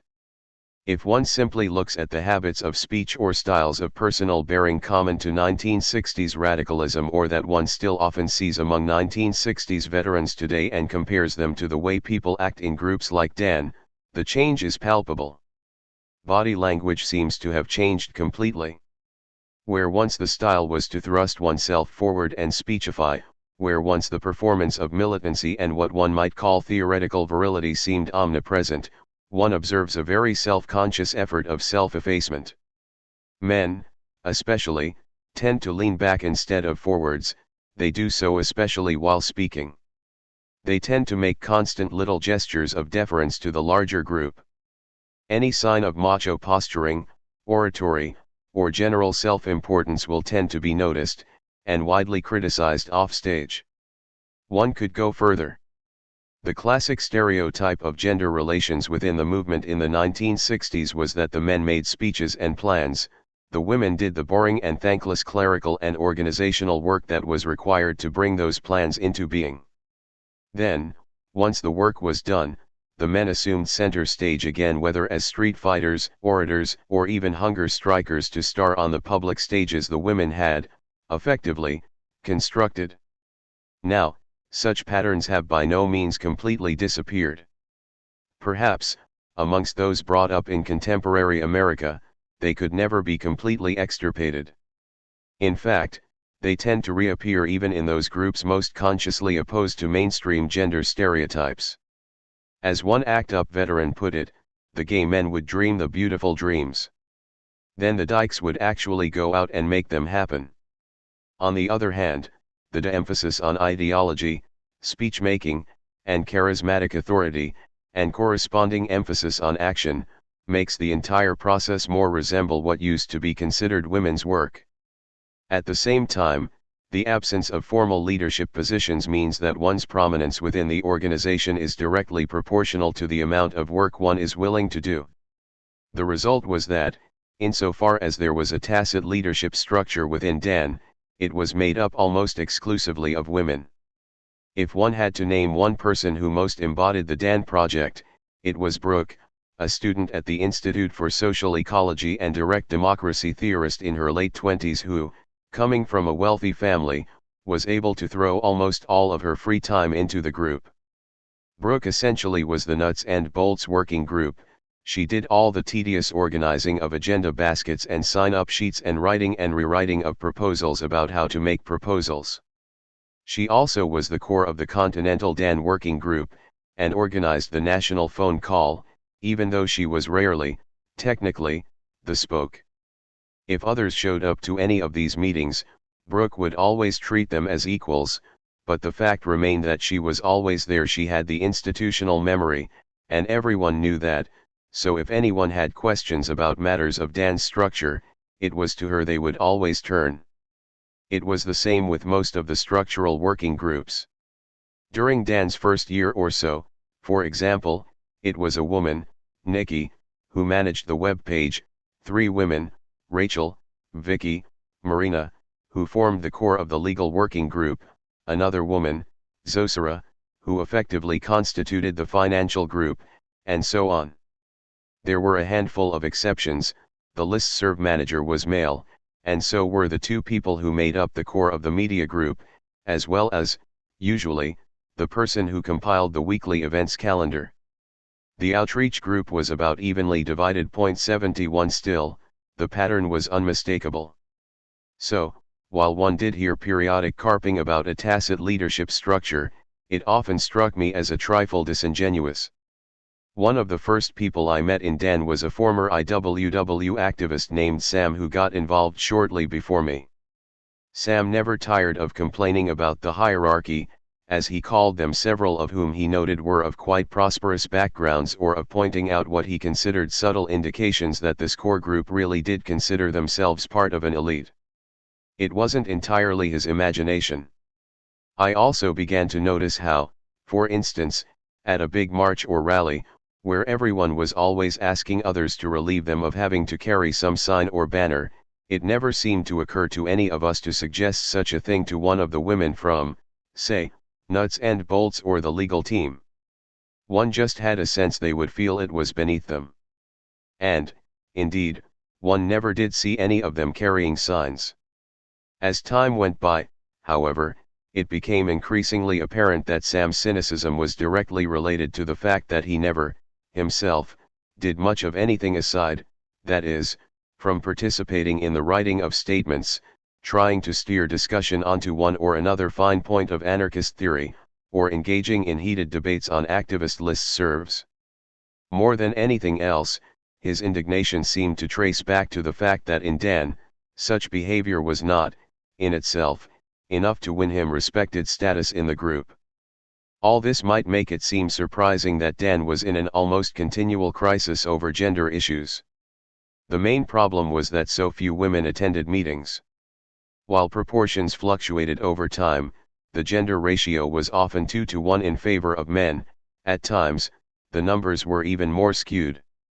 I keep pretty careful records, and I noticed there were distinct patterns in this fluctuation. Essentially, women tended to drop out when there wasn't any major action going on. This was when meetings were smallest anyway, but at such meetings, there might well be 4 men for every woman. In the months and weeks leading up to a major action, the percentage of women would steadily increase, often achieving near parity in the week or two before. Though always near parity, I never observed a single large meeting in which women were the majority. During actions, it often seemed that women had the vast majority of the key roles: facilitators, tactical teams, media spokespeople, and the like. Then, after a few weeks, the bulk of the women would disappear, leaving mainly only those women who constituted part of Dan's core group the tacit leadership to carry on. The reason seemed to be that, especially in lull periods, women came to see the larger meetings as meaningless forums dominated by men who liked to hear themselves speak. Much of the meeting would be dominated by discussions of whether or not to endorse some other group's actions, or about the wording of some proposed outreach material. It might not have involved dramatic posturing and speechifying, but it was effectively the same thing. There soon developed a sense that Dan meetings were not, in fact, an entirely comfortable space for women activists. Many did complain, and some began dropping out in frustration. Several organized a Dan Women's Caucus as a way to discuss the problem, and propose solutions. After meeting several times in Tompkins Square Park, participants in the Women's Caucus decided to propose Dan use a vibes watcher. This is a role quite familiar in activist circles on the West Coast. The main task of vibes watchers is to assist the facilitators by monitoring the general emotional feeling of the room, but in this case, the real emphasis was to have someone capable of monitoring gender dynamics and calling out sexist behavior. The account that follows the ethnographic core of this section is drawn from the Dan meeting on June 19, 2000, the second meeting at which this proposal was discussed. The saga of the third facilitator. Let me reproduce some bits, reconstructed from my notes, of what was probably the rowdiest Dan meeting I ever attended. In designing this chapter, I was at first a bit hesitant to give it so much prominence, since it will mean that the only Dan meeting I'm reproducing in anything like its entirety was also an uniquely divisive one, full of accusations of sexism, class bias, and at least one participant who seemed to be a total lunatic. Still, it serves very nicely to bring out the tensions I've been describing, and to give the reader a sense of how they can in worst-case scenario play out in an actual meeting.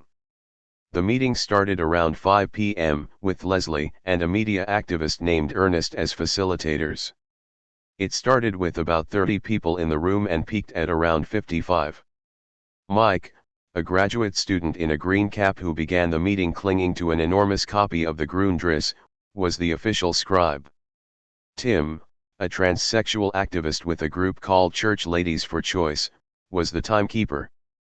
This particular meeting was also graced by a number of guests, who had, somewhat unfortunately, been put at the end of the agenda, notably, a 40-ish union organizer named Nathan from Local 1199, in a Unite cap, and a younger activist named Jack Griffin who came with a female partner and 2 ISO escorts to ask our support for a laundry strike on Long Island. 72 By the time I arrived and sat myself on the ground in the circle, we were deep into the discussion of the agenda.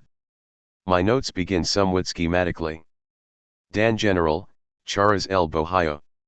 Sunday afternoon, June 19, 2000.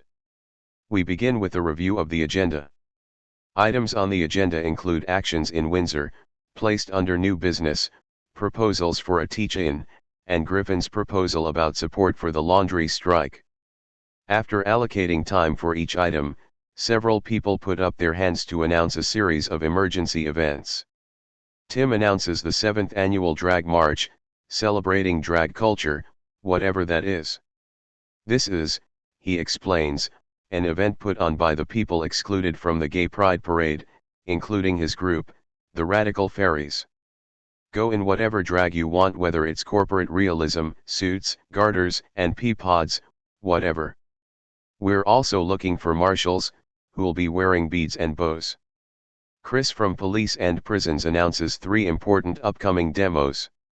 Cindy from Wetlands announces a big demo at the Gap, whose owners are also tied to the destruction of old-growth forests on the West Coast.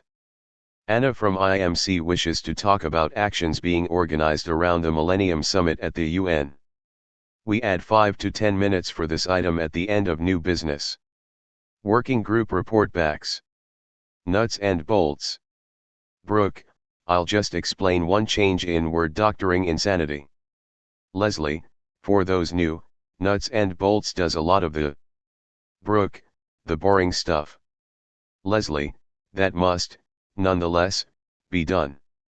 Structural things like who actually keeps the basket with all the sign-up sheets, what are the rules for writing down proposals? What's next? Financial. Rebecca, we had $91 in the hat last time we checked. Jordan, we really need some ideas on fundraising. Passing the hat once a week is just not a viable long-term approach. Ernest, is anyone actually from the fundraising working group here? Apparently not. Zosara is late, no one is sure if anyone else is in it. Jordan, well, anyway, people should think about the problem. Ernest, and meanwhile, come to think about it, does anyone actually have a hat they'd like to contribute to pass around this week? At the very least we'd like to be able to offer something to Charas for the room. Someone offers their baseball cap. It starts going around the circle. Leslie, all right, communications. Not here. Legal. And so it went. After a word from Marina in legal, and Ernest on media issues, Wolfenzone, the head of the World Bank, had appeared at a press conference in Amsterdam, accusing the Ruckus Society of teaching kids to make Molotov cocktails. Ruckus might sue, but it's not clear if Dutch law allows it. Brooke provided an update on work on the CDAN principles, and Jordan of Dan Labor announced news of their support of the strike at the Museum of Modern Art. Jordan, it's a rowdy, really wild picket line. We've brought puppets, always brought numbers, played a really positive role in radicalizing people, but at the same time respecting their attitudes. 2 weeks ago, we managed to shut down the MoMA bookstore for 45 minutes with a piece of guerrilla theater. No one was arrested. Last week, Andrew managed to affix strike stickers on a half-dozen partygoers at a party for David Rockefeller. Laughs, we're always threatened, but never arrested. Remember, folks, there's people fighting capitalism on a day-to-day basis and they're called labor unions. Bob, remember, we have some new people here. Perhaps you can take a few seconds to explain why the MoMA workers are on strike. Jordan, sure. There are basically 3 issues: the lack of a contract, attempts to bust the union, and there are healthcare and salary issues, too. Dan Labor meets every Tuesday at ABC No Rio, a former squat and community center on Rivington. Everyone should come. Is that okay? We continue through police and prisons, the August 1st coalition preparing for the RNC protests, until we finally get to what everyone knows is going to be the real bone of contention, the facilitation proposal. Two women from the Women's Caucus, sitting in the northwest corner of the room near the facilitators, present it. Marina, a lot of the women in Dan have been talking informally, and there have been a lot of complaints about the way things have been going over the last couple of months. There were points where the gender balance at meetings was 2-1, 3-1, even 4-1 in favor of men. It's begun to get a little better over the last couple weeks, but there's still something very wrong here. So we've been trying to brainstorm some ideas on how to create a climate which women will find more inviting or comfortable. Miriam, one way we came up with was to create a women's caucus. The idea would be to make it as diverse as possible. We especially want to reach out to transgendered people, and that it could be a space where people could talk about new approaches to facilitation, about how to ensure more dialogue in meetings about sex and race and gender. We've come up with a few suggestions. First, we're proposing facilitators make it a habit to place people from underrepresented groups at the top of the stack. Second, we want to put more emphasis on greeting and encouraging of new people. Third, we're proposing Dan get what's loosely called a vibes watcher, someone who can constantly monitor the numbers, how meetings break down in terms of race and gender, to alert people if the numbers drop, and who will be able to use certain tools to intervene if there are serious problems. Leslie, well, my vibes watch tells me this corner of the room, gesturing towards the north, is speaking far more than any of the others. Okay, maybe we'd better take this proposal piece by piece. What's the first part? Miriam, putting underrepresented groups at the top of the queue. Leslie, any discussion? Tim, you can also do the same thing sometimes just by calling on people who haven't spoken before. Some male, I think it will hardly help very much. Leslie, so are you registering a serious objection? Male, I'm just skeptical. Leslie, any more discussion? Silence. If not, I'm just going to move straight to consensus. All right, any stand-asides? No. Any blocks? No. Bob, I have a point of process. Can you quickly explain these terms, stand-asides, blocks, for people who might not understand them? We have a lot of new people in the room. Leslie, oh, yes, good idea. Does so. All right, that was easy. Any discussion on number 2? David, I really think having a greeter would be extremely important. You don't know how alienating it can be to just show up to one of these meetings cold. And I'd say that most people who just show up out of curiosity don't come back because, unless they already know someone, there's almost no chance they'll get to meet or talk to any dancers. Marina, another thing we were thinking of is having orientation literature to hand out. Ernest, this issue sounds like something it would be good to discuss over the listserv. Leslie, actually, I'd say that anything having to do with gender issues is something we shouldn't be discussing over the listserv. Brooke, it strikes me this whole proposal should be for the creation of a new working group. Miriam, we've been thinking about it more as a caucus. In which case, we really don't need to have the group consents on its creation. Leslie, shall we talk about this issue after we finish with the business at hand? Brooke, well, if you meet on a weekly basis, you essentially are talking about a working group, whatever you call it. Miriam, no. It's a caucus.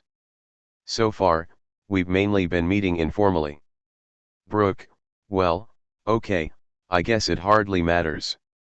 Though if you're going to be conducting a training for facilitators, that's technically the domain of nuts and bolts. Maybe we should work together. Mac, I really don't think it's a good idea that we set a precedent that everyone else should have to agree before women, or for example queers, are allowed to form a caucus. Sam, I've had my hand up for a while. Leslie, okay. Sam, I think it would be helpful for newcomers to define the difference between a caucus and a working group. Leslie, well, it's not completely clear. Caucuses are kind of a new idea. We've never explicitly discussed what a caucus would be. But my guess would be a group of people who feel an affinity of some kind, who want to get together to discuss their issues and affinities. That's pretty much it. Ernest, responding to a signal from Tim, the 5 minutes we've allocated for this discussion is over. I think we should go to new business.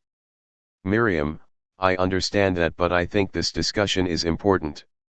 Marina, we're discussing this because more and more women have stopped coming to meetings. So I'd say this is pretty important for the group as a whole. Ernest, shall we extend the time 5 more minutes then? Various people twinkle. Leslie, well, technically, we're still on the second point, greeting new people. I haven't heard any serious concerns about that part. Maybe we'll just get through that so we can move on to number 3. Any stand-asides for the greeters? Any blocks? No.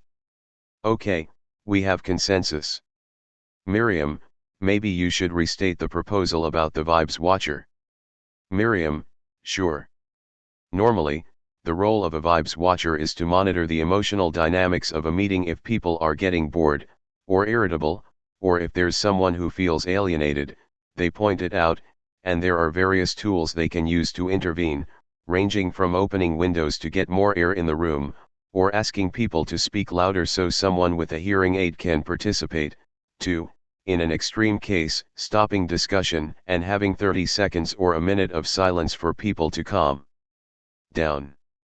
If there's someone in the group who's acting systematically disruptive, they might try to talk with that person, draw their attention to the effects of their behavior.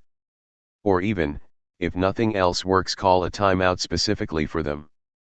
We felt that training a vibes watcher to pay particular attention to gender and racial dynamics might help to create an atmosphere here that would not turn so many women and people of color off.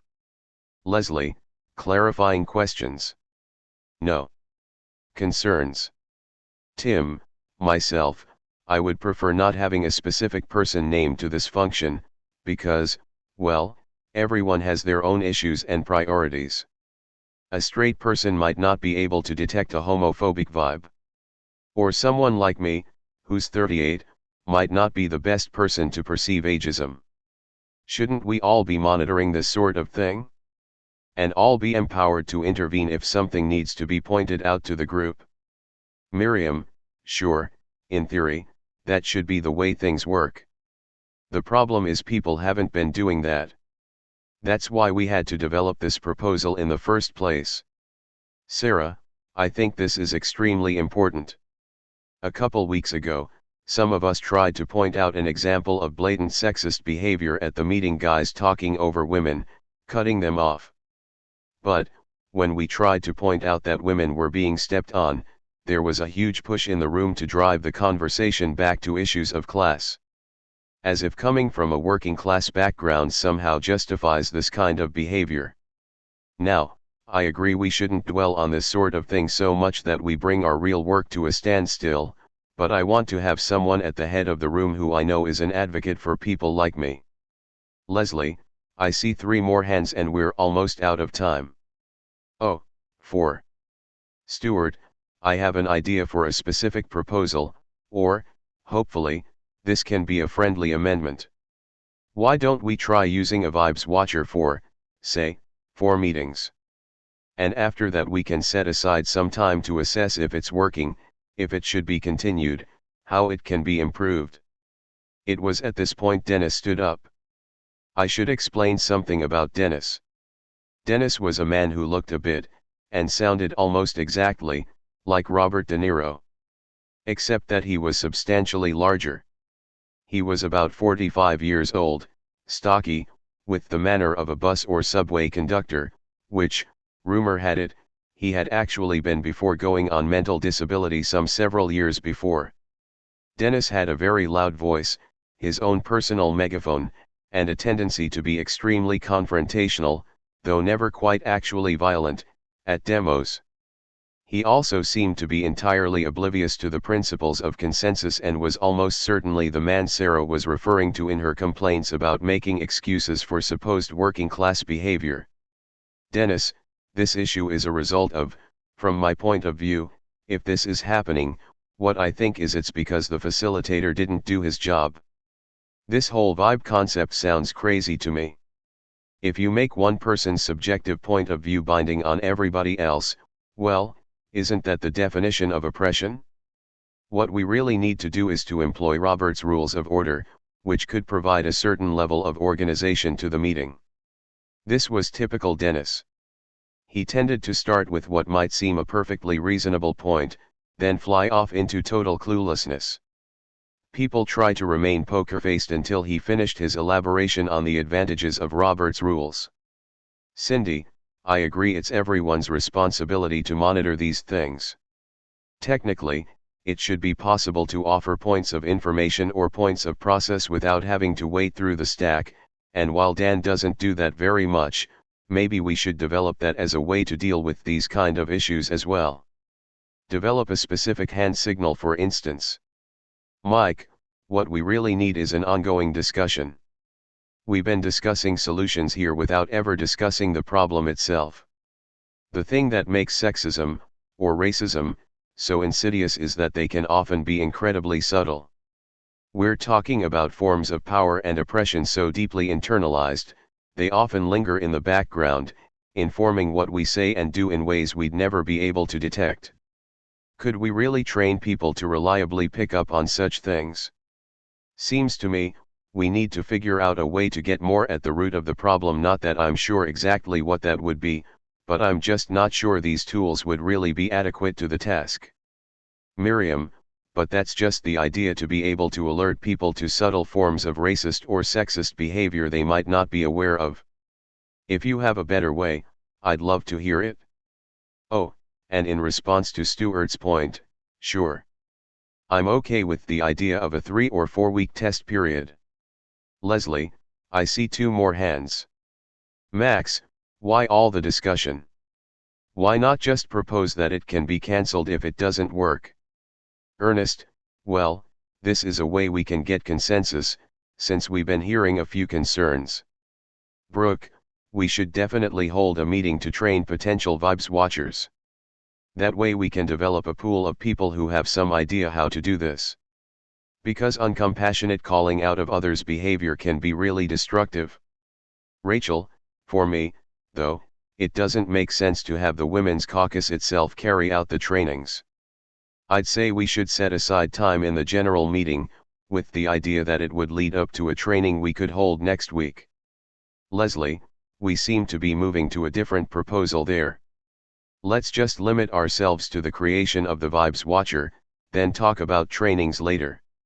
Since we're way over time, I'm going to move to consensus.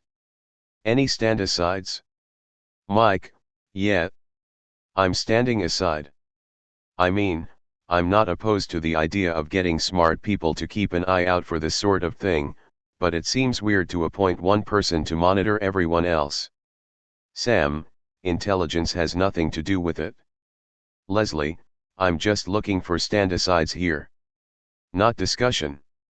George, I'm standing aside. It seems to me too much like a thought police. But I'm willing to wait and see how it works. Leslie, okay, any blocks? Mike, maybe I could suggest an amendment that we work out specific guidelines, so we'll be clear on how this will all work. I think that would help put a lot of people's minds at rest. Leslie, that sounds helpful, but at the moment we're just trying to go through this proposal. Any blocks? And, in fact, there were 3. One was from one of the union people, Nathan, in the Unitecap. One was from Dennis. Things started degenerating rapidly at this point. Leslie, so that proposal is. Dennis, I would like to make what I think would be a constructive. Amy, ahem. This is classic sexist behavior, to interrupt women in the middle of a sentence. Let alone the facilitator. Ernest, We're at 25 minutes now for a discussion that was supposed to take 5. Shall we table this for next week? Stuart, or continue on the list serve? Amy, next week we're not meeting because of the Gay Pride Parade. Also there's a really strong sentiment in the Women's Caucus not to just take it to the list serve. First of all, there still are a few of us benighted souls that are not on email. Second of all, if we're having meetings where some women don't feel comfortable, the last thing we want to do is move the discussion to email, which as an environment is a million times worse. Dennis had his hand up ever since he was cut off, waving it frantically. Ernest wanted to move to the next item on the agenda, a discussion of supporting civil disobedience at the School of the Americas.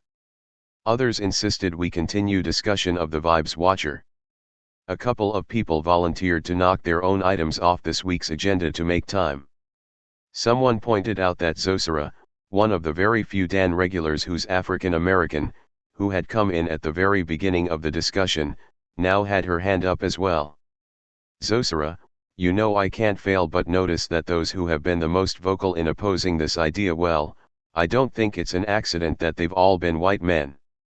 Maybe they don't see the point because they rarely feel marginalized, they always feel empowered to speak. But when you start opposing this idea in the name of democracy, talking about oppression, I really have to start wondering what planet you're on. For me, democracy is about participatory parity. When a whole category of people is marginalized, and ends up unable to participate on an equal basis, that's oppression. Not some guy having to worry that for once in his life, he might be called out on his behavior. The measure of our success is the kind of climate we create, and, if Dan creates a climate that denies parity, then Dan itself becomes a form of oppression. You want to create a racist organization? Fine, go ahead. You want to create a sexist organization? Fine, go ahead. But at least don't claim that you're doing it in the name of democracy. Leslie, Miriam, someone tells me you have another proposal? Miriam, yes. I propose that we discuss this for 2 weeks on the listserv, and then take it up again at the next meeting, when we come back after Gay Pride. Rachel, I'd like to offer an amendment, that discussion starts with the need for a training on community building within Dan. Miriam, okay. I'll accept that as a friendly amendment. Ernest, any stand-asides? No. Any blocks? Tim, I'll block. Miriam, you'll block. Tim, I'm only blocking the part about the listserv. Because as Amy points out, we're not all on it, and it's not the ideal forum to discuss such things. Obviously, I wouldn't block taking up discussion again.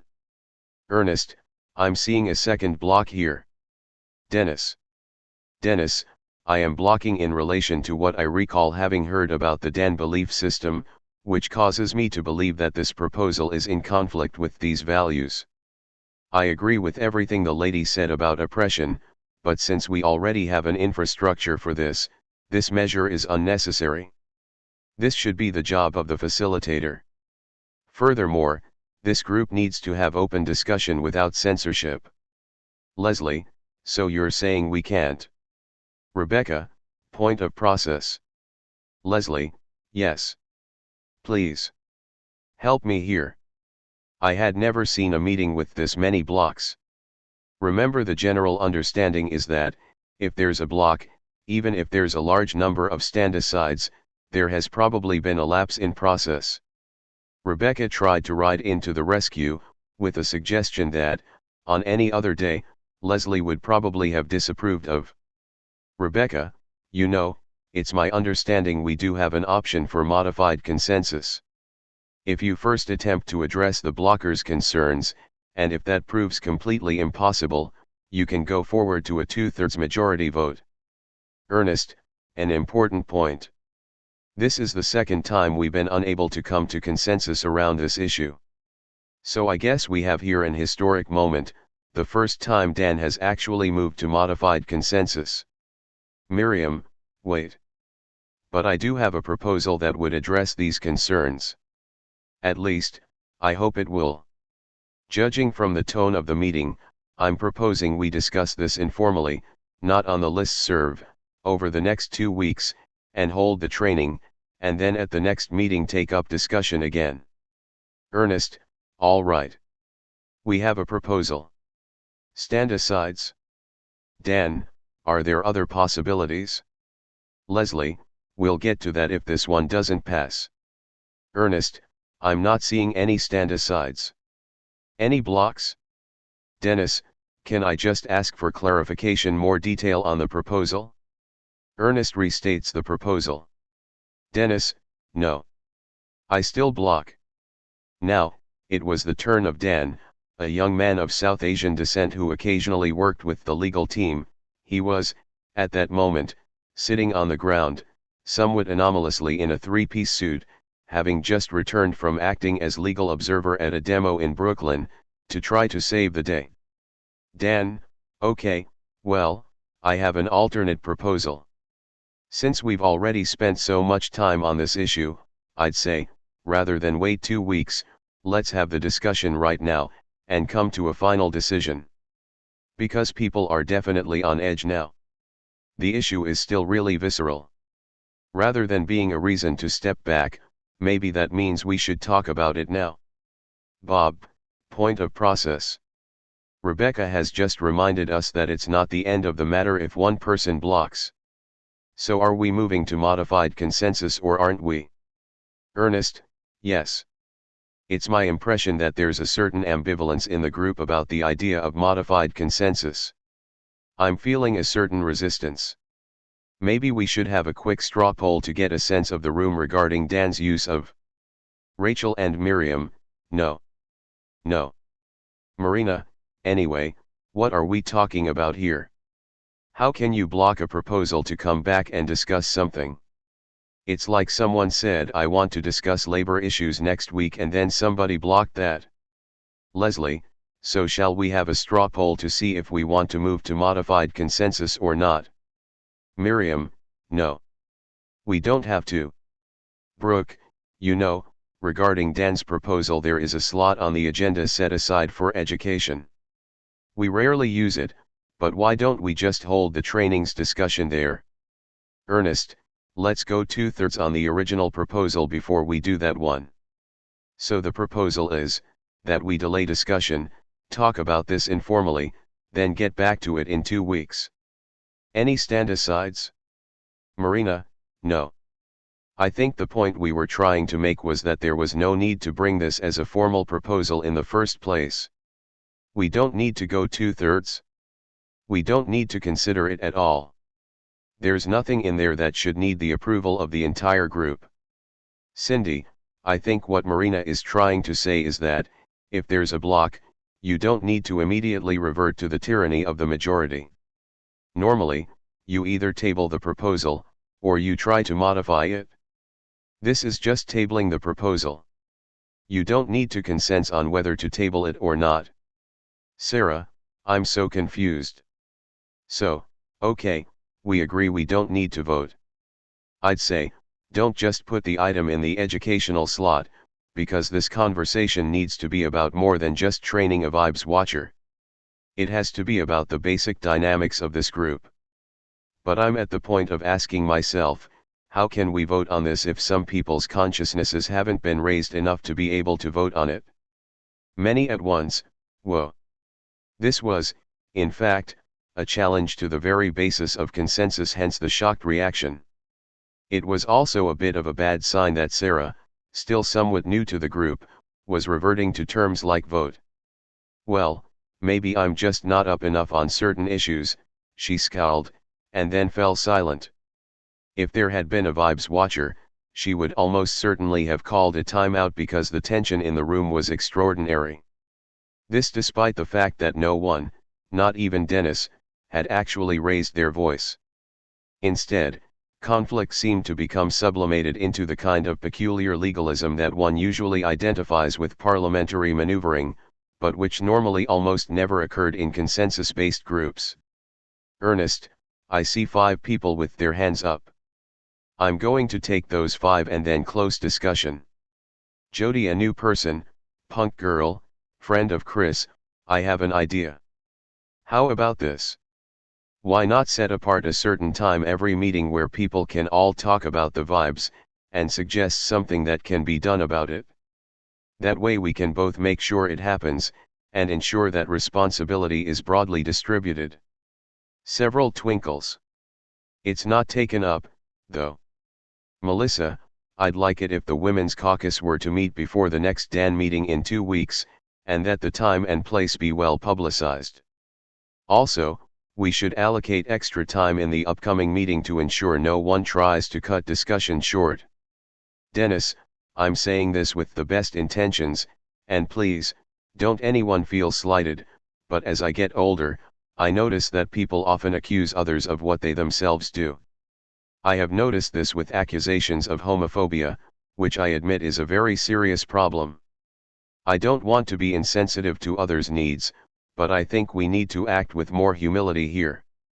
Miriam, well, I just want to state that, personally, this conversation has been very infuriating. Many twinkles.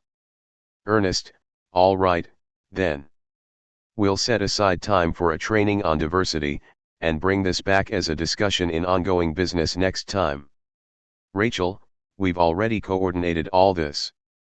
Leslie and I already proposed this training 2 weeks ago. Ernest, so, can we move on to the SOA proposal? Many, yes. Yes. Please. The SOA proposal was being brought forward by a relatively new participant named Rebecca, an affable, butchy-looking 20-year-old who was, among other things, a union carpenter in Brooklyn. She was also, we were later to discover, an excellent facilitator. Rebecca immediately proposed a couple minutes break for stretching and recovery, a suggestion greeted by many cheers of enthusiasm. When we reconvened, she explained the background of the School of the Americas Watch Protest Coalition, which had been carrying out annual CDs at Fort Benning for almost a decade now. The coalition was founded by a Catholic priest and included a lot of faith-based groups. It was a bit top-down in organization and old-fashioned in their idea of nonviolence, but they were also keen to learn from us. We agreed to form a group to see how we could liaise. Next, Bob proposed a teach-in on the prison industrial complex to coincide with our upcoming actions at the Republican convention. Jason from RTS asked for our help in putting together a large festive demo to publicize the situation at Chara's. An ISO person encouraged us to take part in a large permitted rally plan to coincide with the first day of the Republican convention in Philly, called Unity 2000, which had been endorsed by the city's major unions. Then we passed to new business. Mac and Leslie gave a report back from their experiences at the recent actions in Windsor. Sarah described her plans to create video eyewitness teams to monitor police during the convention, and finally, Jack Griffin was allowed to address the group. Griffin, a man in his 20s in a Union jacket and 1930s-style workers' hat, was the national coordinator for Unite's Laundry Workers campaign. He looked demonstrably annoyed. Griffin, I had originally intended to bring 2 proposals before this group, but, because of the nature of the fucking discussion earlier, I'll just make one. Various Dan's TERS, whoa. Dan, excuse my breaking in here, but this is just the kind of problem that we were talking about. Whenever women's issues get brought up, someone becomes indignant about the fact that we're even talking about them. And that creates a repressive atmosphere. Griffin, okay, I appreciate that. Calling it a fucking discussion was inappropriate. I'm here to speak on behalf of 4,000 union folks, who work for 27 different companies here in the city and on Long Island. Most of them are immigrants. These are people who have to handle shit and blood all fucking day. Pause, then softer. I don't know, I'll tell you what, I'll come back here with the president of the local there, who can tell you about a series of actions we're hoping will ultimately lead to a general strike among laundry workers in November. We're working with Local 6 and Local 100 on that, and plan to hold our first action a week from tomorrow. Maybe our membership should meet with y'all, as perhaps there's a bit of a divergence in your respective experiences. I think most of the discussion I've been hearing this afternoon is very classist. I don't understand half the words you're using. One other union guy, Nathan from Local 1199, bursts into applause. Everyone else stays silent. Still, they got too much to lose if they go it alone on this. When they walk out, there won't be any more paychecks, and there sure as hell won't be any trust funds to fall back on. So they're going to need all the help that we can get. Malcolm, you said there's going to be an action a week from tomorrow? Griffin, yeah, the target is going to be an as yet unspecified hotel on Broadway. Ernest, could you tell some of us the details later? Griffin, yeah, we have a plan. It's going to be a direct action held in a non-union hotel. But I can't really talk about it here. I'll be back, okay. To say that someone stomped out of a room is a cliché, but, in this case, it seemed almost literally accurate. Ernest asked, can people make sure he'll be there at the next Dan labor meeting at ABC?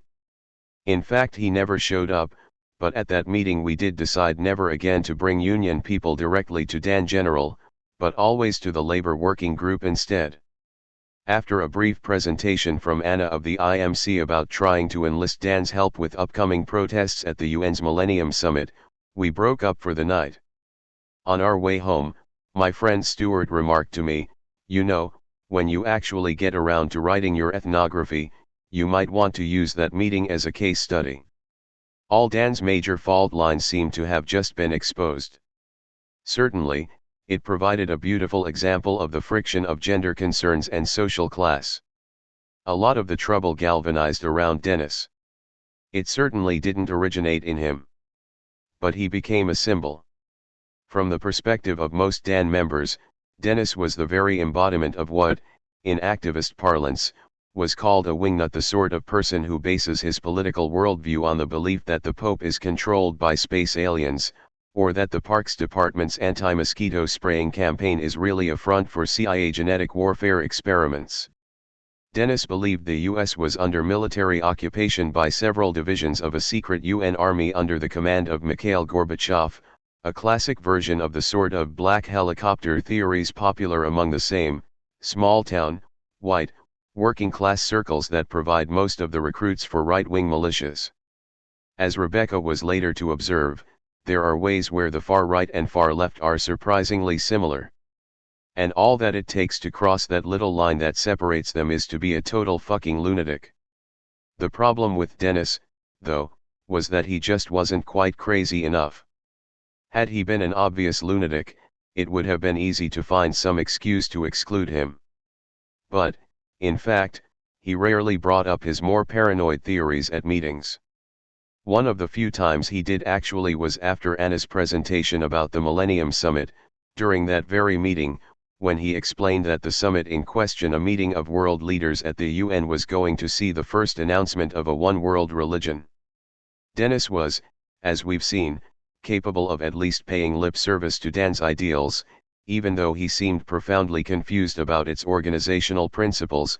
He blocked constantly, and no one seemed capable of explaining to him why a block was not the same as a no vote. He had friends among the hardcore squatter community, which included several of New York's most long-standing anarchist activists. There, many respected him for his dedication, his willingness to take risks for a cause, his loyalty to his friends. Squatters were used to regular dealings with junkies and refugees from homeless shelters. By their standards, Dennis wasn't really all that outre. In facilitation trainings, one often discusses the wingnut problem, what to do when, in an open meeting, someone wanders in who's disruptively insane. Normally, one tries to ease such a person out. Eventually this did happen. What really outraged most of the Dan women, however, and this came out in conversations afterward, was the idea that any Dan men would side with such a person, in this case a mentally unstable, physically threatening, right-wing conspiracy theorist against them. Because, certainly, some did. During the meeting, the handful of union people in the room, Nathan from Unite, Griffin and a woman he'd come in with, would often nod or express clear approval after his statements, partly, it's clear, because they identified with his proletarian manner, mainly, I suspect, because they saw the idea of a vibes watcher as a means for upper middle class feminists to be able to shut people like that up. Granted, none of these people were anarchists or even Dan regulars. 73. But even more rankling was the apparent passive acquiescence of so many of the regular Dan men. Many women noted that while only a few men had spoken against the proposal at that meeting and this was to continue in later ones, even fewer men spoke for it. Even the male facilitator, Ernest, seemed from the start strangely anxious to move on to the next item on the agenda. 74. The result was that Dennis came to seem the de facto spokesman for the unstated feelings of the rest of the group, in effect, something like the desublimated face of Dan masculinity. What many women suspected really lay behind the agreeable facade. A similar pattern was to reappear in subsequent meetings, where Dennis found strong support from a couple other familiar faces from the squatter scene, and at least a certain level of tolerance from other participants. True, the tolerance did gradually dissolve as it became increasingly difficult to deny that his presence was disruptive. Some Dan men began to make efforts to talk to Dennis' friends, or to approach Dennis himself informally and try to convince him to change his behavior. They were of no avail. A couple weeks later, when Dennis blocked 3 proposals in a row, and indignantly refused offers to work with those making the proposal to reach some kind of compromise, Brad, who had some experience with the squatter scene and was particularly effective at dealing with wingnuts, volunteered to take him aside to defuse the situation. The facilitators, he explained, suggested to me maybe we should step aside a minute just to cool down a little. Maybe I explain to you some things about the process we're using. What? Step outside, demanded Dennis. You want to step outside? Yeah. Okay. Let's step outside. At this point, pretty much everyone had to agree there was a problem, and the backstage conversations turned to how to convince him to stop coming to general meetings entirely. Eventually, they bore fruit. Still, the damage had been done. Dennis had managed to put a very ugly face on a tacit male opposition to women's concerns that, certainly, went well beyond him. Backstage talk among the men was decidedly ambivalent. Sam, for example, was going around saying he was going to quit the group if they created a vibes watcher because it was a form of fascist mind control. Yes, Eric Larson replied, bemusedly. It's a little known fact that all SS units were equipped with vibes watchers. Some men were developing a satirical version of the proposal involving a giant hook and gong. Some members of the labor group suggested part of the difficulty might lie with the language. Maybe the problem, one suggested, is the new agey, California tone of vibes watcher.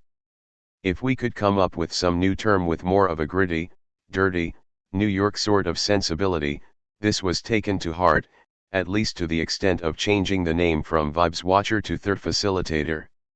By the next meeting, while matters were still heated and contentious, and there were actually several middle-aged guys tied to the squatter scene backing Dennis up, many of the men were obliged to weigh in and began to publicly speak for the proposal. There was a raft of friendly amendments, limits on the third facilitator's power, a trial period, formal written guidelines, and so forth. There was a recommendation that each meeting be followed by a general review of process, tone, and gender dynamics. There was a recommendation that Dan men create some kind of men's group to examine their own sexism or at least, conduct an anti-sexist training. Finally, it came down to impassioned speeches. Several of the hardcore wingnut faction made dramatic threats to leave the group. It was not clear, at this point, that everyone felt this would be such a bad thing. They argued that other men would follow. Others, including myself, argued that the meeting demographics showed many women had left the group already, if with less posturing and fanfare. If even this attempt to address women's concerns were rebuffed, we could expect far more would. If we had to lose someone, perhaps it would be better to lose some from the other side, if only for reasons of balance.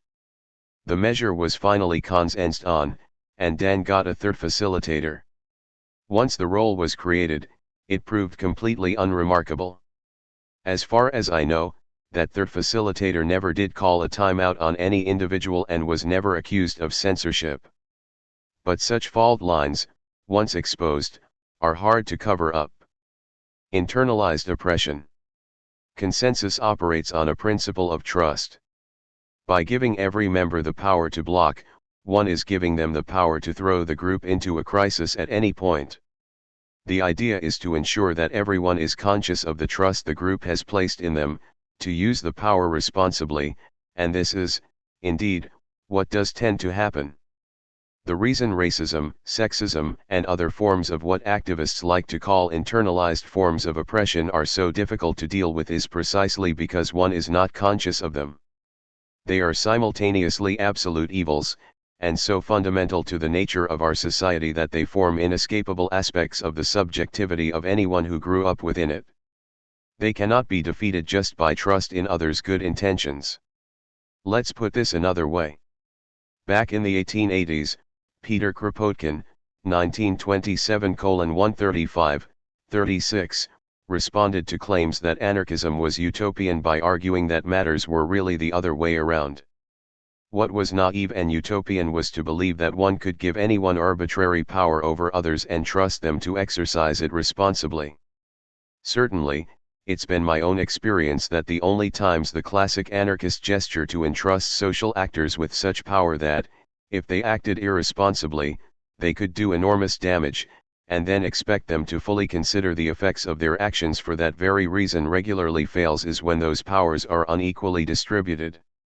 A hierarchical system of organization, after all, is also based on granting enormous power to those in authority, on the assumption that the mere knowledge that they have power over others' lives will be enough to inspire them to act responsibly. This is precisely the sort of system to which anarchists object. It's clear that on occasion, granting someone such power, even in a hierarchical system, does have the same effect. There are judges and politicians who always remain keenly aware of the weight of responsibility their offices entail. But these tend to be remarkable individuals. For the most part, holders of high office, whatever their rhetoric, quickly stop seeing their power as a gift or burden demanding constant reflection, but instead come to assume it as part of the fabric of their being. This is, of course, what is always the case with the kinds of power that come from white, or male, privilege forms of power that are never formally granted at all, and whose essence is precisely that their holders never have to think about them. Even for dedicated activists, it requires extensive work, frequent trainings, consciousness-raising techniques, daily reminders by friends and facilitators to ensure they remain conscious of having this power to begin with. This is the one area where others simply cannot be given the benefit of the doubt, which is precisely why so many male activists saw the institution of a vibes watcher, at least as proposed, as an assault on the very principle of consensus. In a way, it was. But its exponents certainly saw it as a way of patrolling the borders, as it were, to allow for the possibility of trust within the circle. There are other techniques for getting around this problem, even if none are entirely reliable. One is to encourage constant introspection. Hence, the insistence in the meeting that we should all be doing vibes work all the time. The danger of dealing with deeply internalized forms of privilege is that one can fall into endless psychologism, touchy-feely race discourse. Some activists would call it that everything becomes profoundly personalized. In the absence of any authoritative, overarching ideology, one ends up with a kind of endless encounter group of personal narratives and subjectivities. To avoid this, some anarchists insisted on constantly bringing matters back to practical, action terms. Some, for example, preferred not to use the terms racism or sexism at all. Rather than trying to combat abstractions like racism, they reframed the problem as one of white supremacy, as an immediate practical problem. How do we ensure that white people don't dominate this group? Like male dominance, white supremacy was not an ideology that comes to shape consciousness, but an outcome. The assumption is that by working in groups that do not operate on principles of white supremacy, racism itself can be unlearned.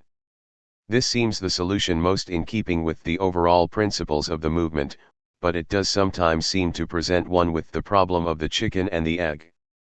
Final note, engaging with hierarchical groups.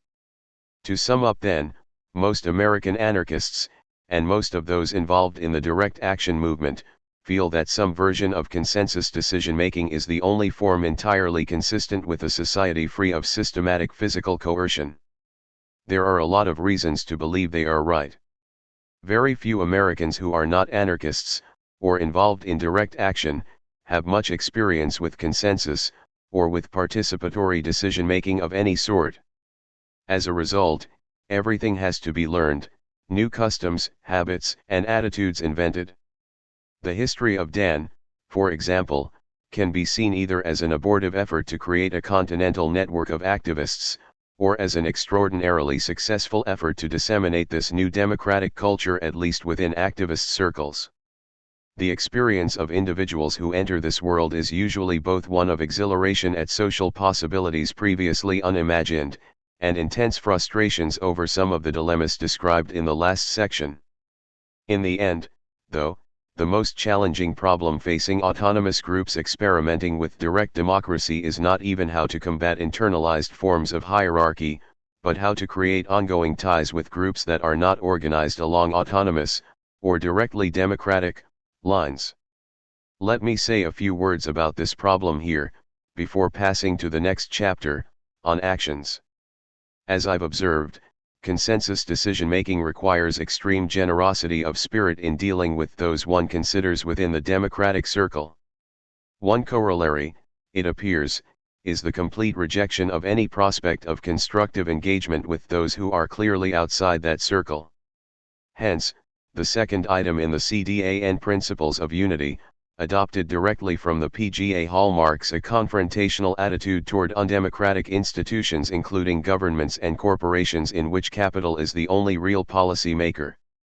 Unlike their reformist allies whether NGOs, labor unions, or political parties, direct actionists had no intention of entering into a conversation with the leadership of the WTO, the IMF, World Bank, or, for that matter, the US government. They did not wish to see those institutions reformed. They wished to see them abolished. Often, they referred to them, in meetings or activist literature, as evil, a term that, tossed about as often as it was, might well give outsiders the impression they are dealing with simple-minded fanatics. But it's interesting to consider the deployment of this term. It was very specific. In my own experience, the word evil was never applied to individuals. It is only applied to organizations. What's evil are not those who work for, or even run organizations like the IMF, but the larger institutional structure in which they operate, whether because capital is the only real policy maker, or because such organizations are enmeshed in hierarchical chains of command, or probably both, a structure which makes it impossible for such people to act with honesty or human decency. Therefore, the only appropriate moral response is to shut that organizational structure down. 75. This is straightforward enough. The real problem is how to deal with the reformist allies, those who are willing to engage with structures of power. Alliances with liberals, as anarchists call them, were always fraught.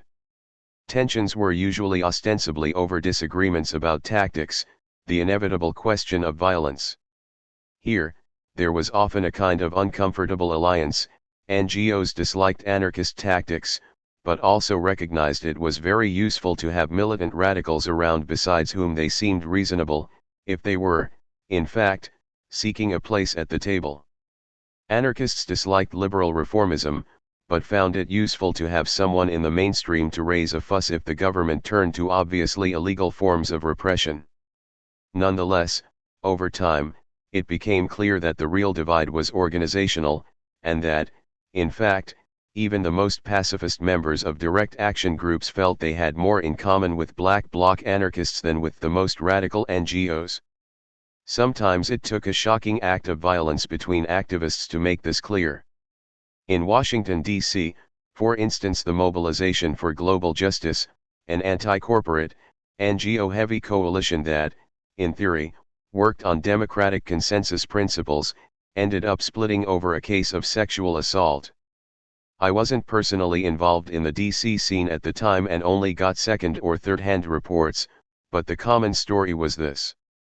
The victim, another activist, ended up in the hospital, and while anarchists in the group were reluctant to turn even a rapist over to the police, they certainly felt radical intervention of some sort was required, and were outraged that so many fellow activists were hesitant to do anything to, or even say anything about, a man who, owing to his organizational position, controlled all sorts of money and resources.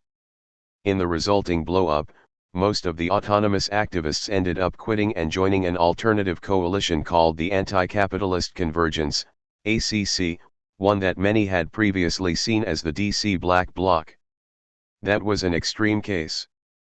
But, almost always, the points of fracture were around similar issues of trust, about what could and could not be talked about, and how that was affected by institutional affiliation.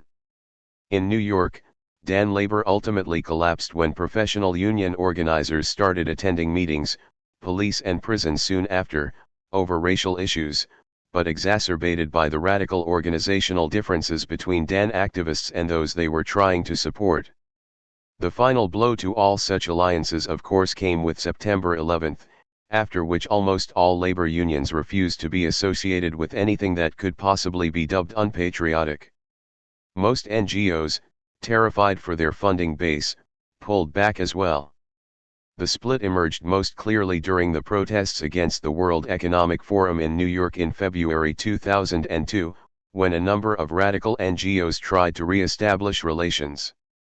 From the start, political cultures began colliding. The NGO official most determined to throw his support behind the movement kicked off his involvement with an appearance at an activist conference where he first enthusiastically reassured local radicals, off the record, that there was exactly the right amount of property destruction in Seattle, then almost immediately took to the podium and delivered a public talk which included a blanket condemnation of all forms of property destruction. Rather than reassuring anyone, he ended up becoming the perfect embodiment of the kind of behavior whose basis direct democracy is meant to destroy. Liaison committees were set up, the NGO people made all sorts of promises, then mostly disappeared. In the end, they announced they could do nothing in the absence of a peace pledge, to be undertaken by everyone taking part in the protests, swearing that there would be no violence or destruction of any kind. This latter was so obviously outrageous, from the perspective of members of NYC DAN, let alone the newly founded New York ACC, that it never even occurred to anyone from either group to actually present the proposal at a meeting. No further discussion was possible. And this despite the fact that no one had seriously considered trashing an obviously traumatized city and every member of either group who had made a public statement had said so. We are back to the problem of moral transparency, discussed earlier. If nothing else, the clash of moral standards and expectations is such that any alliance that crosses the line between autonomous organizing, and those in ongoing engagement with the government and mainstream political culture is likely to be brittle and unstable. Yet, at the same time, they are often necessary, and certainly advantageous to both parties. The result seems to be an endless cycle of combings together and breakings apart. Chapter 8. Actions. A society which denies us every adventure makes its own dissolution the only possible adventure. Reclaim the Streets, London. The main purpose of meetings are to plan events referred to as actions. This is presumably short for direct actions, but in common usage the term is used to refer to pretty much any collective undertaking that is both political in intent and carried out in the knowledge that it might be met with hostile intervention on the part of the police. In other words, while meetings are meant to be a free space of mutual respect and solidarity, a liberated territory of sorts, actions are where that space comes up against, or at least, is in danger of coming up against its opposite, where activists who see existing structures of authority as illegitimate come face to face with representatives of that authority, who see their actions, in turn, as illegal. As a result, the term action can be used for undertakings varying wildly in both scale and militancy, for anything from leafleting in front of a supermarket to shutting down a global summit. This, in turn, makes it very difficult to generalize about them. Nonetheless, I will try, in this chapter, to work out at least a very rough typology of what sorts of action might be said to exist, of their different principles, purposes, and implications. I am not the first to try to do this. Activists sometimes work out rough and ready typologies of their own. Most of these, however, focus less on the structure of the action than on the intended goal. In one recent essay, media activist Patrick Rainsborough distinguishes between 5 types of direct action. 1. Direct action at the point of production, example strikes. 2. Direct action at the point of destruction, example blockading bulldozers to save forests or squats. 3. Direct action at the point of consumption, example consumer boycotts. 4. Direct action at the point of decision, example trying to shut down the WTO meetings in Seattle. 5. Direct action at the point of assumption, example culture jamming, Rainsborough 2004, 183-85. While an effective campaign, Rainsborough argues, will usually involve a combination of several different kinds of action, actions at the point of assumption are ultimately the most important, or at least, the most profound, since they take aim at the basic frameworks in which acts are interpreted. They attempt to change the terms of argument, or at least make an issue of what it is one is arguing about. There are obvious reasons why activists, when they write about actions in the abstract, tend to take this kind of strategic perspective. Most of the existing literature is concerned with exactly these sort of questions, with how actions fit into larger campaigns, with their ultimate effects more than with their internal structure. Tactical matters are left to manuals, training material, and how-to books, of which there's quite a voluminous literature, example Ruckus Society 1997a,